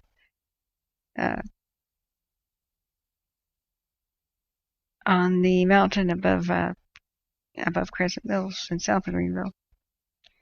So everything's just nightmarish. Everything's nightmarish. So I'm looking back at the chat. Thank you for all you do. Hey, okay. Hey, okay. That's your name. That's awesome. Calmly discussing so many topics concerning it and how it affects all this. Thank you. I appreciate it. I really appreciate it so much. People just say you're doing a good job. I start wondering, God, to me, I'm trying to juggle this, and it's, oh wow, look at the fires flaming up good. That's I'm gonna draw the pen right now on the screen. Do you see how we can't take our back on the fire for a second? That is there. See? It's trying to make its way towards Susanville. So hopefully they can stop it at 821. But yeah, when people just say you're doing a good job, that helps so much. And if you give me $1, I can buy a new donut and get closer to a camera front. But please, we need to have fundraisers for the victims and survivors right now. And I plan to do that. I'm so tired right now. Absolutely, they can't send in the planes when it looks like this. This is a current live image. That level of smoke, that's suicidal. They would smack right into a mountain. They have to go down 100, 200 feet above fire, and that's in between these 7,000-foot peaks. So they have to climb hard and clear peaks and climb 3,000 feet, like over by Indian Valley. They have to see them to avoid. A lot of times, I think they turn off the thing that says "whoop whoop, pull up," because they'd hear that every time they made a damn drop. So it's crazy. They sometimes scrape the tops of trees with their belly. It's really a scary situation for them. So yeah. Hayden Hill. There's actually commercial drones are the size of a goose and the same mass essentially. And so if you know how Sully, the airplane captain, a single goose going into the engines, each engine. I mean that took down a was that a 737 or an E320? I can't remember. So when they hit the four fronts of wings too, it shatters the wings, and that'll just. Yeah. Thing is there's not much risk of the drones actually hitting the planes. Because drone operators can generally eyeball it, and they don't really fly much above 300 feet above the ground. However, the planes get to up to 200 feet above the ground. And so if they see one, they go, ah. It's very unlikely the drone operator would be like, oh, here's a plane coming straight for my drone. I don't think I'll land it. But they have to err on the side of caution. Was it 737? Okay, thanks, Big Dog. So it's crazy, but there are some pictures of what does they wind tunnel tested, blah blah blah. And the way it shattered the wing of a Cessna was incredible. Josh says they're talking about pulling firefighters out towards Antelope Lake, meaning away from Antelope Lake. Is that spreading? I imagine it is because the same wind conditions are over there. That's a different fire. Wow. They're attempting to save thousands of lives and homes, and risks must be taken. Yeah. There's already been a plane crash at Truckee last week. So sad. The smoke obscured their view at Truckee Airport, unrelated to fires. Yeah, and a drone to the engine. Oh my God. So, but mostly it's innocent drone operators that they are actually. Well, look at that. That's the fire that's by 821 north of Westwood and west of Susanville. The one on the right, the one on the left is Dyer Mountain and above Greenville. And there's a spot that's lower down in elevation. I'm very concerned. It's down by where Greenville used to be. I think it's just hard to get oriented. But look at that wall of flames. That's over there, and very tall active flames by 821. Lassen County's got their hands full. They must be just stressed as hell right now. So, yeah. Mostly they don't have malicious intent. So, like when I fly a drone, right, I know that I could zip it up and go to treetops, and I could look at 360-degree view and understand if my place is threatened, right? Maybe I launch it real quick, thinking, hey, I can put it on the ground in like 10 seconds. And I'm just trying to protect myself. And maybe I want to evacuate, and I don't know where the fire is, and I want to protect myself and look up there and land it right away. Well, if it's detected, though, somebody sees it, they have to call it in, and even though it landed, they'll probably ground the planes for an hour and see if anybody sees it again for an hour. That's the thing. D. Thomas says, News Science, any news on how close the fire is to Susanville? I'm in Arkansas, I have a family there. Yeah, that's what you're seeing constantly. This camera, the long marching wall of flame, is not too far in miles from Susanville, but it's approaching from two directions. So, but what we're seeing here, Susanville, is the less than 7 miles. This is Susanville. So this is the marching wall of flame, which we're mesmerized by watching. And then we were seeing fire tornadoes around here, and mostly the wind's blowing that way. And there's Janesville and the airport, which it would be taking aim at. And I don't know if it's jumped a line or not. So we need to go look back and see if there's any new Lassen County evacuations. I'm not aware of any. But what is, when I say we've been seeing fire tornadoes, that's what we've been seeing. 500-600 foot tall, at least in the air. So we keep looking back at this live view.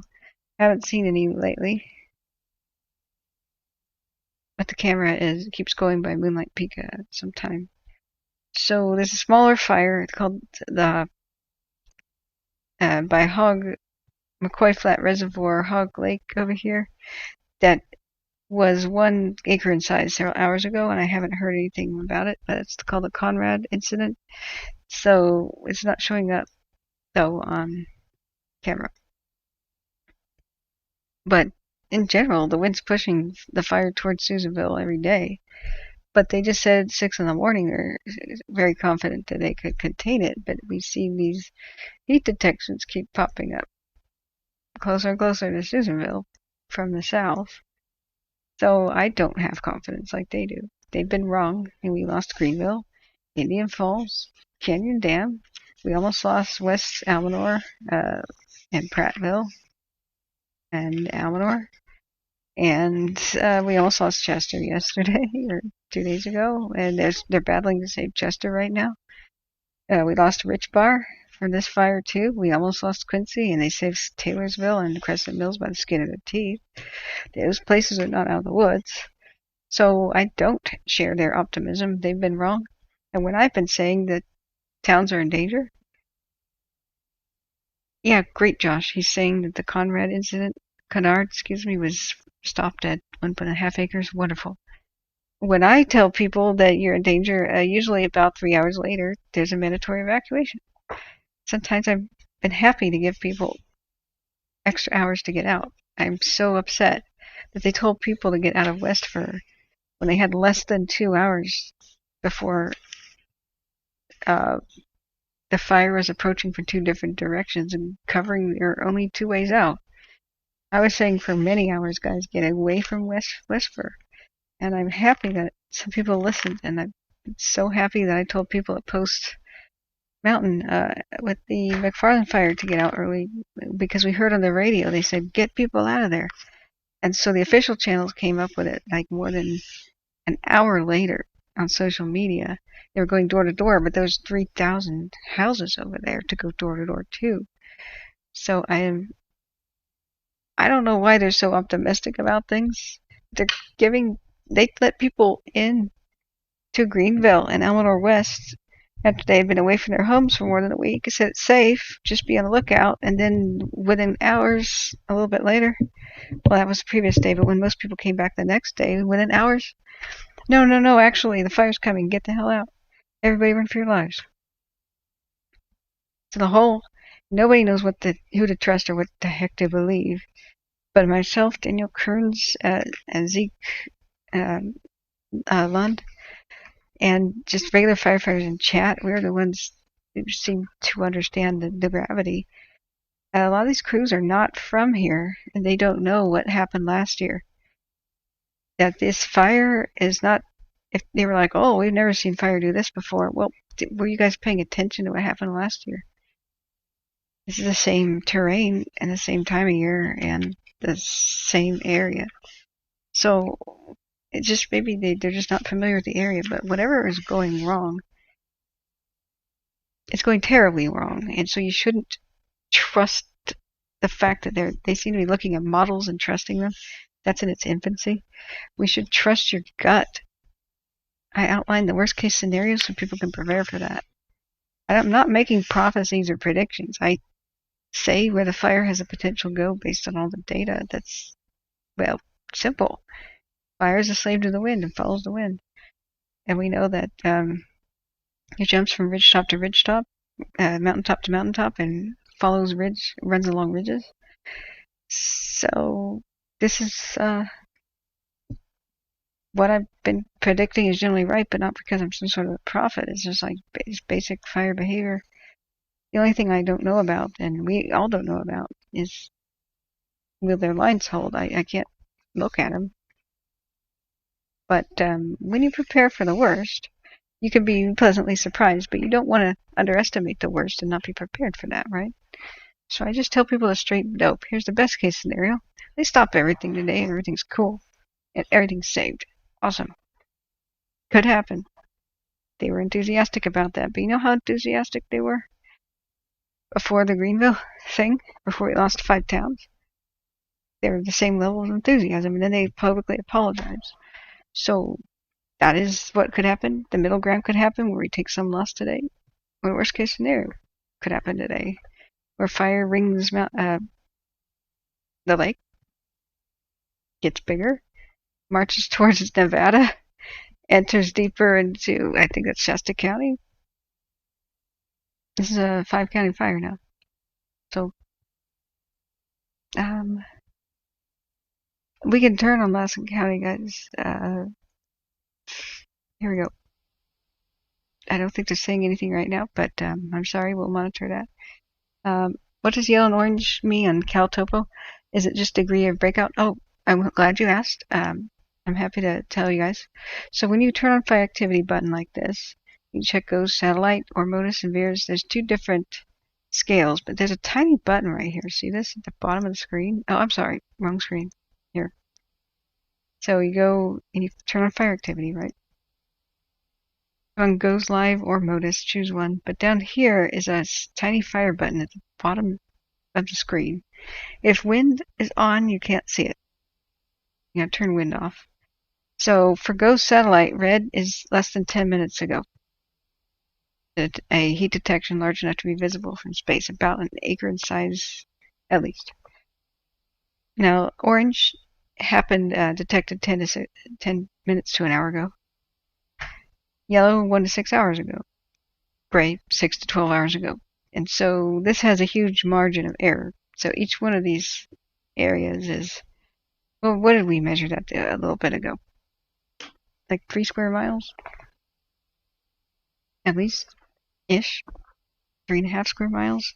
Somewhere within the square was the heat detection. It doesn't mean the whole thing is on fire, but in the case here, sometimes it kind of does. So that's less accurate. Now, if you want to go to more accuracy, it's the same thing. It's margin of error. The nipple, like a baby bottle looking for the top. The top of the nipple just marks the center of a circle. That's somewhere within the circle is a heat spot. And the MODIS and VIRS has a different chart up here. So those are less than 12 hours ago. So that updates, just a couple times a day. whereas goes live, I was informed by my chat, and I love learning from people in my chat, is in geostationary orbit. What a cool fancy word.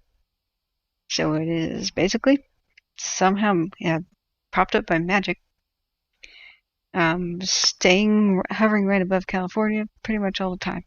So if you look at UTC time, you'll know when everything was done. So you just look up when is 2310 UTC.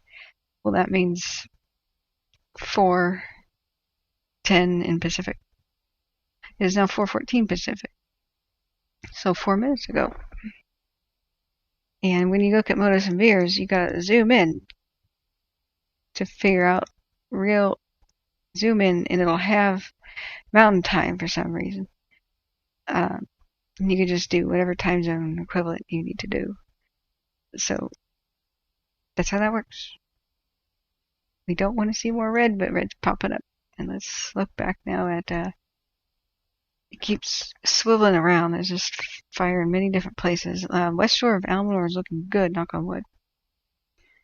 I think Westwood right now is okay, but there's a risk that the fire can completely ring Lake Almanor if today's efforts fail. Seeing the spread right now, I don't think that's going too well. Over by Moonlight Peak, seeing the fire tornadoes. You guys want to see the fire tornado if you just tuned in live. We were watching this when I went, holy crap. But I thought it was by Chester. I was mistaken. It's over by Moonlight Peak as far as I could tell, which is mostly uninhabited, but the firefighters must be changing their shorts right now. They look like 2 fire whirls or vortices or tornadoes, where you're going to find it. It's like 1,000 feet into the sky.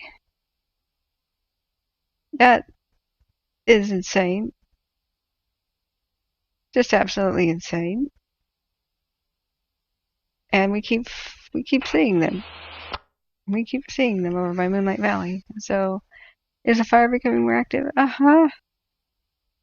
You'll keep checking in. Is the fire more active? Yeah, you could say so. The dang tornado. Yeah.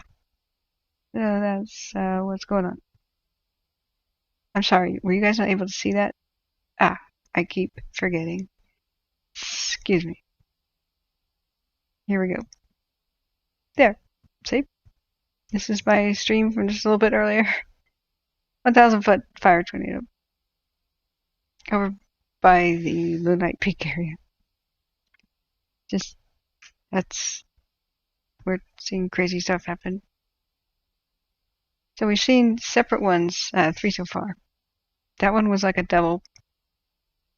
And so I'm ready to clip this, as humanity doesn't see this kind of stuff on tape very often. We were pretty privileged, at the same time horrified. On my stream with the Inferno earlier, about 20 hours ago. Wow. That's a lot of fire on the mountain. To the north of Kitty Ridge. We saw 3 of those spawn at the same time. The flames around at 600 feet tall.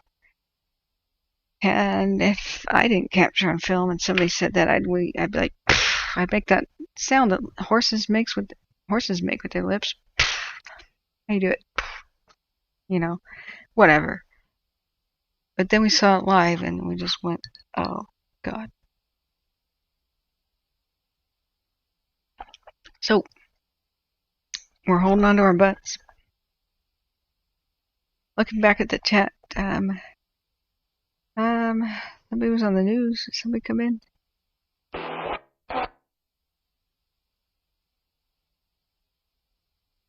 Yeah.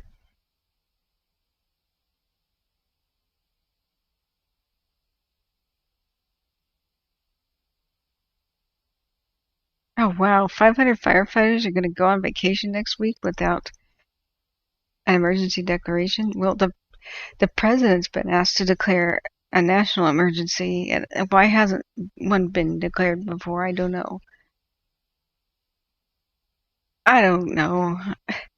It's the sheriff of Plumas County is having to do it. Yeah, like, are you kidding me? The sheriff said they didn't technically meet some sort of a number requirement. And I'm like, what? California's 11th largest fire at the time it was. Now it's like number 2. Doesn't meet the definition of an emergency? Are you kidding me? I think the governor said he did on July 16th, maybe, but federally there wasn't one. But I try not to look at that man because I get enraged. So, yeah. Daniel Lambert says no magic. Its orbital period is equals 24 hours. Well, you guys were trying to explain it to me, and boy, sleep deprivation is not good for retaining information. But I'm just going to chalk it up to magic. I'm pretty sure electricity is magic. You can't pry me away from my beliefs. I had a dream. I had a vision. Screw your science. I don't need this. Take your facts elsewhere. Carol says people should think harder about what they really love and want to keep. I lived in Indian Falls and I didn't think it would really burn down so much. I wish I would have taken out. I'm so sorry, Carol. You know what, Carol? Stay in touch with me. Email me, and then we're going to do a fundraiser. But for now, we got to walk people through the crisis, and then people would hit the like and subscribe button. It helps me reach people. If you have any questions on emergency evacuation, making a plan, surviving fire, I can walk you through it. No worries. I can show you how to monitor fires with all these tools are free that I'm using. And that's what I keep doing. And I'm so happy when people share my channel because I've taught many, many free classes now, and I never get tired of it. So many people have emailed me saying, I know what to do now. Thank you, thank you, thank you. Because it takes away anxiety, having a plan. And what you should do, oh, that's just static, guys. What you should do, I'm going to mute that, is do everything you can and then relax. When you've done everything you can do, and you're very satisfied with that, be prepared for the worst, then you relax. Don't hold on to the worry. Just go, oh, okay. You're so welcome, Mad Movie Mark and do. Everybody should be checking in if you the situation could change very rapidly. Hourly at least. If anybody's within the exact evacuation zones, they're mad. They're completely mad. Except that people have reason to be. But I want people to be completely informed of worst case scenarios so that they can make the decision for themselves whether or not to stay or go. I think a lot of people stayed because, frankly, the official sources we're not answering the questions when people ask, is my town in danger? They reply with stuff like, we're doing everything we can. Okay. Then is Greenville going to be affected? Is Chester going to be affected? And they go, we're doing everything we can. We're doing this, and this. Okay. So nobody really was told about the gravity of the situation. They got yanked around. They were told to come back. Then they were told to leave. Then they got blamed. Oh, since you guys didn't leave, we had to work on getting you out instead of the fire. I'm sorry, what? You said it was safe to come back. They didn't take full responsibility. That enrages me. Blaming the victims to cover their own butts? It's I see red. And I won't let, as far as my viewers and whoever sees my channel is concerned, I won't let people just believe them and blame the victims. This is nothing to do with the victims' faults, with everybody's here with its survivors. The power company started 2 fires on the doorstep in red flag conditions. There's nobody to blame but the power company.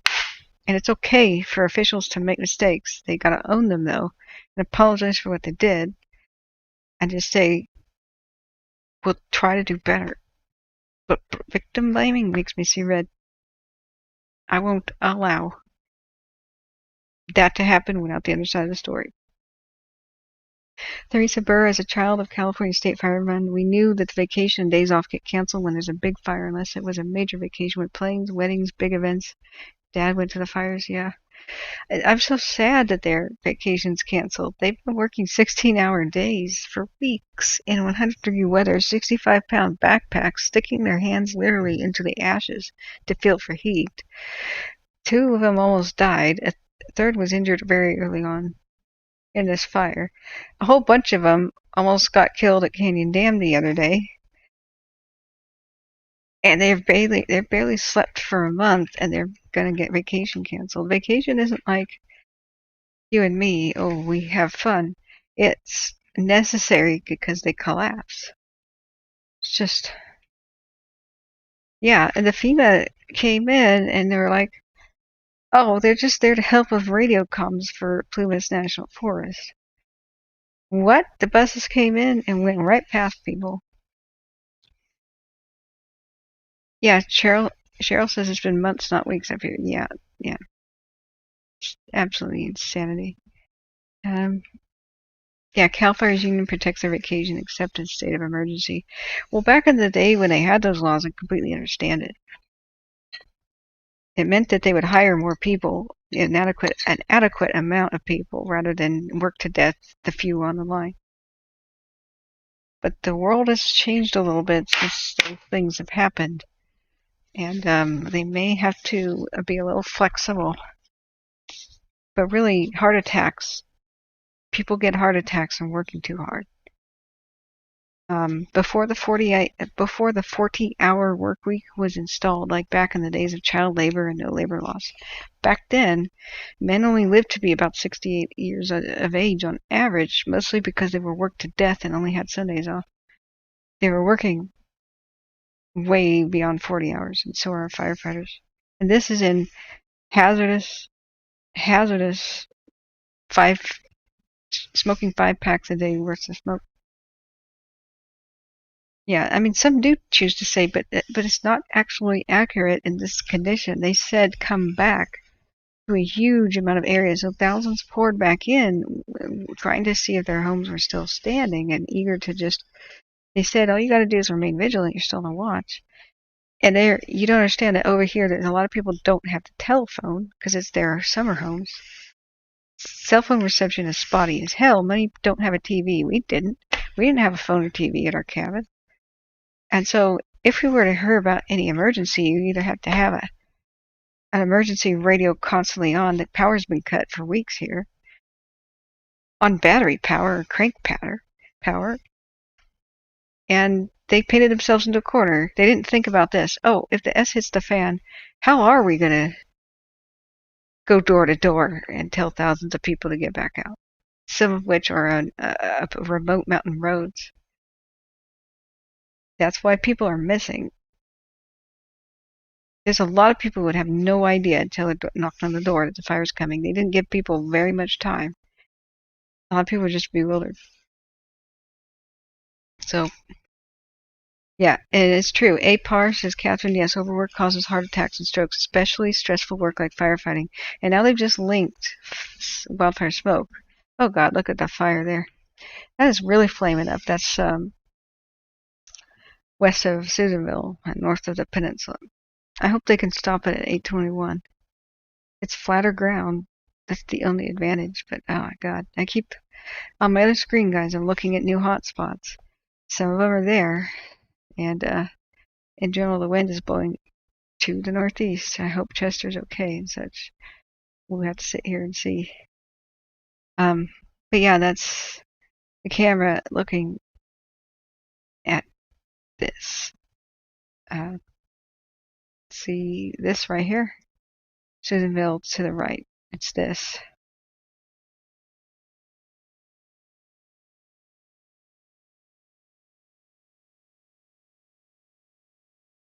Okay, radio chatter is just about the weather right now. So the firefighters are being read the local weather right now. That's it. Wow. I can't hear Lassen talking about anything else. Cheryl says up here they're reliant upon TV and radio to tell people to open and close down roads. It's not good enough. No, it isn't. Yeah, and you've never seen 40,000 people having to move at once before. Yep. Bing, bing, bing. 40,000 people told to move at the same time. It's just not normal. I went to the Red Cross in Quincy yesterday. There was an old man laying on a cot. I said something about it, and they said that he was blind. So sad. Wish I could have helped him. Gosh. Oh my gosh. Yeah.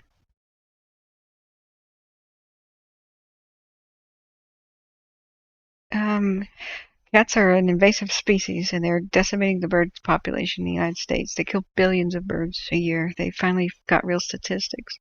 So if we look at the passenger pigeon and its extinction, it's because it was a ground nesting bird.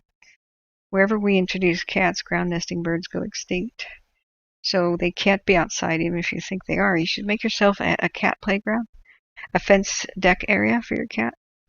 But if you let them out, cats envenomate their claws by licking them.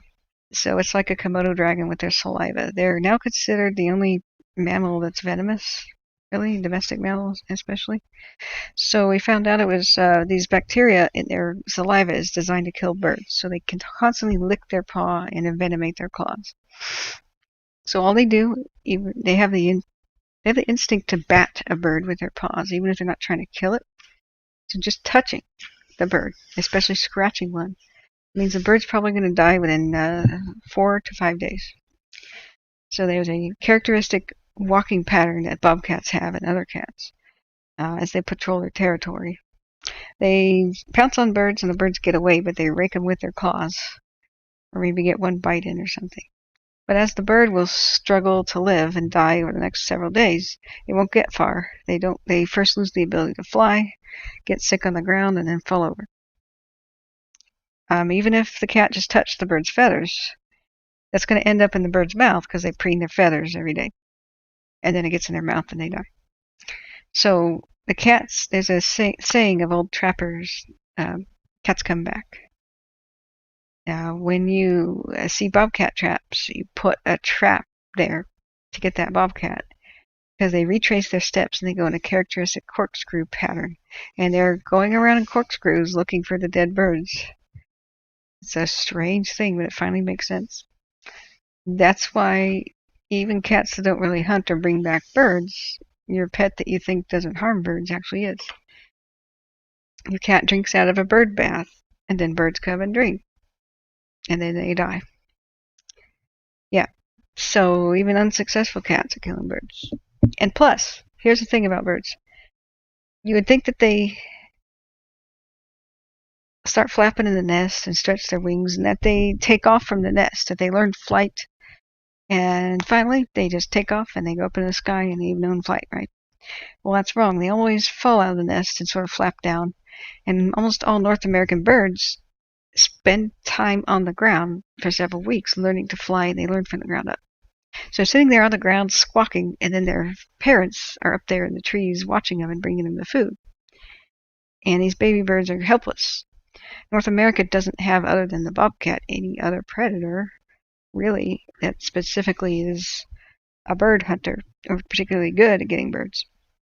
So introduce the house cat, and there's been this holocaust of bird devastation and extinction of songbirds, because now like 70% of all birds born don't make it. They get taken by cats near urban areas. And we've set up our urban areas along the Great American Flyways, the migratory areas. So that has been linked statistically. So if you do have a cat, even though it wants to be outside, please give it an outside enclosure on the porch. They get their sun, they get their exercise. There's some really cool things. You can make a walkway outside in between, or even indoors, in between your windows. I've seen some really cool things. They're called cat playgrounds. They love it. And you got to protect native wildlife. So going back, anyone growing milkweed for butterflies, that's a cool idea. I build bat houses. You got to run. Okay, Havoc, thank you so much. D. Thomas air tankers are working the lightning fires south of the Jack Fire in Oregon. Good. So, my son got cat scratch disease, sick baby. Oh, I'm so sorry. Yeah, they also spread diphtheria in cat saliva, like serious stuff. You're not supposed to let a cat anywhere near a baby. because their immune systems are so weak. Even giving honey to a baby will kill them. And so cats love to just kind of put paws on baby's face. Hell no, you shouldn't allow them to do that. Cats also carry toxoplasmosis parasite. Forecasted indices and wood cutting restrictions. Break. Oh, all units stand by for the fire weather forecast. Let's listen.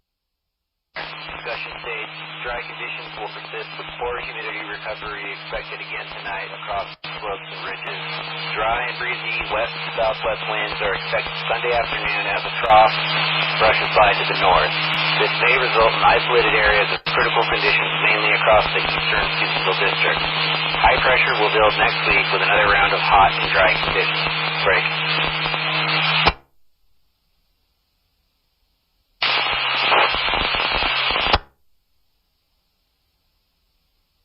West of the crest. Clear with areas of smoke, minimum temperature 48 to 62, 24-hour trend, little change. Max humidity 37 to 62%, except 54 to 69% in the high mountain valleys. A 24-hour trend, little change. 20-foot winds, valleys, lower slopes, south winds 7 to 13.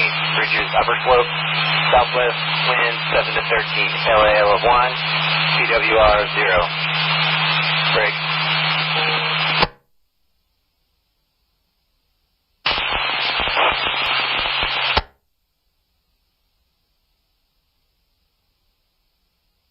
For east of the crest, tonight, be clear with areas of haze and smoke, minimum temperature, valleys 41 to 51, mid-slope 51 to 61. 24-hour trend, little change. Max humidity, valleys 43 to 53%, mid-slope 26 to 36%. 24-hour trend, little change. 20-foot winds, valley slope, west winds 9 to 16, with gusts 25, becoming downslope 2 to 5. Ridge top, southwest winds 10 to 20 with gusts to 30. Haze of 5, LAL 1, chance of wetting rain 0%. Break.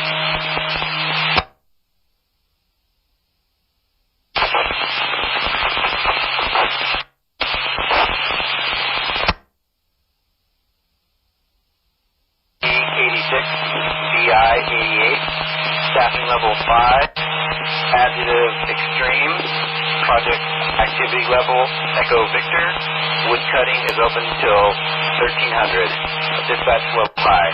For the central zone, ERC of 90, VI of 96, staffing level 4 plus, adjective very high, project activity level Echo Victor, wood cutting is open till 1300, dispatch level high. For the west zone, ERC of 93, VI of 95, staffing level 5, adjective very high, project activity level Echo, wood cutting is closed all day, dispatch level high. This concludes your afternoon fire weather forecast, forecasted indices and wood cutting restrictions at 1636.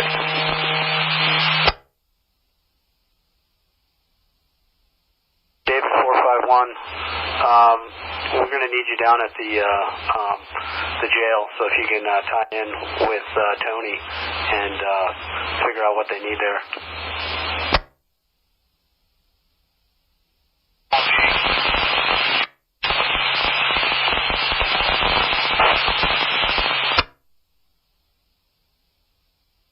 Send it. Affirm, I tied in with him. I just wanted to make sure the CHP unit out there didn't need me for anything. Negative, I'm on scene here. I'm going to tow the vehicle and deal with this side. So, yeah, if you can just take care of them and their needs over there. Well, Lassen County Sheriff and stuff. Brand's been trying to reach us. We can hear him, but okay, copy that. That fire area is really ballooning, and I don't think the rest of that's fire chatter. But they're talking about just things getting dangerous and whatnot in the weather. So I have no idea why you guys thought I was anti-cat or something. I'm just stating straight facts. Like, we killed the dodo bird on accident by introducing accidentally rats. to Mauritius Island. Sailors hardly ate them at all, and we found out that almost all of the bones on Mauritius Island were chewed on by rats. They're ground nesting birds, and so they got killed. We introduced the black rat and the roof rat to the United States too, and then cats and ground nesting birds like the passenger pigeon went extinct. So that is human activity, but sometimes the bad things we do is on accident. And the only way that we can remedy the situation is stop it. We can stop allowing cats to roam and still let them be outside by building them an enclosure near our dwellings, and that's a good solution. How that is interpreted as, oh, I love my cats though, and humans are the ones that are bad. Like, I'm sorry, what? How in the heck is that relevant or even a thought? I kind of wonder. This is not anti-cat. This is explaining how we can fix something, and if we don't, billions of birds continue to die, and we will face more songbird extinction. 1 billion birds plus are killed by house cats every year in North America. It's just a factual statistic. So we can say, I love my cat, I'm going to let him roam, and I don't give a crap about birds. Or we could give a crap about birds and our cats both, and there's no conflict here. Why people went anti-human and said, I hate humans, I like my pets better, and humans are bad. Hating humans isn't the solution either. We could just be like, whoops, we made a mistake. There's no like defending cats because cats aren't being attacked. But I've noticed that a lot. People think that they need that any sort of identification of a problem, like they resist it. But the good news is they're saving the wombat because cats were eliminating the wombats in Australia by educating the public and saying cats need to be in their enclosures, just like dogs need to be on a leash. And so there's a happy ground here that solutions are there. We don't have to cry in our beers and say, oh, that songbird went extinct. That songbird went extinct. We could do something about it. Whenever we get all blaming and hatey, we don't get any solutions, and we get all depressed.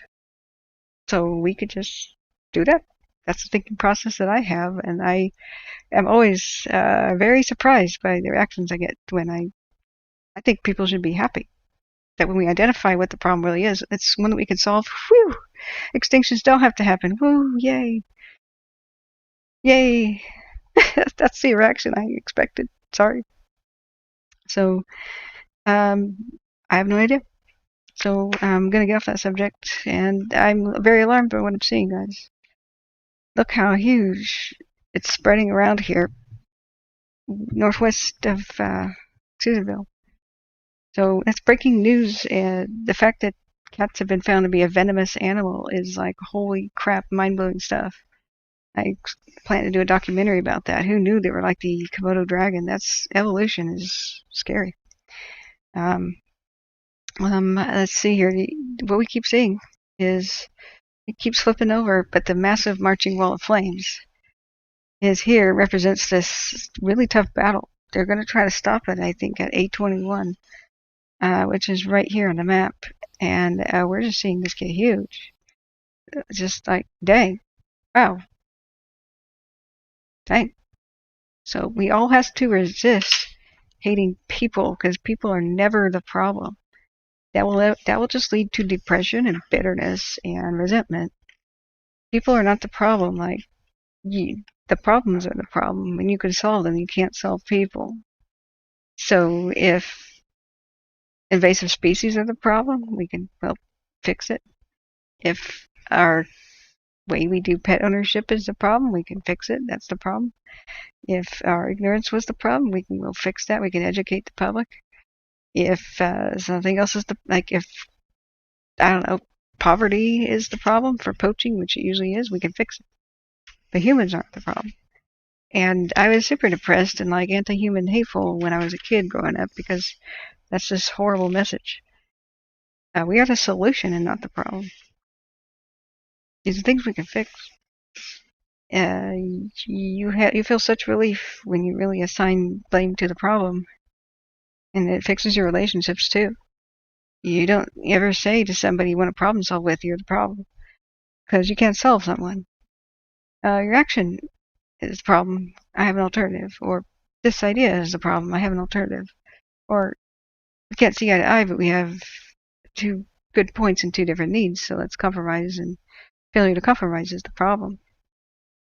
You get nowhere if you say people are the problem, or a chunk of people are the problem. And that's just something that I like to teach because that's so critically important here.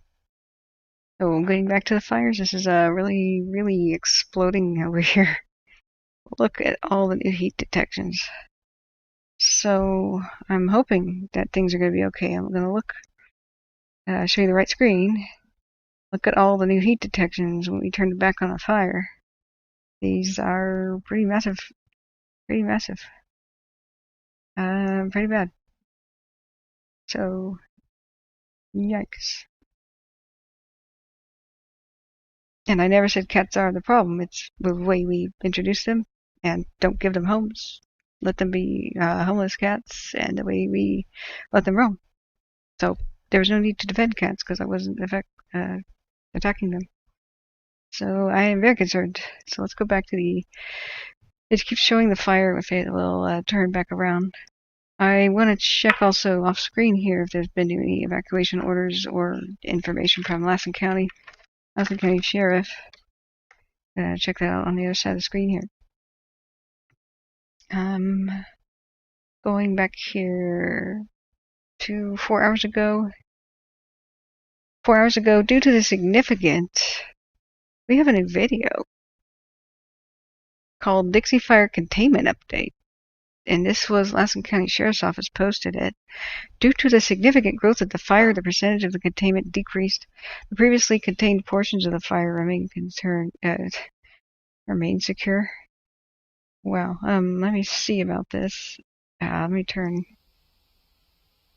see what this is. Hey, good morning. Jay Cagle, Operations with California Incident Management Team 4. It's August 7th.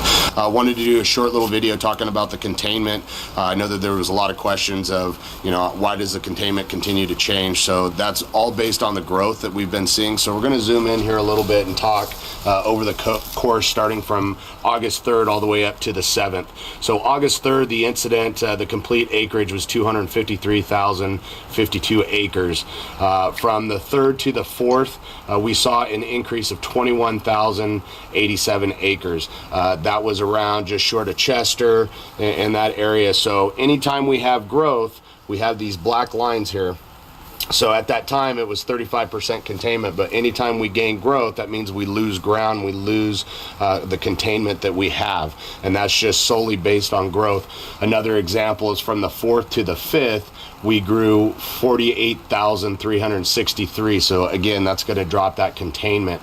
On the 6th is when we saw the large growth through Chester, all the way through Greenville. So we had a total acreage growth of one burn period of 110,311 acres. And then, of course, yesterday we were looking at about 13,910 acres. Did he just say 110,000 acres? In 24 hours? One burn period? Of one burn period of 110,311 acres. Okay. Yeah, so this is why I completely disregard the whole containment with the quotation marks. And then, of course, yesterday we were looking at about 13,910 acre growth. So every time we grow, we're losing containment. So that's why you're going to see that number continually drop. So as long as there's significant growth, we're going to lose containment. So I hope that kind of explains how that works. So containment is solely based on what we do is we come in here, and once we feel that this is secure, we come in what we call black line. On the map, we put... Well, you can look at maps, and black line, which he's explaining right now, is what they call containment. Bear in mind, when he just said the 110,000 acres growth, it jumped black line. So their containment means nothing. It means absolutely nothing. It went over 4 different lines. Two of which were black to devastate Chester. They almost penciled it in black by Greenville, but it wasn't quite. But it was black by Elmore West. It jumped 2 black lines by Elmore West and reached the lake. It means nothing. I don't know why their decision-making process of what they think containment is. That's a very interesting use of the word. I'll just say that, very creative. So where the only place that is safe, I'd consider nowhere.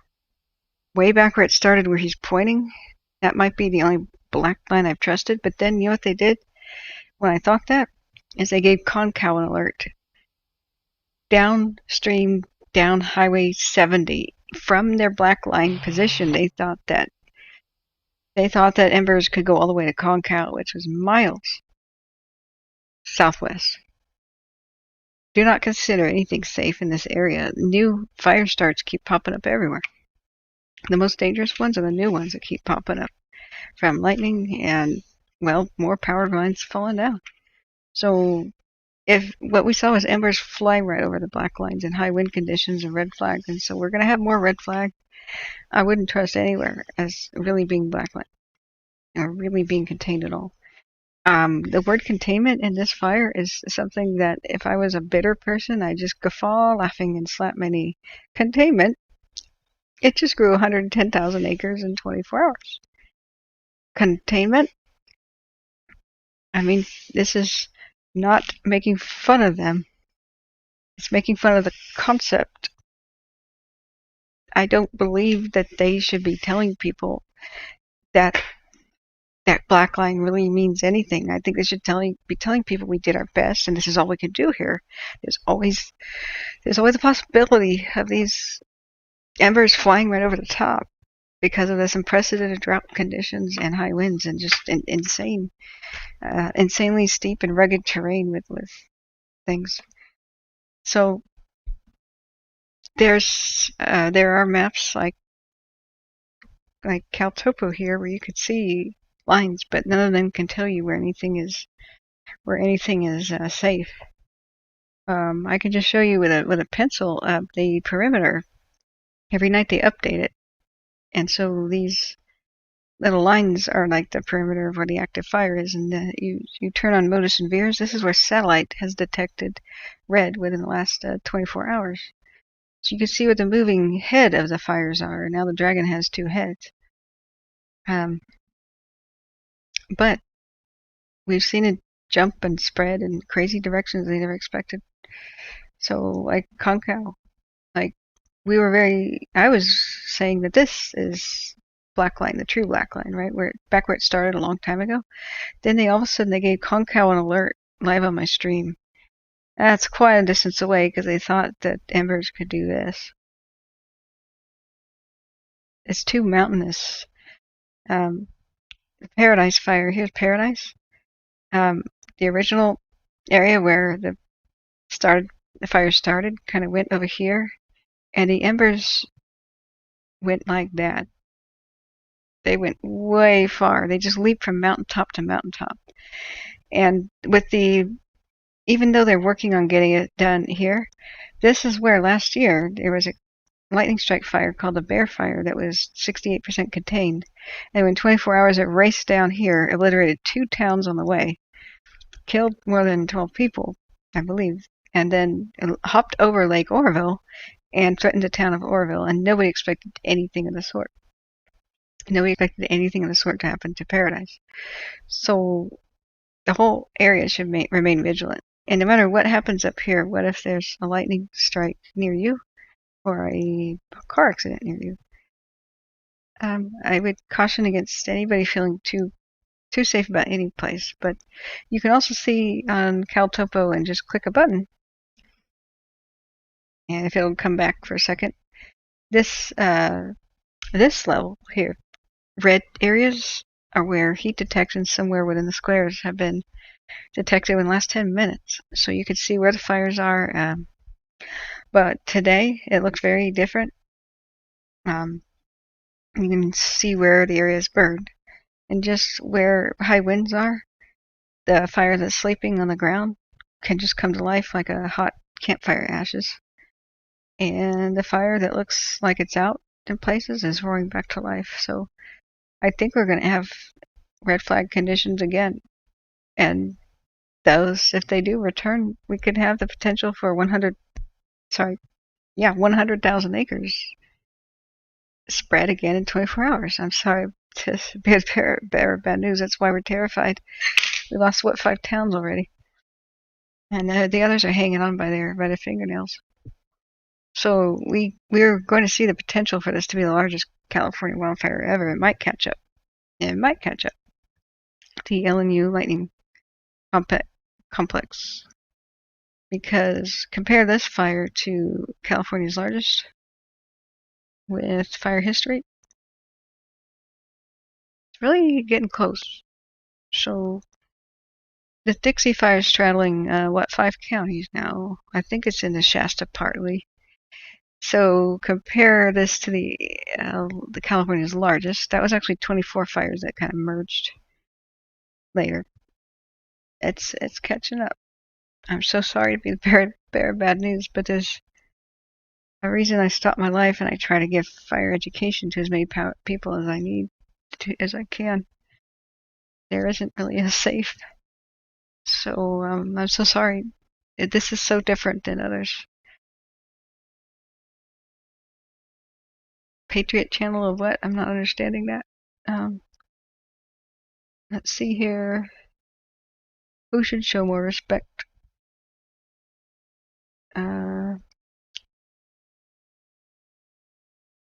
See here. I didn't think anybody would say anything about cats. I thought people would be like, "Oh wow, that's interesting new information." When I saw the debate erupt, I was like, "I'm sorry, what? I'm sorry for starting it. I had no idea that would occur."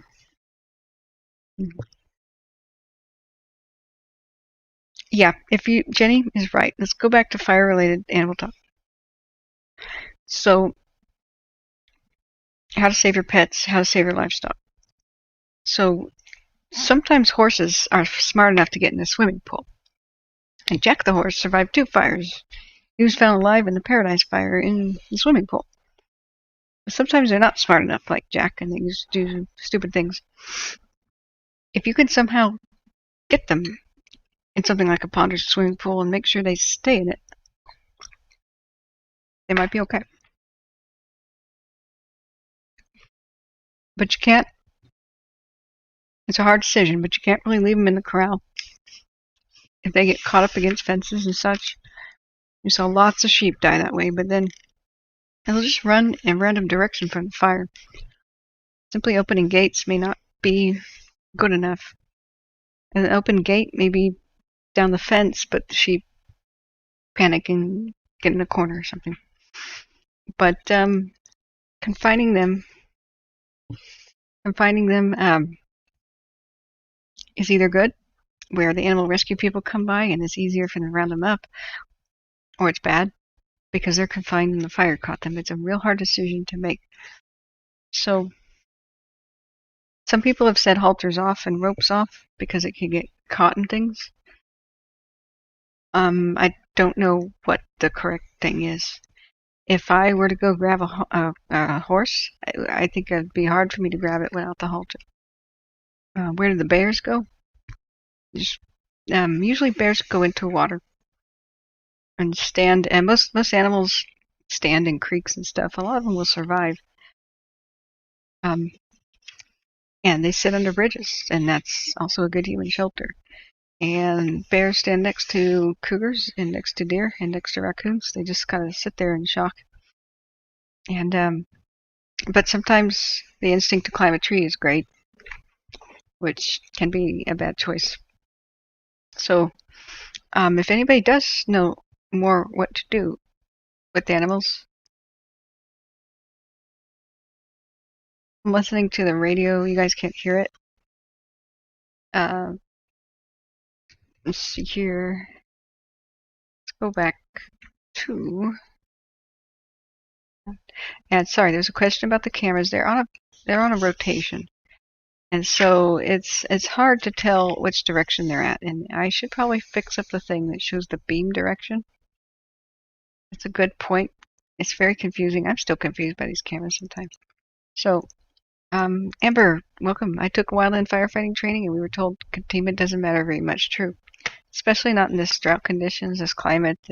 This is probably the world's most challenging region to fight a fire in, because of the steep, rugged, accessible terrain, the high altitude, the fact that the Nevada desert is right there.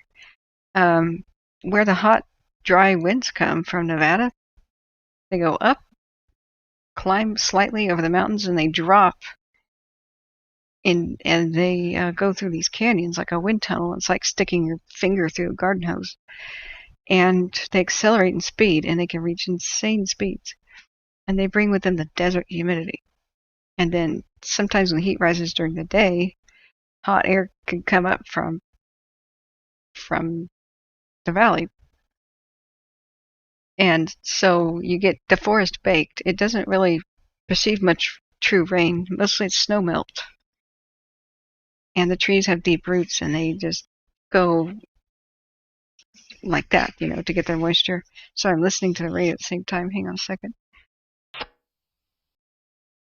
So with the drought years, hang on.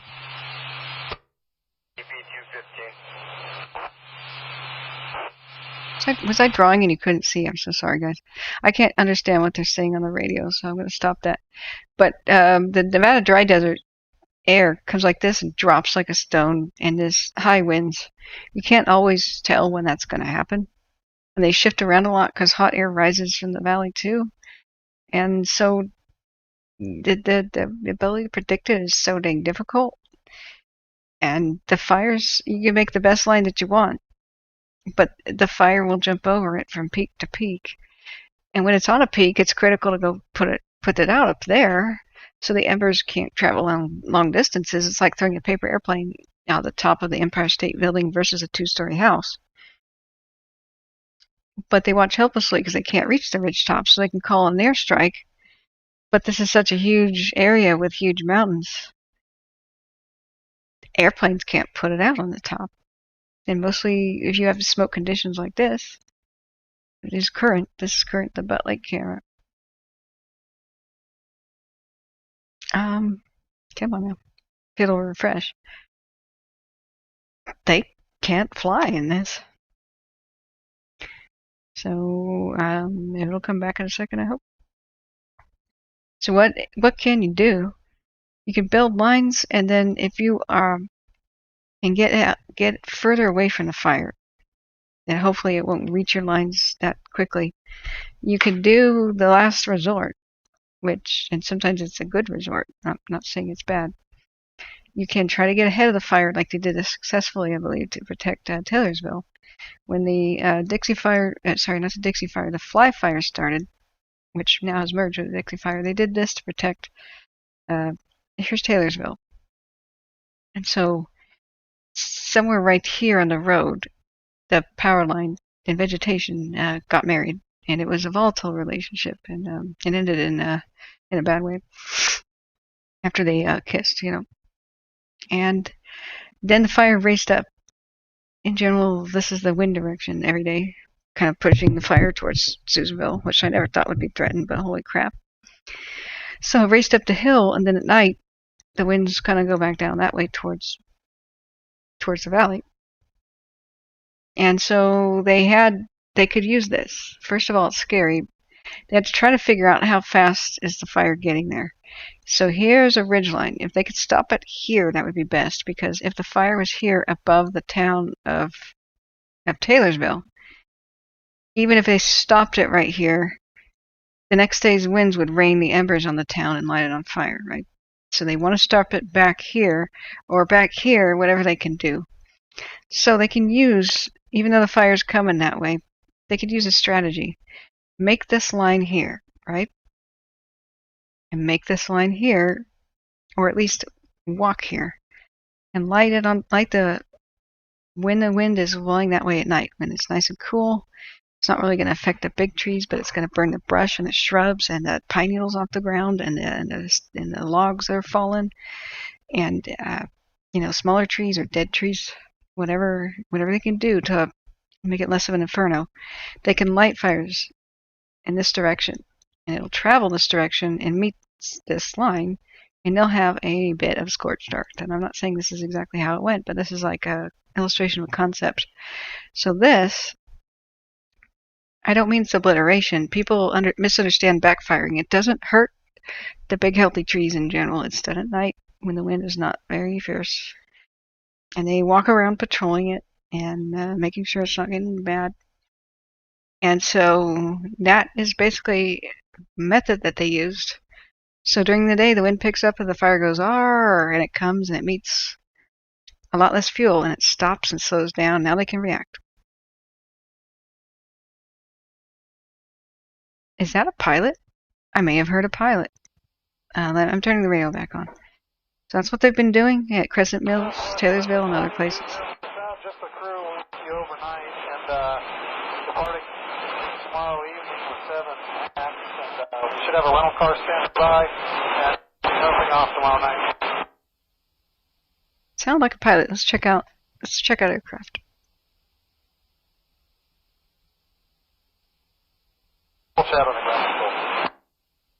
Oh, we don't have aircraft over the scene, unfortunately. It's still too smoky. Darn it. So, a lot of people misunderstand how that works, and they think you can't fight fire with fire. Actually, it's one of the most effective ways to do so. So, I'm going back. Thank you for putting this out. You're very welcome, Jenny. We have told people open the gates. They have a better chance of survival. Okay, good. Then open the gate, definitely, for the animals.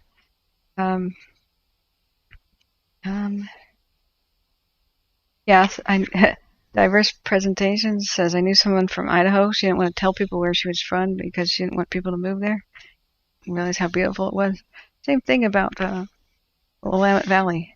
Oh, definitely. It rains too much, guys. You'd hate it here. You'd hate it here. That's what people say near Oregon, you know. Rains every day. Rains every day. You don't want here. You don't want to move. No.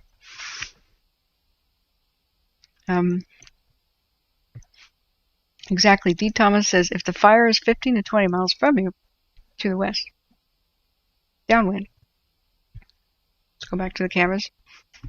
You are level 2. Pack up and get the animals and go away. Yep, do not wait for him to tell you. Exactly. Fire is downwind from Susanville right now, less than 6 miles away now. This is scary. And we don't know what's happening. And they were talking about scary weather forecasts until 8 p.m. We're going to have some pretty scary weather, and then the wind will reverse. Let's see if I can get a wind plot here. It's blowing right to Susanville and right south of it. And sometime later, winds go due north in general. So let's see when that is. If they haven't told Susanville people to prep, I believe they've made a mistake. So it's just crazy. They told people to go to Chester as an evacuation center, and then they evacuated people to Susanville. I feel like they really might want to get people out. I don't know, Husker. Let's check. Let's see if Susanville's under warning yet. Because look, later, the wind at approximately 7 p.m. will start blowing due north to it. We saw explosive growth of 3 fire tornadoes. You guys want to see the fire tornadoes? Anyone who's just trickling in? Yep. You're right. Teresa Burr is exactly the thing. It doesn't rain every day in the Pacific Northwest, but yeah, it does. Yeah, it does. Tourists, you don't want to know about this. So we see the fire continuously approaching Susanville from 2 sides. Susanville has very few ways out, and it has slopes above it. 2. Available. The fresher intake. Filter clean and window. The hell is that?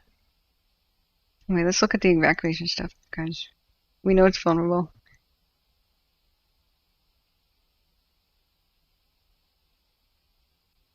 Keep yourself local air quality. The latest air quality in this fund. Well, I'm going to mute that because that's 2 different channels talking over each other, like the weather and something else. No, there's no watch, but as everything got bad, I kept saying, like, guys, Westwood is in danger, get out of there now. And they're like, but it's just a watch, it's not mandatory. And then 3 hours later, get out now. And less than 1 hour later, actually, you can't take the road north. Well, what about the people that you said to take the road north? because the fire started approaching and eliminating the routes of escape for Westwood here. You should consider yourself extra vulnerable if you don't have an escape route in 3 different directions, especially the communities that don't. So that's a really simple rule. If you don't have an escape route that's a good main road in 3 different directions where you can travel swiftly away from a fire, then you should get the heck out of the way and consider yourself extra vulnerable. We saw them. East Shore has 1 road out. And they told people to come back to East Shore and Eleanor West. There's 1 road out. Just 1 road for these communities. Greenville, there's 1 road out, basically. 1 main one. And these 2 don't count, they're too close together. And they said come back, and the fire was right here above them, ready to come and march through this little gap. This is like a barrel of a cannon right there, aimed at it. Wind always goes this way every single day. And they said come back to Greenville. This is just absolutely, I'm going to use the word moronic. I don't know what else I should use as a term. Sorry. Moronic reasoning. I don't know what the thinking process was involved. So if you look at Susanville, it has extra vulnerability because look where the fire's approaching from 2 different sides. I'm going to get out the drawing pen. So we know fire can go and spot 15 miles ahead of itself, but let's just be really conservative and say it can go 5 miles. It would jump along the way the wind goes, ridge top to ridge top, and once it got above Susanville, here, it could actually jump like that easily, and then the fire could go down the hill or jump to other ridge tops. This could happen in a matter of hours, guys. And then it can block out the north exit. Susanville has 3 ways out. Could you go to the west? No. Fire's approaching from the west because that's the way the wind is blowing. And the A21's already been blocked a couple times yesterday. Can you go down there? Absolutely not. Can you go anywhere to the south in the hills? Absolutely not. So the wind is blowing this fire this way, right toward the airport. So this way out can be blocked. All routes out could be blocked in a matter of a few hours. That's why I think Susanville has particular vulnerability. We've seen the smoke of it go to Susanville for weeks now and create unbreathable quality air. That tells you something about where the fire may travel if it gets beyond lines. And you know what? Today they were trying to catch it down here, and we saw fire tornadoes. You want to see the fire tornadoes, guys? Live on the stream over here by Moonlight Peak. This was just like, what, 2 hours ago? Vortex tornado, whatever you want to call it. That's a 1,000-foot tall wall of flame. And a second one trying to spawn. And we saw multiple ones of these. Yeah. Yeah, there's 2 prisons there.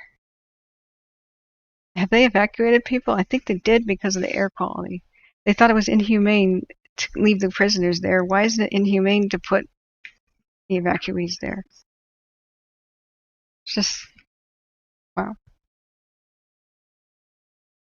Yeah, the billionaires flying in space and stuff, you know, why don't you just help out here? Use your fancy, whatever the heck airplane spacecraft you're using. Can you please help people instead? I liked it when Elon Musk said that, yeah, here's the fire tornadoes from earlier, guys. That's in mostly uninhabited areas, but I'm sure the firefighters are changing their shorts. And I'm going to show you on here where the fire tornadoes, I believe, are spawning, which is right about here. The current camera view does keep going back to it. And I need to get to the camera directional thing. If you scroll up, it sometimes shows you where the beams are, but they lag behind the real one. Josh has a link, okay. So going back. Yeah, people can be very wonderful. People are generally good. Anti-human hate has no solution, and it's the same thing as racism, only a little bit worse. So I fight hate anywhere I can. There's no solution, but boy, does it create a lot of problems. A lot of times people don't have self-esteem and don't love themselves enough, and they hate humans. And actually, they just hate themselves, and they shouldn't. Shouldn't hate other people or be hard on themselves either. You make mistakes, and there's a lot of jerks out there. But the vast majority of people are good. Like if you're drowning and call for help, no matter what country you're in, the vast majority of people are going to usher in a huge community effort to save you. It's just the way it is. A policeman came to my school once. Thank you for the map. Wow. That's a pretty good map. Public incident data. East Field Ops East Zone. Thank you so much, Josh. Going back, there's a cop that said, do I see growth or hotspots towards mineral? The wind's blowing away from that. We're not going to see the wind shift back. See, here's the wind. See how it's going. Oh, I'm sorry, guys. You guys can't see the dang map. The wind is. I'm going to get the bigger, fatter marking pen. Like that right now. It's going to be like that for a bit. And so mineral that way, right? I'm very concerned for mineral in general. I told all my family to get everything out of their cabins. Unfortunately, some of the roads are blocked and they can't reach all of them. But they were smart. They don't trust official sources either with their rosy outlooks and their oopsies. Meanwhile, I'm not criticizing any individuals. I think the system is flawed. And I think they're kind of hamstrung with what they could tell the public. But as a general thing, the messages have been rosy, moronic. You know what I mean? Some of the decision-making process has just been ridiculous. So we'll have to learn from that and learn how to communicate with the public better and learn how to influence people's behavior better instead of just, this has been disastrous, but just dumbing it down now, keeping it simple. You should now consider things more grim than what people are letting on. Listen to the experts like Daniel Kearns and Zeke Lund. This has been completely dismaying. But mineral over here, people are unfamiliar with the area, yeah, is right here. And so that's in the watch zone. We can look at the Tehama County area, but nobody thought that it would get all the way past here. Look how far past the fire lines. It went in less than 9 hours. That's 19 miles. So mineral. Here's the moving flank of the fire right now. If there was a west wind, that is so close. Mineral should be on alert. I think everybody should be gone from mineral. Honestly. I've been telling people for days that I really don't expect that place to survive. I'm sorry. If the wind shifts. And so if we look down at Windy, and mind you, I don't know what kind of lines they have to protect it. We see little maps and stuff. But we know that sometimes the winds go pretty far west or southwest. And right now on Windy, we look at mineral. Plant the flag at mineral. At 2 in the morning, the winds are going to blow towards mineral with 11-mile-an-hour gusts, which are pretty light, 66 degrees, 2 in the morning tonight. But right before it, so hard for you guys to see, let me show you the arrows. So at 11 p.m. actually, winds are this direction with 13-mile-an-hour wind gusts. But sustained winds should only be about 2 miles an hour if this is correct. So we might see the fire move toward, or try, despite any efforts they make. It's big unknown. At night, there's a lot less chance for embers to land. However, they were talking about humidity not recovering much during the night, and that later in the evening, because the smoke might blow off, embers are actually going to go to 80 to 90% potential for starting a fire when they land. That's horrible. Right now, in the earlier today, it was only 35%. It's going to go to 80% sometime in the evening. Any moment now, really. What is it? 5:18 p.m. So then the winds will switch after 2 a.m. No, after 5 a.m. They kind of go more due west like that, but more towards the northwest. And then at 8 a.m. you see them going like that, and then by 11 a.m. tomorrow they go back like that. It's sort of following the idea that winds kind of leave the area at night and blow up into the area by day. Sort of. So this is wind, not pollution, this one. And the redder it is, the fiercer the gusts are. So by 8 p.m. it dies down a little bit, but 7 tonight and 5 right now they should really be heating up. That's why we're seeing this a really big growth. We're seeing really super growth. I didn't think with only 35-mile wind gusts that those vortices could be spawned. Somebody in chat told me you only need 45-mile wind gusts to make fire tornadoes. Wow. So I think we are going to see the hot spots move towards mineral, unless they've done something extraordinary. As we can see the fire bounce from ridgetop to ridgetop. Mineral has a peak right there.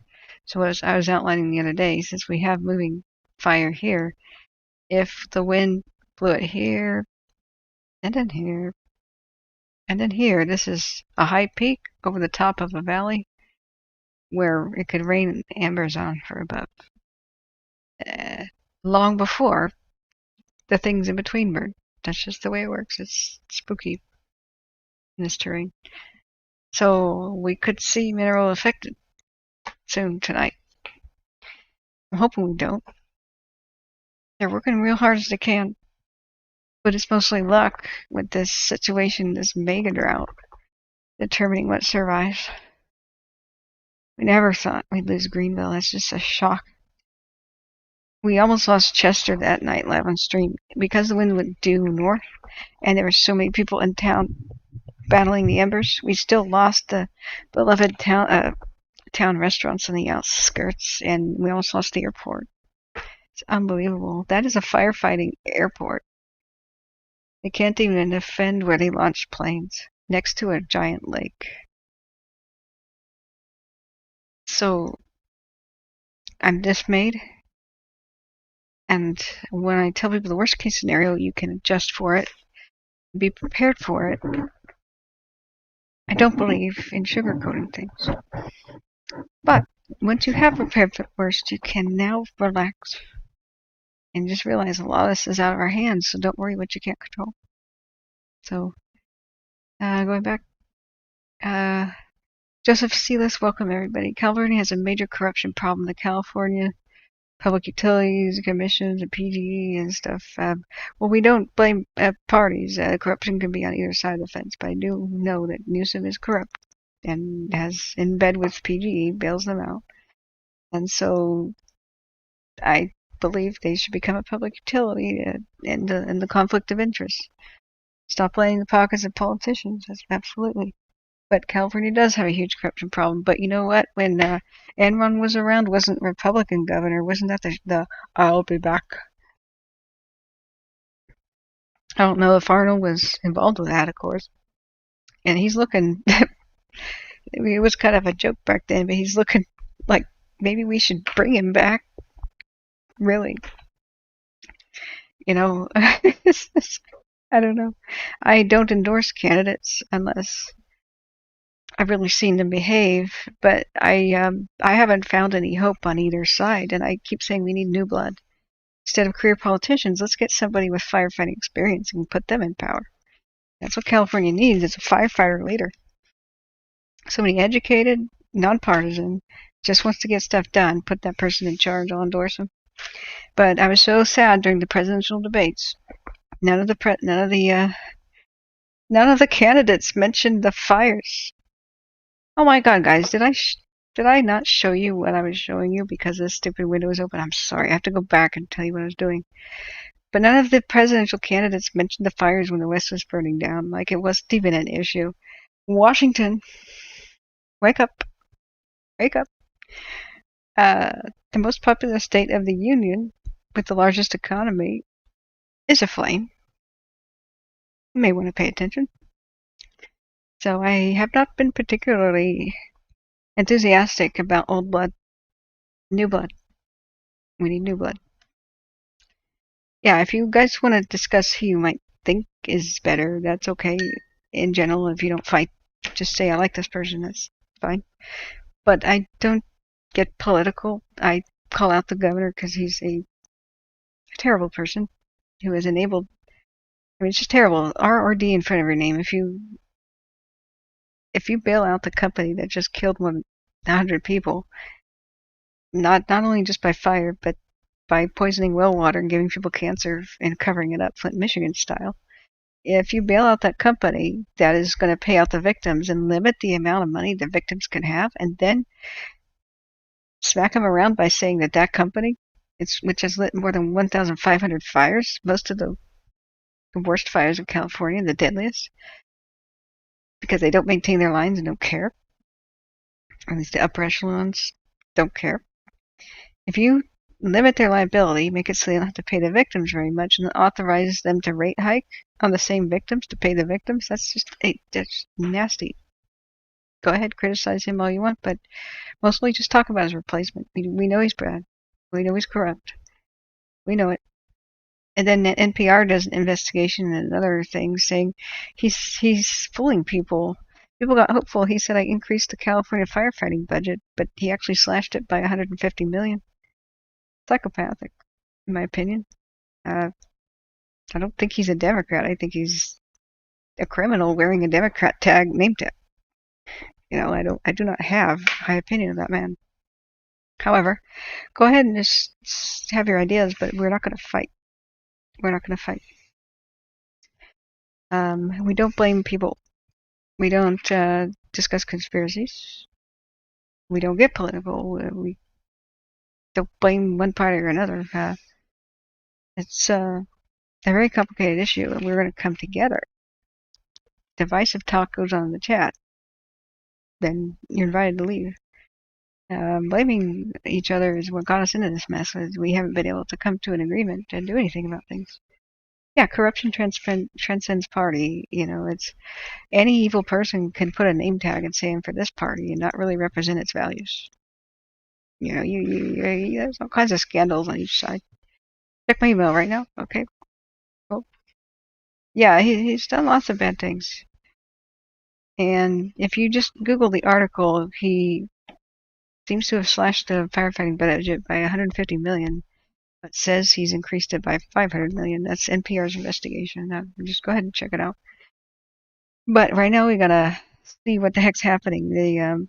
What I was saying about mineral is basically the wind will be pushing the fire towards it past 8 p.m. tonight, and it can hop ridgetop to ridgetop. So mineral could be impacted as late as tonight. Oh gosh. Look, we've got a red spot at Chester here. This is very worrisome. That just occurred. A lot of the ground is hot because this is where the fire in general was. This satellite system goes around a lot less frequently. And we know the wind is blowing to the northeast right now, right towards Susanville from 2 different directions. And it'll reverse later in the evening, like 2 in the morning. And so the GOES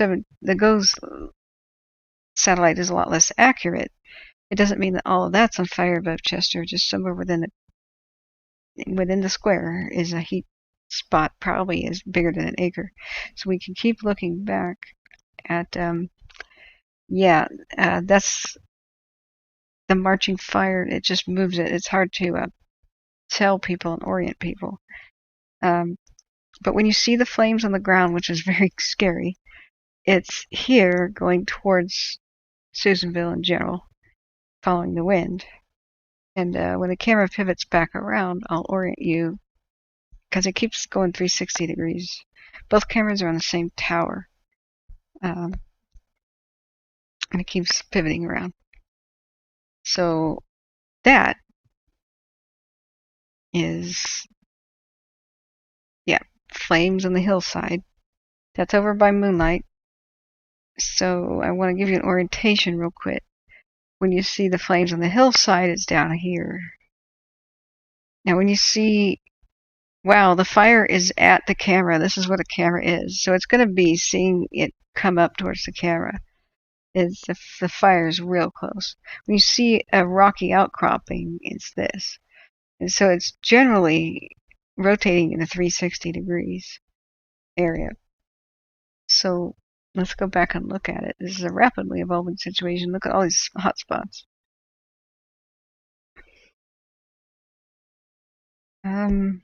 This is the first time that I've seen a hot spot just right at Chester's doorstep.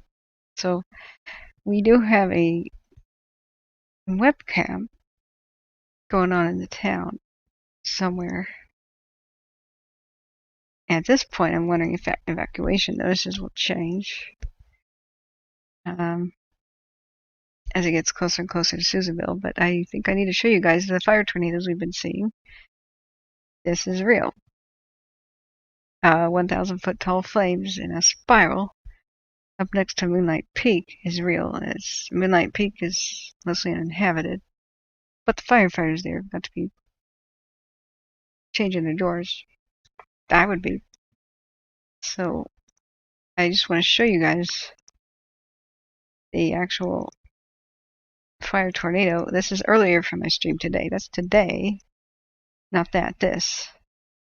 So here is the fire tornado live over there by the Moonlight Peak and Moonlight Valley. So that's what they're trying to deal with to keep the fire away from Susanville. They're quite optimistic at 6 in the morning today, but I do believe they didn't quite account for that. So that was earlier. And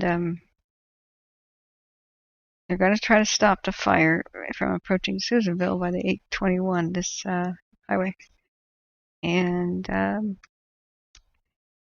they're going to try to stop it here, but Susanville's right here. So the wind is blowing that direction. So the fire is blowing this direction. There's all kinds of fire here that's sleeping. And there's fire here that's sleeping. But this has woken up just north of Chester. So there's a rapidly evolving situation. And the fire being right next to the cams, right here, Dire Mountain is where the cam is frightening. So I hope we don't lose this FLIR cam, this colored cam. It could burn up today. We saw frantically starting last night, they were trying to save the camera. And I think there's a fire lookout there. By pushing dozers up there and getting rid of the trees around it, they ironically had standing dead trees around their own fire lookout. Yeah. So, whoopsie. It's almost as embarrassing as having eucalyptus trees growing over the top of a firehouse that I've seen before. Okay, I'm sorry. Let's go back up there. Yeah. There's an explosion where, what were we talking about? Yeah. Okay, guys. Yes, Smitty, let's ease down. Don't say that somebody's enthusiastic about their party, that they're super gangster. We gotta, we're all under stress. We gotta breathe. So, yeah. Are you serious, Joseph, that PG&E profited $17 billion the year of the Camp Fire for Pacific Gas and Electric, and they mostly the big chunk of the people made homeless are still homeless?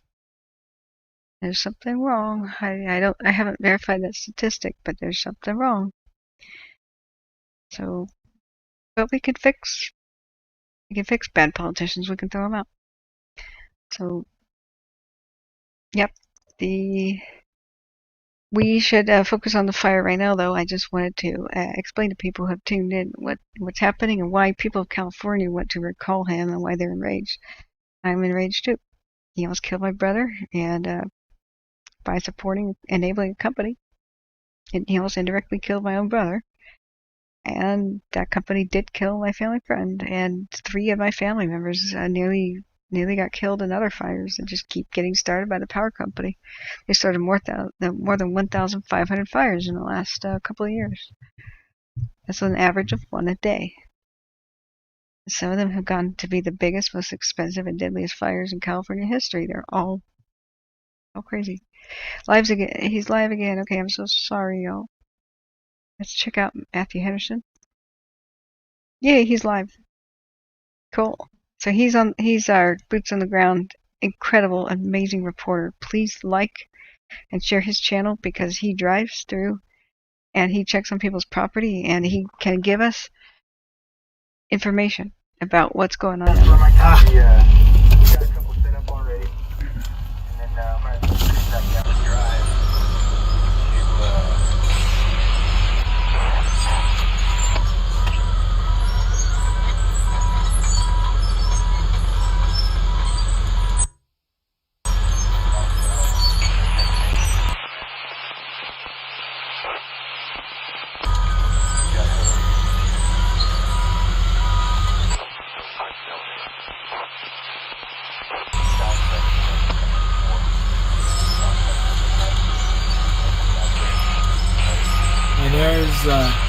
There's a bunch of them out there.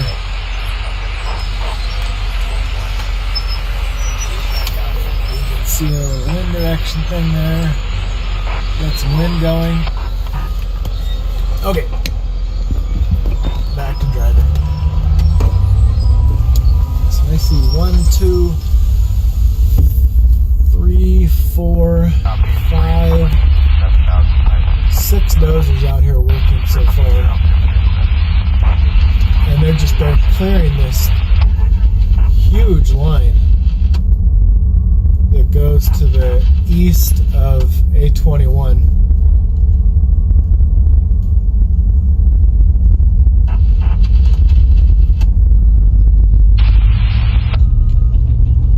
That's pretty awesome. So the fire should be coming from the west. 7 dozers. The fire should be coming from the west of my location now. So they're going to. Sorry, I'm also listening to the scanner. They're using the line and then this giant dozer line that they're making here as a fire break, a massive fire break, which ought to work as long as the winds don't carry embers over the fire break.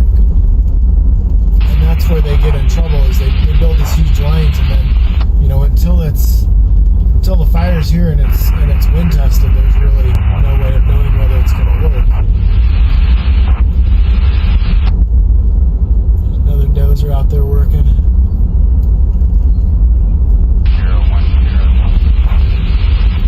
Another one. Yeah, so for those of you that live in this area, obviously, there's going to be some big changes when you come back, both from the fire and from all of the dozer operations that are going on here.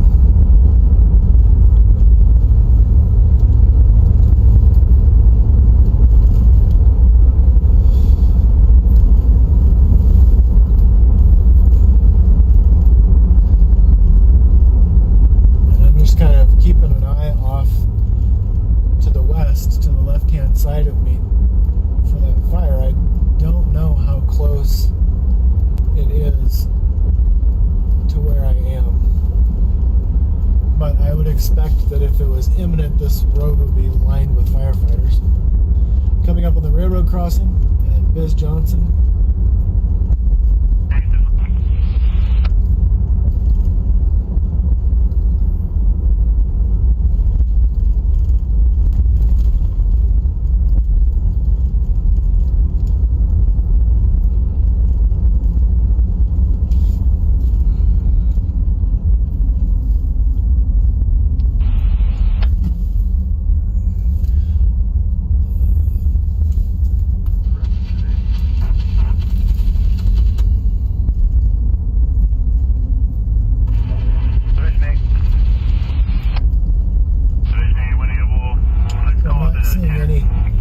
Signs of it being close.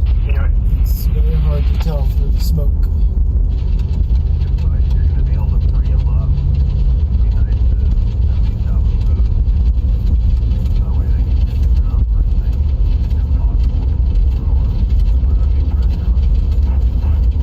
And I would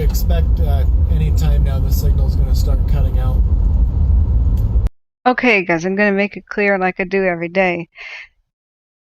I am following my own rules. I am following my own rules.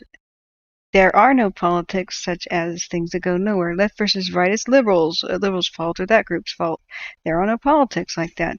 Newsom is basically complicit in manslaughter, enabling this company to continue, which has been convicted of killing at least 100 people. They pled guilty to manslaughter and negligent homicide, I think. So he signed a bill to protect them. That is facts. He's corrupt. He needs to go. And that's not political. He's a criminal. And I don't care what kind of political party you're affiliated with. He has to go because he has a track record of enabling this company to continue to operate and start fires, such as the Dixie fire. That is absolutely not political. So he has fair game. And I am following my own rules. There's no downer talk such as, guys, everything's going to get worse in the future. No, it won't if we take positive action. So you guys are, if you don't understand that, I don't know what to say. But you have to get rid of the people who are so corrupt that they enable companies to kill others. That is not political. That is justice. We will call for justice, but the time later, I'm thinking we should do protests. The kind of thing like mass protests, we were perhaps en masse, like not paying your power bill. Whatever we've got to do to create change, and really pushing hard all the other politicians to stop protecting him too. But right now we got to focus on the fires. But if we want change, you have to remove the people in power who are enabling this stuff and the criminals. Nothing will change. Nothing has changed.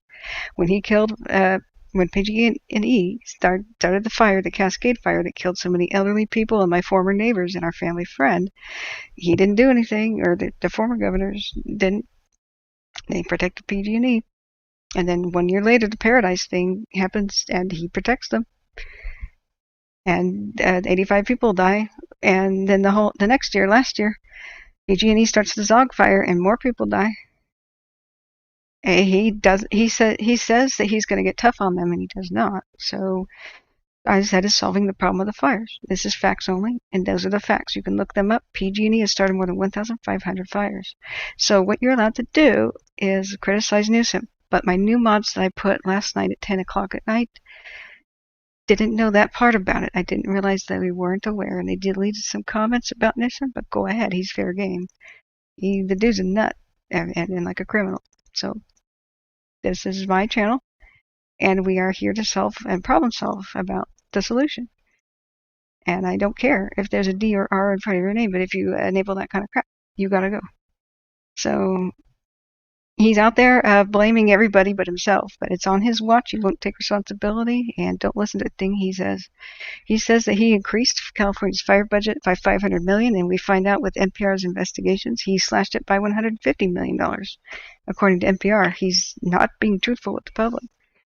So we don't say, oh, the Democrats suck, the Republicans suck.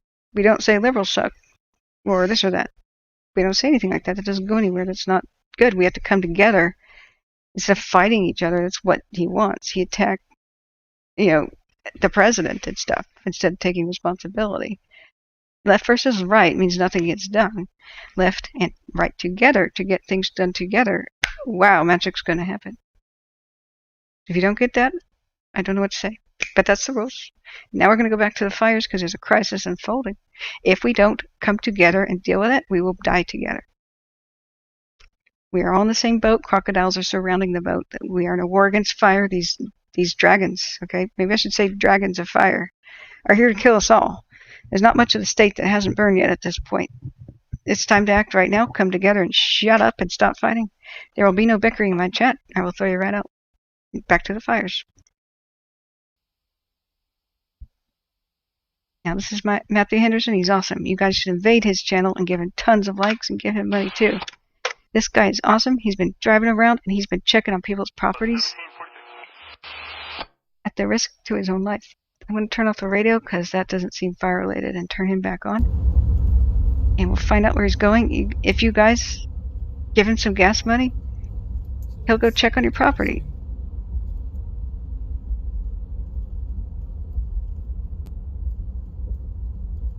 Here's the link. I just put it in chat. this guy's a hero. See that? The sky, it's getting dark. The sun is blood red up over the top of me. It's generally what you see when you're getting closer to the fire. Right. It's. I think it's caused by a lot more heavy particles being in the air. That and aerosols. I'm not a climatologist or whatever, meteorologist. Yeah, it's very orange. It's weird. I can't believe the cell signal out here. But if I come across fire, I'll definitely get some shots. I think that would be okay with my wife. Hey Ventura, if that was good news. If you guys are talking to me, you have to flag my name. You have to say @Catherine, and as you type @KAT, my name comes up, and you click the pop-up, and then it'll highlight me. I don't know when you guys are talking to yourselves or me. I have to juggle this. I miss a lot. So, oh, and no religious prophecy crap, guys. Just ban people spouting doomsday crap. You know what? The Roman Empire fell, and the Black Death came and killed most of the people of Europe, and everybody thought it was the doomstime. Then the only thing I have to say about that is no man knows the hour. Isn't that in the Bible? So shut up. Looking, I don't see anything going on over there. It would have to be. Doomsday, you guys are sinners, you deserve it crap. Shut up, I will kick you right out. And I'm very happy to. No, I am protecting the traumatized people here. You're not going to tell them they've been bad. You're not going to tell them they deserve anything. Not on my watch, or I'll kick your ass. 44.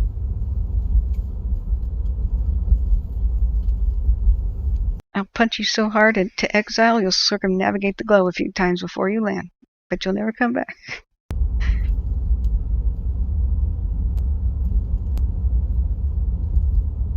Crescent Mills is safe for now. And, you know, he's not really talking much. I'll mute just a second. If we'll figure out where he's going. But you have to get my attention. That's so wonderful, Ventura. And so... going back up, we have some information about what's being surviving. Going back here.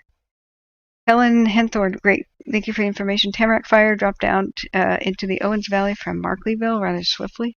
Northeast Fork looks like it's starting to track more eastward, like the Tamarack. Yep, I thought that area was quite safe. Long range spotting, 5 to 6 miles due east to Northeast Fork of the fire in the direction of Janesville, which is currently closer than Susanville. Yeah. So where are you getting the information, Helen? That would be really cool. I am not sure where that's coming from. Bob Dead has some links. Traffic cam looking away from Susanville to the west appears to update every 90 minutes. Oh, cool. We got that. Thank you. See that and moving that comment. So. And you know what? I don't like gratitude, mister. Gonna exile a few people. Okay, going back up. I think everything's calmed down. There will be no bickering in the chat. That goes nowhere. We will do things that matter. Gosh, his channel has gone off.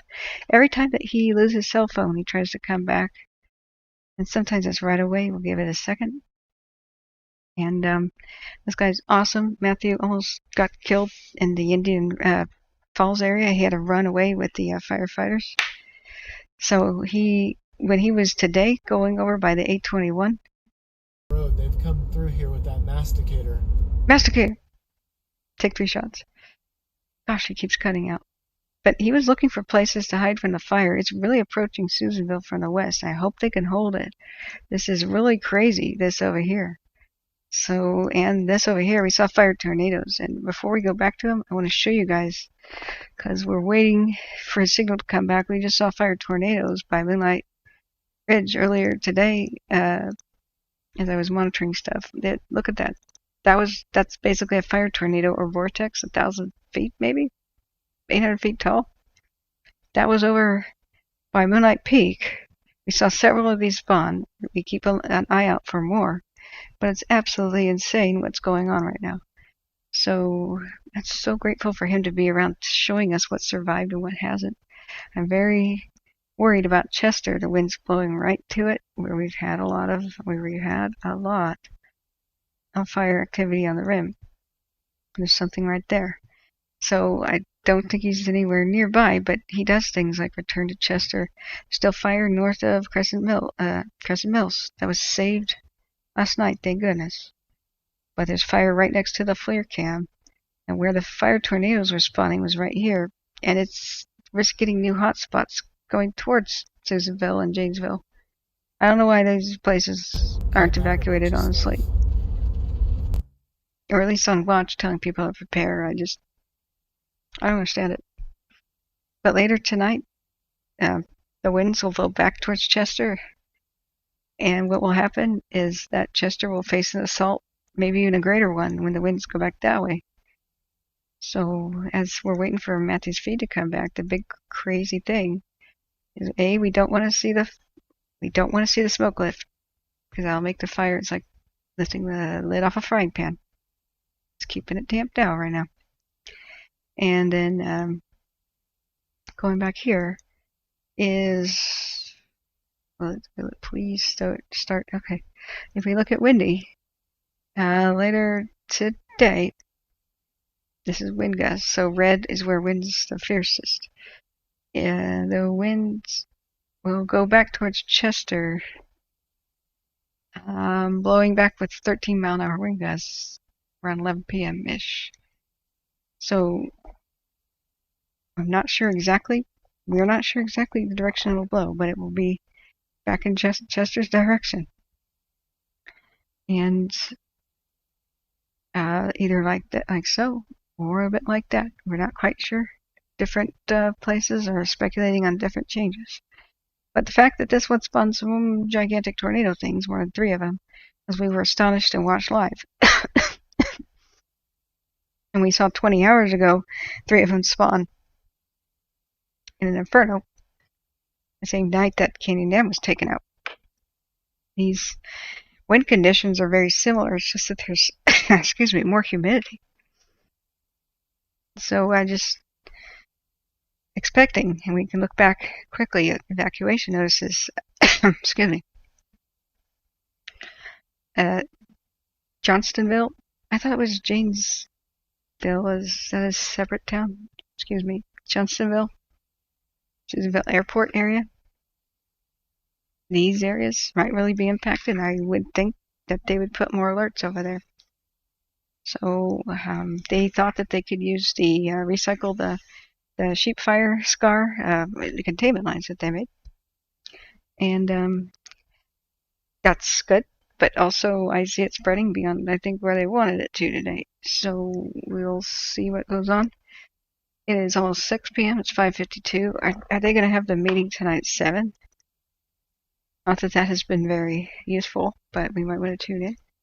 Terry says, "Hi guys, from the UK with the latest. What's the latest on Chester? And I'll be around for another hour." Hi Terry. That I think is what we know so far. And yep, going back here. Going back to the chat. If you want to get my attention, you gotta do @Catherine. I'll be happy to say something. But dang it, I was hoping he'd come back. But guys, you guys should give him a cookie. Matthew Henderson, awesome dude. I asked him in chat, can you guys go check on Crescent Mills? He goes, okay. And he turned his car around and he went there. He couldn't come back with his cell phone broadcast, so we didn't know. But he tried. He lost cell phone service. But he tried to go there and show us what was going on. And I mean, he's awesome. He drove around for 2 hours last night showing people. Right now he's driving around checking on people's properties. So, yeah, they did backburns earlier today, Taylor Matthews, but you can't do it in gusts and stuff. It'll drive it up trees. It's mostly done at night when it's nice and slow, nice and low. And I want to check on the FLIR camera to see if it's you guys have something to look at. What's most astonishing is that wall of fire that's approaching Susanville from the west of it. Now that's flatland. And he even drove up there a little bit about 8:21, but there was 6 inches of pine needles and pine cones on the ground. The trees were spaced out a little bit, but that duff can mean that unfortunately they'll burn on the ground a long time and start to climb the trees. It's bad, extremely bad. And so when this camera pivots around, we see this moving wall of fire, and that's where it is. Yeah. And so near Chester, the fire's in the roots, and they are trying desperately right now. And we're waiting for Matthew's feed to come back to put on all that hot stuff. But when the wind picks up, we saw it right on cue. The smoldering stuff and quiet sleeping fire stuff on the ground roared to life. And now it's on the march. What are the wind gusts right now? That'd be a good thing to look at. According to Windy, currently by Susanville. Oh, I'm sorry, I'm on aerosol pollution. How did that happen? Wind. Aerosol. Checking out, God, 32-mile-an-hour wind gusts just to the west of Susanville, pointed at Susanville, with 11 miles an hour as sustained winds, because we have to reel it back to 5 and 6 p.m. here. So moving the thing. So only by 11 p.m. will they reduce down to 6-mile-an-hour sustained and 17-mile-an-hour wind gusts. That explains why it seems to be spawning tornadoes and stuff, because at ridges and mountaintops like Moonlight Peak, that's a 7,000-foot summit, almost. That would explain the winds whipping off of it as spawning the tornado stuff. So this is always going to be moving a little bit towards Susanville for the foreseeable future. I don't even know that it will switch directions. I think this is the new forecast according to Windy. And there will be a reprieve a little bit, but there's still wind gusts going throughout the night. Yeah, the temperature were cool, but this is a bumpy ride. 2 p.m. tomorrow, still back to 10-mile-an-hour sustained winds in the same direction with 30-mile-an-hour wind gusts. We keep seeing, I'm so sorry, you guys. I did not show the correct. The winds are still going to blow towards Susanville. And as they have been from day one. So I'm sorry that's hard to see with the animation. But the fire's here blowing to there. And here blowing to there. And here. Basically. Sorry, that is too fat. Let me redraw. Fire is a huge wall of fire approaching it from the west and the south. And so, as I was illustrating earlier, Susanville's in a bad position where they could have all of their roads out, completely compromised in a matter of moments, if the fire jumped from the ridges to ridges above the town. So I have no idea why they don't have it under alert. Why aren't they telling people to be prepared? Just day by day, they're inching the evacuation stuff closer. But really, it's not rocket science to see that from peak to peak and all these heavily loaded fuels from the south. I think the biggest threat is really coming from the south, but this is nothing to sneeze at either. Watching the huge walls of flames coming towards it, if the camera would pivot back around, and I would show you. So how high are the flames? Well, the tornado by Moonlight Peak, that thing looked like it was 1,000 feet, honestly. I mean, but those lasted less than a minute. Mostly it's been a lot lower than that, where we saw above the 100-foot tall trees, sometimes when they were torching 50 feet above them, sometimes 100 feet above them. But down in the flatlands, gosh, he's not coming back. Down here, when we are seeing it in the camera from time to time, this is terrifying. coming towards Susanville. We have it verified on FLIR if it would move back around. It's been significantly tall above the trees, which are lesser in size over there. They seem to be a little bit more newer, at least closer down to Westwood. We could use the little gold man and look at the Google stuff, but I think 75 feet. Okay, it's gonna pivot around, and yeah, that's not good looking right there. That's it, right there. That is the same thing as we're seeing here. See? So it's zoomed out. It's looking very distantly, but I would say at least 75 foot tall. But the trees, like I said, are more spaced out. So, gosh, his feed is still interrupted. I'm just hoping he comes back. But the slightly good news is here. We haven't seen too much of a spread for a little bit. The yellow is at least an hour, more than an hour old, 1 to 6 hours. And orange is less than an hour old, and red is less than 15 minutes old. But look how close it is to 36. Everybody who's in Westwood is about to get trapped. If it beats 36, 821's already closed. And look at the incredible fire racing up, trying to eat the camera, trying to eat this camera, this very camera. It will look down at its own ground because it keeps looking down to see if there's embers at the base of the lookout tower. We may see this one burn up, but I hope not. They've been working hard with dozers to protect this camera. We saw it last night and early this morning. Excuse me, I gotta clear my throat. Questions and answer time in the chat. Try to flag my attention.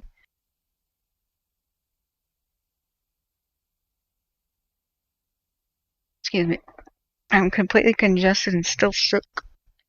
I've been out since 6 in the morning and I'm quite fatigued. Looking back at chat. Was somebody talking about something? No. Mark Foster was talking about the dam emergency years ago. The spillway collapses. So earlier in chat, guys, I don't think anything's going on with Orville. It doesn't have any water right now to collapse.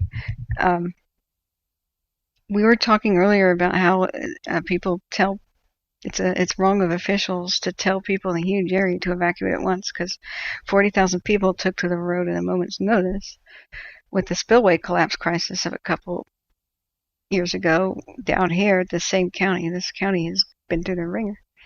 And we were talking about how dusty smoke flames anywhere between 6 and 200 feet tall. Yeah, that's pretty much average. The wind is currently coming out of the west at 10 miles an hour in Janesville. Yes, that's the sustained wind, correct, Big Dog, with a 29 mile an hour wind gust. So, yeah, Sean Horning, I was trying to make history videos. That's what I wanted to do, too, actually. I was going to study ghost towns in the Wild West and show people videos. And I've seen them burn up before my eyes. So, yeah. The cat debate, I didn't mean to start on accident. I didn't think there was any debate. But yeah. Make sure that you are live. Guys, I'm going to type this as if people are thinking about the cat thing. That was such a long time ago. Make sure you press live button. If you're talking about cats, that was hours ago. And boy, that's a funny thing now. I told people that cats were venomous because that's been discovered by science. They're like a Komodo dragon. And all of a sudden, there was this cat versus dogs debate, and whether or not cats and humans were better than each other. And I was like, oh my god. Really? So that's a meme. So, going back up, any update on Taylorsville? As it survived the night, they really did a good job. but we still see constantly that area is on fire. So if anybody is near there, please do give us an update. The Indian Ridge cams and the Butte Lake cams are completely clogged. So, but here is the hot spot above Taylor's. It's not Taylor's, but Crescent Mills. Excuse me. So I don't think there's anything wrong with Taylorsville at all. So the hot spot we were seeing, I believe, is earlier. We thought it might have been by Taylorsville. I think the camera was actually showing this, and we couldn't determine the peak well enough. But this has been raging all night. Round Valley has still been raging. I mean, this has been a long, long battle up there, going on more than a week. I can't believe it's just still raging. And they did say Crescent Mills. It was backing down the flanks. So fingers crossed for Crescent Mills.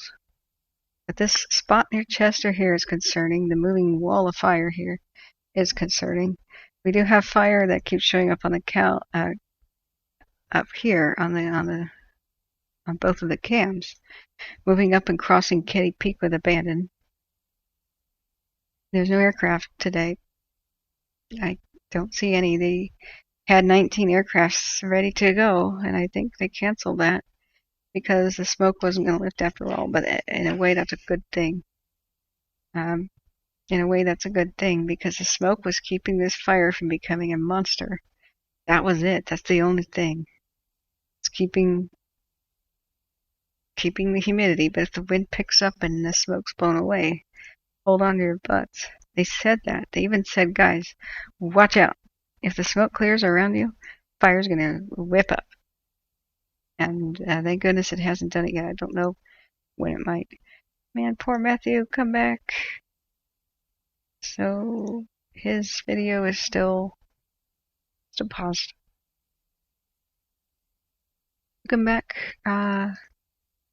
Yeah, Havoc says please take a moment to look at the rules in the chat description before and make sure your comments follow the rules. I am really not in the mood for more shenanigans. I'm here to help people. I'm a nice person. I will accept all feedback. And I do want feedback. What do you guys want to hear about? Where you want me to go? What do you want me to look at? What are your concerns?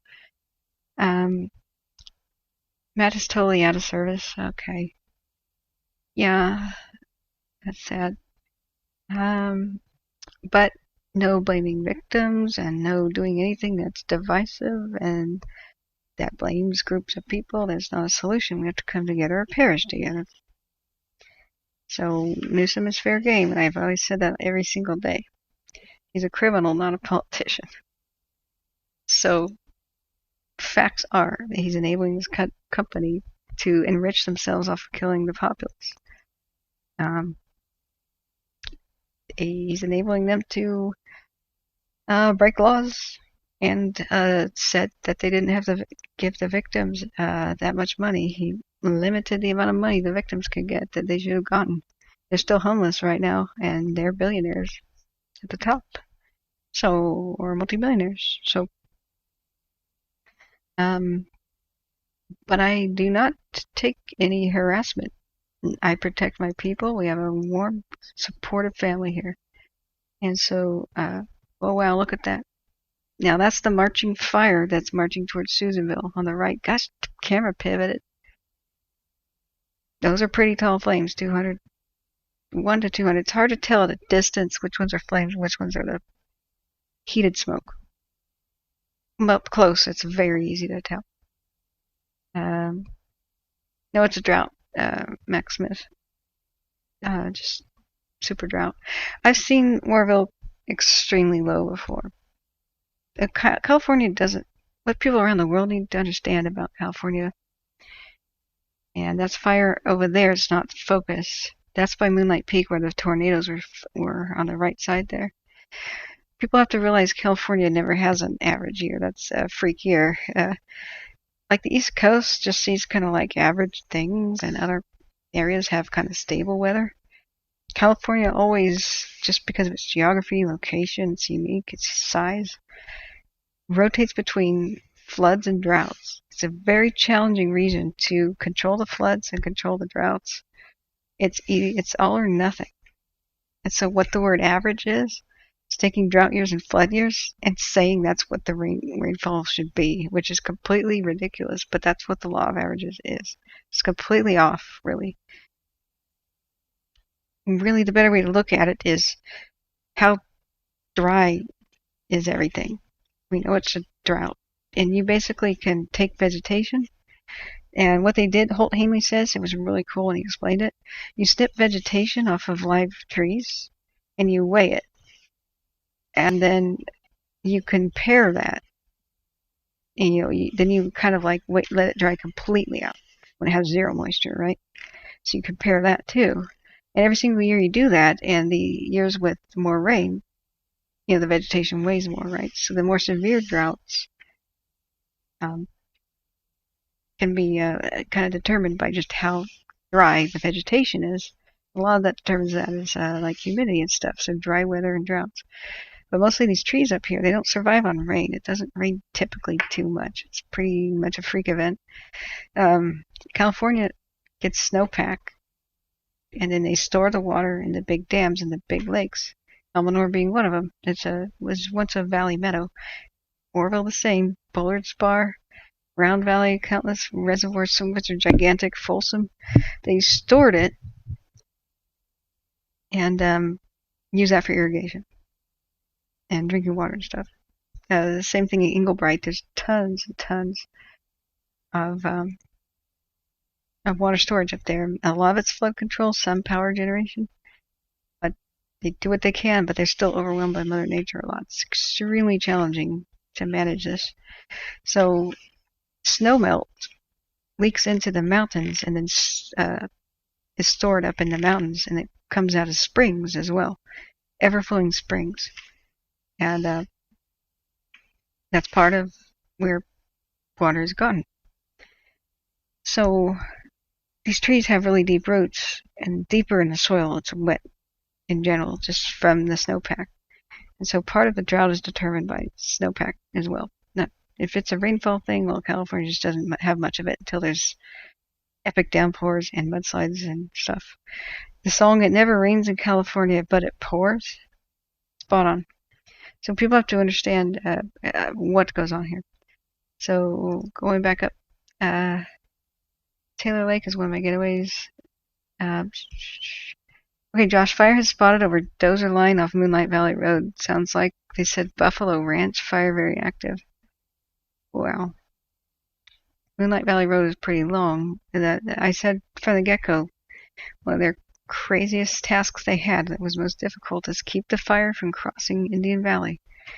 They were doing so well and getting contained the Evans fire and such. So let's find out where. OpenStreetMap. Here, it's more like Road Forest Service. So let's go to Moonlight Valley Road. It's harder here to control the fire than it is where there are the roads. I don't know what happened to Seneca. If somebody could please tell me if Seneca's okay. That's one of the last ghost towns around here. Yeah. Moonlight Valley Road here. Doesn't surprise me. I mean, there's 1,000-foot tall tornadoes in the area. But it shows you here just how many springs there are. Spring. Moonlight Peak elevation, 6,828 feet. Yeah, almost 7,000. This is more rugged and accessible with worse roads. It's almost uninhabited at least, but gosh, there's a lot of gold mine ruins and the ruins of towns and homesteads. There's history burning up. I was supposed to go and film here, and I'd scheduled that for May 27th. I delayed my trip for September, and nothing's going to remain. So little remains. I was going to film Seneca, Rich Bard. Okay. Yeah, site of Fleming's sheep camp. There's so much history out here. And all went up in smoke. Angle mine. There was an operating mine that was going to bring jobs back here. I think it was called Red something, where all of the historical buildings are still there, and it was like ready to go, guys, ready to open it back up. We've been environmentally responsible. It looked like a success story, and It's breaking my heart. There's very few jobs out here anymore. So that's such a long road, it's hard to understand where the problem could have occurred. But I suspected that because by just simply turning on, fire activity, I mean, by the time we saw 1,000-foot flames, and if you guys don't believe me, here.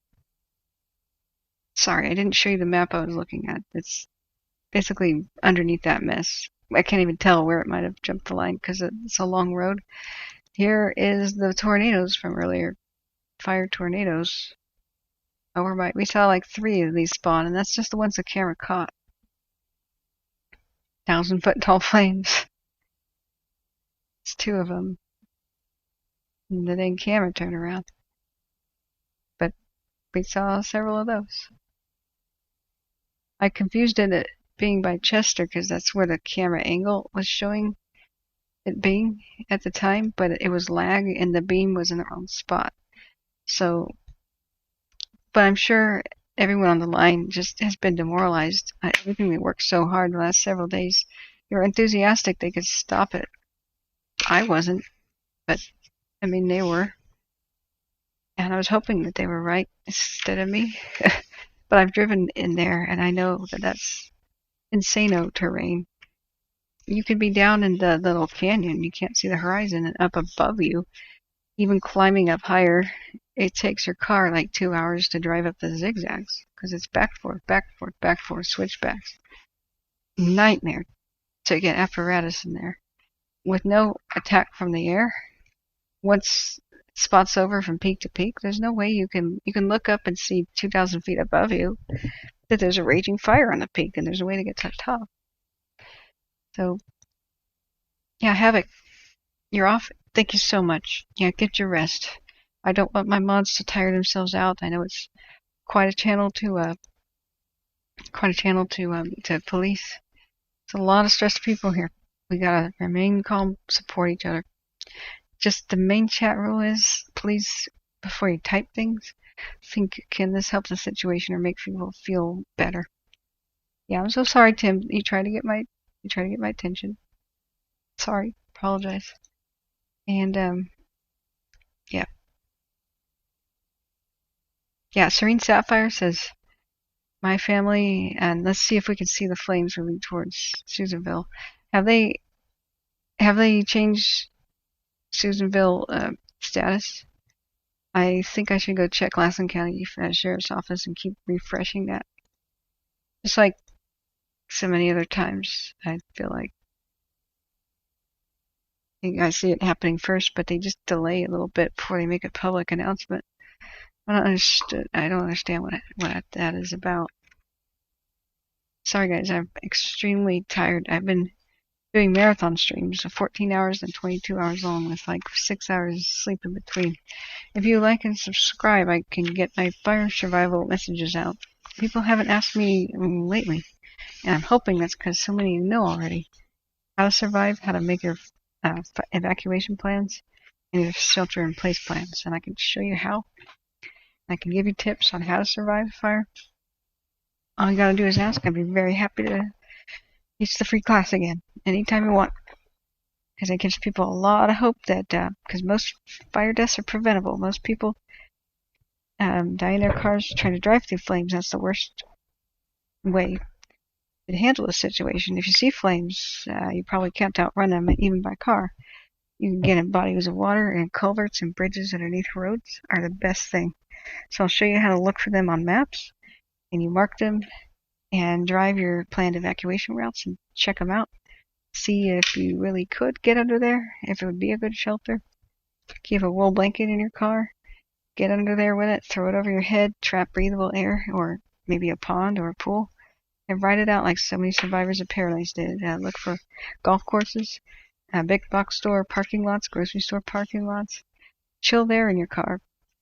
Take your wool blanket, and if some flaming debris comes up against your car, get out and kick it out of the way. Just put the wool blanket around your foot like an oven mitt, kick it out of the way, get back in your car, and read your book until it's over. That is a way better success chance of survival than driving down a road where you can't see the fire approaching you and you don't know if it's ahead of you or behind you? If you think fire might be ahead of you, because you can't outrun it, if it's behind you, it's throwing embers in front of you and lighting the fires in front of you. It's much better to stop where you are by a culvert or a bridge and just chill there in your car and get underneath it if necessary. So many people drive past these ponds and pools and get trapped, turn around, and they no longer can go get back to ponds and pools. But your satellite view doesn't show that in the landscape, but you gotta go out and verify that these things still exist before you go there. So if you have any questions about anything like that, then let me know. So, yeah, this is unprecedented and historical. Yep. There is an active fire right underneath the camera, Havoc. I'm so sorry. Do you guys take care of yourself?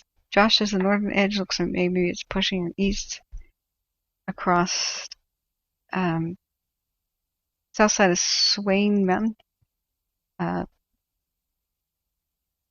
Swain Mountain. And the east flank is pushing up southwest side of Coyote Peak, just west of the Moonlight Fire Burn Scar. Okay. So, hey Josh, did you give me a link to that, or how are you looking at that?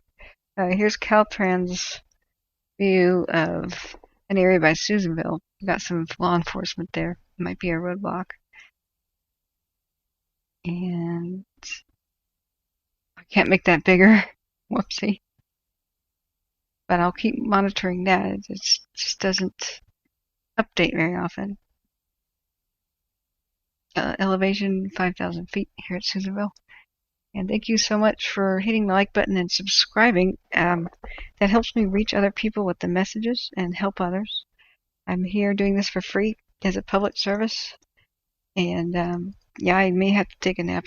But I know that I want to see this through 8 p.m. because this is prime time for the fire. I regret waking up early enough to see the 7 a.m. thing. Okay, Josh, thanks. Thank you. Take a look at that.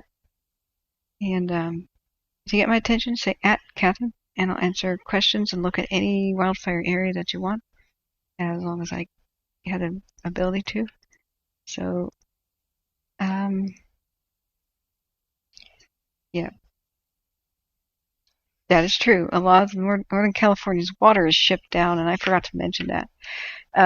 It's shipped down to LA, and there's a huge resentment that especially when there's a drought, that people in LA have swimming pools and they water their golf courses and have green lawns, which is not what LA's landscape is about. That's pretty much supposed to be a desert. And they waste water and try to farm crops down there, which is slightly inappropriate in some spots. But when there's a drought in Northern California, doesn't have enough. They kind of want to shut off the spigot. It's a huge canal system that takes most of Northern California water down there sometimes. But because it's a single state, you can't say one part of the state deserves it rather than another. For a long time, more than 40 years, there's been a huge debate, should we break away from the South? People of Northern California don't have much in common with the Southerners. It's like two different cultures. There's even two different accents. So it's like, oh my God, like totally. So like I went to the store today and I can't, oh my God. It's not quite as bad. That was a bit 80s style, but I still meet a lot of people who talk like that. And I'm going, okay. People in the North generally don't, but sometimes it overlaps. But the people in the North are quite resentful. And I'm not saying that people in the South are guilty of any of the above things. A lot of people, I look at their satellite views and they don't have a green yard and they don't have a pool and they're very water conscious and they're innocent. I'm explaining conflict and the viewpoints. So the LA River doesn't even reach the sea anymore because they use all of it. So there's just a huge debate, and it's mostly agriculture that water gets used for, not people in cities. People in cities don't use very much water at all, but that is what the viewpoint is. So there's a lot of division. There's a lot of mistrust and a lot of deep politics going on here. But when people say, where are you from? Like, if somebody says they're from Southern California or Northern, they usually make that distinction. That they're, like, the Northerners say, I'm not from LA. No. Because internationally, most people think, oh, LA. Because that's like the San Francisco. That's like the two cities that foreigners have heard about. And it's kind of cute, you know. So the canal system, I mean, it's great to share the water. There's overabundance most years. But when it gets critical, people draw the lines in the sand. They start blaming, and things get really tense. The rice farmers up here get a water ration. They need the water or they can't grow the crops. And so they have to share it with farmers of other places. And so year after year, they're saying you can't have your water ration, and they just can't plant. And this is a huge problem for them. Rice is the main crop of the north. So it's really difficult. Going back up here. I'm not sure why that was deleted. Terry's okay. Terry's in Scotland, right? Or the UK? I'm sorry. Don't delete Terry's comments. Spurious. Pull your claws back in. I'm not sure what's going on. Brooks Rogers, San Francisco, definitely northern. Sacramento, Sacto is more like southern, don't you think? Kind of like an island to itself. Haven't been there very, very recently. I just took a train there, but it's not like it's possible. Yeah, Sacramento and San Francisco have very different cultures. And even in the Bay Area, different areas of the Bay Area are like different cultures. Oakland's a different culture than, across the bay. And the north side, like the north of the Golden Gate Bridge, is a totally different culture than people by the Marina District. And then there's a lot of people that just live on their boats. So they call Sac NorCal. Oh, okay. Sacktown is actually what it's called. That to many people. So PG&E is making profit off the water sales. Oh God, they own the reservoirs, don't they? So yeah. Good analogy, Shirley Upvale. The American eagle has two wings, the left and the right, and when we work together, it flies. And when we don't flap together, kind of flap around on the ground like an idiot, right? So, yes, New Silence says when people ask which part of California I'm from, I say I'm from Jefferson. Ooh. So there's a breakaway state idea for the Northwest section that's totally hippie and wants to start an environmentalist utopia. But they've been invaded by a lot of the drug cartels, unfortunately. And the marijuana innocent hippie people, that's where they all went. They were driven out of San Francisco. Remember the flowers in your hair, peace sign? Everybody drop out of school, go to San Francisco. Guys, look at the fire, gosh, to the upper right. It's really making progress past that anchor line. Look, it's really flaring up there. That part of the fire on the right side is the one approaching Susanville from the west. Sorry, the camera just pivoted away from it. But the state of Jefferson has gotten a lot of traction because they wanted to legalize marijuana way earlier than anybody else. And the perfect climate is Humboldt County in the Redwoods area. And they've got a lot of water too.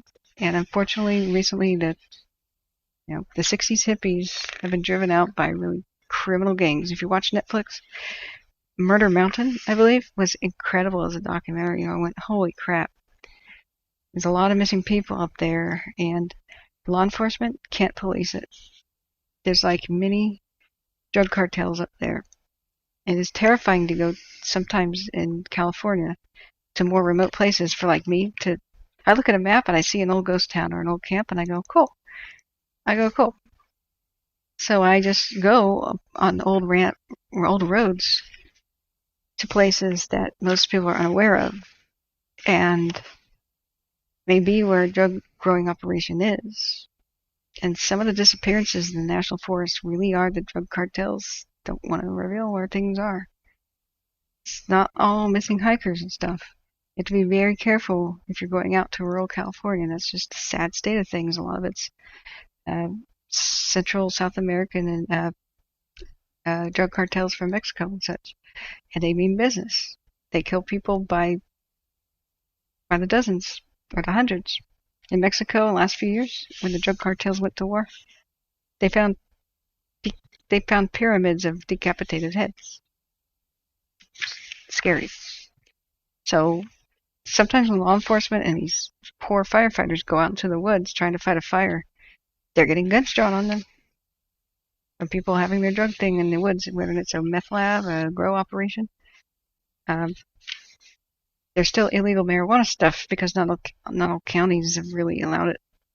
And then some of them, they can't get the permits for the water rights, and so they go into the national forest. And they're unofficial. It's a huge problem with the water, too. It's a lot of water necessary. So it's just, yeah, we are watching more in Greece than the USA areas. I need to tune into Greece to understand what's happening over there. I hear Turkey's in a bad way. British Columbia is bad, too. People wanted me to show Greece on this channel, and I don't want to because a lot of the feedback I get, because there's hundreds of people watching every day who are evacuated or have just lost everything or did in the last few years.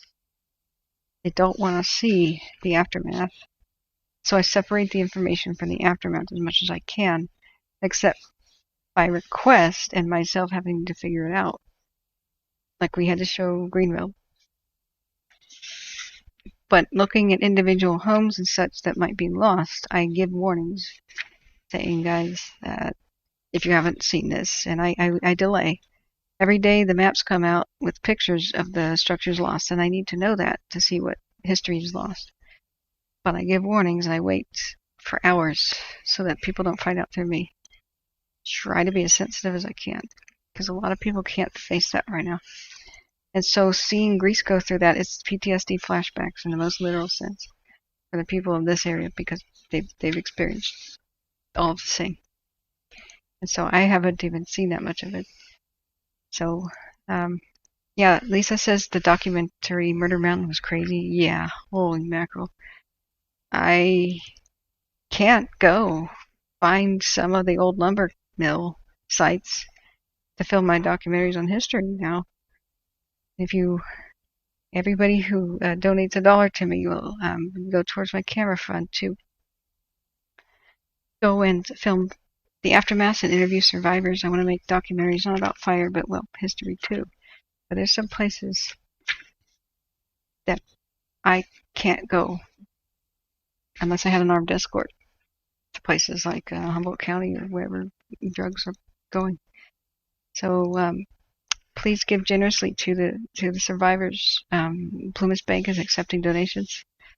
And with pocket change, though, I am accepting them reluctantly now because last year I did this for 29 days straight, every waking hour. And except for bathing, brushing my teeth. I was talking 22 hours at a time, 17-hour streams. The other day I did a 22-hour stream, then a 14-hour stream. And I can't work like this. I just drop everything to do fire education and try to help people best I can. But I didn't accept donations for myself, even though people wanted to last year. But I lost a whole month of income. I just didn't know the fires would last that long. I think I am going to be covering them for like 30 days. So keeping the lights on and my bills paid is the factor here. And some people have expressed wanting to support me with my camera fund, and I do promise I'm going to use it to make fire education videos and interview survivors and explain how they survived to pass on that knowledge so more people can. But I can't do it with a cell phone, and we need a lot of equipment. So I already put $1,000 in my computer to bring everything I'm showing you now. With 35 to 65 tabs open at once to various government agencies and showing multiple videos at a time and multiple cams open. It takes a lot, and so I reluctantly am asking you that after you think of others first. Even $1 or $5 can really go a long way to helping me out. I'm humble and grateful. If you can't do anything with money, don't worry about it. Just don't worry.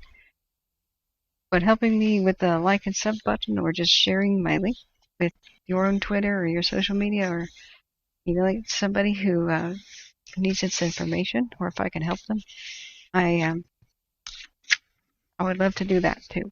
I would love to reach everybody. And if you want me to interview you at a later date, I'm trying to start to organize that. You can always email me at catherine.davidson.wildfires@gmail.com and send me some pictures. I'll read if you want your stories. You can remain anonymous too. You got to tell me that. And show pictures on the stream. And that can help us get a handle on things. Wow, look at the fires way in the background. Those are very tall flames and smoke. I'm hoping Susanville's going to be alright. Yeah, Brooks Rogers, the state terrorized Humboldt County. Yeah, they were putting marijuana growers, giving them life sentences and stuff. It's just ridiculous. So there's a lot of mistrust with the government. There's a lot of mistrust with official sources. California is really screwed up. One of the most, really corrupt, bureaucratic, red taped, inefficient things. And it's a paradise with mismanagement, is what I tell people. But we can fix mismanagement. We can fix it. Just gotta roll up our sleeves, and we can start. How's Chester looking? Yeah, fingers crossed. Let me look back, and you know what? We have somewhere that webcam. Let's check it out. The Caltrans Miss Chester web map. Okay. Going to it. There's only one in town, and with the smoke, you can barely see a thing. I'm looking for it now. Let's see. I thought I bookmarked it again. Where'd it go?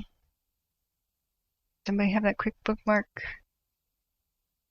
I thought I had it. It's by the Chevron station. But I can tell you guys how crazy we saw those fire tornadoes. I want to drop something here.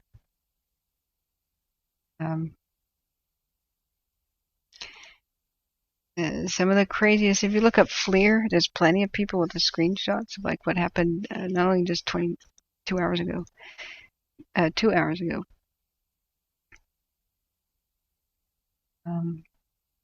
But images like this. And there's the worst one. I still don't see any aircraft. I don't think any will be there today. Here's my other image. Going back to, sorry guys, 64 tabs, checking it out.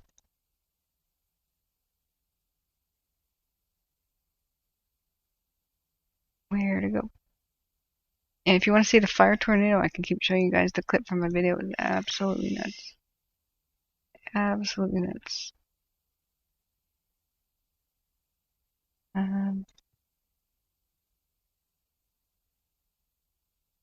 Sorry, I just closed it.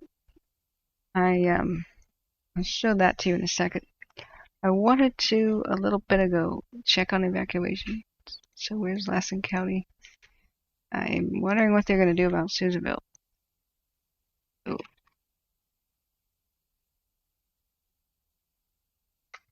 Let's check on their Facebook.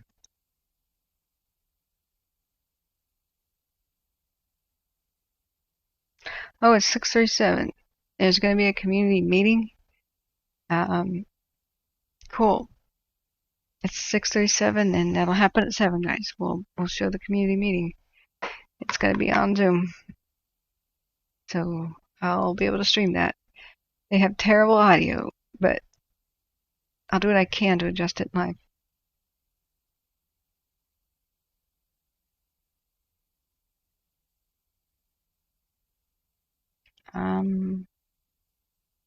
Yeah, 9 hours ago at 9:30 a.m. There's no change to evacuation status this morning. Why? All previous orders remain in place. We want to let the public know we are feeding and watering your animals as we locate them. And if you are evacuated and you have animals in the area you'd like to be reunited with, call the non-emergency dispatch at 530-257-0000. 6121. That's 530-257-6121. Oh, and it shows them petting kitty cats and dogs. That's very cool. Awesome. So I'm flabbergasted. We'll tune into that community meeting. So going back, wow. Going back to what's going on. You can tell I'm really fatigued trying to hang on here. I think I may have to go around 8 or something. Like, wow. So,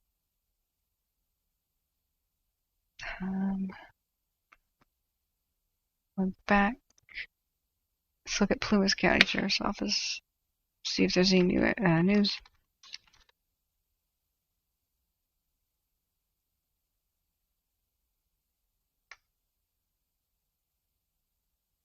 Going back.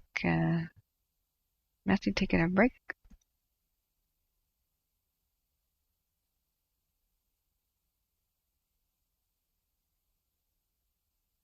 Yeah, he hasn't come back. I'm looking back at the satellite off screen to see if there's anything new. I don't see it getting any closer to Susanville unofficially on the satellite, even though we know it's moving really slowly, making its way east. But as far as the south is concerned, I'm not seeing anything too new, except it's getting surprisingly close to is that 36, right? So why is there no evacuation alerts? Okay. So this is a little bit pushed out further than we were looking. And back on the infrared, we keep seeing it. That's that big wall of flames really far away, past the little poles and stuff. So that's looking at moonlight on the right. And the fire's moved away from view. Well, no tornadoes. What a surprise.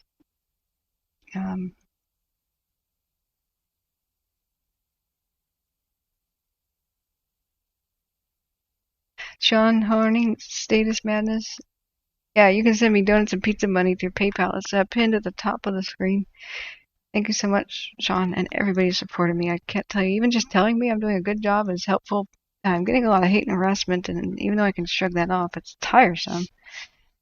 And then if I don't get a lot of feedback for a while, I wonder if the people I'm trying to help are still there, or people are watching for entertainment value, or I don't know if they want me to tell stories or not, or like what's going on. So yeah, it's a message pinned at the top of the chat area.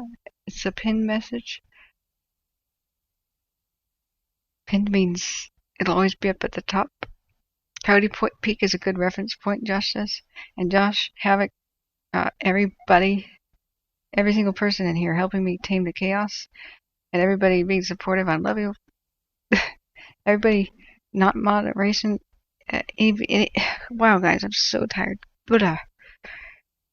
Sleep deprivation is a form of drunkenness, they say, and I'm beginning to believe that. Everybody, even people who are not a mod, who's been just chiming in and saying, I think this is going on here, with their wisdom and their knowledge, or funny stories, or whatever. I appreciate you guys so much and love you too. Yeah. So Husker says, thanks. What a wonderful education I'm receiving. I kind of knew the area I'm traveling. As many historic towns as I can while they're around. Husker, maybe we should road trip together then. Definitely email me. If you guys just want to make personal contact, that's cool. I want to interview people, have a variety show, show dying ways of life, show what people do, especially old timers interviews. If you know somebody, like, gosh, there's my email. I'll be driving around with trying to find out what survives. God, I'm trying to figure out what's going on with Seneca. 6:43, the Zoom meeting will start somewhat soon. And It's 7:38 in Colorado. Yeah, you're tuning in from Colorado, Sean. Cool. So I appreciate everything. Mike M., this is absolutely not the state of Jefferson. Yeah. Yeah, Daniel, actually my stream's been going on for like 49 hours straight. I just restarted the computer earlier. I have to cut the stream every 12 hours, but it's been kind of running for several days now. Yeah. Say hi to Terry, your guest from the UK. Yeah, hi Terry. Please show the satellite map hotspots. Absolutely. Here you go. So 1:40 UTC, 4 minutes ago.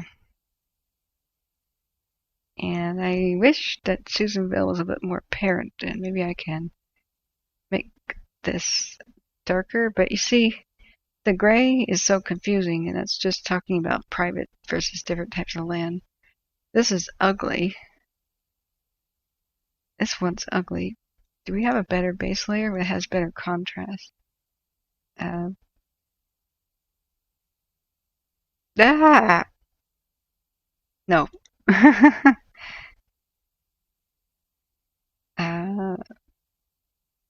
FAA maps are not going to do anything. There's a paywall, but behind getting better ones, of course.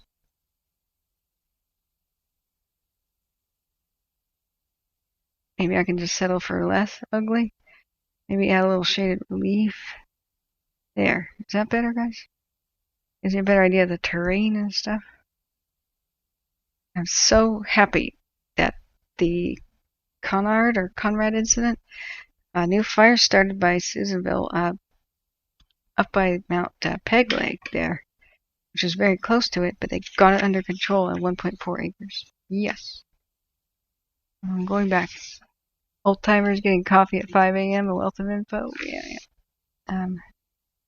Yeah, there's been a whole lot of growth this morning, and if you were to just believe them and their outlooks, they're like, oh yeah, what we're going to do today over by Moonlight is we're just going to tie this in, it's going to hold. We were very confident about that. It's going towards the good news is it's going towards the sheep fire scar. We've got mines from last year to rely on, and I'm going, guys, I've driven through there.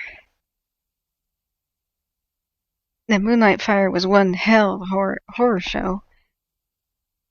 And I've watched the fires the last couple of years, and we're in mega drought. So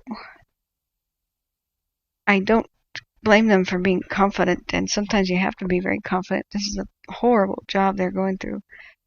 But the overconfidence can kill. And so it worries me when there's that rosy. And many of the officials have been quite rosy. And Dennis wasn't. Dennis was a pretty straight shooter. I'm not really calling out individuals, but as a whole, it seems like when they all get together, they all seem to, maybe even they need this for psychological reasons, talk about the positives. I don't see any positives. Very few.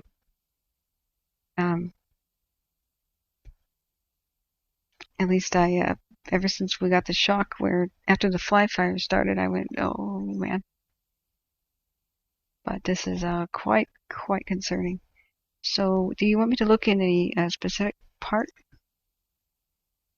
Fire forces France, Spain, Italy, Greece, Croatia seem to have a good method. Yeah, I would like to learn about their methods. We need there's a new attitude, which is wonderful. Back in the day, there was our division fights fires better. No, our division does. No, our city does. No, our state does. And don't film us. We're working here, you looky-loo. 180 is a 180 in attitude, which has been so refreshing. If you're on a structure fire, if you walk by, do film it with your cell phone. They want you to.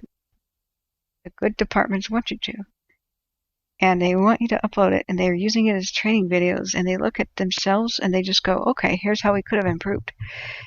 And a lot of fire departments have awesome videos. I think it was, I want to say it was Oakland, I'm not sure, somewhere around there, had an incredible YouTube channel. And they look at civilian stuff too, and civilians are supposed to say, hey, it's here on YouTube. And then they go, great. And then other companies, most of them come in and say, oh, that seems like a good method. Maybe we could apply it here. And there's more and more of an attitude of, well, there's different geography and different winds and different things, and so the same methods don't work for every city and every country. We've learned a lot from Australia. In Australia, firefighters have come in and complimented us, and we've complimented them. We are brothers in this. Their winter is our summer, and so in each other's off seasons, we go over and mutual aid. It's really cool. Well, COVID screwed that up, but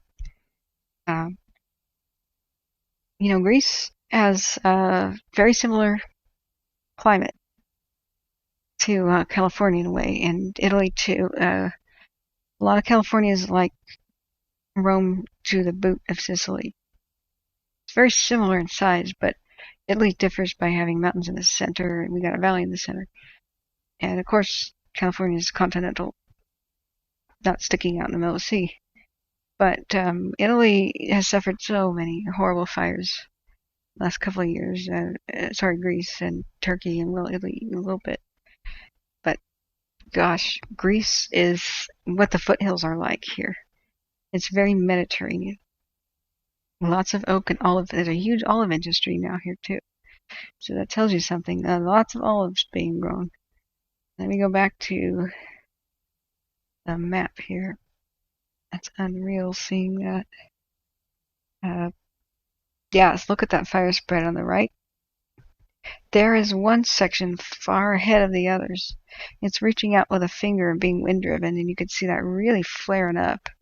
The camera has to pan to even get it in front, so I do believe, looking back here, that we're going to see that hotspot change,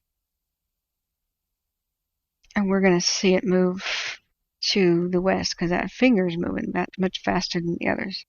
It would make sense if it was following ridgeline, and I'm not sure where that would be.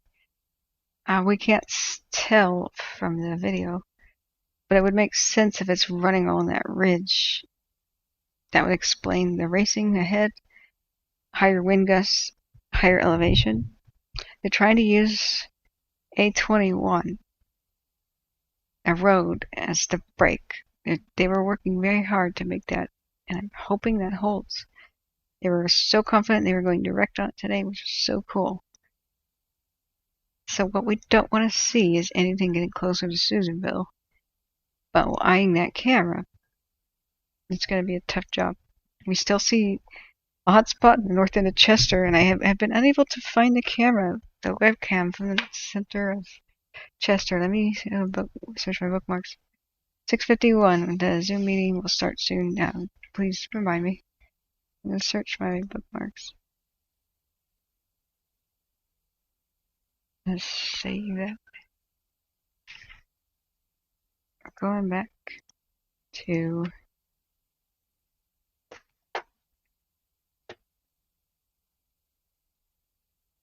Chester. Really? Did I not save it as team incompetency? Okay.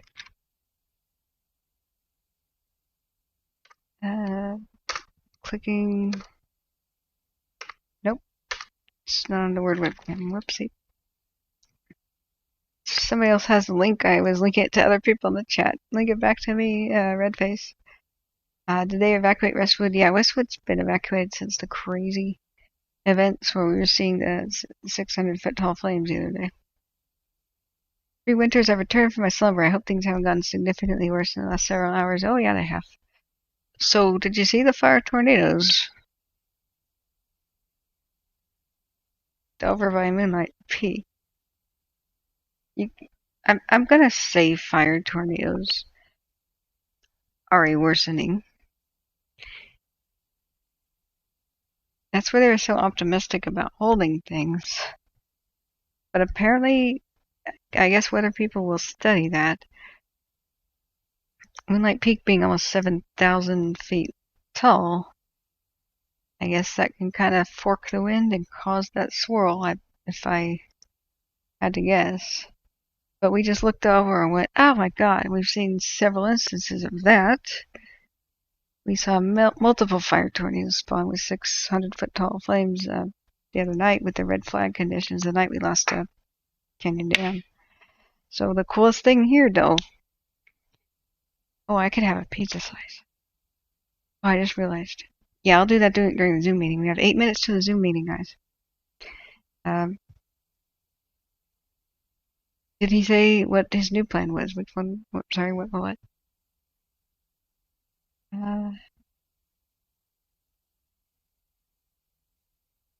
What new plan? Yeah, I'm so sorry, William Preston. What is your area? You have 11 new fires burning. Are you by Forks of Salmon then? They're unstaffed because we don't have the resources to fight them. Yeah, something like 20% of California of the nation's firefighting resources are here on the Dixie fire. So sunset on infrared on the lake is pretty cool, or FLIR, because infrared would be black and white. Yeah, going up. Oh, cool. Thank you for the link. You're supposed to be asleep, Havoc. Are you going to stay up for the Zoom meeting? We all tease each other about going to sleep. We got to get our rest. FYI, federal probation judge William Alsup wants answers from PG&E about his role in the equipment may have had in starting the largest fire burning in California. Ding, ding, ding, ding, ding, Burr. Yep, Teresa Burr. Thank you. The law is not happy with this company.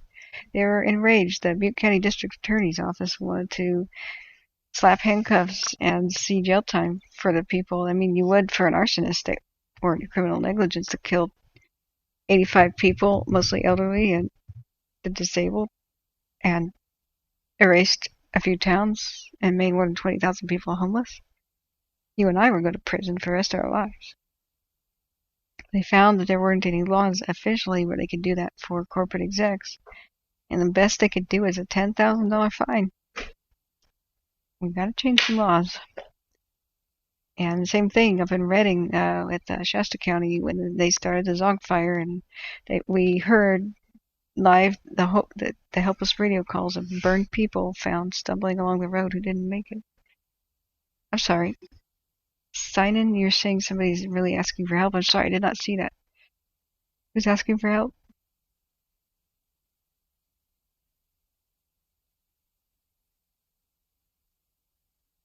Yeah, Bugs Bunny says firefighters are saying it wasn't behaving like last year. It's even hotter and drier. Well, yes, it is hotter and drier. Therefore, we should have imagined it would behave worse than last year. That just stands to reason. Not one tanker was launched today. Yeah. Was somebody asking for help? I'm sorry, I missed this. Chat goes by in a flash.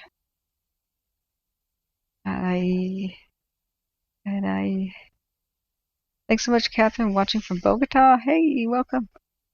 Grupo. Is that how I say your name? Echo. I'm sorry I'm butchering your last name. G-Man. Grupo, your new name is G-Man. You got a nickname from me. I hope you feel honored because I can't say words. Yeah, in the last 49 hours, 200,000 acres have burned. It's just insanity.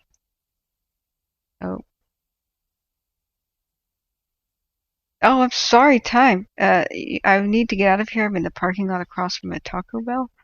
I thought you were joking about wanting to find fast food. Is somebody really needing help? We've been joking about fast food and donuts. There's no Taco Bell in Restwood. I don't even know if there's one in Chester. Yeah, James Webb. Yeah, you caught my attention. What was your question? Daisy needs help. Okay, where's your location? In the corner by the fire trucks.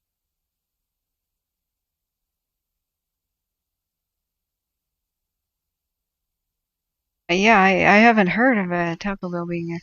So let's see. I'm gonna find out where she might be if you're a traveler. What is the help that you need? What is you want to know how to get out of there? Which route to take? Because I can show you which roads are closed. Absolutely. So we could just look for, I'm on Google Maps on the other screen here. So I can say Taco Bell locations, Plumas County or Lassen County. Locations, Plumas County. I see one by Susanville. Are you by Susanville? Across from a fire station. Let's zoom in on Google Maps and see where you're at. Because Susanville is not immediately affected, but it's coming, basically inexorably on that way. But I'm not thinking that Susanville needs to be. In fact, I actually don't know the amount of danger Susanville is. Let me just express, I don't know. You see the fire coming that way. I don't see a hot spot to getting closer. Like, you've got hours. There's no she needs gas. There's a Taco Bell in Susanville. Someone there should be able to front to give her money. Oh, I see. Yes. Yeah, needs gas. Okay. Is anybody over there? We got a lot of people here. I want to donate. Can't do it on PayPal. Yeah, James Webb. So my email address, Google Pay allows you to do that. And thank you so much. Without needing, with just needing somebody's email address. And so you can sign up for that on an app, I believe. Going back, you need gas. Yeah. So going back, is anyone currently there? Sensors near fire trucks. Is anybody in the town of Susanville worried? I imagine that. Madeline says, I was in Susanville 45 minutes ago running errands. The winds have picked up and no immediate danger. Right. So, yeah, Amber says, I'm sure if you ask a few kind people around, there's a lot of people willing to help, surely. But we could get you've got the PayPal. Yeah, we could get you some, the briefing, sorry. Let me start that for you guys, and I'll talk to you in a second. Just hang in there. We'll see if we can't transfer money, maybe. Pro tip, blur the background.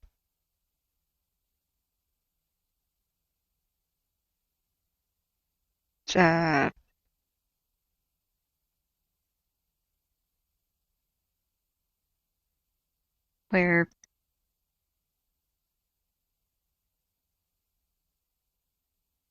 okay.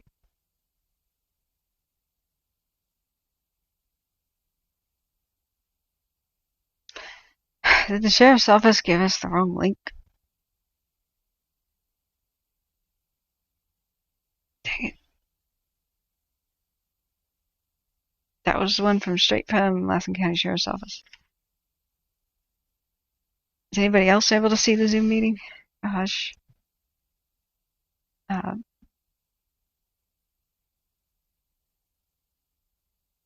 Play it on Facebook. Okay. Isn't it on Plumas?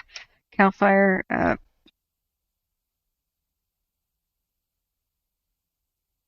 Butte County, right.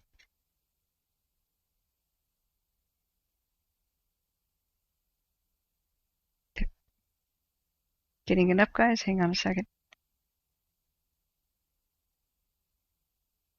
They put it on Facebook after. Most likely what will happen behind that is, again, the smoke will settle in. We'll get light winds for Monday and Tuesday. In the long-range outlook, not surprising for the middle of May, we have warm and dry conditions as we head towards the end of next week. Thank you. Thank you. From the West Zone, Operations Section Chief for CAL FIRE, Incident Management Team 1, Chief Mike Wink. Good evening. Going to give you your current situational update. So no changes along the Highway 70 corridors. We continue to support the operations with Caltrans, hazard tree removal, and our utility providers. As we come down here to the fire's edge and work our way up to Lots Lake, no change there. We're getting the mop up of 300 to 700 feet in, and anything the first responders can see, we're out there checking for those hot spots and making sure nothing gets near the line. As we get above Lots Lake and we go to to Coon Boulevard, down to Humbug, to Humboldt, and over Cherry Hill, back up to Humboldt Summit. No change in there either. Continue mop-up operations, strengthening those lines, looking for those dead and down trees that may have heat still in them that could throw embers across the line in the future. So once again, 300 to 700 feet or anything they can find in proximity to the line. When we get up here to Humboldt Summit, you can see this is where on the 4th, when the red flag conditions started, this is where we experienced the extreme fire growth and extreme fire conditions. This is one of the areas, and just for that area on the red flag days on the 4th and the 5th, we saw a fire growth of 157,000 acres on those 2 days combined. So it was a significant increase, and this is part of what you see here today. Crews are here building line from Humboldt to Highway 36, and then from Highway 36 to Warner Valley, and from Warner Valley up to the Lassen Volcanic National Park, all on this western side, or what we'll call the left flank. Up there in the Warner Valley, we do have a windshield survey. We were able to get in there after the 5th of that extreme activity, and we do have approximately 38 structures that we observed that have damage and or some are destroyed of different varies, but the damage inspection teams will be going in there. As we come around to the top, as we get to the Lassen Volcanic National Park, we're working with those folks to look for opportunities to go direct and or indirect in the park boundaries. And that as we come back around the top, as we come out of the park, we come into the Caribou Wilderness up here in this top piece on the right-hand side, as you're looking at it there at home. And that Caribou Wilderness also has some tactics where we have to use the right tool for the right job. So a lot of hand line, and if we're going to use dozers, we just have to go through the process and be a good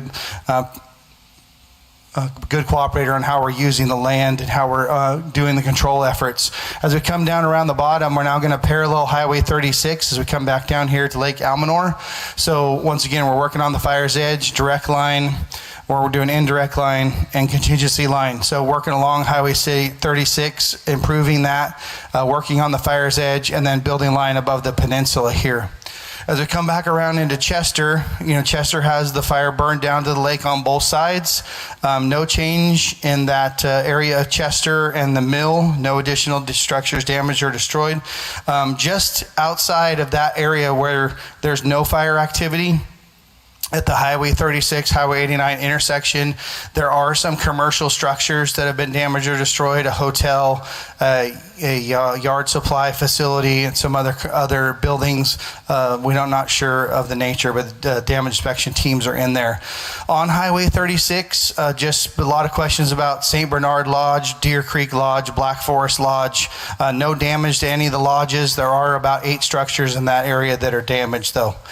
So as we leave that area, as we leave 36 and 89, come down here to West Almanor, no change there. A lot of mop-up and patrol and tactical patrol. There's a lot of fire in that area.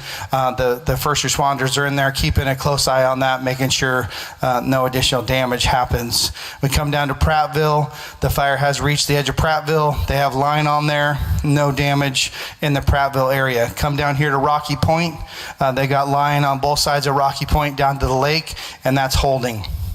As we come back to East Almanor, we're working with Team 4, sharing resources, working under their leadership and their direction, working on going direct on the fire's edge. Yesterday and today, conditions moderated, the heavy smoke everybody saw, so the flame lengths were much less, fire activity was less extreme, and they were very receptive to our fire control efforts, where in the past, under those red flag conditions, they were much more resistant. So as we get up into here, we're working together, putting on direct line off of Dyer Mountain, also widening Highway 147 all the way up there to 36 to create that buffer while we create lines around those communities along Highway 36 along with Team 4.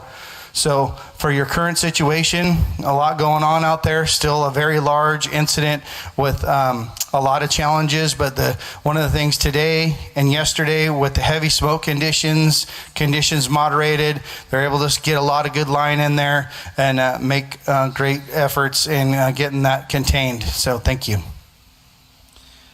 Up next, speaker from the East Zone via Zoom, California Interagency Incident Management, Kyle Jacobson. Good evening. As the West Zone mentioned, the smoke the last couple of days has really helped moderate fire behavior and let us get a lot of good work done. We'll start down here in the south. Right now the fire remains in its current perimeter. We still have resources in here mopping up and gaining more depth on the line so that we have this line as secure as possible. No issues in this area. As we move into the Bucks area, we do still have some area here in the Bucks Wilderness. We have crews that are spiked out in here continuing to mop that up. We have another day or two, and then we'll feel really good about the line we have in there. Right now it's secure, but we're just trying to get some additional depth on the mop up that we have in here. Moving into Meadow Valley, feeling good about all the line in there. The line is secure, and we've reduced that mandatory evacuation down to a warning. As we come through Butterfly Valley, the same continues. Line secure. We're just continuing to secure the perimeter. Fire remains within its current footprint. As we come around the horn, we did put additional resources into the Crescent Mills area. We were able to go ahead and get the fire around Crescent Mills, and now we have additional resources in here mopping up. In the Pex Valley area, we were able to go direct in all of this, and resources are engaged in mopping that up and securing the line that we have in here. Today, we were able to go from Ketty Ridge to the Hunt Canyon area, and we've got dozer line in all the way out to some line that existed from the Evans fire. So we're basically trying to lock off the southern side here, and they made really good progress on this today. They completed all the structure prep in through North Valley Road and coming around the horn into kind of the North Arm area as well. They started prepping Diamond Mountain Road, so they got a lot of good prep done, another day or two worth of work in here. We did receive a spot fire just west of Lone Rock. That spot fire was around 75 acres. Crews were able to get in there. They got line around all that. They have mopped it up and secured that, so this spot fire should not be an issue in the future. As we come around further up north, there was some line put in kind of here near Mountain Meadows. We were able to pick up this piece of line that hits Mountain Meadows. We took some dozers and we were able to grab this edge direct. We got to about Karen Butte. The fire activity did pick up in there this afternoon, so we weren't able to progress any further. We're going to take a look at that tonight and tomorrow and see if we can push this any further if the conditions allow. As was mentioned with the West Zone, we have been working very closely with the West Zone, and we were able to go from Old Hans Road and grab this finger direct. So we've been able to go around this finger. We haven't gotten all the way around it, but we're going to continue those operations tonight and tomorrow to continue pushing this line direct up into Mountain Meadows. We're also able to continue our preparation along the east shore into Hamilton Branch, Clear Creek, and Westwood, as well as putting in some indirect line that goes in just south of Dyer Mountain. So they've gotten that partially completed, and they're going to continue working that. Down in the Seneca area, the fire did kind of come out of the Seneca area. Same night it kind of came into Canyon Dam. It did go in there pretty heavy and pretty hot. We are getting resources in there to assess anything that we can do in that area. Thank you. Next, Plumas County Sheriff's Office via Zoom, Sheriff Todd Johns. Good evening. Thank you for attending tonight's community meeting. As you know, I'm Sheriff Todd Johns. I'm here to provide you with a few updates on the Dixie fire. The Dixie fire is now the third largest wildfire in California history, burning in 4 California counties: Butte, Plumas, Tehama, and Lassen. About 39% of our population remains under evacuation orders. All evacuation orders remain in place except for Meadow Valley, which was downgraded to a warning. I just want the communities to remember evacuation warnings should not be taken lightly. You need to maintain vigilance and be ready to go if we ask you to go. I'm speaking specifically to the folks in Meadow Valley and Bucks Lake area at this time. There are some hot spots that keep popping up in those areas, so just be vigilant when you're there. Evacuation orders mean it's time to go. For the safety of yourself and all of our first responders, please leave and stay out of the evacuation zones until we deem it safe for you to return. As with many wildfires, we have seen erratic behavior with the Dixie fire. The weather has cooperated for the last few days, but that could change, and we are certainly not in the clear yet. The Sheriff's Office received law enforcement assistance from agencies across the state to ensure the security of all evacuation areas.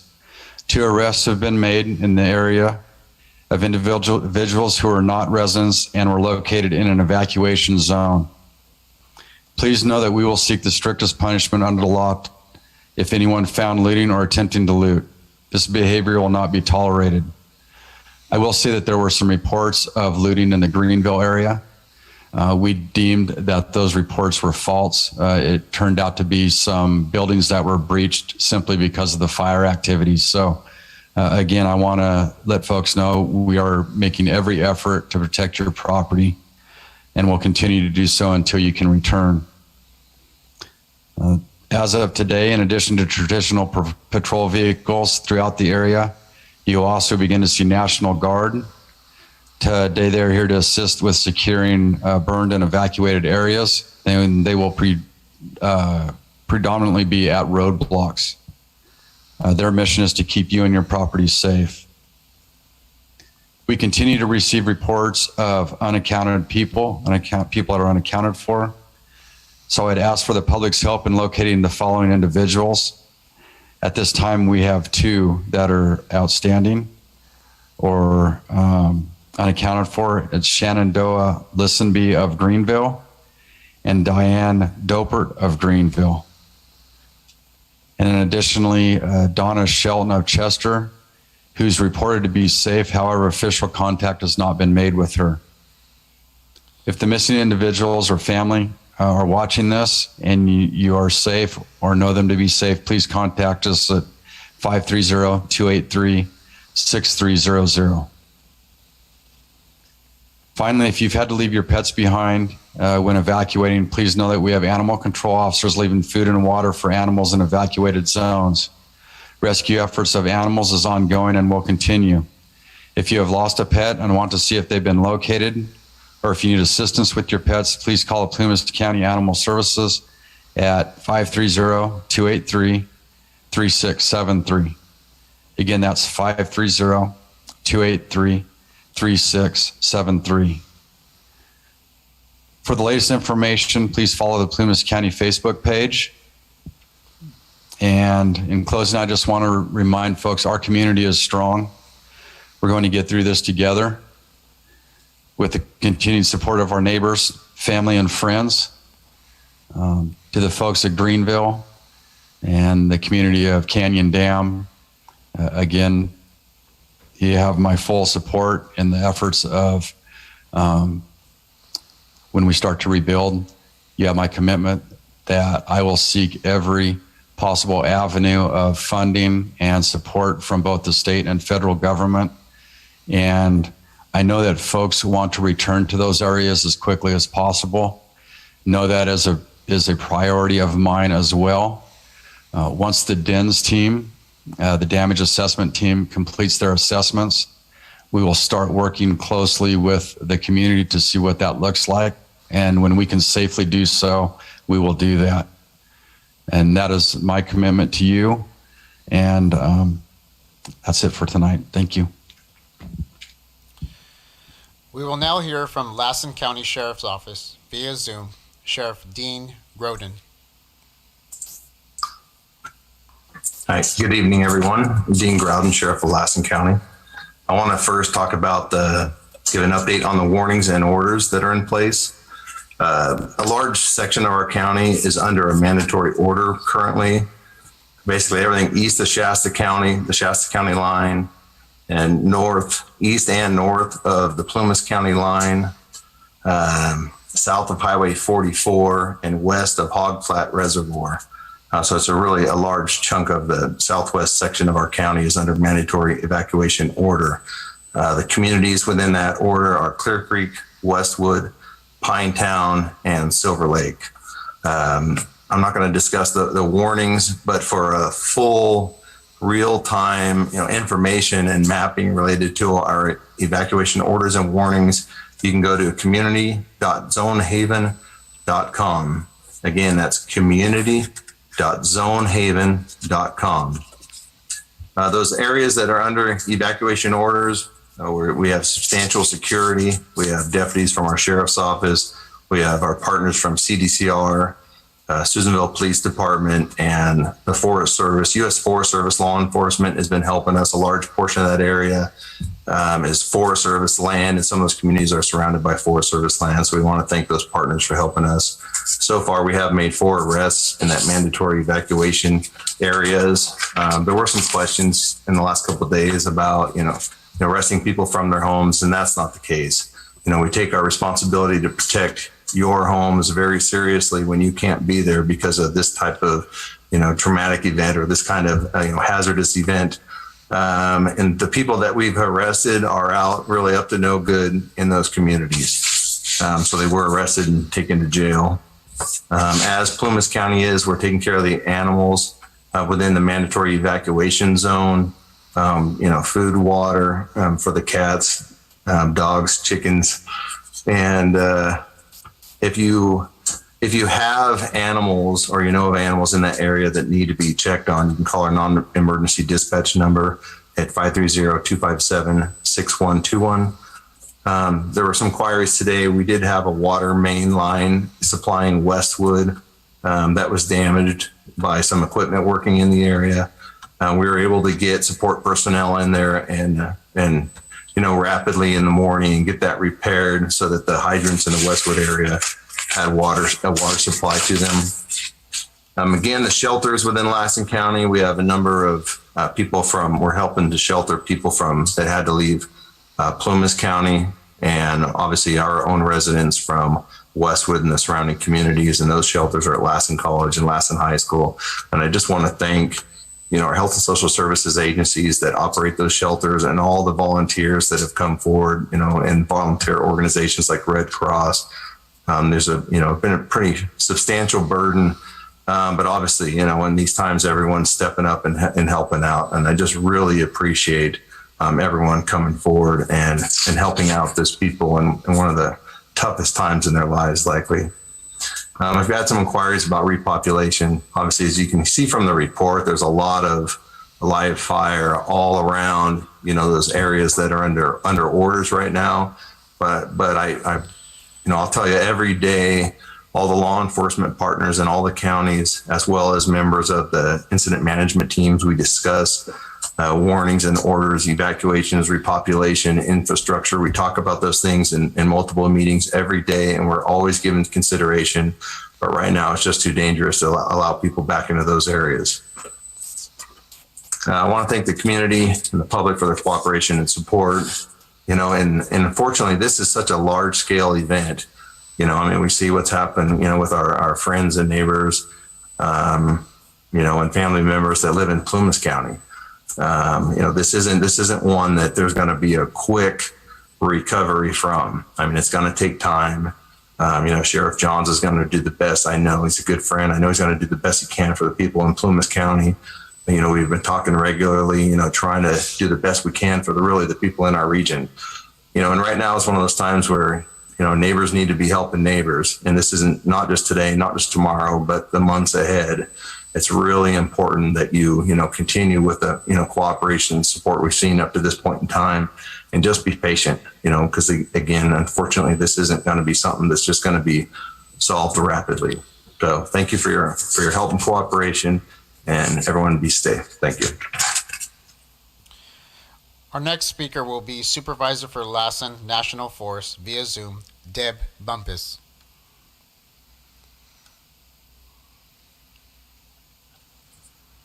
With a name like Bumpus, he's a local. Bumpus Hell is a region. Good afternoon, everybody. Sorry for that delay. I just wanted to emphasize a few things again that we continue to hear. Number one is that we're all committed to the safety of both the firefighters and the folks in our communities. And just what Sheriff Groudon said, that there's a lot of activity going on out there, and not just the law enforcement looking out for you all, but looking out for each other is very important at this time. So please continue to do that and help each other. I also want to express our thanks to the communities who have opened their doors to the evacuees. We have a number of those folks within Susanville, within Chico. I know there are folks in Reno and Quincy and other locations, and with friends and family just spread out everywhere. So this particular platform to share information is so important to those folks. And but the communities, I just so thankful that you are there for everybody in this mountain area.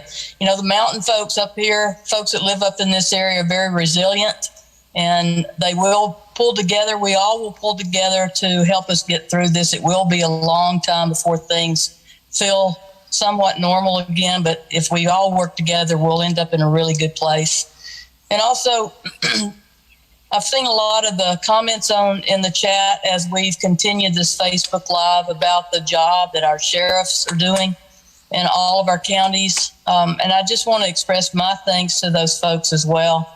I know it's a tough job for what you're having to do and what you're seeing on a daily basis. But I just know that there's so many people out there that are thankful to you. I'm not sure that you're hearing that strong enough, even though I'm sure you see it, but take that to heart, that you're helping so many people, and we're very thankful for what you do for each of us and for our communities. Thank you. Our next speaker will be Supervisor for Plumas National Forest via Zoom, Chris Carlton. Good evening, everybody. Thanks again for making time to join us. Wanted to touch on a couple of updates from the forest. First of all, just want to remind everybody that in areas like this that are impacted by fire, we do often implement forest closures out there. And we work really hard with our law enforcement partners to make sure that all the closures line up well with where the road closures are. But those closures are designed to keep people from getting into areas that are really dangerous until we can get in there and assess things like hazard trees along the roads, that kind of stuff. So we'll continue to keep those updated. If you have any questions about those or about any of the facilities in the areas and whether or not you can access the forest facilities, please reach out and give us a call. We're happy to answer those questions. But again, those closures are there really to provide for public safety and to make sure that our emergency responders have the ability to get in and work where they need to and do what they need to keep you safe. I also wanted to talk for a second about the impacts we're seeing and we're experiencing in our communities.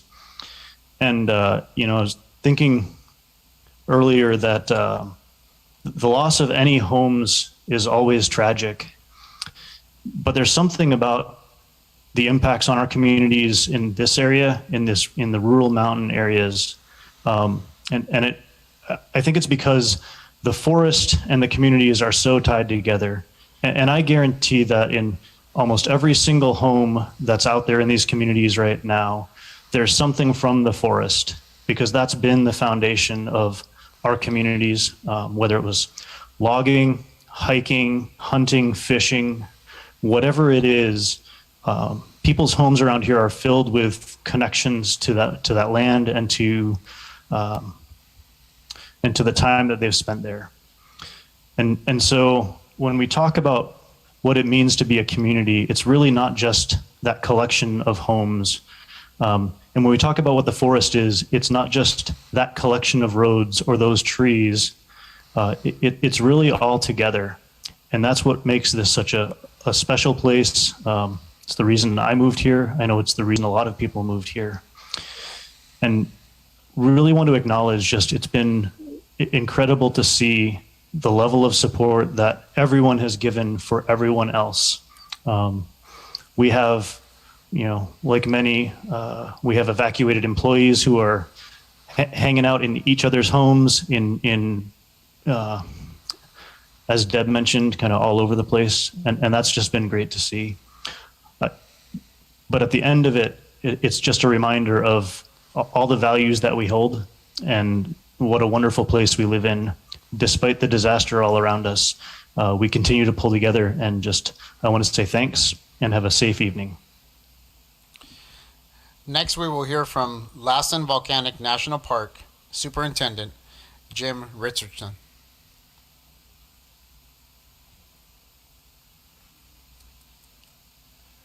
Good evening. I'm Jim Richardson, Park Superintendent at Lassen Volcanic National Park. We first saw the Dixie fire coming towards the national park about a week ago, and with that good heads up, we were able to do some preparation before the fire arrived. The fire actually entered the park on its southeast corner and on this last Thursday, and ran nearly the length of the entire park up to near Butte Lake. That's a little over 8,000 acres in the national park, and we expect it to continue to slowly now spread to the west with additional acres in the park. At this time anyway, the fire has not reached the Drakesbad Guest Ranch that many of you are familiar with in the Warner Valley. However, it did enter the park at the Harkness area, and I'm here to announce tonight, confirm that the historic Harkness Fire Lookout did burn down. We saw that on both an IR flight, infrared flight, and also a pilot confirmed that visually. So that's our first loss from this fire in the park. There are other resources at risk, particularly facilities. Many of them are historic. So we will report that out to the public as soon as we can confirm any losses. Thank you.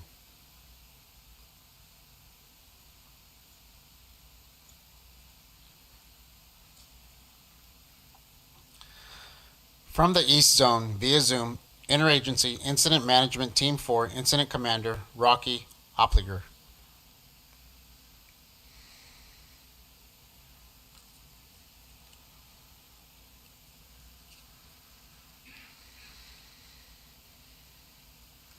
There's that it? Okay, it was turned off. Again, my name is Rocky Opliger. I'm the Incident Commander for California Interagency Incident Management Team 4. And I want to take this time to welcome each and every one of you who've taken the time to log into our virtual community meeting. As you heard from our operation folks the last couple of days, we had heavy smoke inversions, which gave us cooler temperatures. We've had higher humidities, and we continue to make those efforts to try to reach our containment objectives. It's just difficult country, and you're looking at an extremely large fire. A question came up about how far this fire is from Susanville and Johnsville, and if you take a look on the east zone currently where the fire sits, we're looking at between 18 and 20 miles yet if it were to move in that northeast direction to affect Susanville and Johnsville. Well, the other thing we heard from our meteorologists in the next day, starting tomorrow, is we're going to get extreme hot, warm temperatures again. We're going to get a frontal passage, which means we're going to get significant winds. That's been the major driver of the extensive runs that we faced on this fire. And in California, we faced probably one of the most critical droughts we've ever experienced in the history of California. So we look at that and we take a look at those numbers